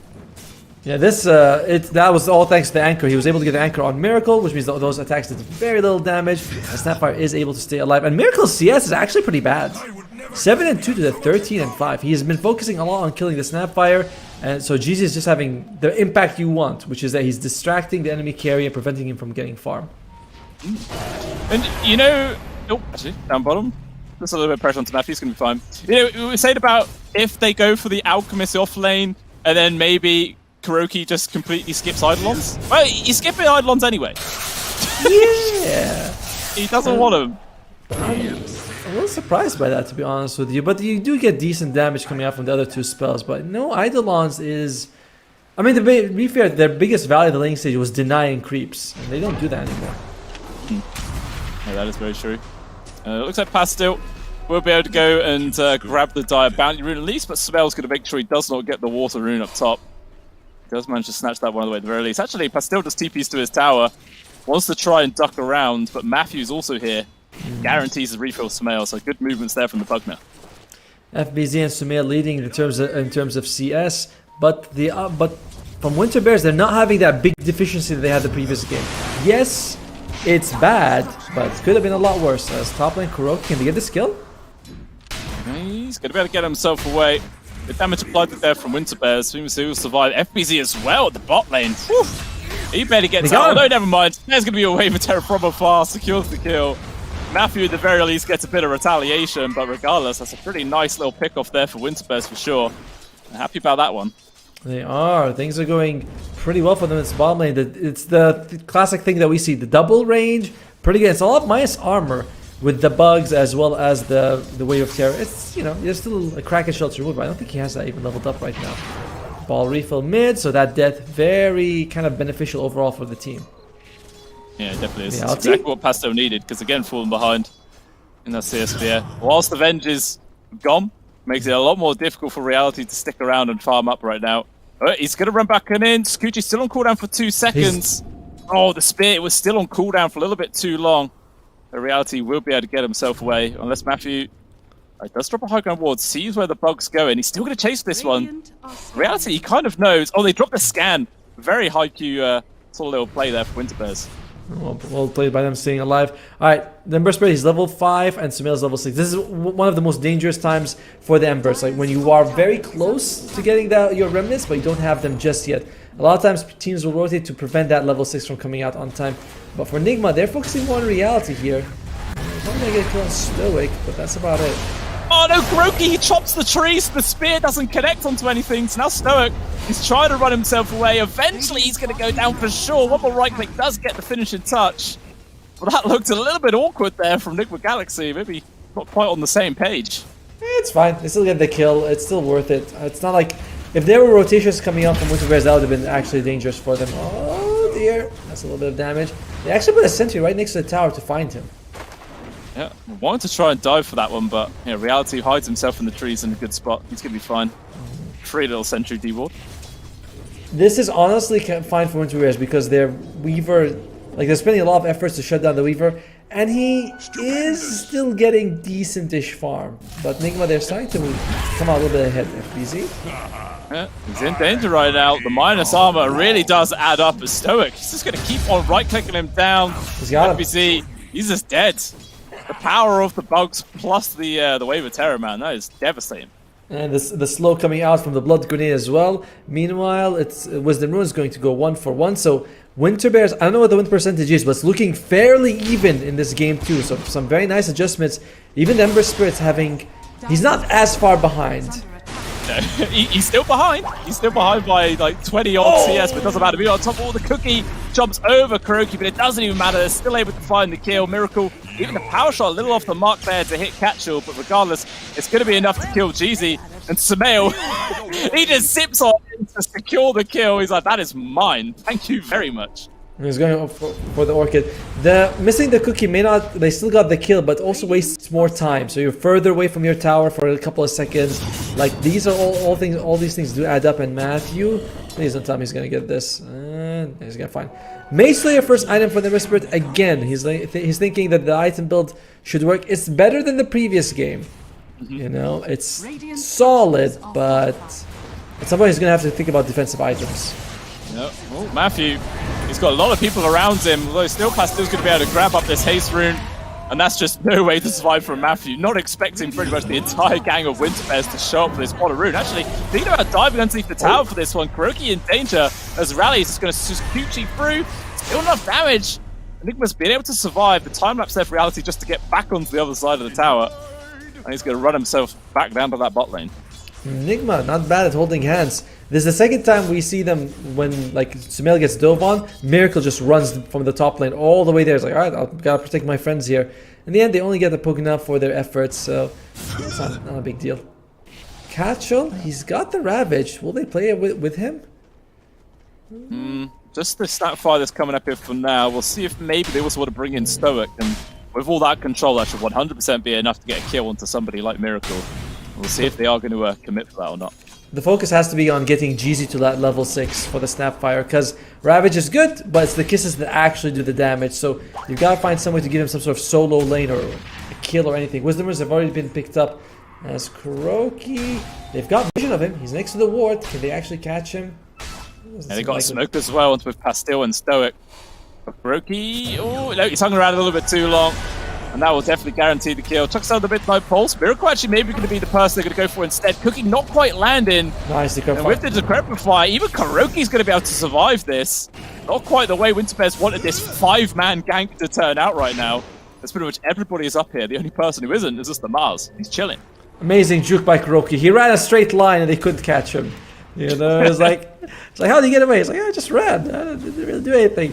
Still, reality goes back to farming. This was all free time for FBZ though, which is a bit of a problem because killing this Mars is looking like a tall order for them. Yeah, Bastille taking a lot of damage right there. And he'll be forced to disengage. No bolt charges, not much resources left at all. And go for, the casual TP remnant. Come back to base, that sort of thing, but yeah, he's going to do it. Has no choice. Top lane, they're going to go for the Tyranitar. Durable. Yeah. Fly on to Catchall. Has that Ravage, thinking about getting a chance to use it, but unfortunately, this is not going to make too much difference. Catchall will still die, and GZ going to end up dropping. Unfortunately, the power shot a little bit off the mark, but hey, at least that guarantees a double for Sumail. He's happy. They've got to get some sort of stacks going. I mean, I keep saying it, but GZ has to hit level 6 on the Snapfire. It's almost 11 minutes. Usually, your level 6s on supports should come between like 8 and 9. That's like if you're having a decent game. At 11, you're very far behind, and all their aggression is waiting for Snapfire. Because without her, their damage is just very lacking. Yeah, 100%. It's going to be very important for them to get that eventually. I mean, sticking in a way, because bit by bit, Nickel Galaxy resuming this sort of lead, 3,000 gold advantage right now. Sumail just doing Sumail things, casually poking on towards GZ, not crazy enough to dive into the tower. Cookie back. Why not?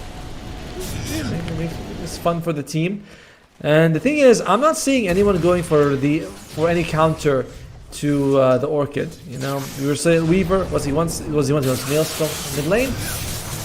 Trying to go for Bastille, but he's able to get off the slight and jump. He's going to be fine. And Kuroki, he actually only just hit his 6. Like a creep died whilst that move was happening, so he didn't even have the black hole to get the catch. Very lucky there for Bastille, to be honest. Yeah. My worry is that they don't seem to be itemizing to counter the Orchid. They're just like, oh, Orchid comes out, we'll be fine, we'll dodge it. You know, Maelstrom on the Weaver and Power Treads, maybe he'll get a Manta afterwards. Still the Mage Slayer for the Ember Spirits. Good item. Not sure if it's going to be enough to keep you alive in this situation, though. Yeah, I agree. Might still be forced to go for something like the Eels, although Kuroki has been grabbed. Thinking about dropping the Black Hole, but actually with the arrival of Catchall, there's just no chance. And there will be a freebie there going the way of Winter Bears. They're going to try and take down this mid-tier 1 as well. 4 heroes here to bring this one down. We'll see if Nickel Galaxy are going to be all that interested in trying to defend it. They have the Ravage, they have the Kisses.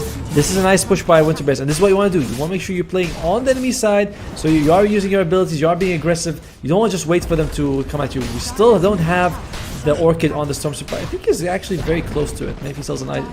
This is just a couple hundred goals away from it, sorry. Yeah, okay. Well, it ends up being a nice little free objective there for Winter Bears. I think FBC... Oh, he nearly had... I think he bought something else out. I thought he was just going to get the Blink Dagger, but... By the way, the win percentage actually favoring Winter Bears. Ah, well, it was for a second. It was 52.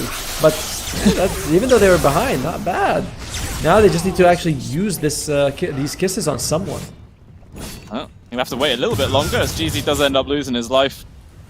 And once again, the power of having a Pokémon behind you as a Storm Spirit, just immediately going to put it back up to full mana and potentially look for more action. As you get Arena grab down bottom. Reality was not expecting that. That's a very nice pickup there from FBZ. They're going to be able to finish taking down this tower. Meanwhile, Matthew with Sumail. They put the grab on towards the Ember Spirit, and yeah, controlled. He's just gone. The burst damage, way too much to deal with. I've seen this script before. I've seen it before. It did not go for Winter Bear's favor, and the Weaver gets burst down. This is the problem with the Weaver against something like a Mars. Like Mars gives you so much, does so much burst damage. He doesn't have treads, and he bought the band of Elven Skin, so he wouldn't even have had the health for it. It's very scary. However, they're doing the right thing with Winter Bears. They're following Catchall. This is the guy you want to play with right now. Yeah, you want to try and rolling down this tier 1 tower. They got a little spot there on towards FBZ, and Catchall's just thinking about like, guys, let's just go for this kill. Nice spear to make the space. Water's Kiss is just raining from afar, but there's just no lockdown. FBZ just casually walks away. Now that's a big sort of ultimate the Winter Bears wanted to play around. Kind of wasted. Yep, we've been waiting for these kisses for about, 4 minutes now. He gets it, immediately throws it out kind of willy-nilly. Doesn't really hit. I know he was hoping that the slow would land, but that was just not happening for them. Very unfortunate. Now you lose your... You have the Ravage, but you don't have the damage to work with it. Yeah, and that basically puts them on hold for like another minute and a half. Yep. While that is happening, all 3 cores of Nick Galaxy continue to resume their farm. Miracle just happily sitting himself down bot lane. A full 1,000 gold ahead of Reality so far. And he's going to have his Hurricane Pike coming up online at a pretty decent time. Power Trust finished on the Weaver. It's not as bad as the previous game. You know, they are playing pretty carefully here on what to wear. It's not taking too like crazy risks. Storm Spirit, he didn't have the amazing lane like he did the previous. He still has a fast, or he's still the most farm here, but he's feeling like I can't just do that as I did last time. Oh, they found it busy. Yeah, it's a big kill if they can get it.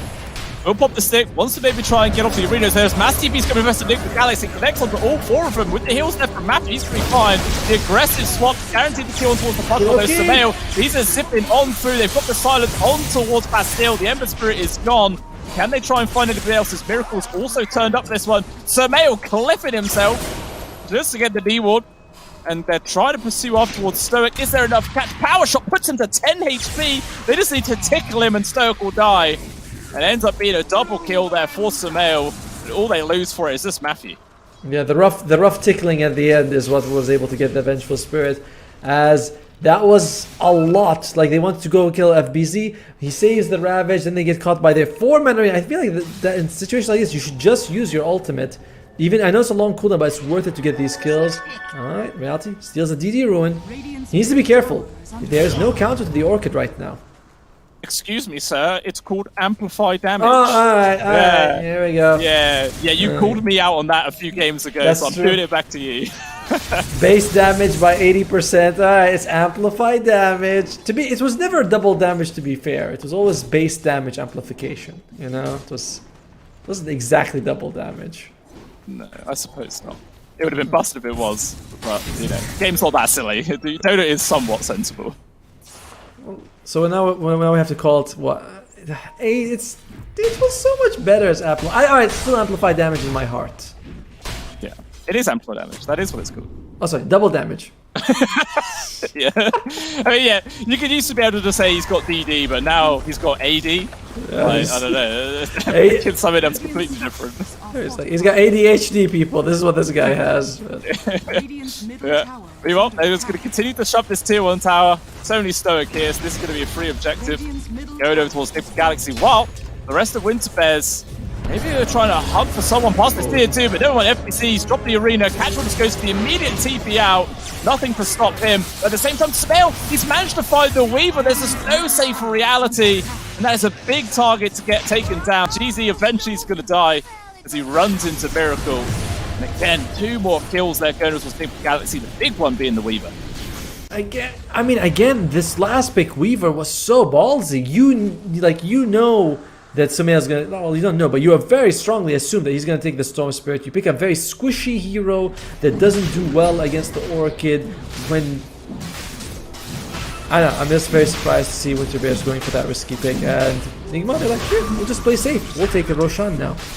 Yeah, I think they're going to pick that one for real, though. TP's coming in from Winter Bears. They want to contest it. They've got Ravage. They've got everything. They're going to go for this smoke right now. Meanwhile, Kuroki trying to put down some deep wards, I guess, but it's too little too late as the Aegis already picked up there for Smail. They can pick up this fight. It's a huge Ravage, connects onto 3. They just all disintegrate. Smail's barely able to survive. And he does at least keep that Aegis intact, but it doesn't matter. That's a big victory there for Winter Bears. Taking down Miracle of all people. And actually, Pastil's not done. He's going to continue to surge toward Knife Spear, though. It does make FPZ keeps his space, but regardless, big play there from Winter Bears. Yeah, good dodge. Kuroki, he kind of assumed that they might be coming like sort of from the side, but no, they just walked straight through the lane, fastest way possible. They weren't able to contest the Aegis, but what they got was almost as good, cutting that net worth deficit by about 3,000 here. And Kuroki, he's in a bad spot, by the way. He does not have Blink, he doesn't have anything. He could get caught here. They spot him out with the ward as well. Hey, he knows though, he just takes the correct path, easily able just to walk himself away from GZ, no threat at all. Although they're still trying to ping him out perhaps. Samael gets a spot onto that Snapfire, he's 100% just going to go for it. Oh, Remnant, not quite close enough in the trees to get the vision. With the Slight Fist, they spot him, zip into the backlines, they get the silence on towards Stoic, trying to now focus on towards the Ember Spirit. Kroki has the black hole, but considering there's the swap, it's absolutely pointless. They will just back off. So again, Sumail super close to dying, but he continues to keep this Aegis intact.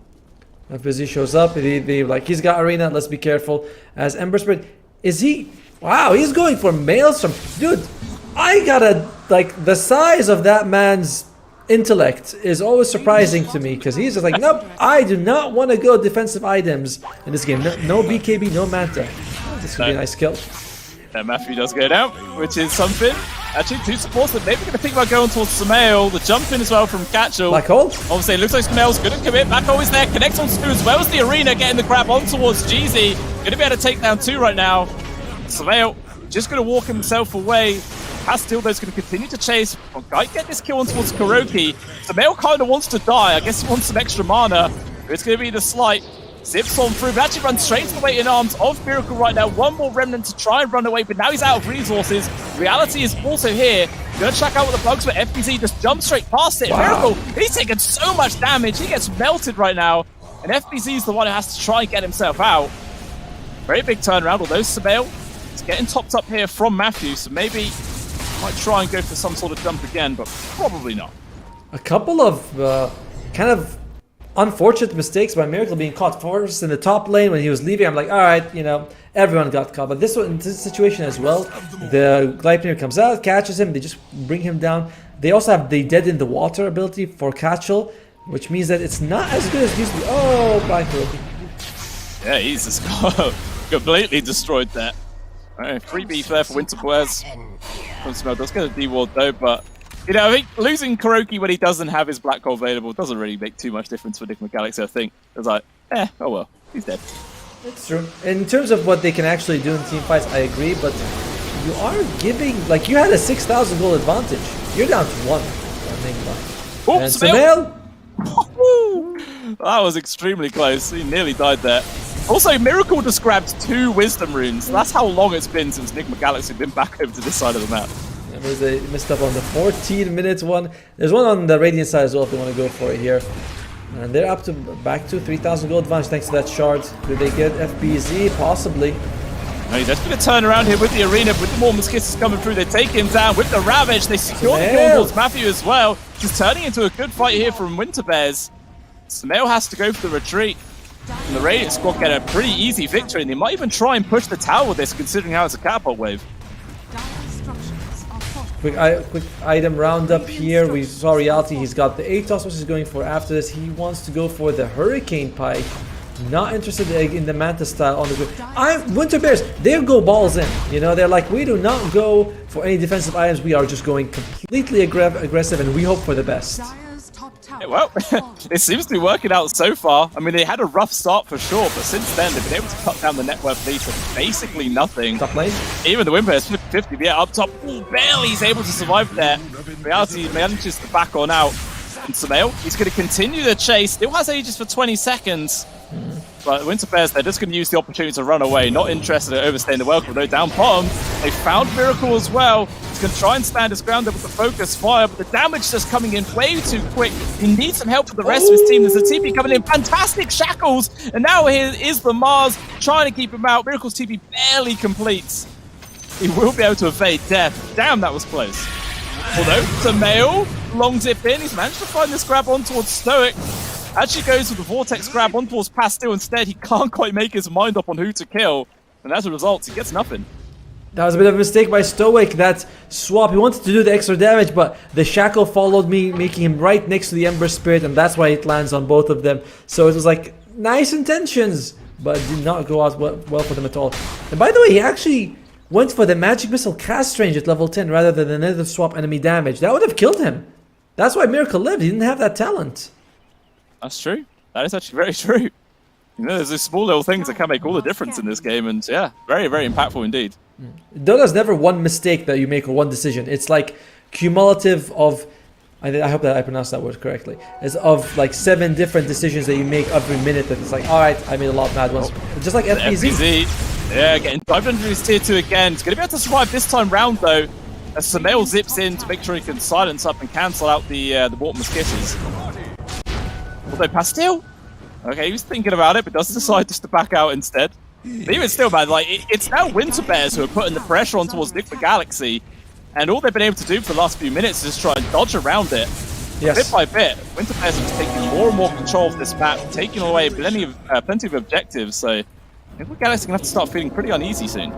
By the way, if Pastille, he's going for the BKB. If he gets it, nothing pierces that except Black Hole. Like and even if the Black Hole comes out, he'll have like BKB, Flame Guard, some decent health. It's kind of a little scary here for Enigma Galaxy, and you can see win percentage 55 for Winter Bears. I feel like that's fair. Advantage is on their side at the moment.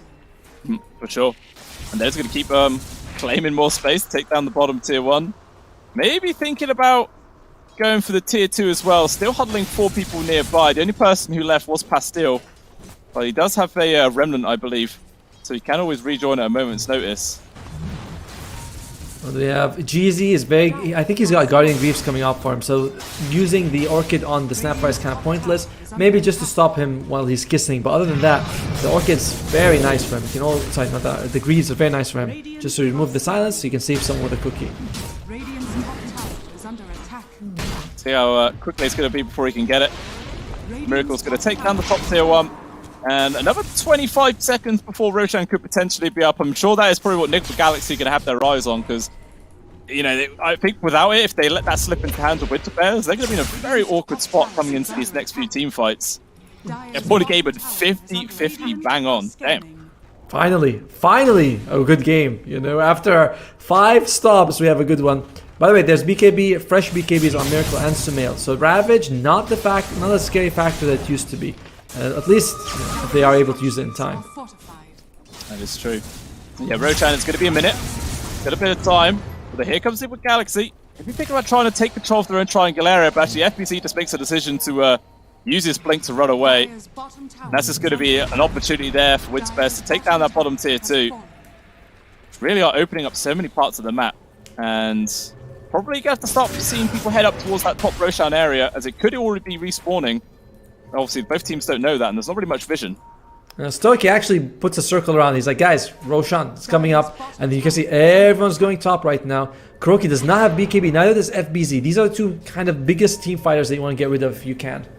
Particularly, you know, the Enigma. Ooh, slip in, they got the grab, the immediate Ravage turnaround. The male just gets annihilated, although they're still trying to get the kill towards reality. The swap damage protection is just enough to keep the Weaver alive. Now, all of a sudden, Nick the Galaxy, they're in a desperate position. It's going to be Blacko immediately cancelled though from GZ, and Miracle just goes for the decrepified TP out, but he can't even make it. Killed in his tracks. And Matthew also for Winter Bears, man. They are smashing it here in this game number 2. And Roshan's available. This is kind of scary. You cannot have Sumail jump in or Miracle. It has to be FBZ who's the first in the fight. And FBZ was not there. So they kind of went in thinking, all right, this is going to be fine. They have vision of the area, but jump on reality. There's a Vengeful Spirit right there with the shields keeping him alive. So really well played by Stoic in that situation. Using the swap at the last second to give him the damage. Not damage, sorry, the shield. Yeah, it was absolutely fantastic. Obviously, I guess Sumail just wasn't quite expecting the entire team of Winter Bears just being sat barely outside of their vision. And yeah, they got punished hard for that one. But like you're saying earlier, Sumail has the BKB, but if he can't actually use it in time, then it is absolutely pointless. And as we saw there, very punishing. And Reality's just picked up a Nullifier now as well, so extra means of catching these supports. Alright, at least the FBZ in the next fight will probably have this BKB available. The recipe is still about 900 gold away, but he has to be the first guy in the fight. And they have vision. They know this is here. Is he going to start it? Doesn't have much mana to play with. Barely enough for an Arena plus Spear. As a result, they're just going to play it safe. See, every single person from Winter Bears are ready to take this fight, but they are still lacking Ravage for 45 seconds. Might be enough for Nick and Galaxy to try and force this one. Yeah, it also depends. Will Winter Bear actually give them that opening? They're kind of huddled together, sort of, kind of hunting, but not really too committed. Just to go for the towers, which are sort of the safer options here. And they go through them pretty fast thanks to the Snapfire. Yeah, absolutely shred these buildings to pieces. And it looks like they're going to continue to force the issue, pinging out this high ground of the bottom tier 3. Although with these wards, Do spot Matthew, but not quite enough to really go for this very risky dive. He's going to play it safe and start hitting the buildings. I like how Stoic's like at the very, he's like, just come a little closer, please. Jump in from Catchel. They got him. Matthew on death's door. He is just dead. Immediately gone. FNT attempts to speed their one towards reality. A little bit off the mark, so the Weaver's going to be fired in this tier 3. Gone in a second. Got to be a full set of barracks as well. Miracle's just TP back in for this one. Everybody's ready to try and make a jump. There is no buyback here from Matthew. So it's a 4v5 at the best of things. Jump in. They got that one towards Kuroki. He's just gone as well. No black hole either. Does have buyback at the very least, but the full set of barracks is already gone. By the way, FBC doesn't. He's only gonna get BKB now because he went for the shard. He always likes to get the shard if he can get it because he believes in his ability to get 2 off. Samael jumps in. BKB not enough to get the kill on towards reality, but at least they're able to take down Stoic. Almost kisses as well there from GZ, forces them back. But does Winterbears even care? It doesn't look like they're going to continue to push. Even a buyback on the Venge, they really want to try and take as much as they can. Yeah, I'm not sure if you really need to use the buyback because they use. I love this when this happens. One guy buys back and the team's like, all right, let's just go back. You're like, wait, no, I used the buyback. So interesting move by Winterbears, thinking the aggression is going to keep going here. And to be fair, like with the arena up, with the black hole, with the BKBs available for Enigma Galaxy, except for Sumail, it may not be the best time to go high ground. We'll see what Winterbears decides to go with though. And there's going to shove it. Why not? Oh, and FNT attempts to speed back, but again, he's off the mark. Now the potential turnaround does pop the BKB. They got the silence there on towards reality.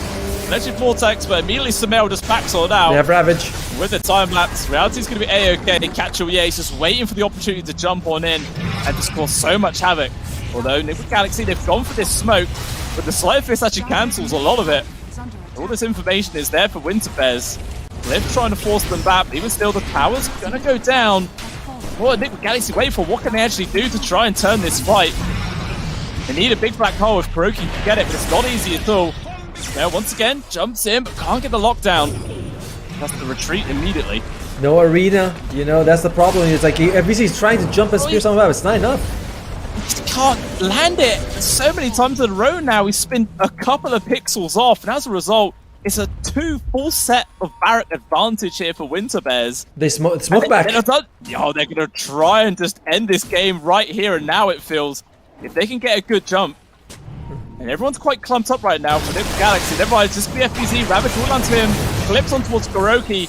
That's no buyback here for the Mars. 50 seconds in the dirt. And I feel like Winterbears, they could probably just run to that top set of barracks. There's no glyph to stop this at all. Kuroki, he can sell something and buy BKB, or he can just buy a Blink Dagger. But no, they're just going to go for the fight straight away. Okay, Smell, maybe trying to force the swap. There it is. Although the immediate use there of the time lapse, Smel's the one who has to retreat. Excuse us, raining on through. So Stoic is gone for 70. That's not a bad little turn of events there for Liquid Galaxy, but Kuroki has no chance of retreating. He will die. May very well be forced to use his own buyback, as Pastil's also now got a Glepnir on top of everything else. Kuroki, is he going to buy back and sell an item? He can sell an item and get himself the Blink Dagger, but no, he's not going for that. Alright. Being too greedy for that one. Catchel jumps in. Still getting stunned from the Malefice, but Kuroki's just well out of position. Does get chucked on from the Glepnir, control from Nullify. He's just dead. He can't use his ultimate at all. Sumail as well. He's rooted in place into the backlines. There's going to be the Discrepify save there from Matthew, but it makes no difference. He still dies. They managed to kill the Weaver, but it makes no difference. FBC is going to need a Dream Orbit. Let's get the immediate grab on towards Rousey. Can they burst him down? The immediate buyback from Sumail. They take down the Weaver. It's a big kill streak. And GZ2 will fall. Catchel goes for the safe TP out. So at least Liquid Galaxy, they hold on to their set of barracks, but it costs them big. And the reality, he's taking a rest. He needs a break. Holy moly. Dude, I mean, I was looking at Kuroki the whole time. He had enough money to buy a Blink Dagger. Then he's like, I'm so close to the BKB. So he doesn't want to sell anything for that. He dies. He comes back. You can sell like your axe, whatever, and you can buy the Blink. He's like, nah, I'm not going to go for it. Walks and dies. Very unfortunate timing for Enigma Galaxy. However, they keep the top racks thanks to an amazing play by FBZ. Like that spear into the arena, timing was perfect.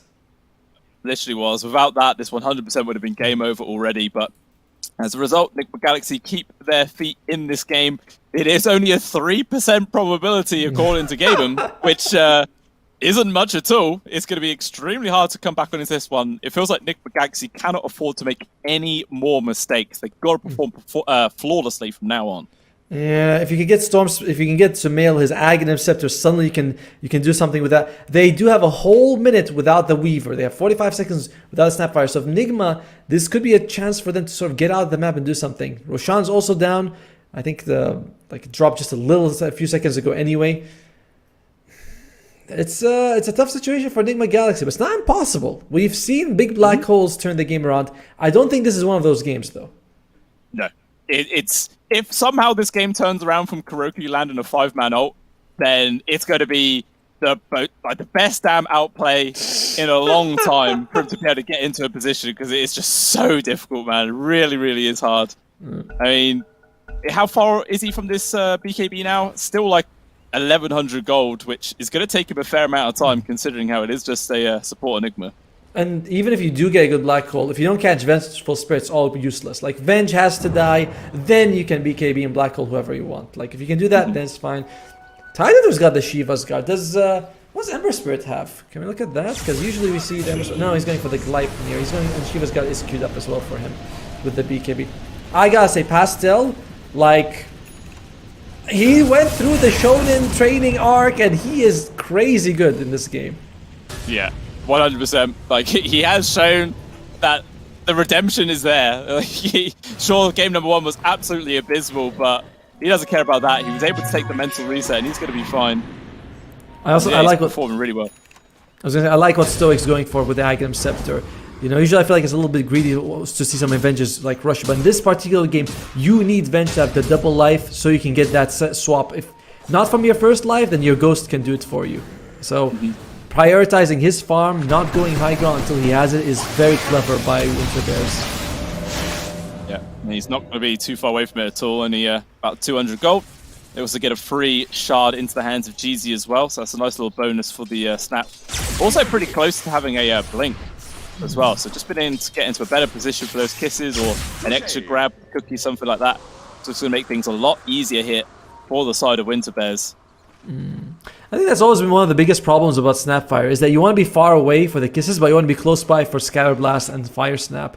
So the Blink Dagger does help you with that situation, but it's always been an issue with this heroes. Where do I stand? You know, close by for my normal spells or far away for my ultimate? Yeah. I think considering how they've got like the Ravage set up, I'll probably say the priority for the Mortless Kisses definitely should take the precedent in this game. That's how I feel as well. He has just got the Blink Dagger now coming out on the Courier. Do have another pause, this time from Nigma Galaxy side.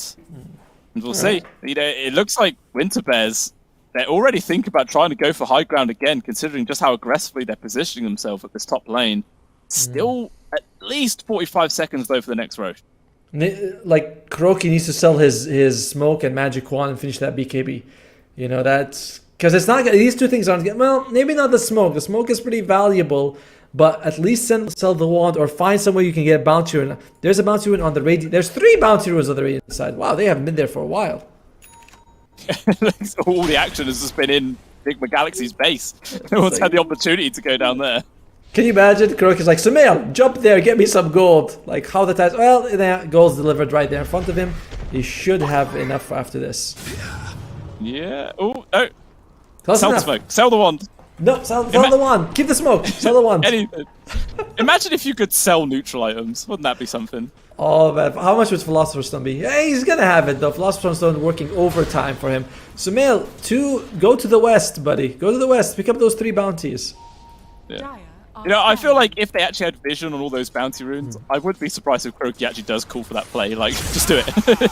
Just go for those bounties. We need it so much. But next Roshan, it's a 2-minute spawn time. Pretty damn long indeed.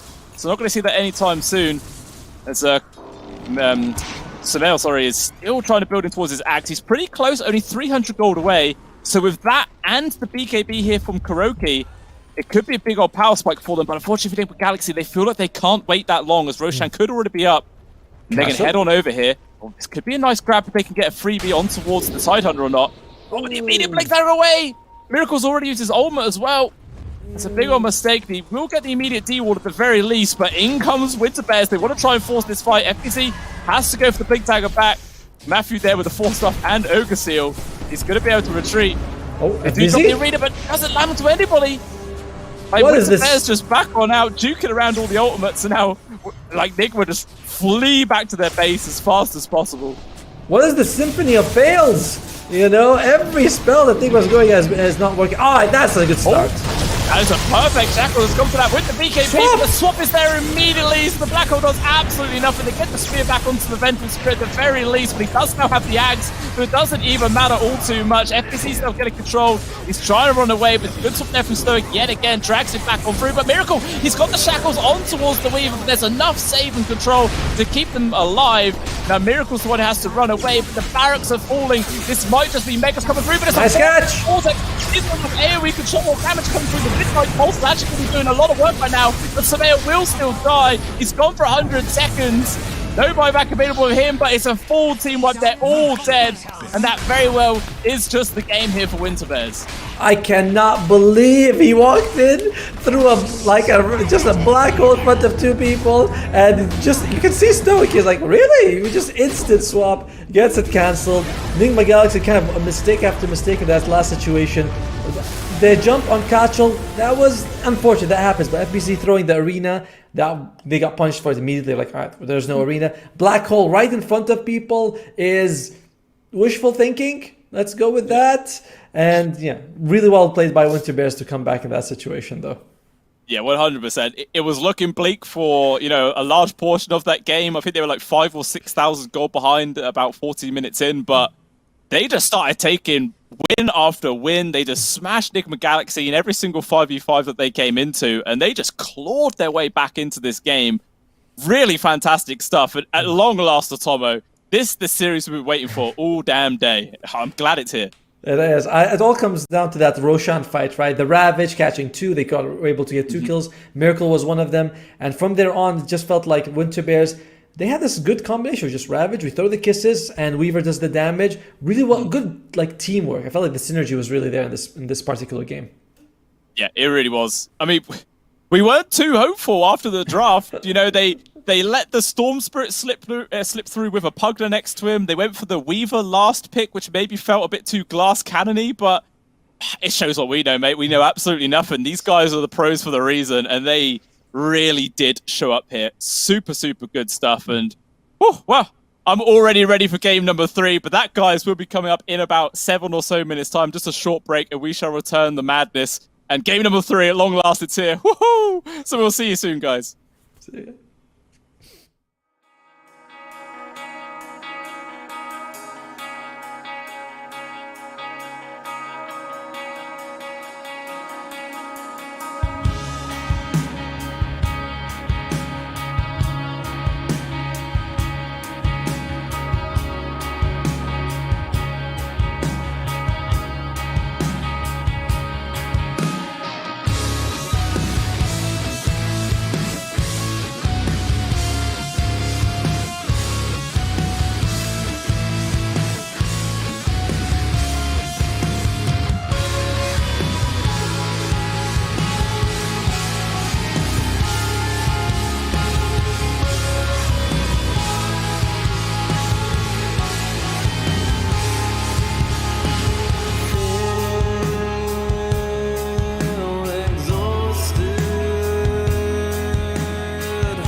getting shorter.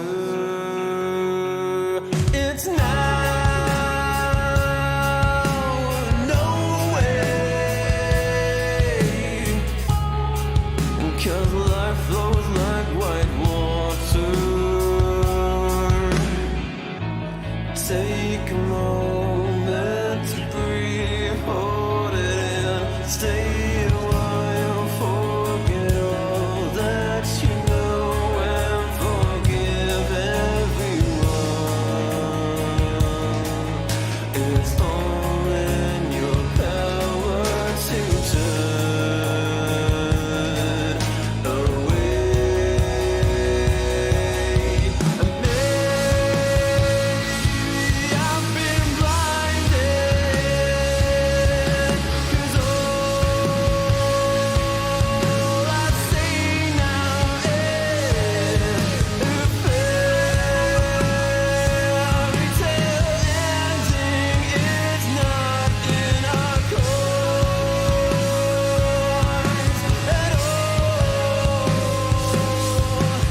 Make a change, forget I wait for nothing, to death do I, 'cause I feel like a freight train is running over me. So I'll say what you want me to make you believe. Mortify and complicate. I'll wait by until it's too late.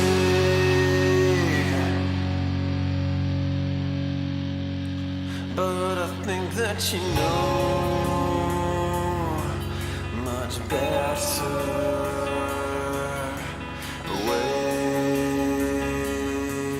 forever. My head is on straight for once, and you will pay for it.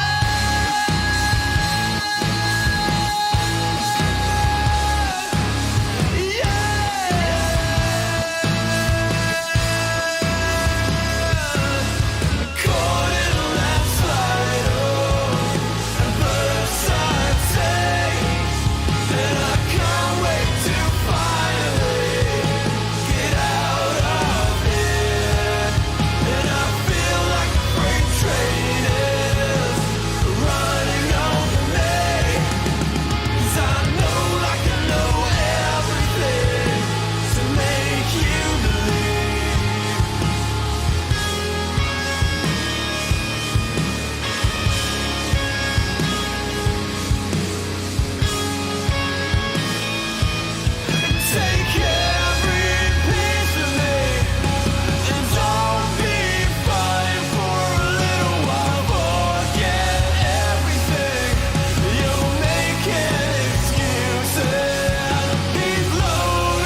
welcome back on in, ladies and gentlemen. We got the first third game of the day for us at the very least coming up pretty damn soon, and it should be exciting. First game was, a little bit more one-sided, but the second game, whew, that was fun. The second game was fantastic. We saw, Pastel come back after being demolished in game one. He had a great performance of the Ember Spirit. We were sort of expecting this big black hole. There's so much tension about it. Then it came out, and you're like, not the best. But really good team fight as well from the combination of the Jeezy as well as Catchell. It was really well played. And in reality, even though he wasn't doing anything too flashy with the Weaver, you feel like he's pumping out the damage the entire time. So just everything looked really good for him. I felt like the teamwork was really quite on point. Some interesting moves by Enigma. I think we talked about sort of the after Roshan fight when they lost, but there was another time when Sumail just jumps in without BKB all the way from the other side of the map, gets caught, instantly dies, and you're like, kind of need to BKB right there, buddy. Yeah, I mean, that is the sort of downside of a hero like a Storm Spirit. It's very snowbally. Once you get a couple of deaths in a row, then the hero does feel like its potential just drops off quite massively. Yep. So unfortunately, it was just a couple of little misplays that came up there from Enigma Galaxy, which really did cost them in the end. So, hopefully they don't make such mistakes going into this third map. We'll just have to wait and see. I also wonder if now that Pastil has proven he can beat the Storm Spirit, I wonder if they just ban it now. They're like, we've shown that it's not as good as you think. Let's just get rid of it. You don't have a chance to prove yourself again, Sumail. Just deal with it. No, I think actually... Probably, if I would think they'd stick again. They'd be like, okay, just like how he lost in game one, so they were like, let me get a rematch. Then it'll be the same thing. He'd be like, okay, he beat me in the second game, I want to go for it. Although to be fair, I think Sumail actually beat him in the laning stage twice. It's more like he was able to get good pickoffs and play the team fights really well, rather than Sumail lost the laning stage.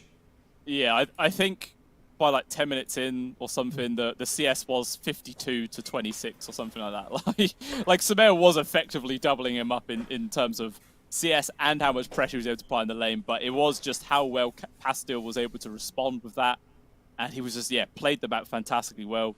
Again, coordinated as a team to just such fantastic success. So I'm really, really glad they're able to bounce back here, Winter Bears. It's just great. We've been waiting the whole day for it, and we're finally getting it. I'm enjoying this. I'm enjoying it. Especially because after Winter Bears, they've been in this situation before. They did take game 2 in the first series of this tournament against Enigma Galaxy. So they've been in this situation before, but it's kind of nice to see them in this situation again. Because one time you do it, you're like, oh, well, they cheesed it. They got Meepo Arc Warden. That was cheese. Now they got with a draft where it can be like, oh, yeah, like the meta heroes. They played very standard. They were able to beat them. It's nice because this team was kind of dismissed after they lost Mikey.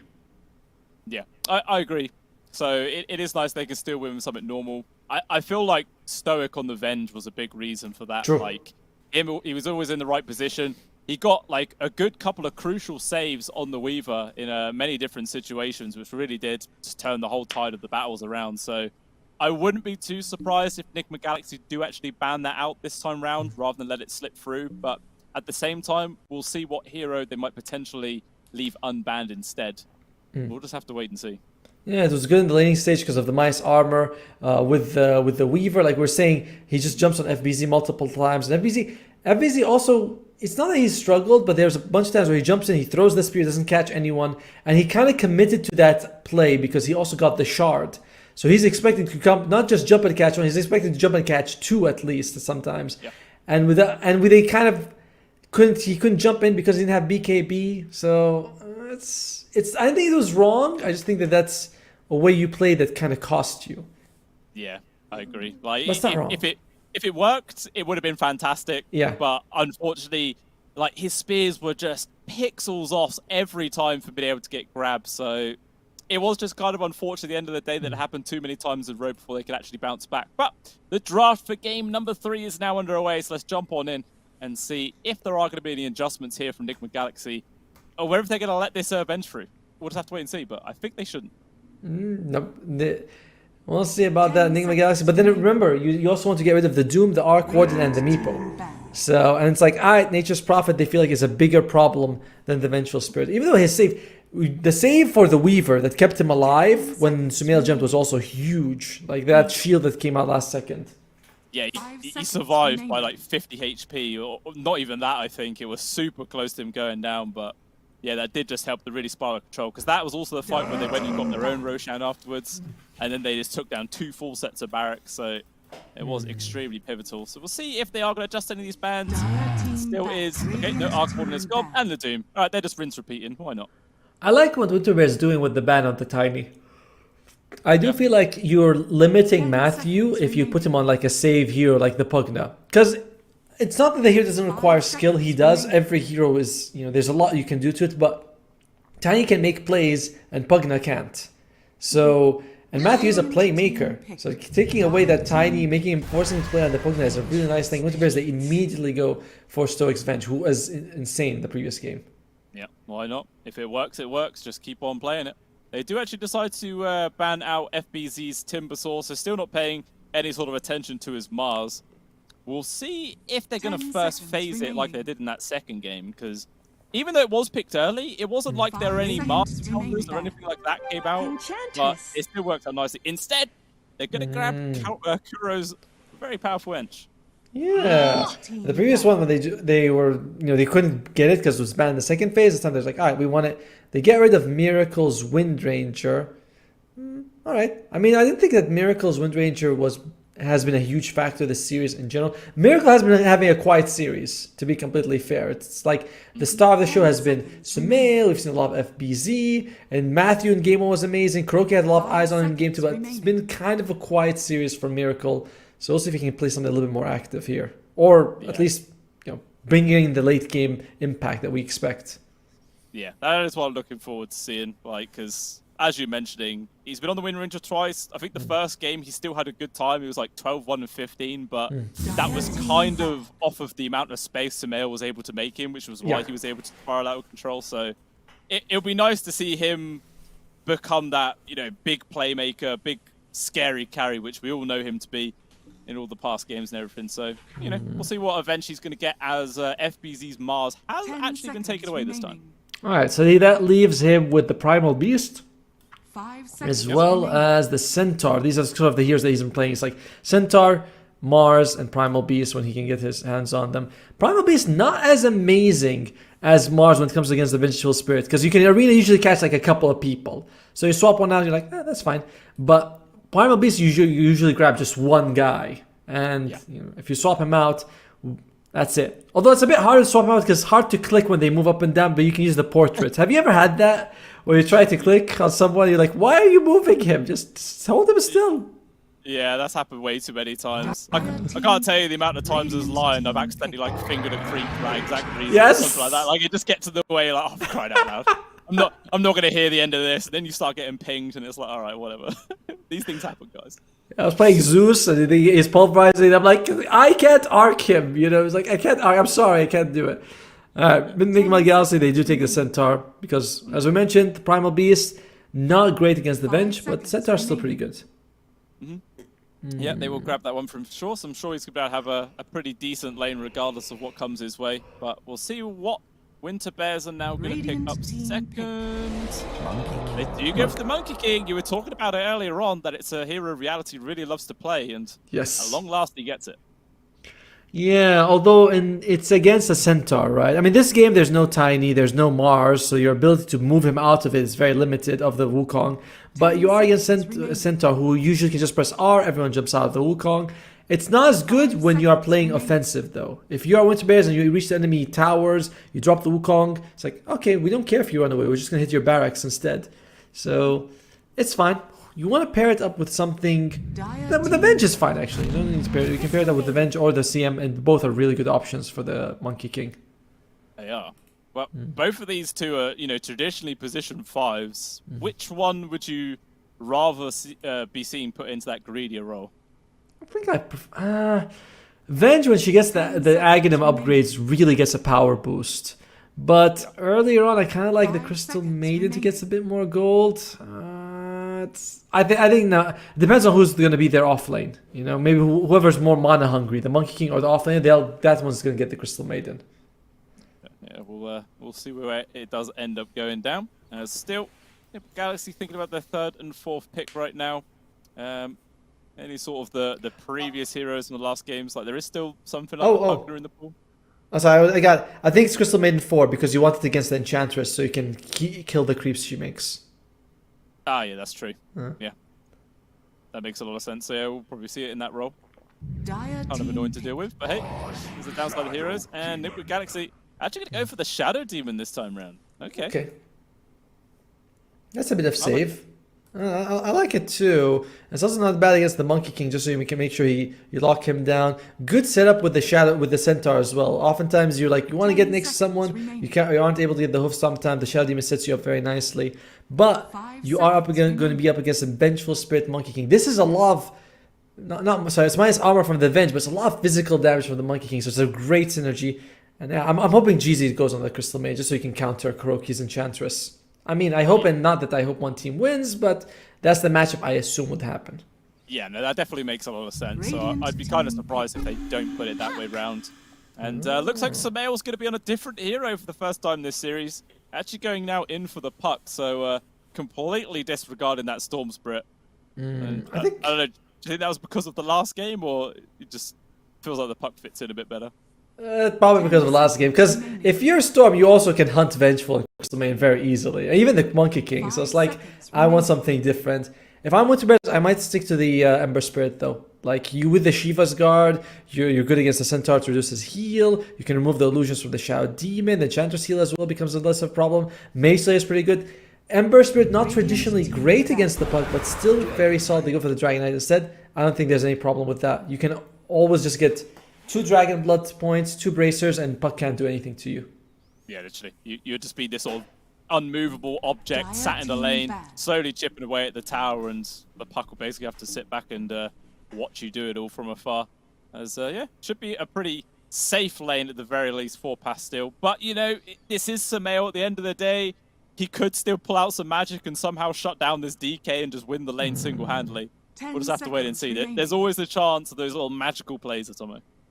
I'm thinking this DK is offlane actually. The ban on the Slug makes me think that, you know, they're probably going to be like, we want to put DK top, that Essence Shift stack is annoying, and that's what they like. They don't want to go against that. So I'm thinking the DK is offlane, and they still haven't picked the mid for Winter Bears. I mean, Winter Bear, sorry, it's one bear. Just the one bear.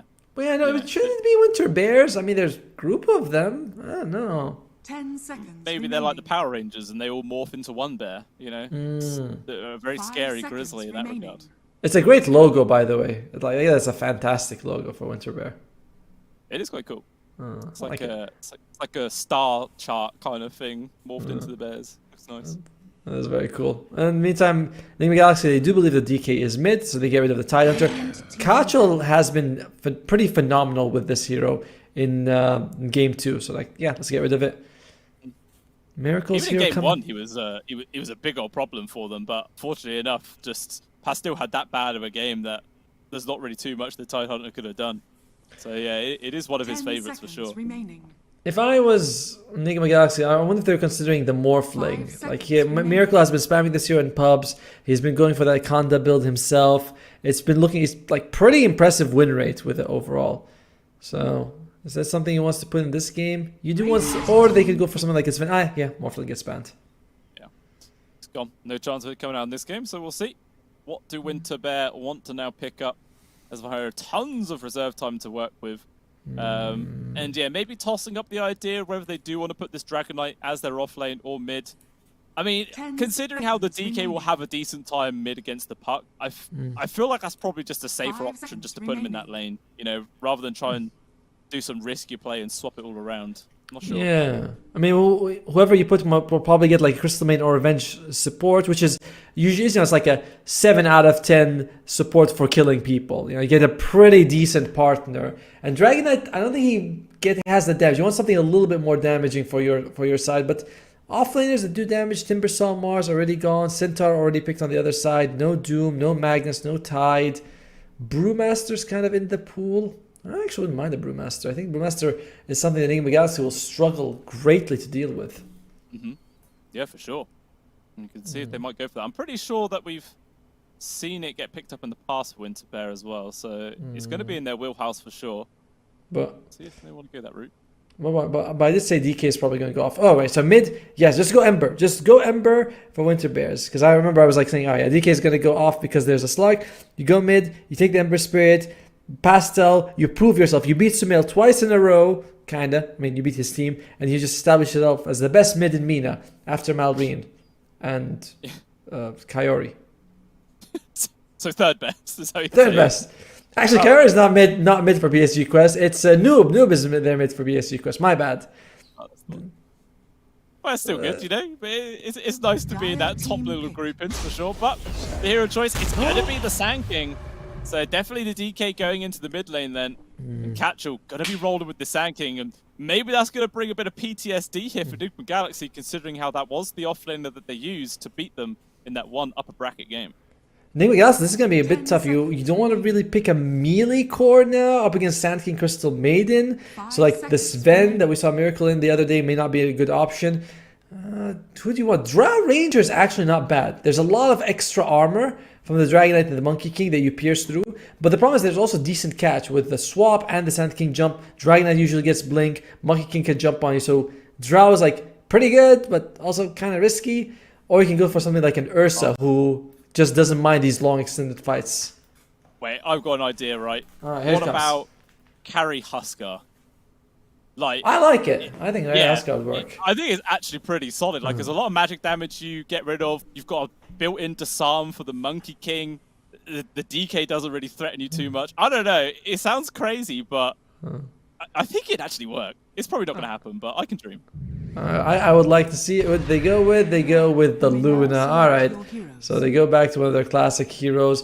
It's okay. And then, by the way, this is going to be the Crystal Maiden 4. So that's going to be what's working with the Sand King.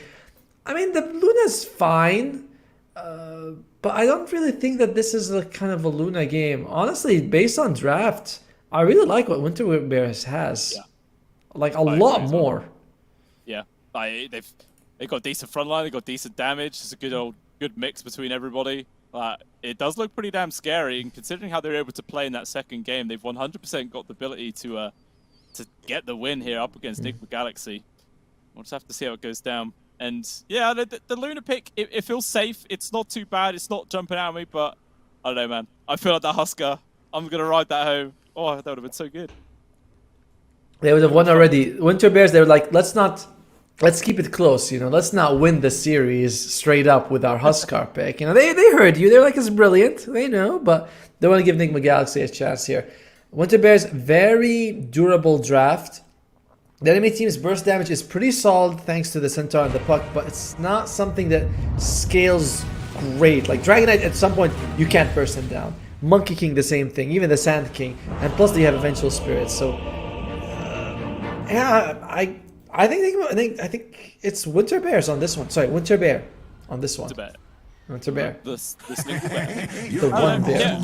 I think I'm going to lean with you again, going that way. Unless, of course, Sumail does Sumail things and just ends up stomping this mid somehow and could potentially start snowballing out of control and making space for Miracle, sorry, to get nice and big. But yeah, in terms of just the lineups, it does feel like they have that slight edge.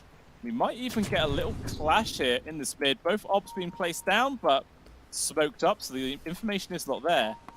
Winter Bear, they're going to try and go for a wrap round. Might catch Enigma Galaxy by surprise. They have good heroes for it. Every one of them has some sort of a disable if they want to go for that. And Catchel, is he going to catch Matthew? He does. Although, looks like Enigma Galaxy going to try and turn this one out. FBZ has the stop, will land on towards two of them. Matthew's going to be able to run away. Catchel, he's going to be the one that goes down. He runs in the opposite direction to try and make space for the rest of his team to get out, which he does do, but even still, first blood picked up there for Enigma Galaxy, going the way of Matthew.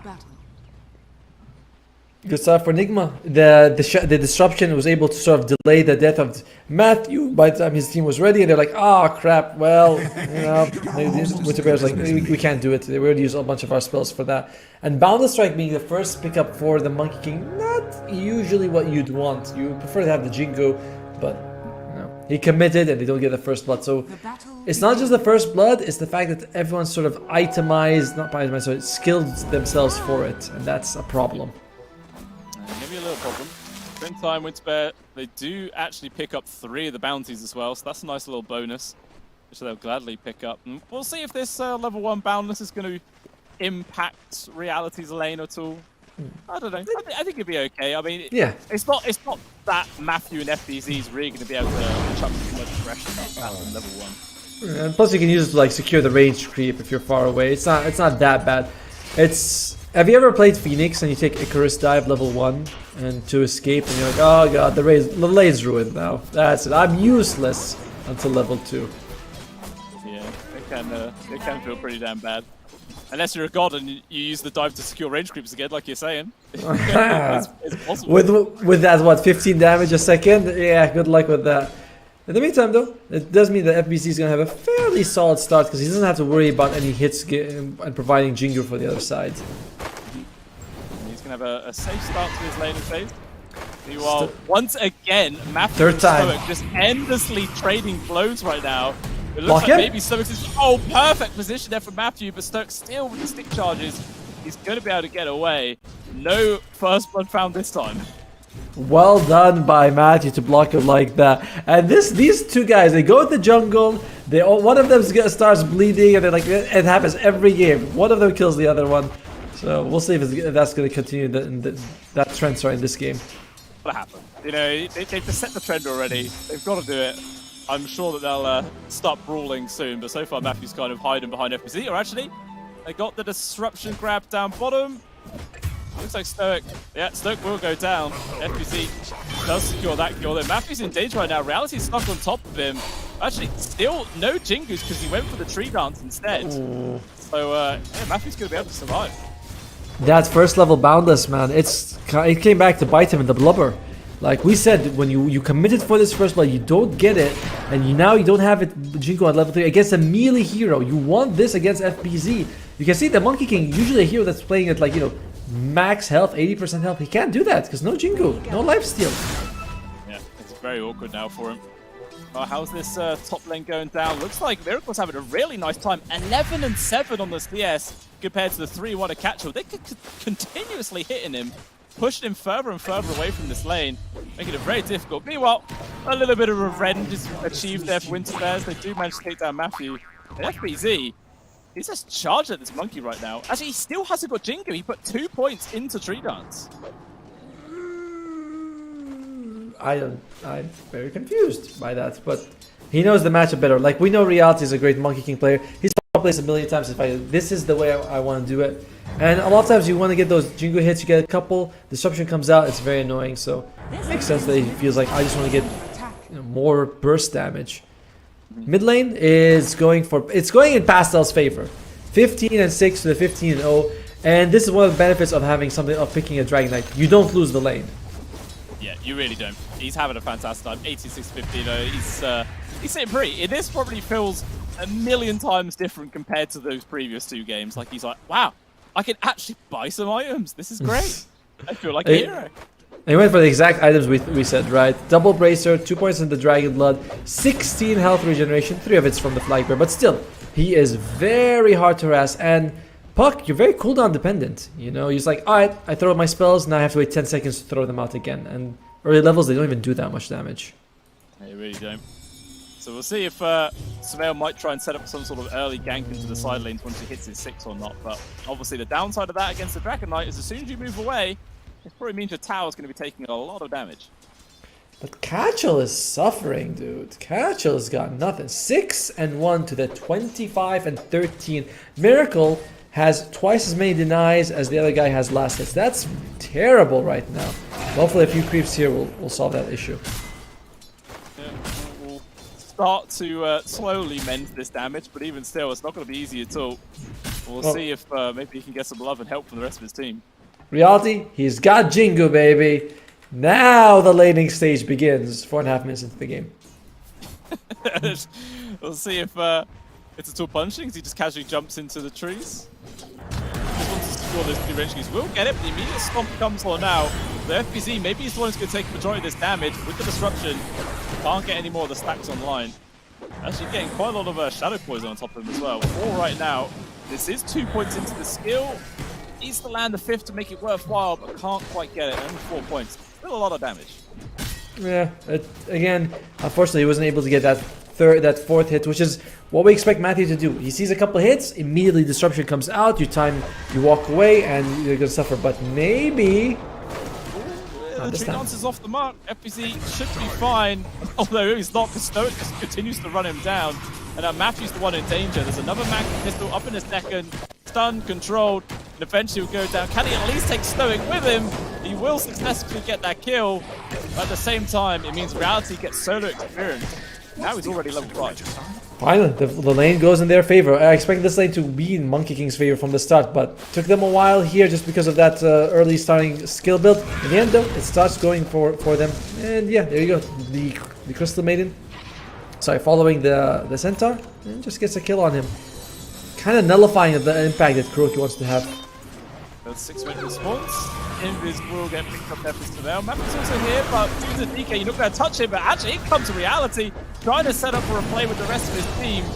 Do land the extra stun on Sumail as well, but not enough chase to get the kill onto the puck under a tower, so he will be able to survive. And now Matthew, what does he end up doing? Does he just run back to his lane, or... Oh, no, he's still in the river. He's headed up towards the top, apparently.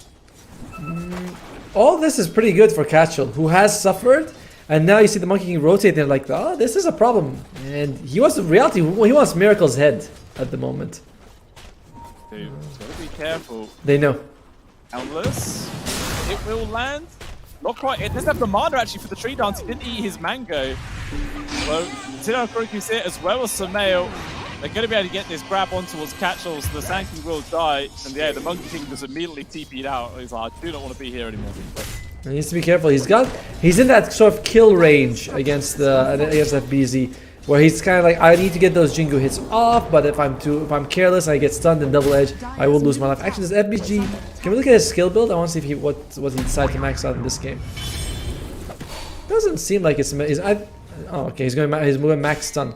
This is new, with people sort of avoiding double edge max. It's like Reality tried very aggressively to chase after FBZ, but both supports of Enigma Galaxy just turn up. Ends up being a free kill. Definitely feeling a little bit overconfident. Meanwhile, in the mid, Tier 1 tower's probably going to go down. Stun initiation from Stoic. They got the damage, they got the control, they've got the kill. Down goes the puck, and Matthew completes his TP, but unfortunately, it looks like it's just to die. He's got a disruption. Actually going to chuck it over towards the DK as FBZ also comes on in, but again, it's too late, and it's just going to be another kill on top of the pile of bodies. Or whether FBC will be able to survive as Stoic does tick down, but regardless, it's a big win here for Winterbear. It should be able to kill the tower as well. Yeah, showing up there, kind of giving them a FBZ, at least he gets something for his trouble, but losing Matthew, losing Sumail. Pastel, he's crushing. He is 1,500 gold ahead of Sumail, because this puck you can't dominate the lane against the DK like you did before. It's not a spirit matchup. No, definitely not. And yeah, he's going to be able to have his Mage Slayer online at a very good timing. Only like 600 gold away. And then he's just going to be able to constantly turn up in those side lanes and continuously make things more difficult for Nick the Galaxy. As, you know, Miracle's been kind of left to his own devices up here. He's definitely doing well in terms of CS and farm. He's a full 1,000 gold ahead of the Monkey King.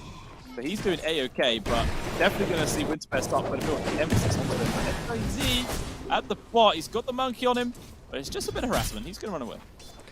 You know, when you mentioned the Witchblade on the Dragon Knight, that means Enigma Galaxy might have some serious damage issues. We all know that there's a high armor, durable draft on the Radiant side, with a bit of sustain and save from the Vengeful Spirit. But then you like, if their magic damage on Enigma, which is a lot of their damage, Centaur, Puck, Luna with a Lucent Beam Eclipse, like it's all magic basically, early on at least. Yeah.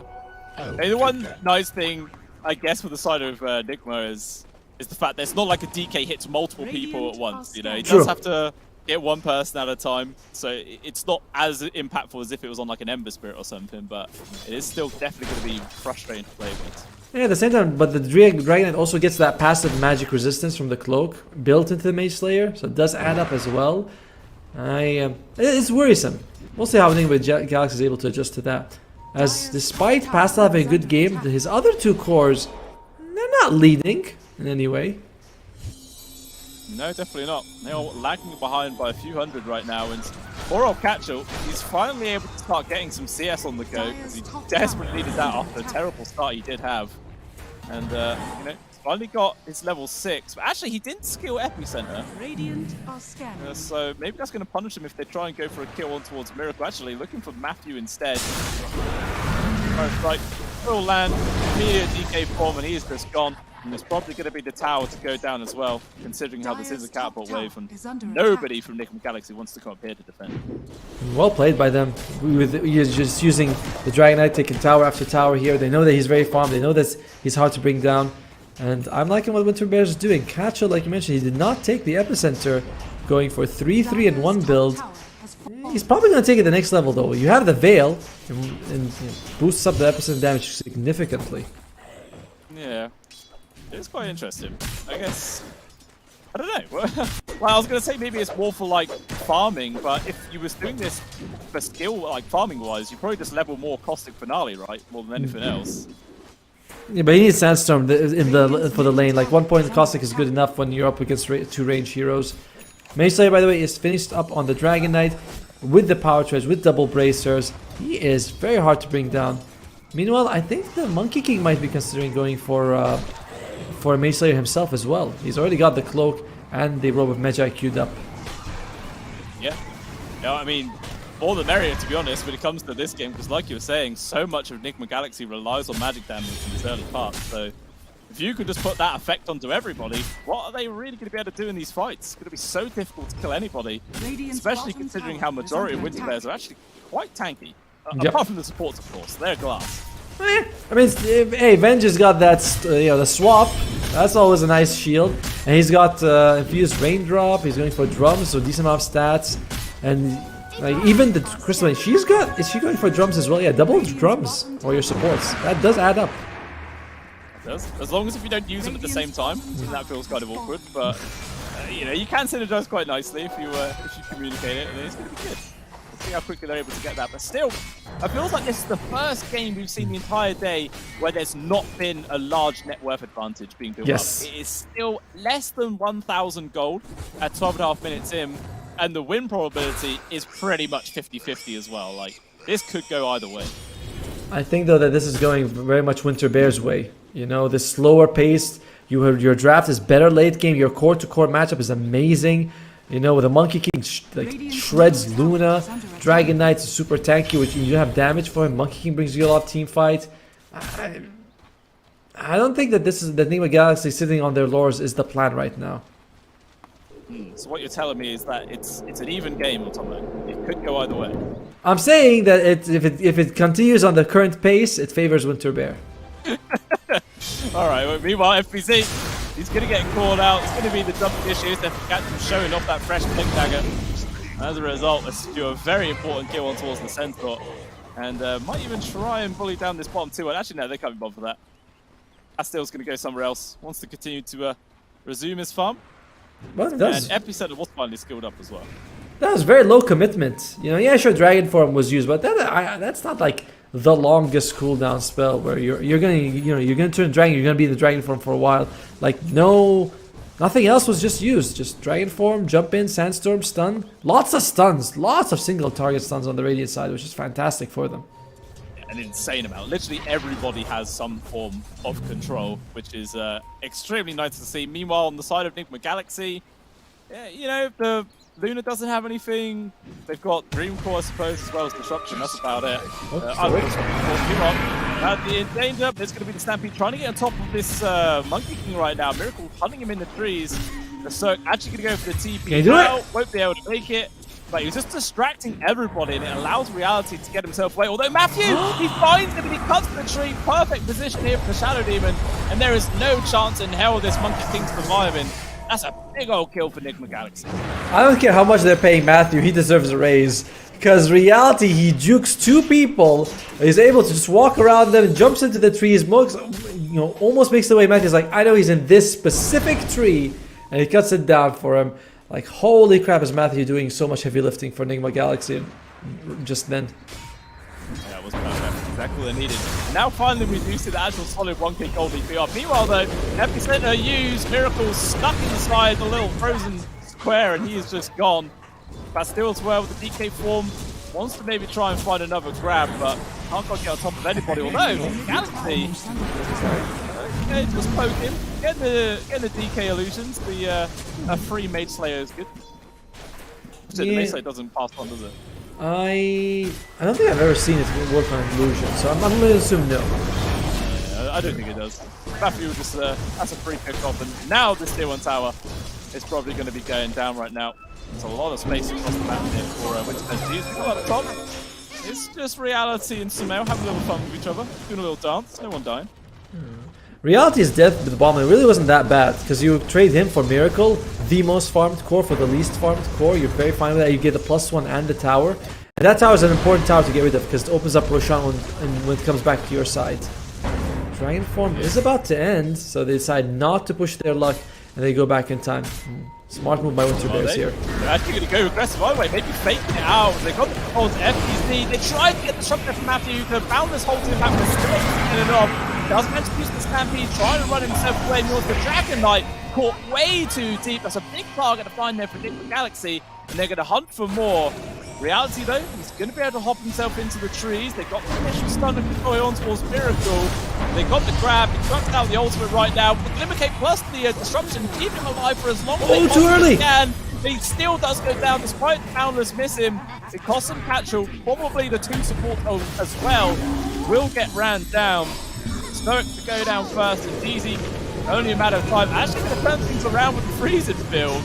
It's a cute attempt, it's good damage, but unfortunately, he does still end up paying the cost. So, an ambitious move from Winter Bears, but it costs them big. Very ambitious. I mean, the Dragon form ended. They did not have the epicenter, so I was like, okay, this fight's, you know, they're not going to go for more. But they go back and almost get the kill on FBZ, but amazing. Again, another fantastic disruption. Stampede followed up. He's able to make it out again. Like, Shadow Demon, you know, Matthew, he's incredible. Yeah, he's always in the right place at the right time. He's doing a fantastic job, like you're saying. A lot of heavy lifting here. And he's definitely even in this one as long as he can. He's also trying to build in towards the shard, which you have up in 330 gold. And that's a Monic cleanse. It'll actually be really useful this one. Ultimate one though. Okay, just to kill on Sakura. That's a different kind of cleanse. Cleanse him from the back. Get him out of it. He's well, cleansed of life, poor guy. Well, looks like there's just going to be like Boots of Bearing being the choice of items for the Radiant side here. I like it. There's a decent amount of slows on the other side. You want to be able to use that to just escape, like, you know, to get hit by a Stampede, get slowed by the enchant. It's nice. And even game still 49 to 51 here. But again, Nigma Galaxy, they've got to be on top, because if they fall behind net worth, they just lose the damage, the ability to kill the Winter Bear heroes. And oh, that's gonna help though. Shiva's Guard on the Centaur reduces the healing for the Dragon Knight and the Monkey King while boosting everyone's damage. Yeah, really nice pickup. We'll see if they can use that power spike to their advantage and maybe try and make some sort of play happen.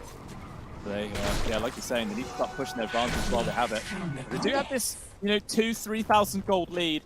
And that is literally all between these two carries. Like, it's a full... We're actually closing up to 4,000 gold separating Reality and Miracle right now. That's the difference. Hello? Winter Bears? They're hunting forwards Pastel? Okay, it's not going to make a difference. Shiva's Guard finished on Catcher. But I think we have to look at Pastel as the carry this one. Nice blink away. Is it enough to stay alive? Trying to run himself off right now. There is going to be the Frostbite coming up. He's the immediate silence though. Cancels the recent field. Pastel, he just gets bumped down. Easy trying to run away. Gets whipped to submission there from SPZ. And a quick double edge takes him down. Catches off to the side. Gets grabbed on towards Matthew. And Reality was thinking about dropping the Wukongs, but will decide to cancel it. And a quick buyback as well from GZ. Not too much.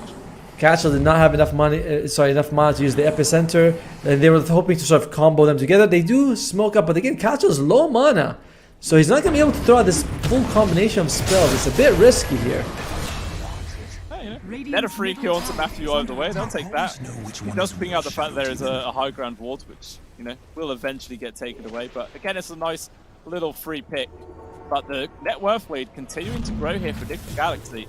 As you were saying, but the DK is basically the carry right now for Winter Bears. The fact that he was the first one to die, it's pretty impactful. The Micas are going for Roshan. It is on their side now for Winter Bears. It's going to come to the raid in just a few seconds. That could be their opening, because we're seeing, like, you can be bursted down. I'm surprised to see it, but with the Shiva's Guard on top, you can't kill the Dragon Knight. He doesn't have that much magic resistance. Yeah, he can still get burst down pretty quickly. Unless, of course, all those Mage Slayers come out. But it's very hard to get those applied onto everybody as quickly as possible. Yeah, there are quite a few people for Winter Bears down here, but it doesn't look like they're all too interested at trying to force Roshan just yet. They're sort of splitting up and resuming the farm in all parts of the map. By the way, if Miracle can somehow keep his illusions alive, you get disruption. You can have 5 Lunas hitting them. There's a lot of, you know, spread damage from like the freezing field, from the sandstorm that will probably remove them, but 5 Lunas attacking you, very scary. And if they get near your buildings, they're just gonna melt. Yeah, there'll be a lot of glaives bouncing around all over the place. The whole lot of particle effect. Some low NPCs might start dying as a result. It does happen. Sumail is going to go for the ultimate orb still. Wow, ultimate orb's price was really increased. I don't buy anything that uses this item, so you know, as a support, you can be like, holy crap, it's 2,800 gold now. Jeez. It is a lot. Not entirely sure why. But I mean, so much was changed in the shop-wise cost and everything. It's all over the place. Hey, Jeezy gets the shot. We have not seen this ability. I've never seen this in a game. Not like in a program. I've just never seen the Crystal Cone ever. So I'm glad that he has it. We'll see how useful it is. Look at that sliding. It's pretty cool, actually. The animation. Yeah, sliding away. You hit it, you blow it up. It's just a free roll extra stun on top of people. It's nice. I mean, yeah, I remember when it first released, I played a couple of CM games trying to actually test it out, but it was awful. It was absolutely awful when it first came out. It's a little bit better now. I think the awkward thing about it is that it moves you backwards. So it's like, if I want to use it to escape, I have to face my enemies, I have to turn, and then I can backstep away. So that's not really something you can do in most situations. Dude, but actually, I'm just looking at Jeezy, and he just like flash farmed a quad stack. Oh yeah. Because it just freezes absolutely everything, man. Yes. That is some free money right there. That's how I've generally seen people like talk about it. It's like, oh, you go into a camp, you use it, you clear it up instantly. And I think, can you show us again? Jeezy, do it again. Jeezy! He's holding on to it, you know, fight might be coming his way. Alright, he's probably... He's gonna do it now, he's gonna do it now. I'm sure he's gonna do it. Come on, Jeezy.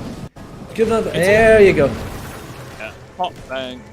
3 easy creeps. It's actually a relatively short cooldown as well, only 10 seconds. Not bad. Not bad at all. I mean, it's another disable as well. It is it's another disable, not like Winter Bears needed them, but hey, you know, one more can't hurt. Fuck it on. In the meantime, though, Enigma Galaxy, they don't seem to care about this. They have FBZ in the air, but no one else is around. I think they're grouping up in their own triangle. They're gonna smoke for this, but looks like no matter what, it's just not gonna be in time. They need this for Winter Bear. We are seeing that they can be bursted down. This will help them out quite a bit. Definitely will put it into the hands of reality. So we'll see if they're going to try and use this to make some aggressive plays. I mean, it feels like they shouldn't use it just to sit back and farm, right? You know, because sometimes a lot of teams use that first Aegis for that exact reason. But in this whole situation, it looks like they should try and run at Enigma Galaxy and start taking some more objectives. By the way, Winter Bear has another advantage. They got 2 Philosopher's Stones, one on the Sand King and one on the Vengeful Spirit. So that passive gold, it's pretty helpful. You know, that was 150 a minute. It's nice. Enigma Galaxy, they decide they want to smoke up. Interesting. Oftentimes you feel like it's the other team that does that with the Aegis, but they feel like they can get a pick off here. They know where Catchel is due to the Sandstorm, and he just reveals himself. Yeah, thinking about exactly where he is. Oh, the chocolate smell, the spiders doesn't actually land. Catchel, he's able to disengage. Stoke, though, immediately gets blown up. It's a freebie on towards the Venge at the very least, but it doesn't look like Alex is going to have to find anything else. They will just have to back away for now.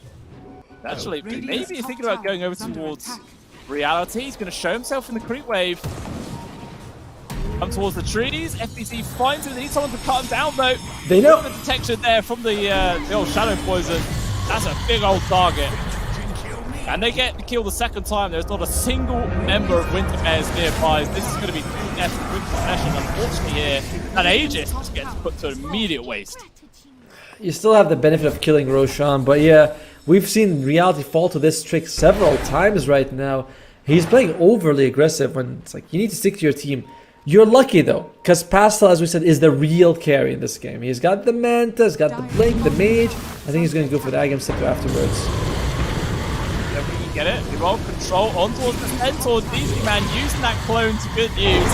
He could not move for so long. He will die. Actually, he does use the stampede at the very least before he goes down. Spell coming on him with an arcane rune activated. But he doesn't want to hang about. There is actually no Luna nearby, so they do not have the damage. They will disengage at the same time. Mass TPs and Winter Bears back up towards the top. But it looks like they're going to be able to back on out, so no one from Nigma Galaxy getting called out here. They might feel like they can get more value out of this dragon form. It's still available. Miracle, sending the illusions. They know it's not the real one, of course, because the smoke does not break, so they're looking for something here. And this is going to be those illusions from the Shadow Demon. That's going to be a problem, right? You push one lane with Manta, you push another with the Disruption. Well, the scan though. The Landmass still just casually jumps on in. They stack their stuns a little bit, but I don't think it's going to matter. They're still got enough control. Even committing the epicenter. That's a dead Miracle. Now Matthew, he's trying to run himself away, but there's just way too many heroes on his tail. And that's a double kill going the way of the DK. Very happy stuff. And that's a dead Luna for a full minute. Hey, he's got the Agam Scepter on the Sand King, so every 2 seconds you throw a Burst Strike. And yeah, losing the Luna, like, this is the problem. This hero is fragile. You have good catch to get on her. The core-to-core matchup is pretty horrible. And maybe Nigma Galaxy can take a team fight, but team fight against Sand King, against Wukong? They're doing the right thing though with split pushing for Sumail, and he does have the Linkins, which will help him survive if he gets caught, but this 5,000 gold lead for Nigma Galaxy means nothing to me. Yeah, it's not quite as impactful as it is in some other games. I mean, you know, according to Gaben, they still got the win probability though. He's favouring them for sure. We'll see just how right he is, but bit by bit, Winter Bears are trying to sort of push out these lanes as much as possible, as they were all quite shoved beforehand. I should go for a smoke here from Galaxy. We'll see which direction they're going to head and who they can find. They're picking up the fact there is a high ground ward. They know that's there. And they will just get the immediate new ward on it. That's gone. By the way, all this time we haven't seen Kuroki do too much on this Enchantress, but he's getting there. He's got the Mage Slayer. I believe he's got the Dragon Lance as well. So if he's given a chance to actually throw out a few hits, he can be pretty dangerous. Nemesis Curse on the Monkey King. Very high risk, high reward item. You know, you do... I like it, to be honest with you, but is this the game for it? I mean, I don't know. I mean, we've seen how quickly he started in many of the other fights. And also, if you drop Wukong's command, then your monkeys are hitting things all over the place. That Nemesis Curse is just being swapped around endlessly. I'm not sure if you actually get much value out of it. I don't know if that apply. I feel like they don't apply stuff, because it used to be that they applied it with the Basher, then they changed so it doesn't. But maybe it applies some debuffs like Sky. I don't know. I don't think it does. In the meantime, though, reality, he is being sort of circled around by multiple people. He's a moving tree. Yeah, you're gonna find jump on towards the Kuroki. It's not an easy kill to get low. Even still, Reality does some decent damage. The stun comes from Stone. They got the grab. Up towards the north side, Jeezy there, locking two heroes in place, trying to buy some time for the rest of the team to start it up. Stampede is used, Hoofstom's actually off the mark, these can be okay. Actually slides back in aggressively, as they do also lose Stoic at the same time. It's still Winter Bears, a 3 versus 4, they're going to try and take this fight. Out comes the Lunar on, but Kacho has nowhere to run, and the Monkey King as well, well out of position. And that is Winter Bears well overextended themselves in a very awkward fight. It started off pretty weird, right? With using the Wukong on Enchantress to get the kill, and that was kind of interesting to see. Meanwhile, the backline, Jeezy, he did some moves, he was able to catch 2 people, but he's still a Crystal Maiden, so when the moment they focus him down, he does lose his life. Stoke wasn't able to really save anyone, so nice attempt by Winter Bears, but going on Kuroki is probably the worst target you can go for, apart from FBZ. Yeah, it did not pan out for them whatsoever. And now it's time for the Galaxy to actually start taking some control of the map themselves. Miracle, you've got to be able to take down this top tier 2 damn easily. Whilst Kuroki going to try and shove the mid. Actually, there's no creep wave at all nearby, so that tower's going to be safe. The Dragon Knight about to hit level 20, so at least he's going to get the next talent choice here. And Venge not too far from, well, unfortunately their courier is dead, but he can go out and buy his Agam Scepter if he needs it. So a couple items, couple power spikes coming here for Winter Bear, but I'm surprised they're in this spot right now, to be frank. Yeah, it started off really well for themselves, but a couple of misplays and they've let this lead slip quite far out of their fingers. Now, yeah, 12,000 gold advantage here for Liquid Galaxy. Doing good. Well, DK form used. They're trying to hunt afterwards Kuroki. They're about in range for the stun, but actually in comes FPC, gets a nice two-man stun from the backlines. Trying to hold them back. Out comes Wukong's command. Michelle choking, poking him from behind. DZ is gone, but Amplified that one is struck as well. Kuroki. Reality, he just gets taken out from Kuro from afar. This MK can do absolutely nothing, and Catcho, he's trying to salvage something here. Boost the port, goes for the TP out, and he will make it at the very least, but it's still a 3-0 trade favoring Liquid Galaxy. The problem that we mentioned during the draft, Stampede against Wukong is super good. They just like the Wukong comes out, they Stampede, he's gonna be fine. Pastel kind of walks in, okay. He's got the purge. Actually, 3-man purge right from Catcho was decent turnaround. Has to defend himself through FTC. He's going to jump in, making space for the rest of the team to get out, but the Caustic Finale actually gets the extra touch onto Matthew there. And now FBZ in danger, nowhere to go, and he too will fall down. Actually turns out into a pretty nice play there from Pastel. Looked awkward to start though. This game is crazy, but it's fun to watch here. Good use of the Monkey King jumping in here. He's got the Shiva, he's got the Agams. You see Agams also on the Black Dragon. So Pastel, he does get a bit of what stats resistance out of that. Sorry, magic resistance. So he's very hard to bring down. How is this magic resistance? It's 50. Oh, I thought it would be a bit higher actually. I mean, 50 is pretty damn good. Like 50 is half damage and full magic abilities. Yeah, true, but then he has Shivas and stuff like that. You're hoping for a bit more. We'll see if he can, if he's going to get a tier 3 item that gives him even more from that. I'm interested to see what he's going for. The BKB on Crystal Maiden. If you played Dota 10 years ago, Blink BKB Crystal Maiden was the way to go. You jump in, you use your ultimate, and you're like, yeah, this is awesome. I mean, I don't know if it was the way to go, but it was fun. Like, the amount of times I tried to do that, and then you just end up dying anyway, but it was like, hey, I did some damage. Hey, cool. It worked in 1 in 3 games. You know, 1 in 3 games, you're like, did you guys see that? That was amazing. That was all me. And you lose again in 2 games after that. Yeah. And if you lose anyway, you can say it wasn't that fault. You know, if something else happened, which just cost us that game. But looks like we might get a little contest here for this bottom Roshan area. Where it could be respawning. But it's 50 seconds away. Jump on towards Pastel, just silencing him for now. And no one else from Liquid Galaxy wants to make the jump. There's also a butterfly now picked up for Miracle, so he is ready to rock and roll.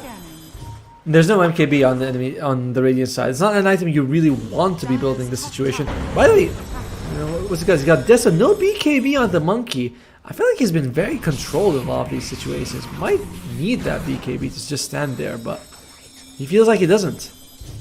Yeah, maybe he thinks he's like always the demonic purge target. That's why. Oh, risk it.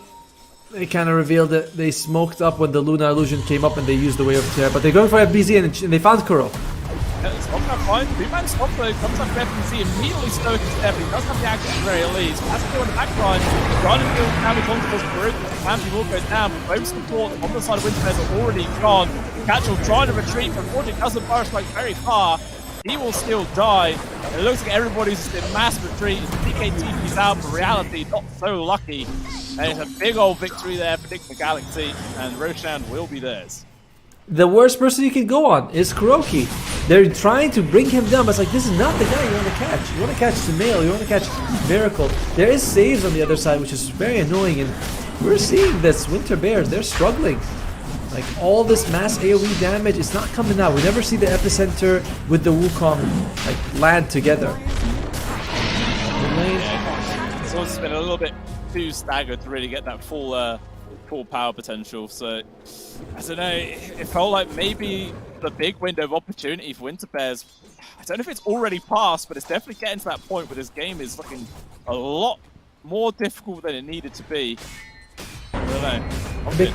A big part of it, it feels like, is because Reality lost his life in that with the ages, you know, kind of pushing without too deep, no vision, losing his life. And Matthew has caught him on multiple times this game. And Matthew, he's MVP. Like, his catch, the early on, he was able to use Disruption to prevent the first blood, multiple times making sure that Monkey King is controlled. I'm really liking what Matthew is doing. GZ, I think this is going to be a dieback for him. He gets one stun onto the male, trying to survive, but nope, he's dead. He's gone. 70 seconds as well. This is a nice little opportunity here for Nick Galaxy to go high ground. They got Aegis, they got the banner as well. They're more than ready. Well, actually, after you, trying to play around with both the Monkey King and Sand King. 2 kings, too many crowns, not enough heads. That's Venge. Yeah, but Now it's just immediately annihilated in the illusion. I imagine it's not going to last very long at all. That's both supports gone for like 45 seconds. And they've been doing a great job of giving them control, right? We see every time GZ goes into the back line, controlling them. That's not happening. And now, they may be kings, but here's the queen. And the king's only king until the queen comes home. You know, it's like in chess. The queen's a lot more strong, a lot more powerful than the king is. The king's useless as hell. Or marriage, but yeah, that one too. But the first tier 3 is gone. Players just got bounced out. Empathy tries to come forward. Nice time there with the Mantis to avoid the stun. That's also popping his head forwards. It does get forced back. There's Barracks Man. They disappear in seconds without the tier 3 there.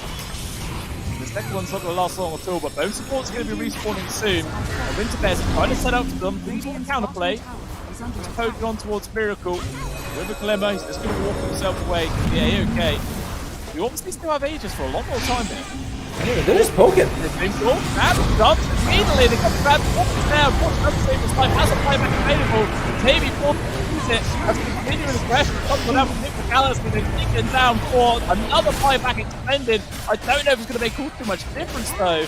They don't have DK form. They don't have Epicenter. And Miracle, he doesn't care about Barracks. He's hitting tier 4s. My god, like, they have this durable lineup and everything just melt like paper with Miracle. His illusions are hitting everyone here. He just goes straight for the throw. He doesn't care. He just wants to end this game. This is his 7th game in a row today. And he's done. He's too tired. He wants to end it. MPC might be losing his life here. So the Monkey King and DK are able to take him down, but the building is still dying. The Ancient needs to be protected. It's the name of the game. Doesn't look like they're going to have to do it, or are they? They got the stun initiation on towards the Miracle. They control him up, and he continues to hit the Ancient as soon as the stun wears off, and it's over. GG is gold, and Nick the Galaxy push themselves forwards in the lower bracket. I mean, after what looked like an impressive showing from Winter Bear, we would see Catcher like doing really well in the Sand King. Dragon Knight was getting pickoffs, pushing towers. It was looking really well for them. Then they got the Aegis, and you're thinking, they're going to go high ground and we're going to make them bleed. But Enigma Galaxy, they get a pick off, all thanks to Matthew. They neutralize the Aegis, and from there, they bleed kills from Winter Bear. Enigma Galaxy takes the series. Yeah, it was just a matter of like baiting them into multiple bad fights where Winter Bear, I don't know, was kind of in the wrong place at the wrong time in too many situations. And Reality had a rough start to the game, never really recovered, to be honest. He was always behind. And yeah, just fantastic plays in Nick Galaxy. Like you were saying, Matthew, man, what an absolute G on this Shadow Demon. Fantastic stuff. It all comes down to, you pick the Boundless Strike, Matthew disrupts himself, lives, you have this kind of, it's not useless, but not the skill you want. Then he goes for double points in Trees Dance, and he can't get any life steal, so he's always on low health. It's just a bunch of small decisions and led to Reality suffering in that game. But it gave us a good series. I'm very glad that we were able to get this one. Yeah, I'm very happy as well. It's nice to wrap up on an actual 3-game match where it wasn't all stomps. Like game 2 and 3 were pretty exciting. It could have gone either way for sure. And yeah, that's exactly what we want as being Dota 2 fans. We always want the action, and we definitely got it today. But that obviously is Nick Galaxy going forwards. Winter Bears knocked out of the runnings of going to the ESL on Birmingham land later on this year. I don't think Team Falcons or PSG game is finished yet. I think they're still on the 3rd map, but obviously the loser of that will be who Enigma Galaxy play up against tomorrow. Yep. So still a lot more games to come. Yeah, but we won't be casting you tomorrow, guys. We are basically done with our time for the qualifiers. We hope you guys had fun. We had fun watching the game, so if you have any feedback, let us know. But for now, this is Blue Scale. I'm Atomo. We want to thank production for all their help, and we're going to be signing off. We'll see you guys next time. Bye-bye. See you, everybody.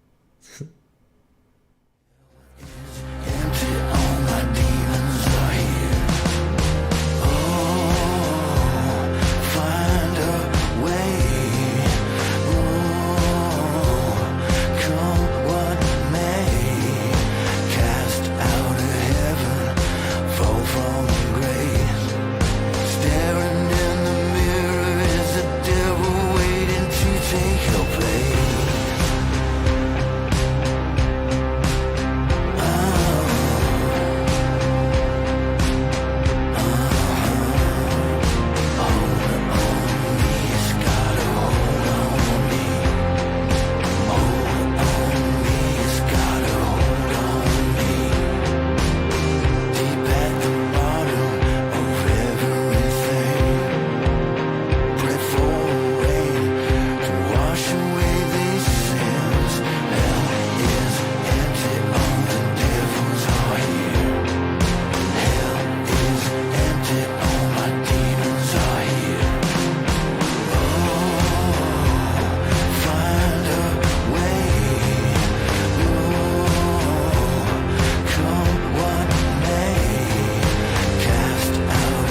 Don't say